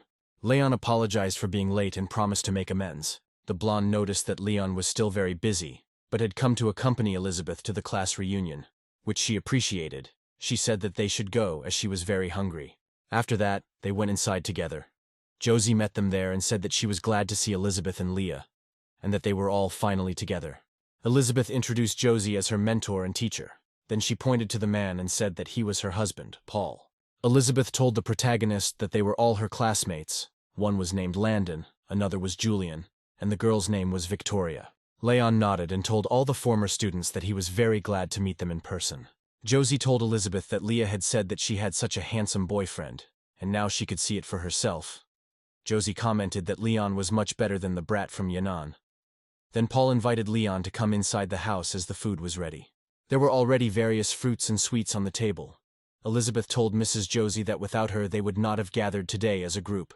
She expressed a desire to drink with everyone to her health, and of course to the health of her husband. Josie asked Elizabeth what she was talking about because they were all like children to her. She came there as if it was her own home. Paul said it would be much nicer to hear such toasts at their wedding. Suddenly, the students asked Elizabeth and Leon to hurry up and set a wedding date, promising that they would wait for the wedding toast. Elizabeth was very surprised by this. Landon then said that he didn't think there was any need to rush into marriage, as there were many unreliable men in the world who couldn't offer anything worth more than a couple thousand yuan. Elizabeth was angry at his words and told him not to say such nonsense again. She defended Leon, saying that he was a very good man. She whispered to the protagonist that the student could only talk and play the accordion. She thought that he was already drunk, which is why he was talking such nonsense. Landon then asked Elizabeth if she had mentioned the accordion, saying that it was his passion and that he could play a piece for them. Elizabeth was surprised and puzzled as to how he could hear what she was saying to the protagonist. Then Josie told Landon that she wanted him to play something for them because she heard he was talented. The teacher began clapping her hands and told Landon that she hadn't heard him play the accordion in a long time. The student agreed to play, saying that he would do it because Miss Josie wanted him to. Proud of himself, he asked the band what kind of music they would like him to play. Paul told Landon that he could play Lake Baikal, and that he had never played the song very well, although he could learn it. Landon agreed, then he began to play a melody on the accordion. Josie was pleased and told Landon that he was doing very well. Josie then asked Leon if he liked the song, to which he replied that it was really cool. Landon then asked Leon if he was familiar with an instrument called the accordion, and if he would like to give him some tips on how to play it. Leon thought that besides the piano, the system had gifted him with talent for other instruments. He wondered if the guy was really trying to humiliate him now. Elizabeth became furious and said that this was impossible. She pointed out that Leon had never studied music. Landon then said that everything was okay, and that he still wanted to hear it. He added that everyone present was like family. Paul agreed with Landon and told the protagonist not to be shy. Leon soon finished his food, and told Landon that he had made too many mistakes, and that there was no point in giving him advice. Josie and Paul were shocked by Leon's words. The other students also thought that Leon must be good at music. Landon then got angry and asked Leon if he really made so many mistakes. He also asked if Leon thought he was too smart. However, Josie asked Landon not to rush to conclusions. She suggested that they listen to what Leon had to say and see what he played for them now. Soon, Leon finished eating and told Landon that he didn't have enough time in the second part and was in too much of a hurry. He pointed out many other problems in the guy's game. Elizabeth was delighted and thought that there was nothing that Leon did not understand. The teacher and Paul were shocked, not believing that Leon could notice all the mistakes in the game. Landon then told the protagonist that he had played in front of professionals and wanted to hear Leon play for himself. He noted that there was a big difference between their playing styles. Josie was pleased with this idea and told the protagonist that her student was right. Then the main character said that if the teacher wanted to listen to him play now, he didn't mind. He stood up and asked the guest to let him show them how to play the Lake Baikal melody correctly. Leon began to play the melody, confident that the students had never heard it performed like this. Josie and Paul were surprised because they never expected that Leon would be able to back up his words and play even better than they expected. Everyone at the table sat silently, listening to the melody, and it seemed to them as if it was taking them somewhere far away. After that, Paul said that Leon was really good, almost a professional. Josie replied that when she listened to the song, it seemed to her that she saw a beautiful landscape. She added that it was all so incredible. Then the protagonist told Josie's teacher that she was too kind to him. He explained that it was not that difficult. However, Landon was not happy with this and told the teacher that such talent was not very useful now. He then thanked his teacher for what she made him into. He mentioned that his company was growing steadily and would soon reach the billion-yuan mark. Josie was very happy to hear this. Landon said that Josie might not understand it, but he assured her that he was currently doing serious business with his company. He explained that the person they were negotiating the investment with was their classmate Helga, and their company was really cool. Leon and Elizabeth were stunned as they did not expect Landon to cooperate with Helga. Then Josie told Landon that she could only wish him success. Landon then asked Leon where he worked. He said that if Leon wanted, he could invest in his company and give him money. Landon added that Elizabeth had a family business, and she could help with the investment. but the protagonist would need to work hard for this. In response, Leon said that he did not need any investment. Landon put his glass of wine on the table and immediately asked Leon what kind of fool he would be to refuse such an offer. He said that Elizabeth would not save him from bankruptcy. In response, Leon said that he was taking too much liberty. At that very moment, someone knocked on the door. Then Leah opened the door and greeted the girl, telling her that she had come just in time. She added that they had just been talking about her. It was Helga who apologized to Josie's teacher for being late. She explained that she had a lot of work. Landon immediately stood up and asked Helga if she wanted to sit next to him. However, Helga smiled and replied that Landon shouldn't have said such things. Josie asked Helga to sit down, saying that she would go and get her some cutlery. Helga thanked the teacher, but suddenly froze in place, surprised. She approached the main character and asked what he was doing here. Leon explained that Elizabeth had invited him there. Landon was surprised to hear this and asked Helga what she called Leon. Helga told Landon that she called Leon boss and immediately asked if they knew each other. Then the main character looked at the guy and thought that the student had just realized his. Landon was shocked and asked Leon if he was really the head of the famous Lin Yun company. Helga asked Landon if Leon seemed like a boss. She mentioned that he had a lot of money and owned the Twin Towers. She added that Leon's cars were worth over 60 million yuan and that he still had time to make more investments. Helga then asked why Leon didn't tell her that he would be there himself. After the meeting, they went outside, and Elizabeth asked the teacher to take care of her health, hoping that they would meet again soon. Landon then approached the protagonist and asked if he was busy and wanted to play golf after lunch. The protagonist then immediately hugged Helga and Elizabeth and asked Landon what was interesting about golf, stating that he had more interesting things to do. Then he left, still hugging the girls. Leon then asked Helga what was going on with the Fenglin company and what she had learned about the company.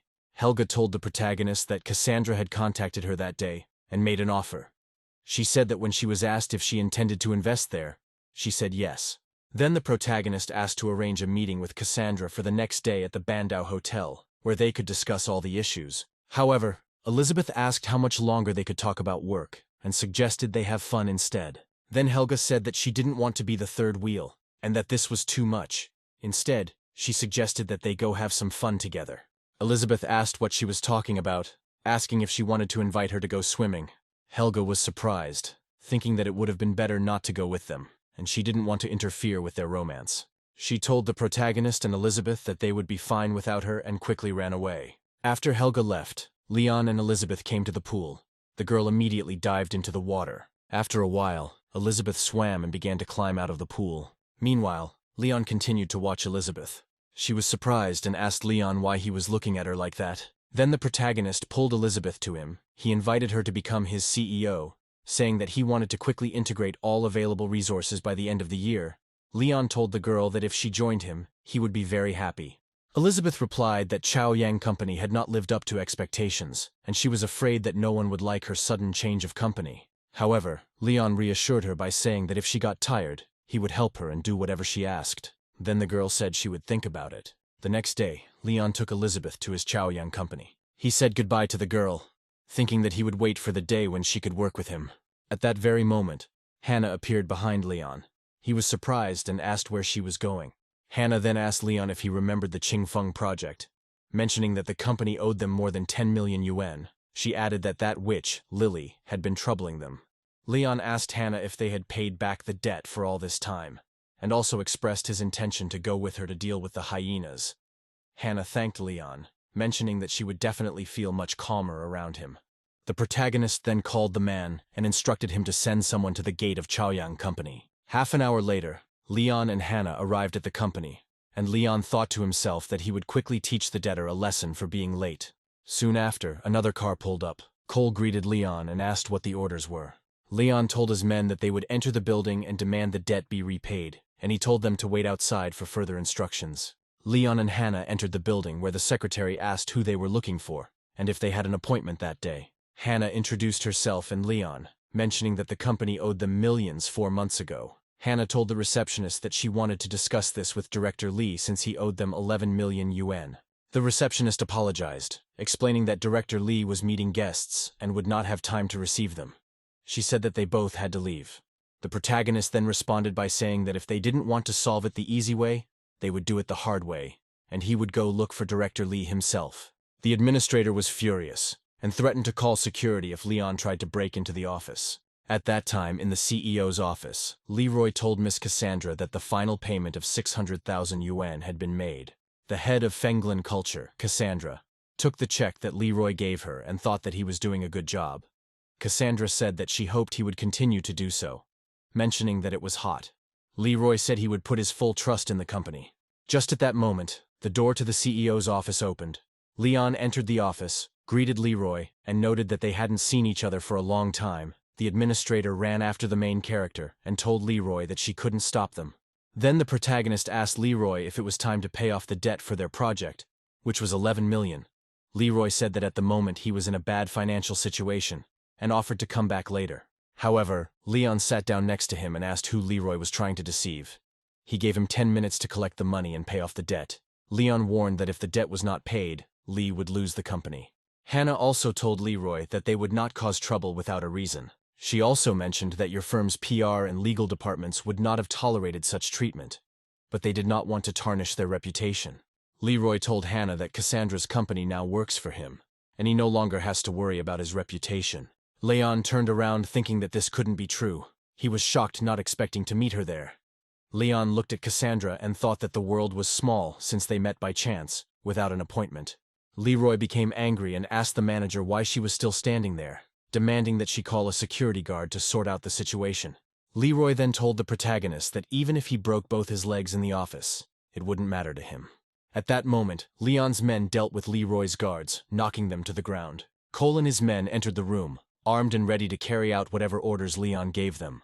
Leroy looked at Cole with confusion and asked why he came here with his men, and why he attacked his men by offering him a cigarette. Suddenly, Cole grabbed Leroy by the shoulder and told him that anyone who crosses the protagonist will immediately pay for it.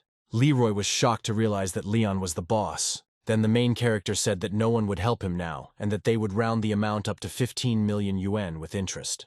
Leroy was stunned and asked Leon why the percentage was so high. The protagonist, furious, then asked Leroy if they could exchange the interest for one of his legs.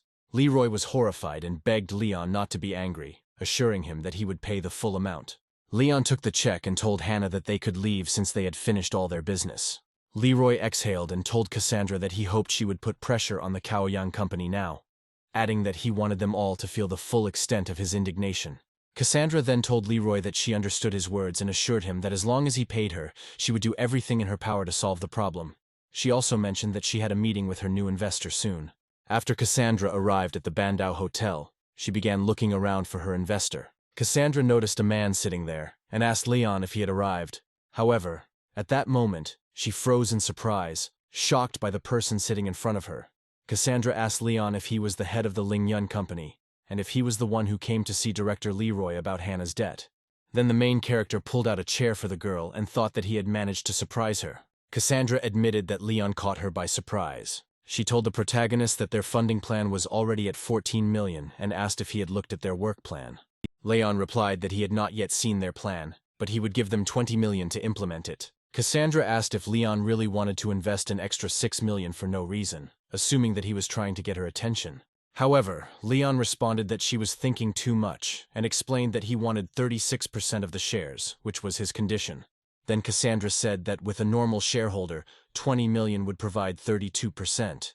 Leon assured her that other companies could not offer so much money, and buying shares would not be a loss for him.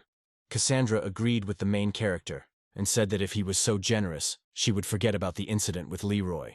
Just at that moment, someone called the girl. She told the caller that she had already asked him not to call her, asking if her brother was home and where he was. She said that she was negotiating and could not talk on the phone, promising to call back later. Leon overheard the conversation and immediately asked her what happened.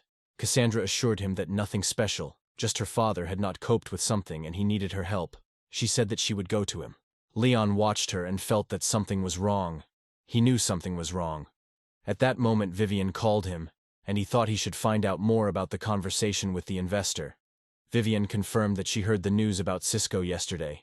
She said that it seemed that Cisco had plans to expand the foundry, but she did not know when it would be implemented. Then the protagonist asked Vivian to wait for him at the factory and find 2 excavators, instructing her to take them to the factory grounds as quickly as possible. Within a couple of minutes, the excavators were already installed on the plant's premises. Vivian informed the protagonist that the excavators had arrived. Then the main character said to inform all the drivers to demolish a couple of internal warehouses and do it quickly. Vivian was surprised and asked Leon why he decided to do this. Leon told her to do as he instructed, assuring her that they would be stopped. Vivian then approached the drivers and said that the boss had ordered them to demolish 4 warehouses and dig a hole 2 meters deep. The drivers were very surprised and said that these were very good warehouses and it would be a shame to demolish them. However, Leon told the drivers not to talk and promised that if they worked quickly, he would give them an extra 500 yuan for every day they worked. The drivers were delighted with the offer and assured Leon that they would quickly demolish all the warehouses. At this time, Leon was sitting at the table and eating sweets, watching the drivers work. At that very moment, his phone rang. Leon realized that his plan worked. Then Vivian said that Jason was calling him and asked if he wanted to answer. However, Leon told her to remain calm as he was sure there was an informant there. He believed that was why Jason knew about their every move. Meanwhile, the drivers were about to start work. But at that moment, Jason arrived and ordered the drivers to stop demolishing the warehouses. Leon greeted Jason enthusiastically, saying he was glad to see him. Jason got angry and asked Leon why there were 2 excavators on the construction site and what he intended to do with them. Leon explained that he planned to tear down all the warehouses and dig a large pond there to raise koi for transport. He also mentioned that he had been unlucky lately as he spent the money he was given in just 2 days. Jason told the protagonist that he would give him another 200,000, but insisted that Leon hand over control of the warehouse to him. However, Leon responded that this was too much. He said that if he handed over the management of the warehouse to Jason, then he would effectively become the director of the factory. Then Jason signaled to his secretary. He told the protagonist that he would rent his warehouses and store Cisco products there, which would be beneficial to everyone. Leon replied that if he took control of the warehouses at the factory, any problems that arose would be his responsibility, not theirs. Jason smiled evilly in response, thinking that Leon had been stupid to give away 4 warehouses for only 200,000. Soon, the assistant handed the main character a contract and said, Jason told the protagonist to sign the contract now so they could continue their business. However, Leon showed him his phone and explained that he needed to receive payment first before signing the contract. Jason realized he had no choice. At this moment, Leon received a notification on his phone that the transfer of 200,000 was successfully completed. Then he signed the contract and told Jason that they would hand over the production line and warehouse to him. Assuring him that he would be pleased, Leon wished him success in business and wealth, but reminded him not to forget his help. Jason replied that he would never forget Leon's help and that he still had a lot to do that day. Just at that moment, Vivian approached the protagonist and asked why he was giving away all the warehouses. Leon said he did it for 200,000. Later, Jason returned home and told his father that he had news for him. However, when Jason saw Cassandra in the house, he asked why she didn't tell him she was coming to visit. Cassandra explained that she didn't want to disturb him since he was so busy with things every day. His father invited Jason to have tea with them, telling him to tell him all about their affairs. Jason told his father that the Quechuan conveyors were now completely under his control. Then his father stood up and asked if it was true. Jason said that it wasn't just that. Besides, he was now managing the warehouse. Jason pulled out the document and showed it to his father, saying that under the contract, their people could do whatever they wanted with the warehouse. His father told him that he was doing well and that he should keep up the good work. Jason responded that he not only did well on all of his assignments, but he exceeded expectations, promising that he would never let his family down.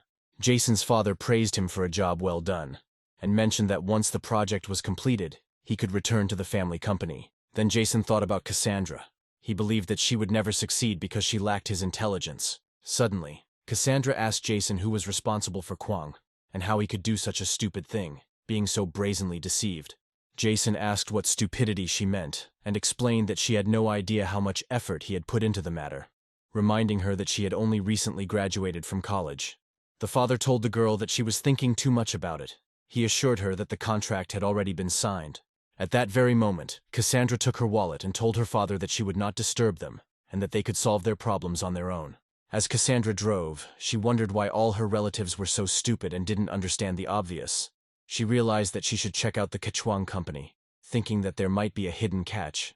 Meanwhile, Leon had already arrived in Zhoug. Suddenly, in the middle of the night, Santiago called him. Leon looked at Elizabeth, who was still fast asleep, and thought that it was good that no one had disturbed her. He asked why Santiago was calling so late and if he knew the rules of etiquette. Santiago then explained that he wanted to return to China and discussed it with the team. They booked tickets and would arrive in Shanghai the next day. Leon told Santiago that he would pick him up tomorrow and learned that 22 people and their families would be arriving with the scientist. After that, he still decided to rest a little. The next morning, Leon looked at the hotel and thought that since Santiago was arriving in the afternoon, he needed to quickly sort out the issue of their accommodation. Then Leon entered the hotel and began to look around. At the entrance, he met Felicia, who asked if he needed an apartment and how she could help him. Felicia explained that their company Longjin Home is well known for selling residential apartments of all classes. She added that although their prices were a little higher than others, they were worth the investment. Leon thought that maybe he had come to the wrong place and apologized for wasting her time. A man nearby explained that after learning the prices, the poor man changed his mind. It was clear to him that he could not afford such expensive houses. Felicia then asked Leon to ignore these people and assured him that if they could not find a suitable apartment, they would continue searching together. However, Leon explained that the problem was not money. He still remembered seeing their villas, but now they seemed like simple houses. The workers overheard this conversation and assumed that Leon was worried about losing his dignity, adding that if they were in his place, they would simply leave quietly. Felicia assured Leon that the Long Company also had villas, and she could show them to him. The workers, knowing that the cheapest villas there cost over 200 million yuan, noted that Leon gave the impression of being poor, and they urged him to stop wasting his time, as it was a shame for him to continue this farce. Despite their ridicule, Felicia began to show the protagonist the layouts of their villas. She mentioned that their villas had incredible views, and the most luxurious one cost 360 million yuan. The protagonist then told Felicia that he understood her explanation, and that she did not need to continue. One of the workers asked why Leon had suspended work, noting that 360 million yuan was too much. However, Leon assured the worker that he was mistaken in his assumptions. He said that he was buying the most expensive villa, and would even pay the entire amount in advance. Felicia froze in surprise. The workers were also puzzled and realized that they had made a mistake. Felicia asked if it was true that he wanted to buy villa number 1, the most luxurious villa among them, realizing that he had serious intentions. The girl said that she would go and use his card to pay and then draw up a contract. The worker asked Leon how much money he had on his card to buy a villa worth more than 300 million yuan. At that moment, the workers ran to the protagonist, saying that everything was ready. His card was ready, the contract was sealed, and he only needed to sign it to complete the purchase. The worker could not believe his ears and realized that Leon was not lying. The woman then looked at the worker with fury and informed him that he would be fined 10,000 yuan for being rude to customers. Later, Leon arrived at the airport to meet Santiago. As he entered the airport, he noticed a girl standing nearby. He couldn't take his eyes off her. He thought she was exceptionally beautiful, and there seemed to be an unusual aura around her. The girl's name was Rosalind, and she continued to wait for someone at the airport, lost in her thoughts. She was very beautiful, but after a few seconds she noticed that Leon was staring at her, which made her feel uneasy. Rosalind began to distance herself from him and said the exit was over there. Just at that moment, Santiago appeared and headed towards the protagonist. Leon noticed the man and saw that Rosalind was also glad to see them. She had also been waiting for these people. They all went towards Santiago to greet him. Then the girl asked Leon why he kept following her. Leon explained that he was not following her and was also there to meet people. Rosalind was surprised, thinking that she had no idea that this man knew Santiago. She then shook the man's hand, and he told her it was an honor to meet the mayor in person. Leon overheard their conversation and was surprised, wondering if this girl was the mayor. Rosalind told Santiago that his return to China would have a profound impact on the high-tech industry, and she explained that she simply had to come to the airport herself to meet such a respected person like him. Santiago replied that as long as he could be of use to his country, he would be happy to help in the development of technology. The woman said she had thrown a banquet for him and his team to celebrate his arrival, and suggested they go together, adding that the airport was too crowded and not the right place to talk. However, Santiago said that he would not be able to attend the banquet because he already had an appointment with the man who was behind her. Rosalind turned around, saw Leon, and wondered if it was really him. The hero apologized, saying that Santiago should have gone with him. Leon asked the man if he was hungry. Rosalind replied that all she had to do was agree with him. They all walked out to the parking lot, got into the car, and Santiago immediately asked Rosalind and Leon if they had met before. Rosalind greeted Leon by mentioning that she was in charge of the city's economy and politics. Leon also introduced himself by saying that he was the director of the Lunsen Institute. Rosalind was surprised and asked Leon if he was really the head of Lunsen. She told him that she had not expected the director of the Lunsen Institute to be so young and to know Mr. Santiago. Then the main character replied that he also did not expect that such a young woman would become the mayor of the city. He explained that he and Santiago had been planning to secretly develop a lithography machine project, which was why he had come back. Rosalind asked if they really wanted to develop their own steppers with Santiago, and if they were afraid of being left with nothing. However, Leon replied that he was good at thinking and managing his money and energy, and that he had thought it all through carefully from the start. He said that perhaps in the future he could become an example for the new generation. At this moment, Rosalind thought about Leon's words. Santiago told the mayor that Leon was actually also an expert in computer chips, and that he was as skilled as Santiago himself. The girl then smiled and told Santiago that she finally understood why he decided to return to China. She added that Santiago returned to China because he and the protagonist shared a mutual attraction. A few minutes later, they all arrived at the Bandau Hotel. Rosalind told the protagonist that she had no opportunity to invite him to the airport, but she would arrange another place. Suddenly, he said that she shouldn't do this. She was surprised and asked why he didn't want to rent a room. Then the protagonist smiled and explained that it was his hotel and he did not need to book a place in his own hotel. Mayor Rosalind was surprised and asked Leon how this hotel could belong to him too. Then she said that if that was all, she would invite them all to come to the restaurant. Manager Wang met them there and informed the protagonist that the banquet hall and guest rooms were ready. They all entered the restaurant and were met by Lizzie and Samuel, who told Mr. Santiago that they were very glad to see him there. Santiago bowed and asked everyone not to be nervous, adding that soon they would all be colleagues and work together. Then Santiago told everyone that he believed that with their combined efforts, the world would soon adopt a new generation of lithography technology. The protagonist then asked Rosalind if she could say a few words, but Rosalind said that she didn't think it was the right time to speak.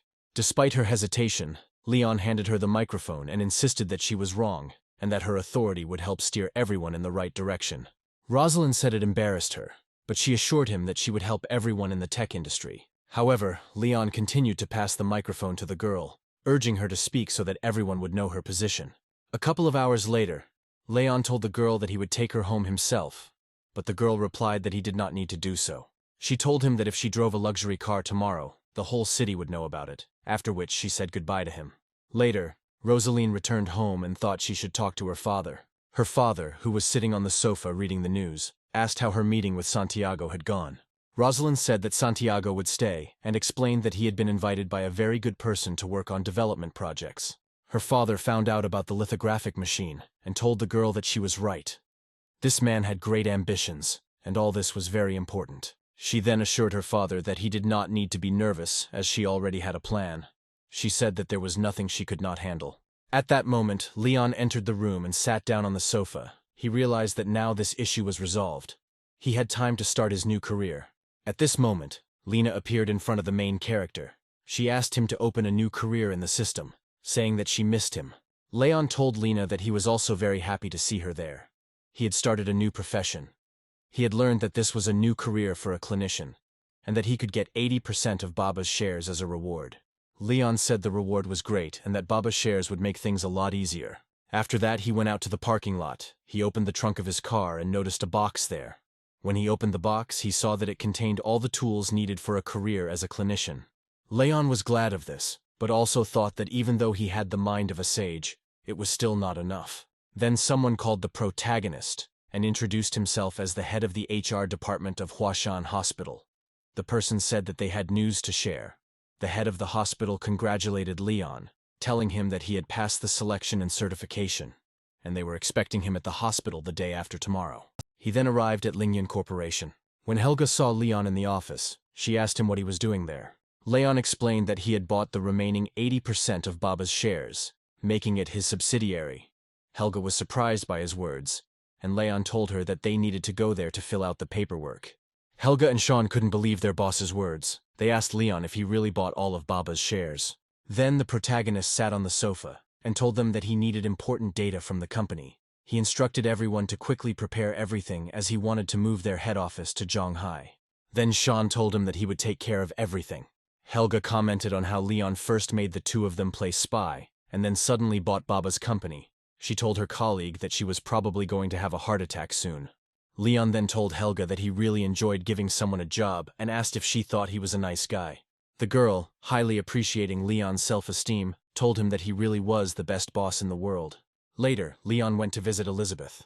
The girl replied that she was also at home and had been waiting for her beloved for a long time. She came closer to the main character and asked why he returned home so late. She told him she smelled wine and asked if he had really been out all night. Then the protagonist smiled and explained that today was a good day, and there was something to celebrate. He shared that he bought out Baba's company, which he thought was really cool. Leon then explained to Elizabeth that in terms of clothing, housing, food, and transportation, everything was taken care of. Only food and housing remained to be taken care of, but they would be resolved soon. The girl then advised the protagonist not to rush with his business plan, and mentioned that it was time to see how other companies would react to it. Leon thought about it and agreed, telling Elizabeth that she was right. He believed that his sudden appearance could make all the people unite. Leon added that competitors would try to immediately push him out of the market and take a defensive position, which he thought was a wise move. Then Elizabeth kissed Leon, approving of all his actions. She said that now they needed to go to Yangcheng and arrange everything. Then the protagonist suggested that they talk about it closer to their departure, since he had a lot to do and perhaps did not have time to go himself. Elizabeth asked if Leon left everything regarding the company up to the rest of the team. She was curious about what kind of business he was in. Then the protagonist ran his finger across Elizabeth's face and told her that he had changed his profession and would now be a doctor at Huashan Hospital. Elizabeth was shocked and asked him if he really wanted to be a doctor. She said she couldn't imagine him as a doctor and suggested that he just quickly buy some equipment for the hospital. The protagonist then asked her why she thought so, explaining that he was a versatile person and was confident that he could even work as a doctor. Then he asked her if she had faith in his abilities. Elizabeth told the protagonist that she wanted him to convince her of his strength. She pushed the guy away from her and asked him to stop acting like a fool. Elizabeth then informed the protagonist that she had recently set her sights on a piece of government land and wanted to participate in the tender. Then she learned that Carson from Hong Kong was also participating and insisted that he go with her. Leon agreed with her and asked if she had any information about the other applications, as this was all very important. Elizabeth explained that the Qin family's Hanhai and Yuandong companies would also be bidding with her. Leon listened carefully, as Elizabeth said that with these three giants participating, their chances of winning the tender were slim. But Leon assured her that it didn't matter since they had something their competitors didn't have: a price advantage. The next morning, Leon and Elizabeth arrived at the tender center early. Carson stood in front of them, not happy to see Leon. Leon smiled at him, and then Carson noticed that Elizabeth was no longer of interest to him, suggesting that there was no longer any need to provoke him. He then advised the protagonist not to participate in the tender, stating that they had no chance of winning. Leon, however, remained unperturbed and said that in the end, they would find out who could win the auction. As Leon was about to leave, Carson's assistant asked him to wait, assuring him that after the competition, they would give the protagonist a sweet life. But Carson said that they had to go, as he had to meet with Mayor Rosalind. The aide told Carson that he had heard that Mayor Rosalind was very beautiful and accomplished, and that her family's power was terrifying. Carson responded by saying that it was logical and understandable, especially since Mayor Rosalind was so young, but already held such a high position. With power behind her, everyone in Zhonghai treated her with great respect. Meanwhile, Leon and Elizabeth went to the waiting room. The hero noticed that a lot of people had arrived. Suddenly, Charlie entered the room and, noticing Leon, was glad to see him. He offered to take them to the VIP room so they could rest a bit. Leon was surprised and asked if there were VIP rooms. Charlie explained that people like them usually waited there for the competition to open, and they could sit together. But Leon told Charlie that they were no different from everyone else. Then Charlie jokingly told the protagonist that he was just jealous because he didn't know about the VIP room. At this moment, Leon was noticed by Harvey, the deputy director of Yuandong Company, who was very happy to see him. Harvey shook the protagonist's hand and remarked that he thought there would be no competition that day, but upon seeing him, he changed his mind. Leon explained that he himself did not participate in the tender. It was his girlfriend from the Chaoyang Company. Harvey noted that Elizabeth was a very famous beauty among her friends and a real talent, and he was glad to see her. Elizabeth in turn asked Harvey as a friend to show mercy so that she could win the tender. At that moment, Leon put his hand on Harvey's shoulder, explaining that sometimes they had to give way to the younger ones. Just at that moment, a man entered the waiting room and announced that the tender was about to begin. Leon and Elizabeth sat down in their seats. When Leon looked at his beloved, he noticed that she was talking excitedly on the phone.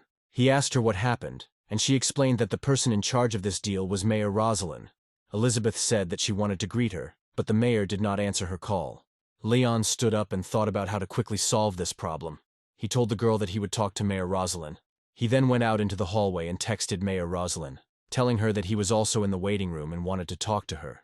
Mayor Rosalind responded asking how Leon knew she was there, and telling him that she would be out in 5 minutes, but she was not alone. At this point, Charlie asked Leon what he was doing, implying that he was trying to get through the back door. Charlie informed the protagonist that Mayor Rosalind was not just an ordinary person. However, Leon started to climb the stairs and told Charlie to just follow him, adding that he talked too much. Suddenly, Leon noticed Carson standing at the door of Mayor Rosalind's room with flowers in his hands. Charlie asked Leon if it was Carson, assuming he had come in through the back door. Then he wondered out loud why he was holding a bouquet of roses. Leon replied that perhaps Carson was waiting for someone, and suggested that a pesky man like him was only there to cause trouble. Suddenly, Carson looked at Leon and Charlie, saying that they were both late. Charlie jokingly asked if Carson had asked Mayor Rosalind out on a date, but Carson denied it, although he did mention that it was coming soon. He then told Charlie that he was first in line and that he and his friend would have to wait. At that moment, the door to Rosalind's room opened, however. When she saw who was there, she froze in surprise. She was amazed at how many people had gathered outside. Carson then handed her flowers, saying that he brought them especially for her, and the protagonist immediately told him to get out of the way. Then he suddenly hugged Mayor Rosalind. Leon told Carson that Mayor Rosalind came out of her room to see him. Carson froze in surprise. Leon then started walking with Mayor Rosalind, and Charlie, shocked, wondered what he was doing. The boy quickly called his father, explaining that the tender was a waste of their time, as Leon seemed to have received the plot of land under the influence of the mayor. His father told him not to say such nonsense, reminding him that she had a heart of steel, but Charlie claimed that he saw Leon flirting with her. Meanwhile, Mayor Rosalind was furious. She demanded to know what Leon was doing and ordered him to let her go. Leon explained that the man with the flowers was trying to harass her. He told Mayor Rosalind that he was simply pointing out the intruder's intentions. Rosalind then asked Leon why he was looking for her, and if he really wanted to get a loan for the project. Leon explained that he attended the tender, and asked her to give Chaoyang Company a chance. He stressed that Chaoyang had no problems with qualifications or reputation, and that they had used all available resources wisely. Rosalind asked if Leon really believed that this was how things worked, suggesting that he expected her to abuse her official position. The protagonist then asked her not to be so categorical, reminding her that they all knew why she came to Zhonghai and that it was no longer a secret. Mayor Rosalind was shocked by his words, but Leon assured her that if she gave him a little time, he would reveal the truth. He then commented on her soft waist, but noted that she had a strong character. When Leon was about to leave, Rosalind became furious and wanted to yell at him, but he no longer listened to her. At this point, Carson approached Elizabeth and said that Leon was amazing because he was able to sleep with the mayor to win the affection of his beloved. Elizabeth, angry, asked Carson what he was talking about. However, Carson continued to stand next to her and insisted that he was not lying when he claimed to have seen it all with his own eyes. He said Leon was recently seen hugging Mayor Rosalind. In response, the girl told him to stop talking nonsense. She explained that Leon didn't even know the mayor. Just at that moment, Leon approached them and asked what they were talking about. Elizabeth then pulled Leon towards her, explaining that it was now their turn to submit documents for the tender, and that they needed to go. Charlie silently told the protagonist that it was cool. A few minutes later, Elizabeth came on stage. Everyone listened attentively to her words, and then the host introduced the Manhua company. After this, Elizabeth and Leon went outside and she expressed relief that they were finally finished. She suggested celebrating their successful deal. Leon, however, told the girl that tomorrow was his first day at work, and that celebrating was not the best idea yet. The girl then suggested that he go home and rest while she went to the spa with Helga to relax. The next morning, Leon arrived at the hospital. People were standing outside the hospital asking for help. One man explained that his grandfather suddenly had a stomach ache and couldn't get up. The man ran up to the girl and asked her not to move. He introduced himself as a good doctor. The doctor said that her grandfather had acute appendicitis and needed to be taken to hospital immediately. He explained that if they did not act quickly, her grandfather could die. The girl was shocked and asked the doctor if her grandfather really had acute appendicitis. At this point, Leon came up and asked the doctor why he was so sure of the diagnosis. The furious doctor replied that he could not be mistaken, since the symptoms were clearly those of acute appendicitis. However, Leon calmed the girl down, telling her not to be nervous and not to listen to everything the doctor said. He explained that her grandfather was not in any danger and would recover, Leon suggested that the grandfather probably ate something bad that morning, which caused his stomach to swell, but it was not acute appendicitis. The doctor yelled at Leon, asking if he really doubted his competence considering he was a doctor at Huashan Hospital. Leon responded by telling the doctor to go to the nearest drugstore and buy lactobacillus and galactosidase for his grandfather. The girl took the piece of paper from Leon, where he had written down the medications, and said that she would go for them immediately. A few minutes later, the girl returned and told the main character that she had bought everything he asked for. The granddaughter asked Leon what would happen to her grandfather next. Leon began to examine his grandfather's stomach, at which point he woke up, coughing heavily, and came to his senses. The granddaughter was very shocked and asked her grandfather how he was feeling. Grandpa said that he felt much better now, thanks to the protagonist. Then Leon explained that it was clear from the beginning that Grandpa did not have acute appendicitis, as some thought. The doctor from Huashan Hospital, still puzzled, asked Grandpa if he was really no longer sick. The grandfather, angry, asked the doctor if he really wanted him to get sick. He wondered what kind of doctor he was, considering that he could not distinguish bloating from other symptoms. Then the main character told them that he had to leave because he was late. He asked the girl to take care of her grandfather's health. Finally, the girl asked Leon to wait and asked his name, mentioning that she hadn't even paid him. However, Leon assured her that he did not need any payment. The girl was surprised and realized that he was a noble man. Soon Leon came to the hospital. He approached the office and knocked on the door. He was told he could come in, and when he did, he noticed the doctor who had misdiagnosed Grandpa with acute appendicitis was standing there. The doctor's name was Jasper, and he was standing next to a girl named Sasha. The doctor asked Leon if it was really him again. Leon replied that he was also a doctor, so there was no need to be surprised. At this point, Dr. Shelley asked the people if they were newbies.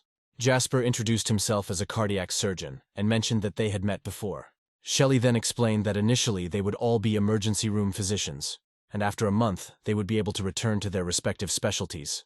Leon told Dr. Shelley that he had no objections and would accept any job. Shelley was glad to hear such words from the new doctor. Jasper, however, was angry and thought that Leon was a pretender. He didn't know that his uncle was the head of the cardiac surgery department. At that moment, a girl appeared behind them. She silently watched them. Dr. Shelley then introduced the new arrivals to the head of the department, Leanna. She instructed the interns to follow her into the room. Leanna took all the new arrivals to the cardiac surgery department. Then she asked the deputy to take charge of distributing tasks to the new recruits. The deputy saw Jasper at that moment and thought that he would finally be able to communicate with his nephew. He then said that he had done a lot of operations and was exhausted, and asked Leanna to take over, suggesting that she was better suited to working with newcomers. Leanna nodded and said she would take care of the newcomers. She told the new arrivals that 2 of them would have to work the night shift together that evening, and asked who wanted to volunteer. Jasper asked Leanne if he could stay with her, suggesting that they both go to the emergency room to work a shift together. He thought it would be a good idea to stay close to Leanna. He couldn't stay on duty alone. The girl then told Jasper that he could stay in the room while she took the other 2 to the emergency room. Jasper was very surprised and asked if Leanna would go with them. The girl explained that newcomers need at least a week to get acquainted with the work process. Leanna said that when it was his turn to stay on duty, Dr. Liu would be his mentor. The guy was very surprised by Leanna's words and asked if he could join them. The woman frowned and asked if it was too much to ask. First, they would go with her to the ward and then go to the emergency room together. Meanwhile, Leon put on his robe and he and the other newcomers entered the office. The woman inside asked Leanna if that handsome guy behind her was her new doctor. Leanna informed her that these were their new interns. Jasper then introduced himself, giving his name and saying that he had recently joined the cardiac surgery department. However, the woman explained that she did not mean him. Then the main character introduced himself as an intern in the cardiac surgery department. The woman suddenly complained of pain in her heart and asked the doctor to examine her immediately. Leon froze in surprise, thinking that he did not expect his first day in his new profession to be so eventful. The girl then told the future doctors to finish their rounds and head straight to the emergency room. At this point, she turned around and asked Leon not to go on rounds with them anymore. Leon was very surprised and asked why he shouldn't take part in rounds since he thought it was his duty. Leanna explained that she was worried that the patients' hearts might fail. Leon was taken aback and asked her for forgiveness. At that moment, a gurney appeared behind them with a man lying on it, and the woman shouted at all the doctors to step aside and let them through. The woman shouted at the doctors, saying that they were all doctors and were obliged to help her son. Leanna asked the woman to step aside and explained that doctors would examine her son. Leon noticed that the man had been shot in the stomach. He was shocked and asked if her son had been in a fight with anyone. The enraged woman asked Leon why he was interrogating her. She demanded that he call the head doctor to perform surgery on her son. Then the protagonist pointed to his son and said that it was a stab wound, a minor injury, and that they would stitch it up themselves. The woman angrily pushed Leon and demanded to know how old he was, questioning his qualifications, saying he had no experience treating her son. In response, Jasper told the woman that he had a medical background and graduated from Fudan University, and he assured her that he had the necessary skills to treat her son. The woman asked Jasper about his qualifications, saying that she was the head of the ministry and that if anything happened to her son, he would be held accountable. Then Jasper became horrified and began to retreat, doubting himself. Liana, surprised, asked Jasper if he really believed he couldn't handle the surgery, and he admitted that he didn't feel competent enough to stitch up such a wound. Then Liana asked Leon and Sasha if they could handle the operation. Leon confidently told the girl that he could do it. The woman then screamed, declaring that she would not allow anyone other than the head doctor to operate on her son. Leon agreed to her terms, but pointed out that if they waited for the head doctor, her son might die. Liana and Sasha were stunned by Leon's words. The woman, furious, demanded to know how Leon dared to say such things to her, and she warned that she would sue him. The girl then reminded the woman that she was the main duty officer for the day, and offered to stitch up her son's wound if she didn't mind, otherwise they would have to leave. The woman agreed with Liana's proposal, but added that if she did not do it properly, there would be consequences. The doctors prepared the operating room. Jasper approached the girl and expressed a desire to help her during the operation. He hoped to become her favorite student. However, Liana told Jasper that if he was afraid to do such a simple stitch, he would never be her favorite. Then she told Jasper to step aside. The doctor froze in surprise, realizing that he had made a big mistake. Liana instructed Leon that he would assist her. So far, everything was going well. Liana mentioned that the muscles and fat tissue were stitched up, and only skin was left. She asked Leon to try to stitch it up. Leon agreed and began to stitch up the entire wound. He did everything perfectly and did not make a single mistake. Liana watched him and was very surprised by his skill. A few minutes later, Leon had completely stitched up the wound. Liana thought that it would take at least 10 years of experience to stitch up a wound like that. Jasper, however, was outraged. He said that there was nothing impressive about it. After they left the operating room, a woman ran up to them and asked how the operation went. The woman then noticed that the doctors had successfully stitched up her son's wound. She started screaming, asking what kind of stitches they had used, and whether they would leave a huge scar on her son's body. Liana and Leon were very surprised by her reaction, realizing that she didn't understand anything at all. Liana told the woman that this was normal, and that a wound that big was bound to leave scars.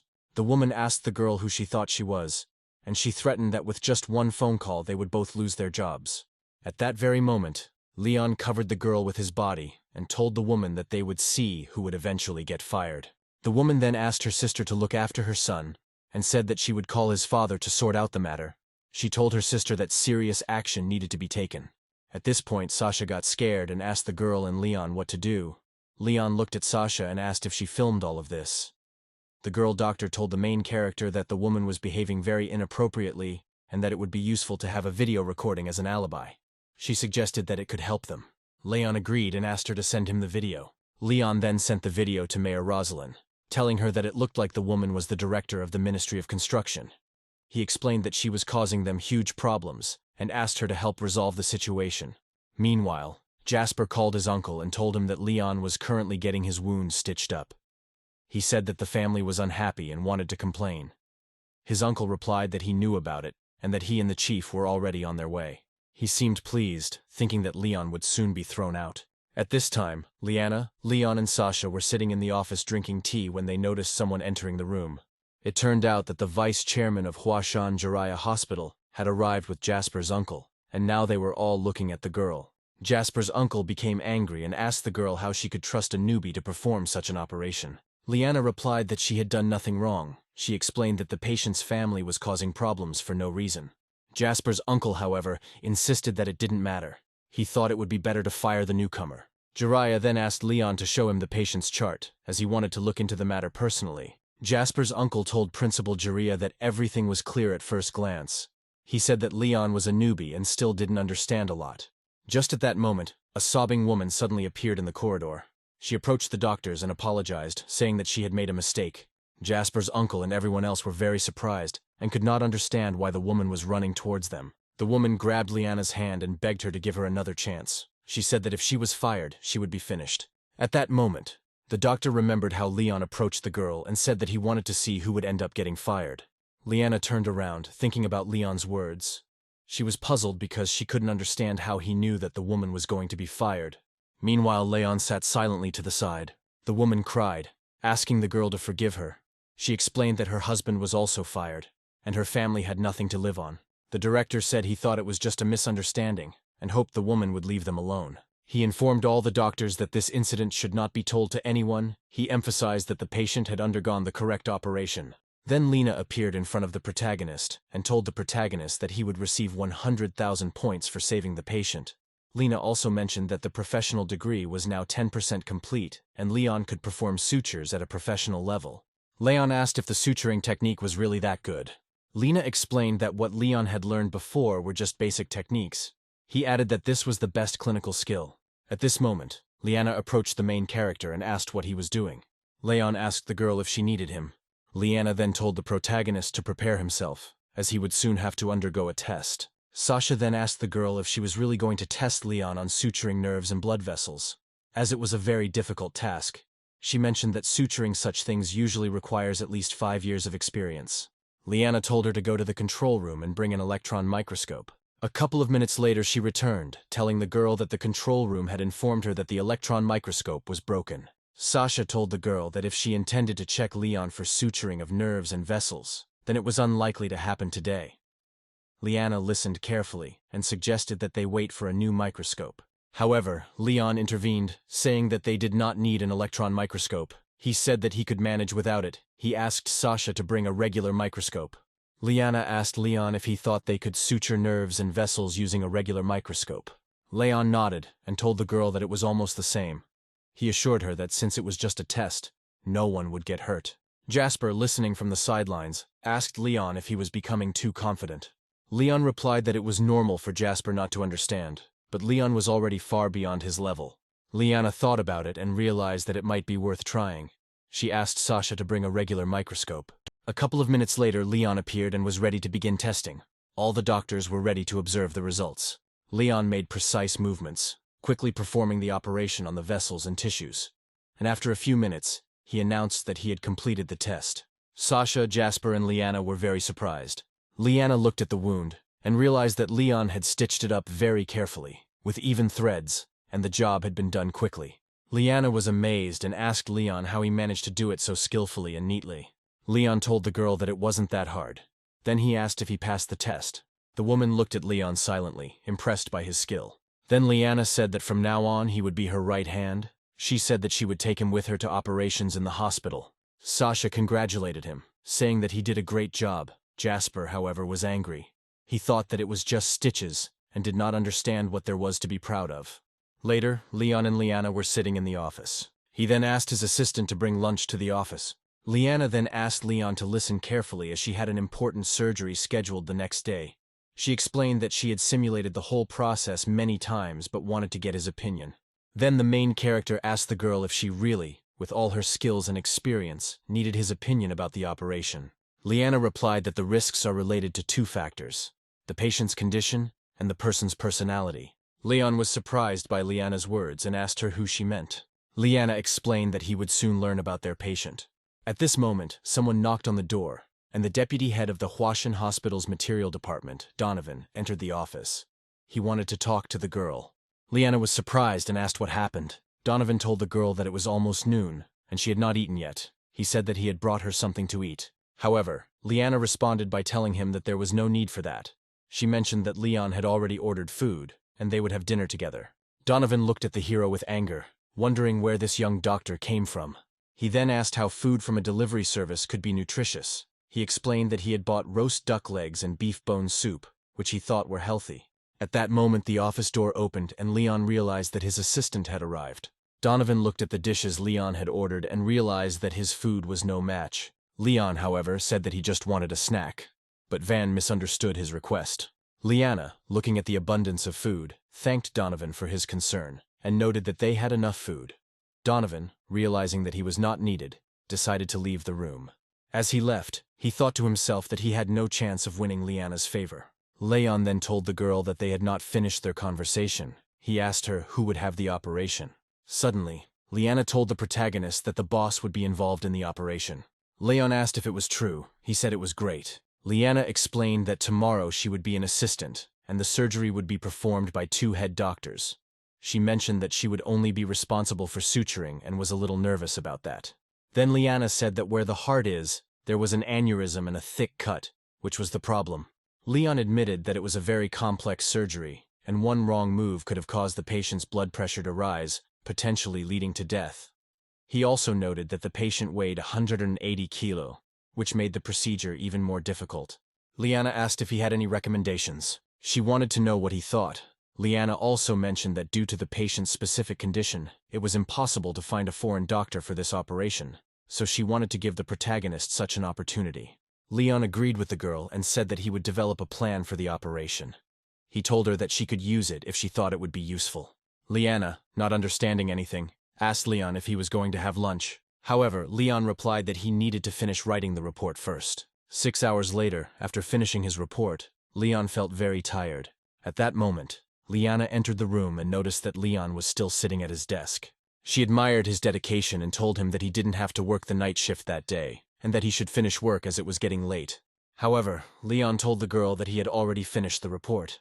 Liana froze in surprise, but then, suddenly, she became angry. She accused Leon of lying, saying that there was no way he could have finished writing the operation report so quickly. Liana cuddled up to the protagonist and decided to take a look at what he had written. She was surprised when she asked Leon if he had filled out the report himself. Leon confirmed that he had indeed filled out the report himself, noting that there was no one else in the office. Then the girl checked the report and praised him, saying that it was excellent. She told him that he could go home and rest. Leon stood up, feeling proud of his work. He thanked the girl for her kind words. When he left Hwashan Hospital, Helga called him. She greeted the protagonist and mentioned that if it weren't for her habit of searching for information, she wouldn't have known that he was working with her brother. Leon said that he decided to take a short break from the factory to take up other work, and was now working as a doctor at the hospital. He informed Helga that he worked at Hwashan Hospital, and if she ever got sick, he would always see her without an appointment. Leon then asked Helga to find a website that collected all the necessary information about corporations, and hack it with a hacker to gather some information. He also asked her to change the name of their company's legal entity from his name to Charlie's name.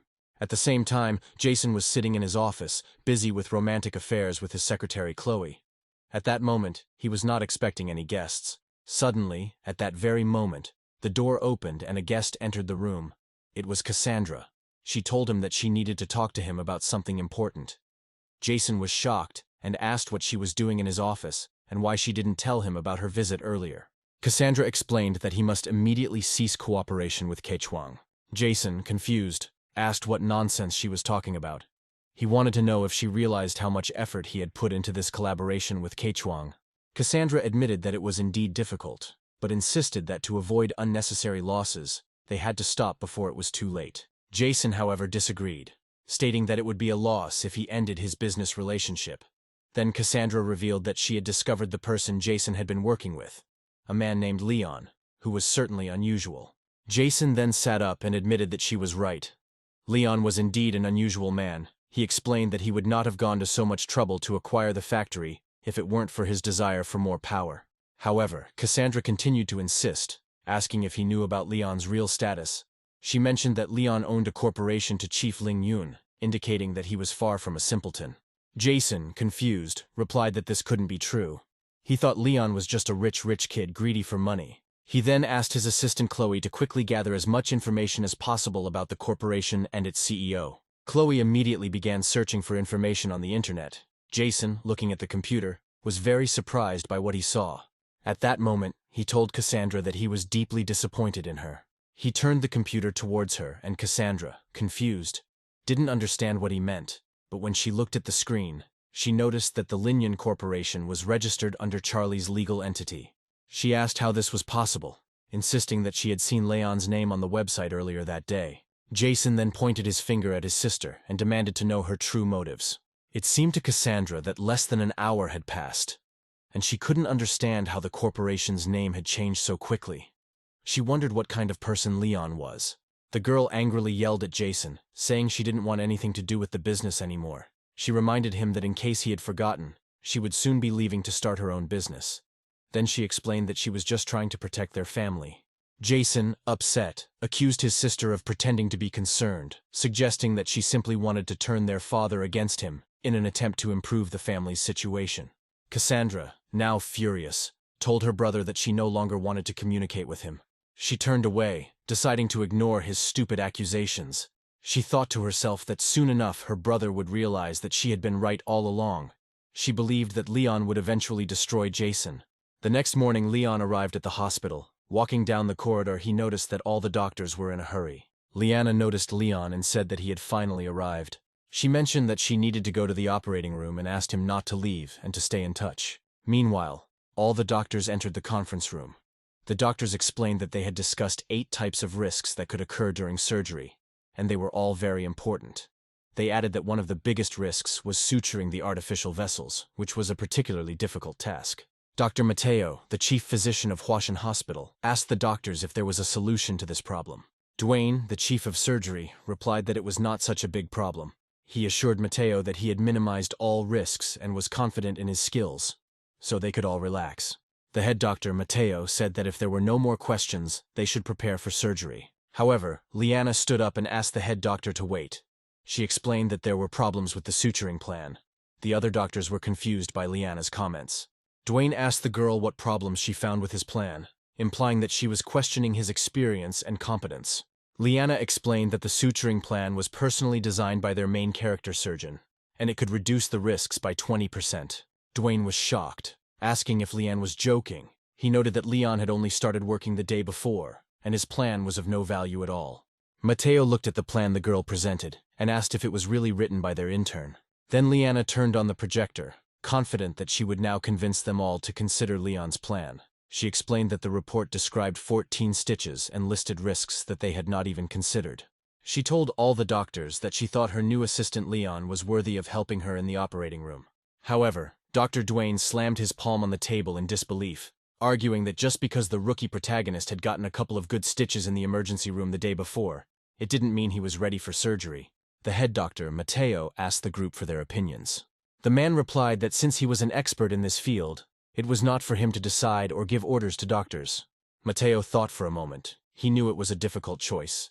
In the end, he agreed to Liana's request, saying that Leon could be her assistant, and the operation would start in half an hour. After the meeting, all the doctors began to leave the ward. As they were leaving, a woman approached them and asked why they had been sitting there for so long. The man explained that they had a minor argument at the final stage, but Liana assured him that the risks would be kept to a minimum. The woman, Rosalind, agreed, saying they would hope for the best. Meanwhile, Leon was sitting in the emergency room when suddenly a woman burst into the room, calling out to Leon and demanding that he listen to her immediately. The woman told the protagonist that she was dying from stomach pain and urgently needed help. Leon, surprised, asked the woman what she was doing. He explained that he would examine her as soon as he finished working with another patient. But the woman began pushing the patient aside, insisting that he did not need their treatment. She claimed that he did not look sick and was simply holding up the line. Leon frowned, thinking that this woman was extremely impudent. The patient told the protagonist that he remembered the measures the protagonist had suggested earlier and asked him to examine the woman for him. Leon agreed, telling the woman to give him her medical records. The woman was puzzled as she was not aware of this requirement. She told the protagonist that there was such a long line, so she had not registered yet, and asked to undergo the examination without an appointment. Leon got angry. He pointed his finger at her and told her to leave. After that, Leon looked into the reception room and called the next patient. A beautiful woman came in looking embarrassed. Leon asked the woman to describe her symptoms, explaining where it hurt. The woman apologized, explaining that she had hoped to be examined by a female doctor. Then the main character asked if she really needed a gynecologist. The woman, still embarrassed, admitted that he was right. Sasha told the woman that for the doctor, all patients were ordinary patients. Regardless of their gender, she added that Leon's level of knowledge was much higher than hers, and assured the woman that he would be able to help her with her problem. Then the woman whispered that there was pain in a certain area of her body. However, both Leon and Sasha did not hear her properly and asked her to repeat what she said. The woman, very embarrassed, did not dare tell them about her problem. Then Sasha noticed that the woman had increased sensitivity. The woman nodded, saying that everything was indeed like that. At this moment, Leon didn't even know what to do. Soon he put on gloves and asked the woman to put her feet on a footrest. As soon as he touched the patient, she began to make loud sounds.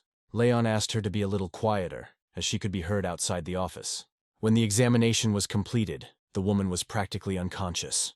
Sasha approached the main character and asked him what to write in the order. Leon said that the girl had a special physique. Sasha was shocked by Leon's words. She suggested that perhaps he had encountered similar situations before, and asked if he would like to cooperate. Leon agreed, saying it was a great idea, adding that they would make good partners, and if there was a race, he would choose her as his co-driver.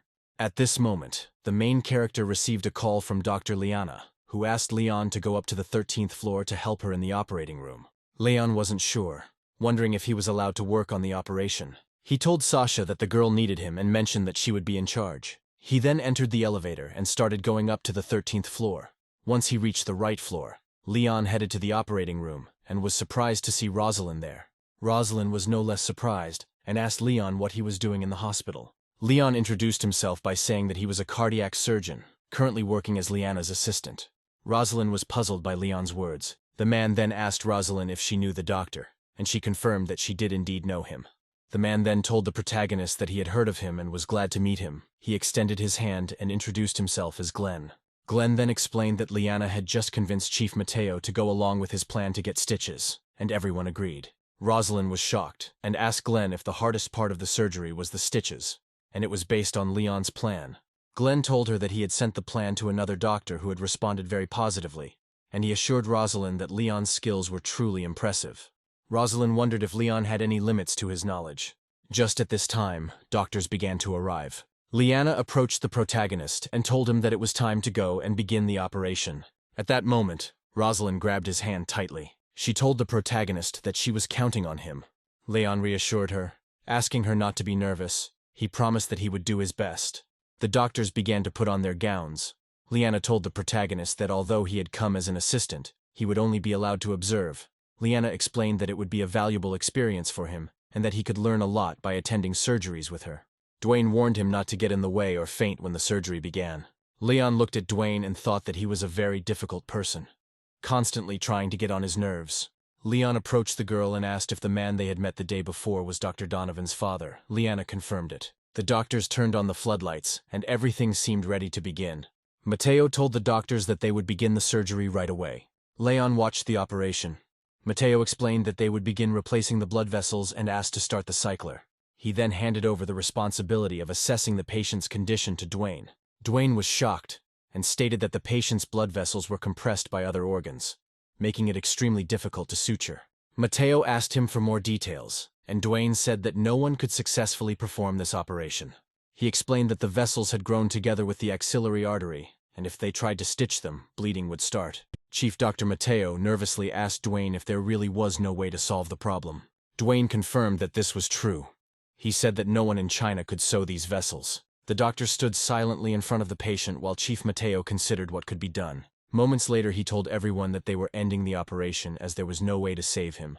He told them that Austin had lived a good life and they would always remember him as a kind man. Dwayne thought Mateo was right and decided to follow the doctor's orders. When the doctors left, Rosalind asked them how the operation went. Mateo explained that the patient's condition was very serious and the vessels could not be sutured, so they stopped the operation. Glenn was furious and asked the head doctor if this was true. He started shouting, accusing them of saying the risks were minimal and asking how such a situation could happen. The head doctor apologized, saying that they had all tried their best, but with the current level of medical technology, no one would have been able to stitch the vessels. Glenn, realizing the situation, pushed past him and headed into the operating room. Rosalind ran after him, urging him not to do anything rash. Glenn tried to open the operating room door, but Leon, who was inside, told him that no one should enter. Leon assured the doctors that there was still a chance to save the patient. Glenn froze in place, thinking about Director Leon's words. Rosalind told her brother that they could only wait and trust the protagonist.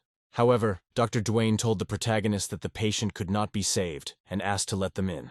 At this point, Glenn locked the door and informed the doctors that they would remain outside and not disturb Leon while he worked. Dwayne became angry, claiming that they were the hospital's chief surgeons. Glenn, not at all embarrassed by their titles, declared that when Leon allowed them to enter, he would let everyone in.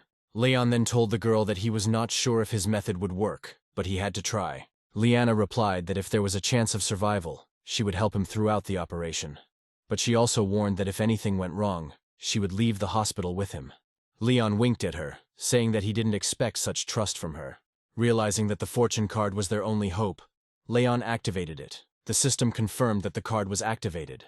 Then the main character gave the order to the doctors to start artificial circulation, and started the process of artificial circulation. He said the patient was overweight and needed double circulation.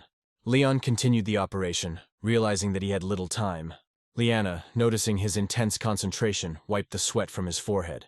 Leon felt that the hardest part was done. 3 hours later, he completed the final stitch. Pleased with the results, he breathed a sigh of relief, knowing that the operation had been a success. Liana looked at Leon with an impressed expression and commented on how incredible his work was. The operating room sign lit up, indicating that the operation was complete, and a few minutes later, Leon came out and walked towards Rosalind. Rosalind, very nervous, immediately asked about the outcome of the operation. Leon reassured her, saying that the operation was successful and the patient would live for several more decades. Glenn and Rosalind were overjoyed, grateful for having trusted the protagonist. Rosalind ran up to Liana, thanking her for everything she had done. Leanne replied that Rosalind should thank Leon, since he was the chief surgeon, and she was just an assistant. Rosalind and everyone else were shocked to realize that they had not expected Leon to succeed in such a difficult case. Dwayne, still in disbelief, said that couldn't be true, pointing out that the walls of the blood vessels were too thin to be sutured. Then the girl sighed in disappointment. She pointed at Leon and said that if it weren't for him, the patient would have died. Dwayne froze in surprise, wondering who it was. Rosalind realized that they had to leave because the patient needed rest. Meanwhile, Leon entered his office, and the system informed him that he had earned master points for successfully completing a very complex operation, completing the task with 25% completion, and he had received the Emperor's Pharmacopoeia Award for internal medicine from the system. As a result, Leon began to receive a huge amount of knowledge that he could barely process. At that moment, Lena appeared and massaged Leon, telling him that the ancient book contained a lot of valuable knowledge and was necessary. The system gave the main character a task. He needed to cure several patients. Leon agreed, thinking that there were not so many patients. Exhausted from the operation, he lay down on the table and thought that he should at least rest a little. 5 hours later, he woke up in his office, and when he came to, he noticed that there was someone else in the room. He saw Rosalind sitting next to him. Rosalind mentioned that Leon must be very tired since he slept for 5 hours. Leon waved his hand in response, saying that he hadn't been this tired since he was a child.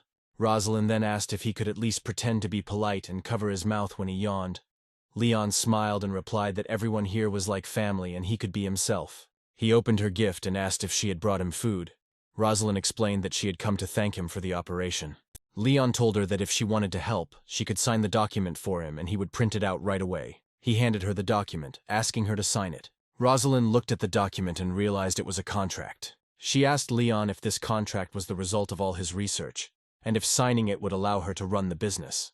Leon reminded her that when she had given away the Chaoyang suburb project in the past, he had promised not to deprive her of anything, and that promise still stood. Then the girl signed the contract. She told him that if he needed anything, he could call her and she would take care of the Chaoyang project. Leaving the office, Leon froze in place, not understanding why Liana was standing outside. Liana stood near the car and asked Leon if he wanted to join her. She smiled and mentioned that she would treat him to dinner that day. Leon replied that he would be very glad and agreed to her proposal. At that moment, Donovan appeared in the parking lot, calling out to the girl. Donovan told the girl that he had finally met her and shared that he had recently joined a racing club and that there would be racing that evening, and he invited her to go with him. However, Liana apologized, explaining that she had already planned to have dinner with the protagonist. Donovan was furious, wondering why Liana wanted to go with him. He thought he had to somehow remove Leon since he was interfering with his plans. Donovan then told the girl that today's race was a duel between 4 Zhonghai masters, which was a rare event. Leon, having overheard, asked who they were, being curious. Donovan told him that it was obvious that a simple man like Leon would not recognize them. Since they were the offspring of wealthy families, he listed their names, and among them were 2 familiar to the main character, Charlie and Carson. Leon told the girl that if she wanted, they could both watch the race and have dinner later. Donovan froze, realizing that Leon had completely ignored him. The girl then asked if Leon wanted to decide for himself, and they could have dinner somewhere else. Leon replied that he wanted to go to the race, as he was very interested in seeing what would happen there. Donovan told the protagonist that he could go with them, as it would be a good opportunity for him to see how normal people relax. A few minutes later, they arrived at the international circuit. Liana informed the protagonist that there were free seats. Leon replied that the seats were too far from the scene. He suggested that they go to the repair area where they could get to know the racers and what was going on better. Leon led the girl to the VIP area where luxury cars were parked, a section that was closed to regular spectators. Liana was surprised and asked if they could enter. Leon assured her that they could indeed enter. At this point, Donovan called the girl and asked where she was. He had already arrived and was waiting at the entrance to meet her. Liana replied that she and Leon had already entered the repair area. Donovan, hearing this, asked how they got into the VIP area. He warned the girl that they could be kicked out and suggested that she wait for him. The girl then relayed Donovan's message to the protagonist, saying that he insisted that they leave the VIP area and return to the stands. However, Leon continued pouring wine into the glass and told the girl not to listen to Donovan. He assured her that nothing would happen to them and that she should trust him. Just then, Donovan entered the room looking worried. He told the girl that he was looking for her. He insisted that they leave immediately, as being in the VIP area could result in punishment or fines. However, Leanne replied that Leon had given her permission, assuring her that nothing would happen. Donovan was furious, asking who Leanne was listening to. He explained that only people with accounts worth over $1 billion were allowed into such areas. He further added that once the 4 Zhanghai masters arrived, they would all be thrown out. Then the main character assured everyone that there was nothing to worry about. At this point, the race began, and all the riders showed off their skills, impressing the crowd. Carson asked if the man standing there was the main character, and commented that he had brought another woman with him. Leon walked out onto the track and noticed that all the elite racing cars were lined up ready to race, and he wondered if one of them was his. Then Charlie came out of one of the cars and greeted Leon, saying that he was glad to see his friend. Leon explained that Leanne was interested in racing, and he took her with him. Donovan was shocked, and asked how Leon knew Charlie. Carson commented that Charlie was racing today, and since he and the protagonist were friends, they would race a few laps, and the loser would leave. Leon, confident, said that if they had to change the rules, the loser would have to burn his car. Charlie, shocked by director Leon's bold words, realized that Leon was so confident of his victory that he was not afraid of any consequences.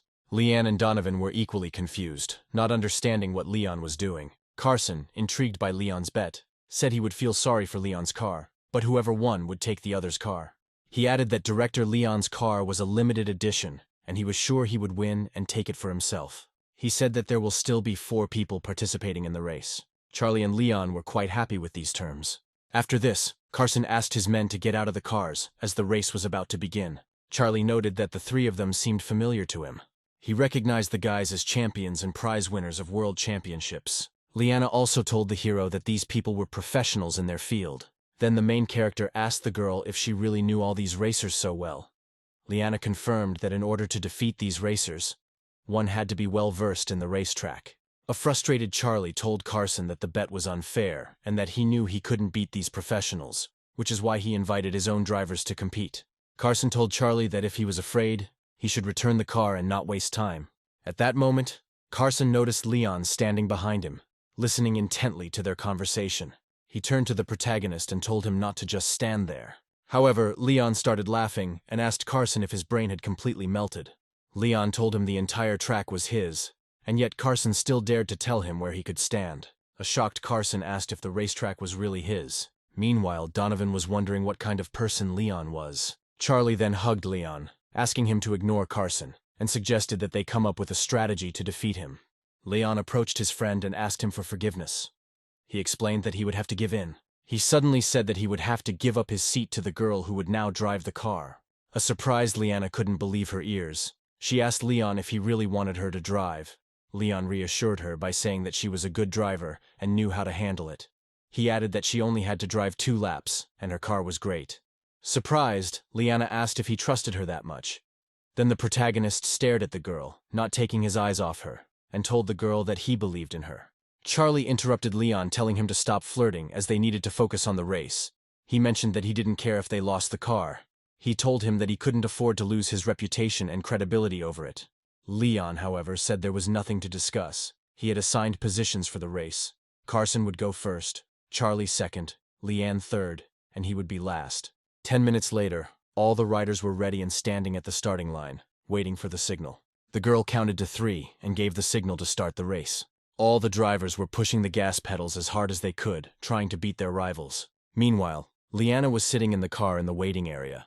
At that moment, a man, Carson's driver, approached the girl and asked for her WeChat details and offered to teach her how to drive. However, Liana replied that she was the head of the surgical department at the hospital and could make hundreds of cuts on his body that would be considered only a minor wound.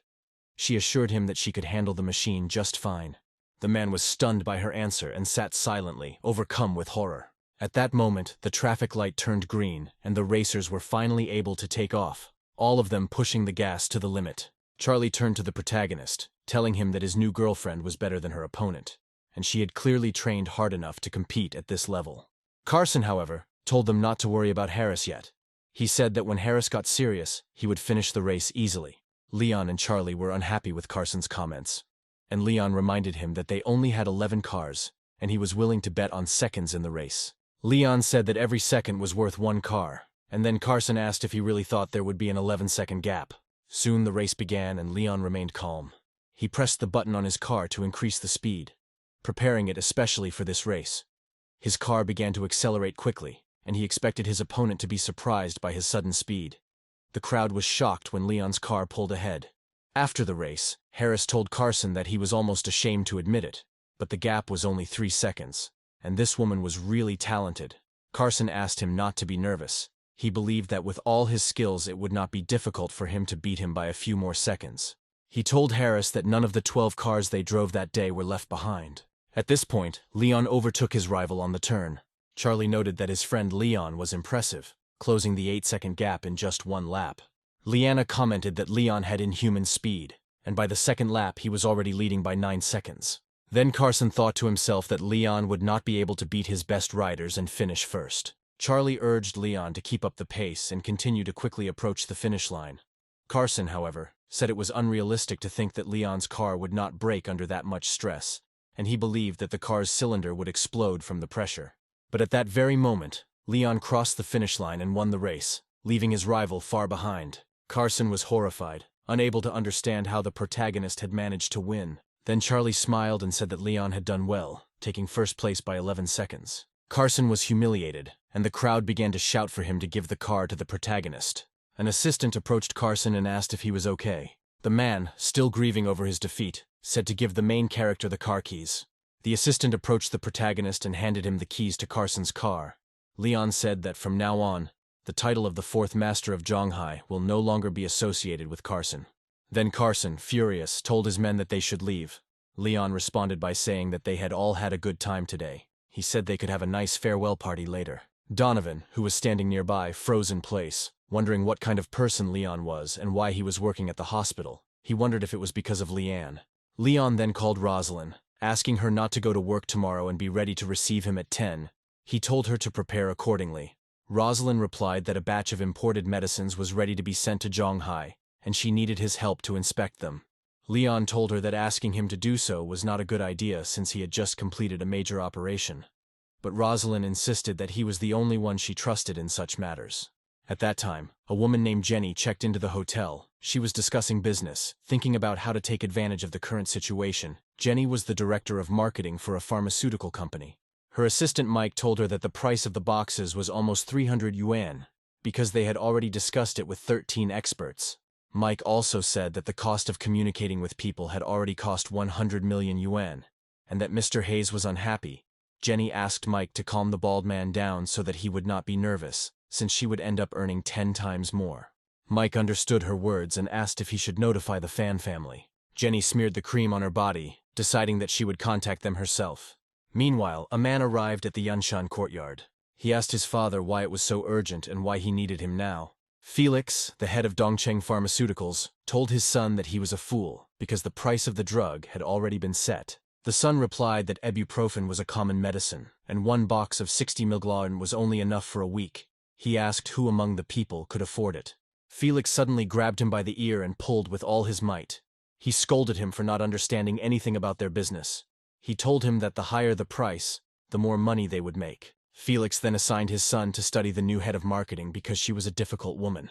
The next morning, Leon went out into the courtyard of his house, waiting for Mayor Rosalind to arrive. At that moment, a car pulled up to his house, and Rosalind asked Leon to get into the car. Rosalind then opened a box of delicious food that she had brought especially for Leon to have for breakfast on the road. She told him that she needed his strength for the upcoming discussion, and that he needed to eat. She added that if he could negotiate a good price, she would be very happy.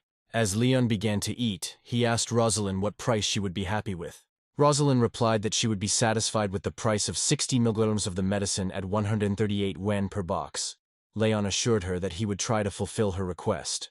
After some time, Leon and Rosalind arrived at the place where they had agreed to meet. Leon looked around the room and immediately recognized one of the men. He thought to himself that he didn't expect to see a familiar face there today. Frank, who was also present, was shocked to see Leon. Mayor Rosalind welcomed everyone and said that now that everyone was here, they could begin. Warren, a member of the negotiating team, was surprised to see Leon and asked who he was and why he was there with the mayor. He then turned to Miss Jenny, asking if she was ready to begin, and expressed the hope that she would be able to offer them a reasonable price. Jenny replied that their company had conducted a study on the price of medicine again, and then she announced that the price would be 459 yuan per box. Both Mayor Rosalind and Leon were surprised by this figure. Rosaline was about to react angrily to Jenny's suggestion, but Leon immediately squeezed her hand, urging her to remain calm. At that moment, Rosalind realized that Leon was right and pulled herself together. Warren then noted that Jenny should be familiar with the market situation in China, as ibuprofen is a very popular drug. Jenny replied that this was already the lowest price they could offer, and although she knew the quality of the medicine was the best, she could not lower the price any further. Then she left the office and called the people from her company. A few minutes later, she came back and told everyone that she had just spoken to the experts and she had news. She stated that they could lower the price to 398 yuan per box, which would be the lowest price they could offer. In response, Warren became angry and told Jenny that if the price was not lower than 300 yuan, there was nothing more to discuss. He looked at Rosalind and suggested that they finish their negotiations for today. Leon watched Warren and thought he was holding up well. Jenny then asked if everyone really cared more about money than the health of their clients. She stressed that the focus should be on treatment. At that very moment, Rosalind slammed her palm on the table, telling everyone that if they did not agree to her terms, they could end the negotiations right then and there. Jenny then told Rosalind that she had contacted her company's employees. She then stated that 299 yuan per box was their final price. Frank, observing the situation, thought that Jenny was in her element. Rosalind replied that she wanted the price to be below 300 yuan, but they only dropped it by 1 yuan, implying that Jenny definitely knows how to negotiate. Warren asked Rosalind why they hadn't discussed the terms earlier, to which she admitted that he was right. Mike then told Jenny that she had added a little pressure, and he wondered how she thought she was winning with that approach. Jenny responded that she would be willing to give up the 10 yuan profit if it meant maintaining a good relationship with Rosalind, emphasizing that they needed to be friends in China. Mike said she was impressive and knew how to run a business. At that moment, the manager came out into the corridor and informed Jenny that negotiations could continue. Jenny then returned to the office. Warren informed her that Mayor Rosalind was unhappy with her price and was still expecting a lower one. Jenny, however, told the mayor that they had been completely fair and asked if she could offer a price that would suit everyone. Warren then said that the price Mayor Rosalind wanted was 279 yuan per box. Jenny replied that they couldn't agree to such a low price, but out of respect for Rosalind, they could give up 10 yuan of profit. Rosalind then asked Leon for his opinion on the matter. However, to her surprise, she noticed that Leon had fallen asleep on the spot. Rosalind gently pushed him and he woke up, asking if they had finished the negotiations. Leon apologized to everyone, explaining that he was a little tired due to the operation yesterday. Jenny and the others stood in shock, not understanding Leon's words. Rosalind then informed the protagonist that all negotiations had been completed, and the price had been set at 289 yuan per box. Leon was shocked by her words, and asked if she had really agreed to such a price. Rosalind explained that she wanted to lower the price, but they insisted that it was the lowest price they could offer. Leon immediately stood up from his seat. He asked Jenny why the price had become so high. It seemed to him that they were only interested in money. Jenny then told the protagonist that she hoped he could understand them as the cost of raw materials and other expenses had increased significantly. Then the protagonist walked up to the board. He intended to explain all the details in detail. He told the group that the main ingredients of the drug ibuprofen were isopropylamine, methoxyethyl, and phenoxyl. He further explained that the price could not exceed 6 yuan per box, and emphasized that the drugs were not delivered by rockets. Mike and Jenny were shocked by Leon's words. unable to understand where he got all this information from. Leon explained that he worked in the medical field and knew prices better than they did, which made their price seem almost 10 times higher than it should have been. In response, Jenny called the price absurd and expressed hope that she and Mayor Rosalind could come to a fair solution without Leon's interference. Leon then asked Jenny if they were really taking them for fools, implying that they were putting on a show and only expected them to agree to such a price. The man, who was a sales agent, coughed and told Mayor Rosalind that he had no right to say anything as he was only a sales agent. He pointed out that her counselor clearly did not understand the situation and had no place in the discussion, suggesting that he leave. At this point, Rosalind realized that Leon had actually helped her expose their scam.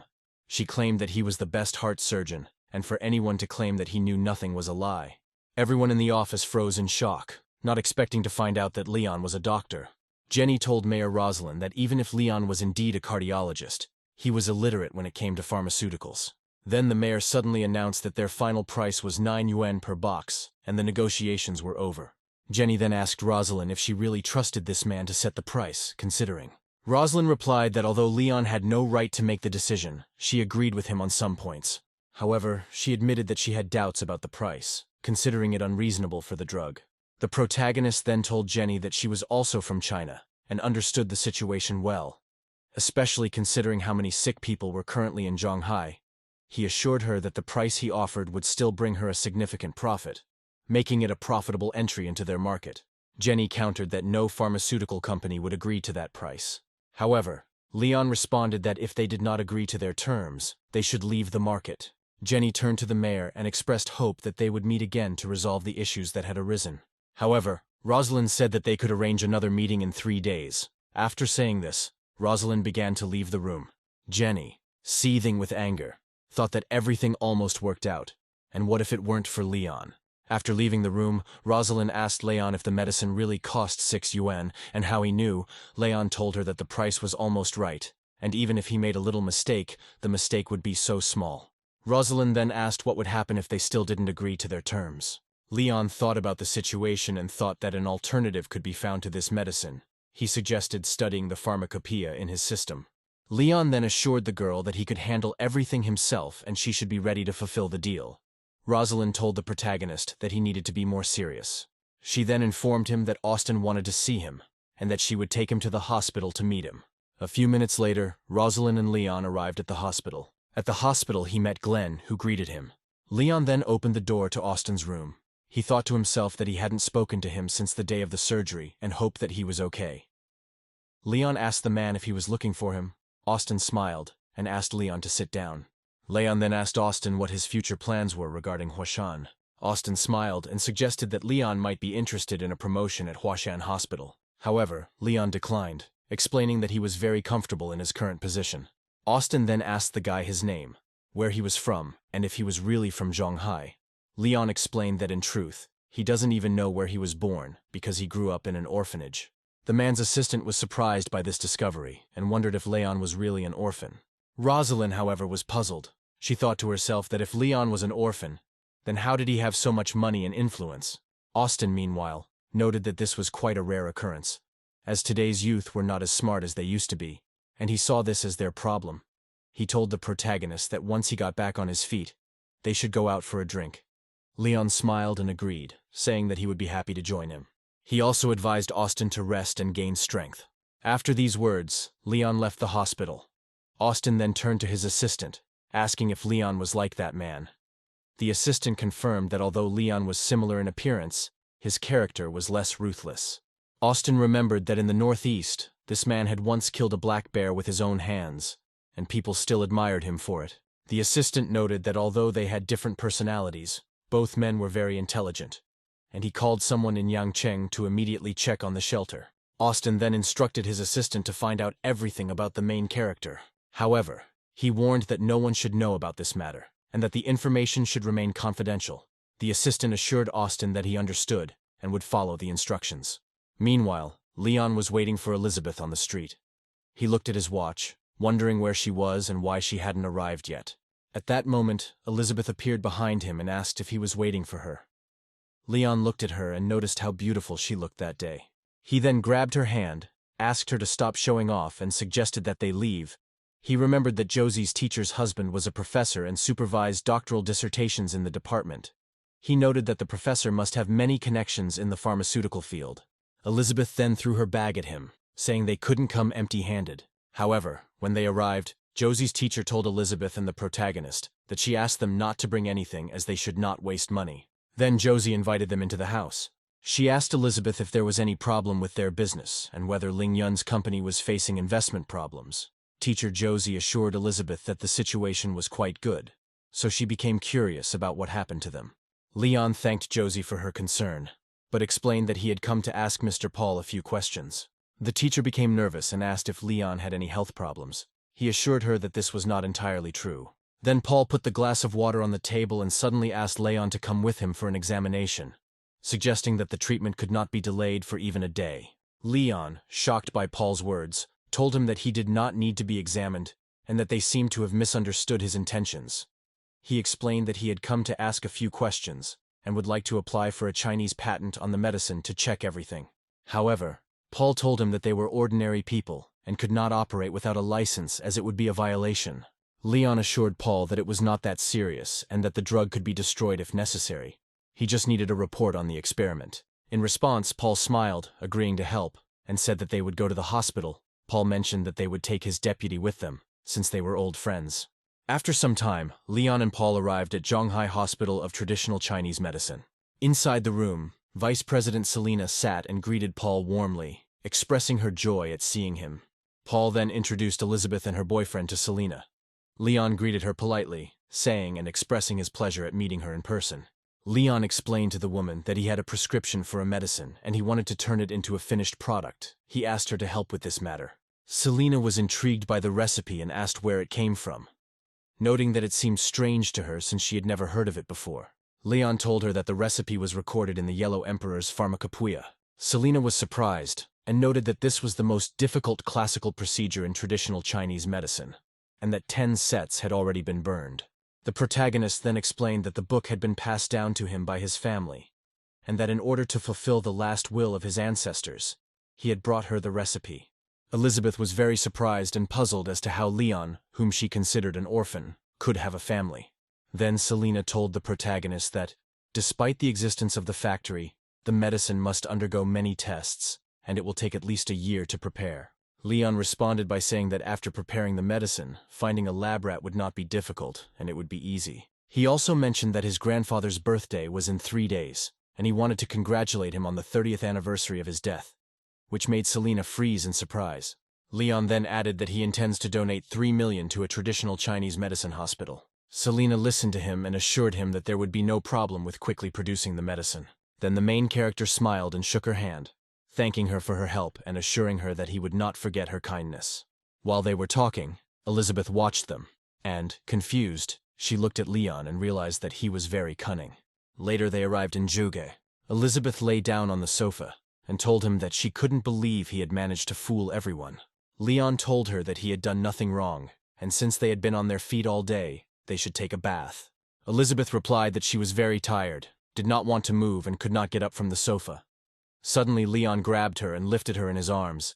He told her that if she did not want to get up, then she did not have to do it. He also said that he would help her take a bath. When they went into the bathroom, Leon asked Elizabeth how her project was going and what was going on with the move. Elizabeth explained that some people refuse to move and that they can't rush. Leon then asked her if she liked the temperature of the water. However, Elizabeth thanked him for his help, but said that from now on she would wash herself. But at that moment, Leon accidentally fell into the water. A few minutes later, Elizabeth came out of the bathroom. She thought they were just going to take a bath, but things turned out differently. Suddenly, Leon's adoptive mother, Vanessa, called Elizabeth on the phone and immediately asked if she was asleep as she wanted to tell her something. Vanessa asked Elizabeth to keep what she was going to say a secret. She then told Elizabeth that 2 people had come to the shelter during the day and asked about the main character and whether she had met his biological parents. Then the girl asked Vanessa not to tell anyone else about this, and that it would remain between them. Vanessa agreed, saying that it would be their secret. After that, Elizabeth thought about it and wondered what happened to Leon's parents. At this moment, Vanessa was rummaging through the closet, intending to look through documents and information about Leon's family. She found the box and opened it. Inside she found a letter and remembered the time when he was a baby. brought by a young girl. However, she quickly closed the box. Vanessa believed that some things should remain a secret forever. Elizabeth, meanwhile, was still wondering why anyone would want to know about Leon's parents. The next day, Leon arrived at Huashan Hospital. He was standing next to Sasha when he heard someone asking him to hurry up and get some medicine. The grandmother told the young man that they would have to pay more than 2,000 for the medicine, and her grandson also needed money for his studies. The young man fell to his knees and begged his mother to come with him, insisting that she really needed the medicine to live. The woman, however, told her son that her grandson needed money for school and that, being old, she no longer needed anything. At that moment, Sasha came up to them and asked what was going on. The young man explained that he needed the doctor's help to convince his mother. He told Sasha that his mother had a heart problem and that the doctor had prescribed her some medicine. But his mother thought it was too expensive and refused to buy it. Leon asked the man if the doctors had performed an electrocardiogram on his mother and what medication had been prescribed for her. Looking at the diagnosis from Huashan Hospital, he froze in surprise. Sasha noted that it looked like it was an extrasystole. Leon, seeing the diagnosis, became furious and asked them what idiot prescribed this treatment. The man explained that Dr. Duane had prescribed it, adding that he believed the doctor was the head physician of their hospital, and asked what was wrong with the medicine. Leon explained that his mother's illness was not serious, but the prescribed medication, on the contrary, put a lot of pressure on her heart. The man was stunned by Leon's words and asked if it was true. Then the main character suggested that next time they change doctors and visit Liana, who was an experienced doctor. The son and mother bowed to the main character, thanking him. The man told his mother that they no longer needed the prescribed medication, and asked her to go with him to buy the pills recommended by the protagonist. The mother asked if the new pills were expensive. Sasha assured her that the pills cost only 5 yuan per bottle. The woman was relieved and told her son that they could buy the pills. When the woman and her son were about to leave, at that moment people began to approach the main character, asking him to check if everything was okay with the medicine he had prescribed.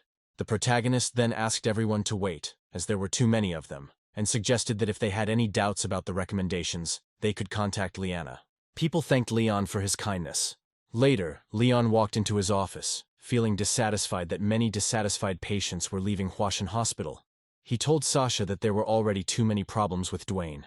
Sasha tried to calm him down by reminding him that this was an unspoken rule at Huashan Hospital. She explained that the doctors received commissions from the sale of goods, and advised the protagonist not to interfere with this. Frustrated, Leon kicked the chair with all his might and asked Sasha what was wrong with the hospital. At that moment, Liana entered the room and asked Leon why he was so angry. Liana suggested that they go to the head doctor's office immediately. Sasha asked the girl if Leon had been called to the office because of what had recently happened near the reception area, to which Liana replied that they would find out now. Then Sasha advised the main character to behave very calmly. A couple of minutes later, Leon entered the head doctor's office and asked for the man. Then the man told the protagonist that he was too impulsive. He asked Leon if he understood how this could affect their hospital and its reputation. The protagonist then asked what he had done wrong, explaining that he had simply looked at the patient's medical record and prescribed medication. The man told the protagonist that he had caused a rift in his team, but hoped that he would reconsider his behavior. Angry, Leon told Mr. Him that he had promised to reconsider his actions. The man was horrified to realize that he had made Leon very angry. He pointed his finger at her and told the girl that Leon had gone too far. However, Liana disagreed, arguing that in this situation it was the doctor who took the right side. The man, however, became angry and told the protagonist and the girl that they would regret their behavior.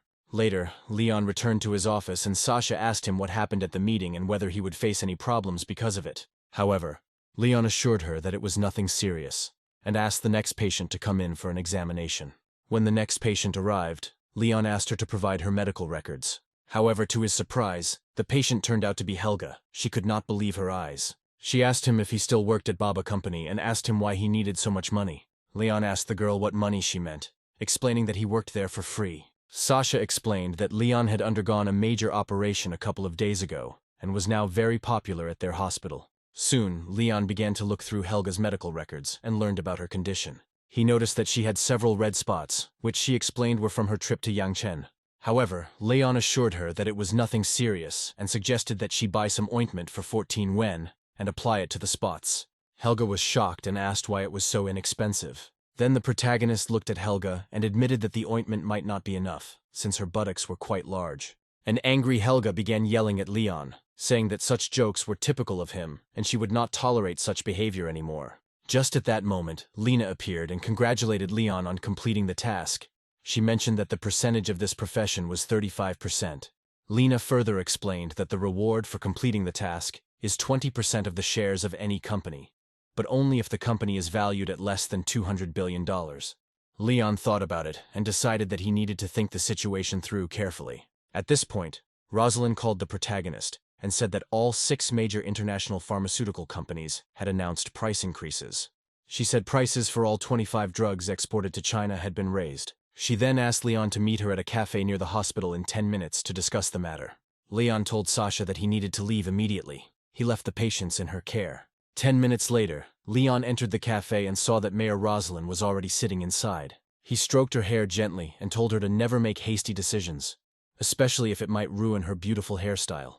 Rosalind told him that now was not the time to tease, and that they should focus on solving the problems. She explained that she had done some research and found that one of these pharmaceutical companies had stakes in 3 other companies, all of which had done business with them in some way. Leon commented that the situation was very insidious, noting that the 25 drugs in question were critical, and if their prices were raised, it would make the situation worse.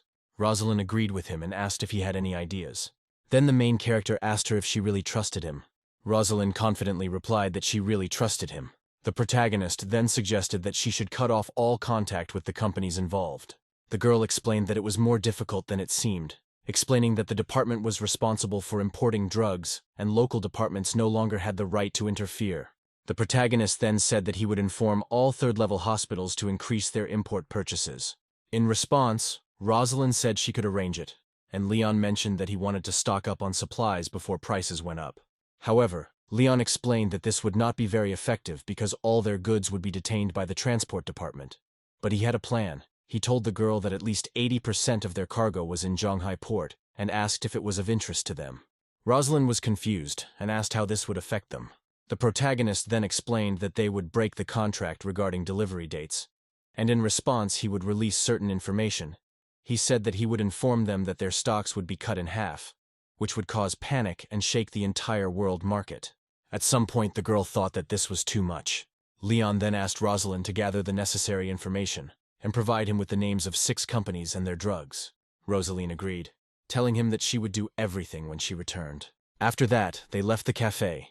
Mayor Rosalind opened the car door and said that hundreds of thousands of people depend on her, and she relied on him. Leon, thinking she was nervous for no reason, assured her that they would do everything right. After these words, Rosalind left on business. Then Leon called Cassandra and asked if she was in the company and could help him with something important. He quickly went to Feng Lang's office. However, Cassandra became wary and asked why Leon was looking for her. Leon said he had emailed her a document and needed her to find the Sofa army and spread the word. Cassandra responded that using their country's servers was too risky and that the situation was very serious. Then the protagonist moved closer to her. He assured her that he would help her by faking the addresses of several foreign servers that could work for her, and explained that they would transmit information to the internet at specific addresses, ensuring that they would remain anonymous. The girl was very surprised and asked Leon if he really had hacking skills. Leon grabbed a chair and asked Cassandra if it was really that hard to forge an address. In response, the girl asked him how she could know that. Leon suddenly revealed that he was a cardiac surgeon at Huashan Hospital and invited her to come to him if she wanted. Cassandra was shocked and stood frozen in place, wondering how this could even be possible. 2 hours later, Leon told Cassandra that the addresses were ready and mentioned that it would be best to post the information in a place where there would be more men. Cassandra replied that she was already aware of this and would discuss it with the marketing department later to achieve better results.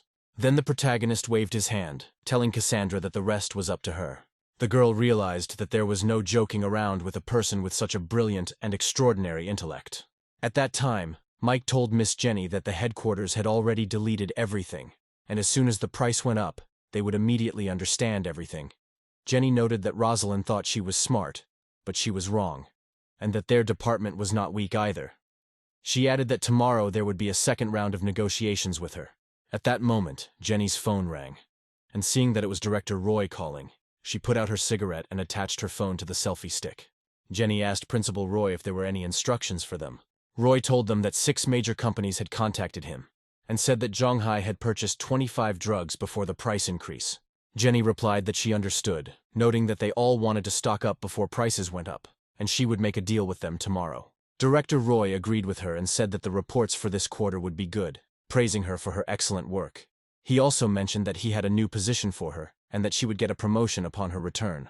Jenny was glad to hear this. She stood up from her seat, thanked Director Roy for trusting her. The next morning, Leon went to the emergency room, and as he approached the building, he noticed Selena. Selena handed the main character a folder with documents, saying that everything important was there, she added, asking not to create problems for her. The protagonist then assured her not to be nervous, saying that he had a sense of caution. Selena then told the protagonist that they had an internal meeting to study a very good drug, and it impressed her. She asked what he thought about continuing to test the drug. Leon told her that it was no problem, and that he would write her a power of attorney allowing her to deal with the paperwork herself later. Selena then assured him that if that had happened, they would not have taken all the credit for it, and thanked him for his kindness. Leon then said that he had to get to work, assuring her that he would not keep her. Selena said goodbye to him, asking him to take care of himself. Then the protagonist headed to the tender center. Rosalind, who was standing there, noticed Leon. When she saw him with the documents in his hands, she immediately asked if he was really prepared. Leon showed her the documents and said that she would witness a miracle. Meanwhile, Jenny and her team were already sitting in the conference room, waiting for Mayor Rosalind to arrive. At that moment, the door to the conference room opened, and Leon and the mayor entered. Jenny told Rosalind that after their re-investigation, they came to the conclusion that there was no room for price reduction, and the price was set at 289 yuan. Then the protagonist asked Mayor Rosalind not to sit down, saying that they would not talk much. Warren then asked Leon what he meant. Leon told everyone in the company that if they didn't lower the price now, they would have nothing more to discuss. Jenny thought that 6 companies had already raised their prices on everything, and wondered if Mayor Rosalind understood what was going on with this business. She was furious, and told Rosalind that the production of raw materials for pharmaceuticals was growing all over the world, and that was a fact. Jenny asked what they would negotiate about, if not price. At this point, Leon threw a folder on the table, explaining that it contained a new Chinese patented drug that was more effective than ibuprofen, and that it was better. He added that the document in the folder was a certificate issued by a professional organization, and he believed that this was sufficient. Jenny and Mike were stunned, wondering if their competitors had developed a new drug. The entire group stood up from their seats. Rosalind did not expect such a reaction from her competitors.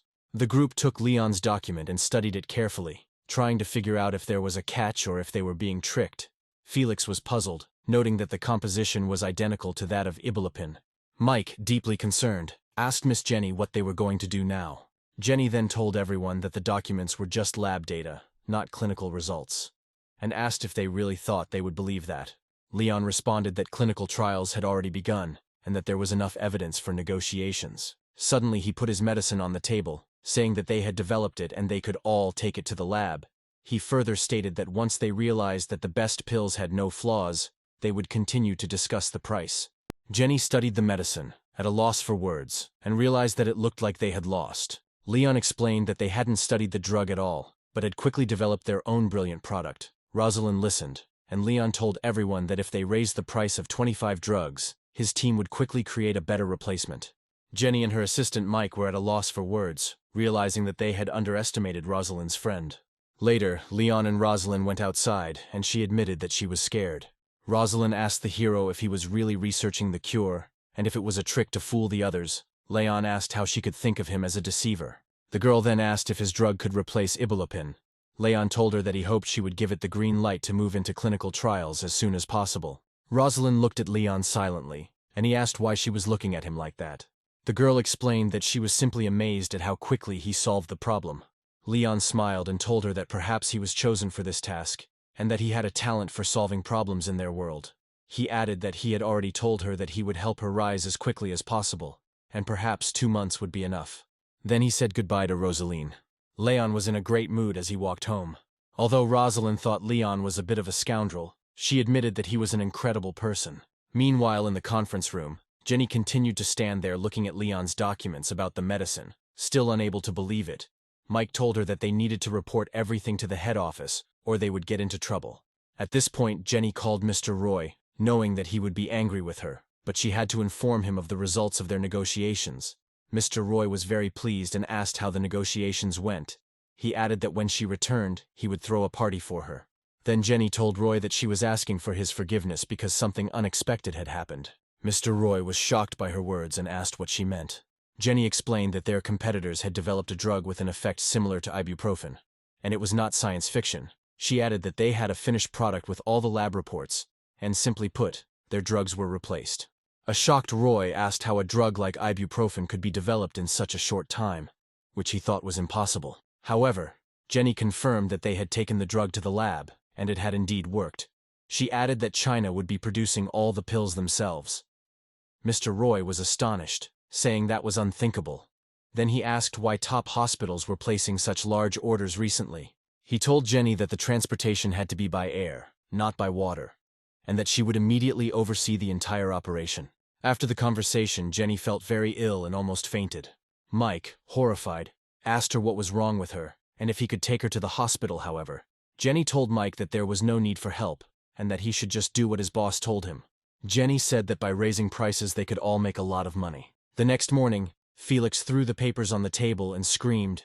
His son told him that problems couldn't be solved with anger, and that they needed to come up with a plan to fight back. Frank also mentioned that he had seen their new medicine, and that it would be difficult for him to enter the market again if they didn't agree to the 9 yuan price. Felix said that for such a price there was no point in cooperating with them, and asked his son to find out all the information about Rosalind's friend. However, Frank stood up and said that they didn't need to do that, because he already knew enough about the man. He said that the man was Charlie's friend, and that he would deal with him soon. The next morning, Leon arrived at the hospital and was surprised when he entered. Sasha greeted Leon, asking if he had breakfast. She brought 2 bananas with her and offered them to him. However, Leon thanked her, but refused the bananas, saying that he bought a pancake with fruit. People in the hospital kept staring at Leon, and he didn't understand why they were looking at him like that. He asked the girl what had happened to these people and whether he had done anything that could have offended them.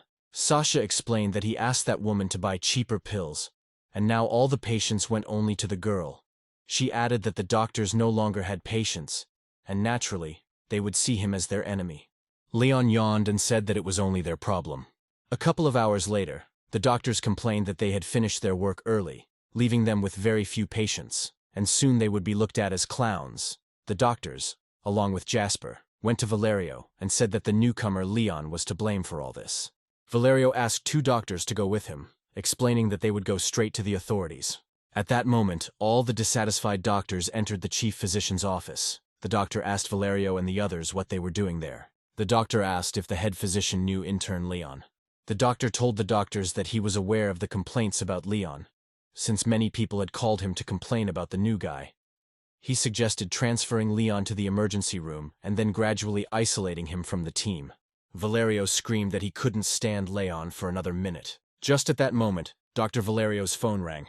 He realized that an important contact had called, and knew he had to answer immediately. The caller asked the doctor what was going on, and whether the drug would sell since he had spent millions funding the project.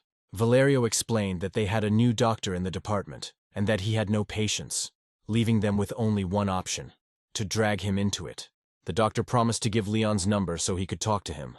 At that very moment, Jasper suddenly came up to him and asked his uncle why he did it. Jasper told his uncle that if they dragged newbie Leon into this, it would be their business, and they would have nothing left. Uncle then told him that after they agreed to cooperate, he would report everything to Mr. Zhao, and Leon would be fired. Jasper praised his uncle, saying that it was very smart. At this moment, guests arrived at Huashan Hospital to visit the patient. Celia said that they didn't need to stay any longer, and that they could go home and prepare for the funeral. Layla, surprised, asked her how she could say that, since their father was now in a stable condition, and she seemed to want to divide his property. At that moment, doctors entered the room. Celia told Liana that she was glad to see her. Liana reported that it had been half a month since her father left the intensive care unit. He had recovered well, but still needed constant rest. Celia then asked the girl if it would be better for her father to have the operation now, wondering how it would affect him. Liana explained that her father was too old, which increased the risks, and with the success rate being less than 10%, she advised that it would be better to avoid the surgery. However, Celia clenched her fists tightly and said that she did not agree. She insisted that they needed to perform the operation. Leon, observing the situation, thought that Celia might have some mental problems. Layla then told Celia that the risk was too great, and she strongly disagreed with the operation. An enraged Celia asked her if she was worried about her father's recovery, wondering why she didn't want to cure him of such a terrible disease. She reminded Layla that he raised and educated her. The girl then replied that Liana had said that the operation was extremely risky, and that her father might not survive it. Then Celia started yelling at her husband, calling him an idiot for not speaking up, and asked why he, as the head of the family, wasn't taking responsibility. Her husband replied that he also thought it would have been better not to have the operation. Celia became furious and asked her husband what he meant and why he did not agree with her. She told her husband that he was an unworthy son of his father and stated that she would soon file for divorce. Her husband asked Celia not to leave and suggested that they discuss everything. He said that perhaps the operation was necessary. Celia's husband then told the girl that they had decided to have surgery. Liana said she explained the risks, but since it was their choice, there was nothing more she could do. She instructed Dr. Sasha to examine the patient in the operating room after lunch and prepare the documents for signature. Meanwhile, Leon arrived at the Center for Disease Control and Prevention, where Rosalind was waiting for him. She apologized for the suddenness, saying that she wanted to discuss a couple of things with him. She asked Leon if he had eaten, and he replied that he had not had breakfast yet, but would go with her after work. Rosalind told the protagonist that after the meeting they would have a delicious dinner. They entered the office where there were already many people sitting waiting for them. Selena noticed Leon and nodded to him, letting him know that he should pretend that there was no business between them. The girl then said that she hoped that at the meeting everyone would be able to express their opinions and give recommendations on their recipes. One man asked Leon where the recipe came from. Leon explained that he took the recipe from the ancient pharmacopoeia of the Yellow Emperor. The man then asked where he got it, since the book had been lost long ago. He suggested that the protagonist should be more serious, since this was not a joke. The protagonist then stood up and told the guests that they shouldn't even discuss this, adding that he hoped that Chinese patent medicine would enter the clinical stage as soon as possible. At that moment he stood up and headed for the door, no longer wanting to answer any questions. Rosalind caught up with him and asked him to be serious, reminding him that the people in the conference room were important figures in the medical field.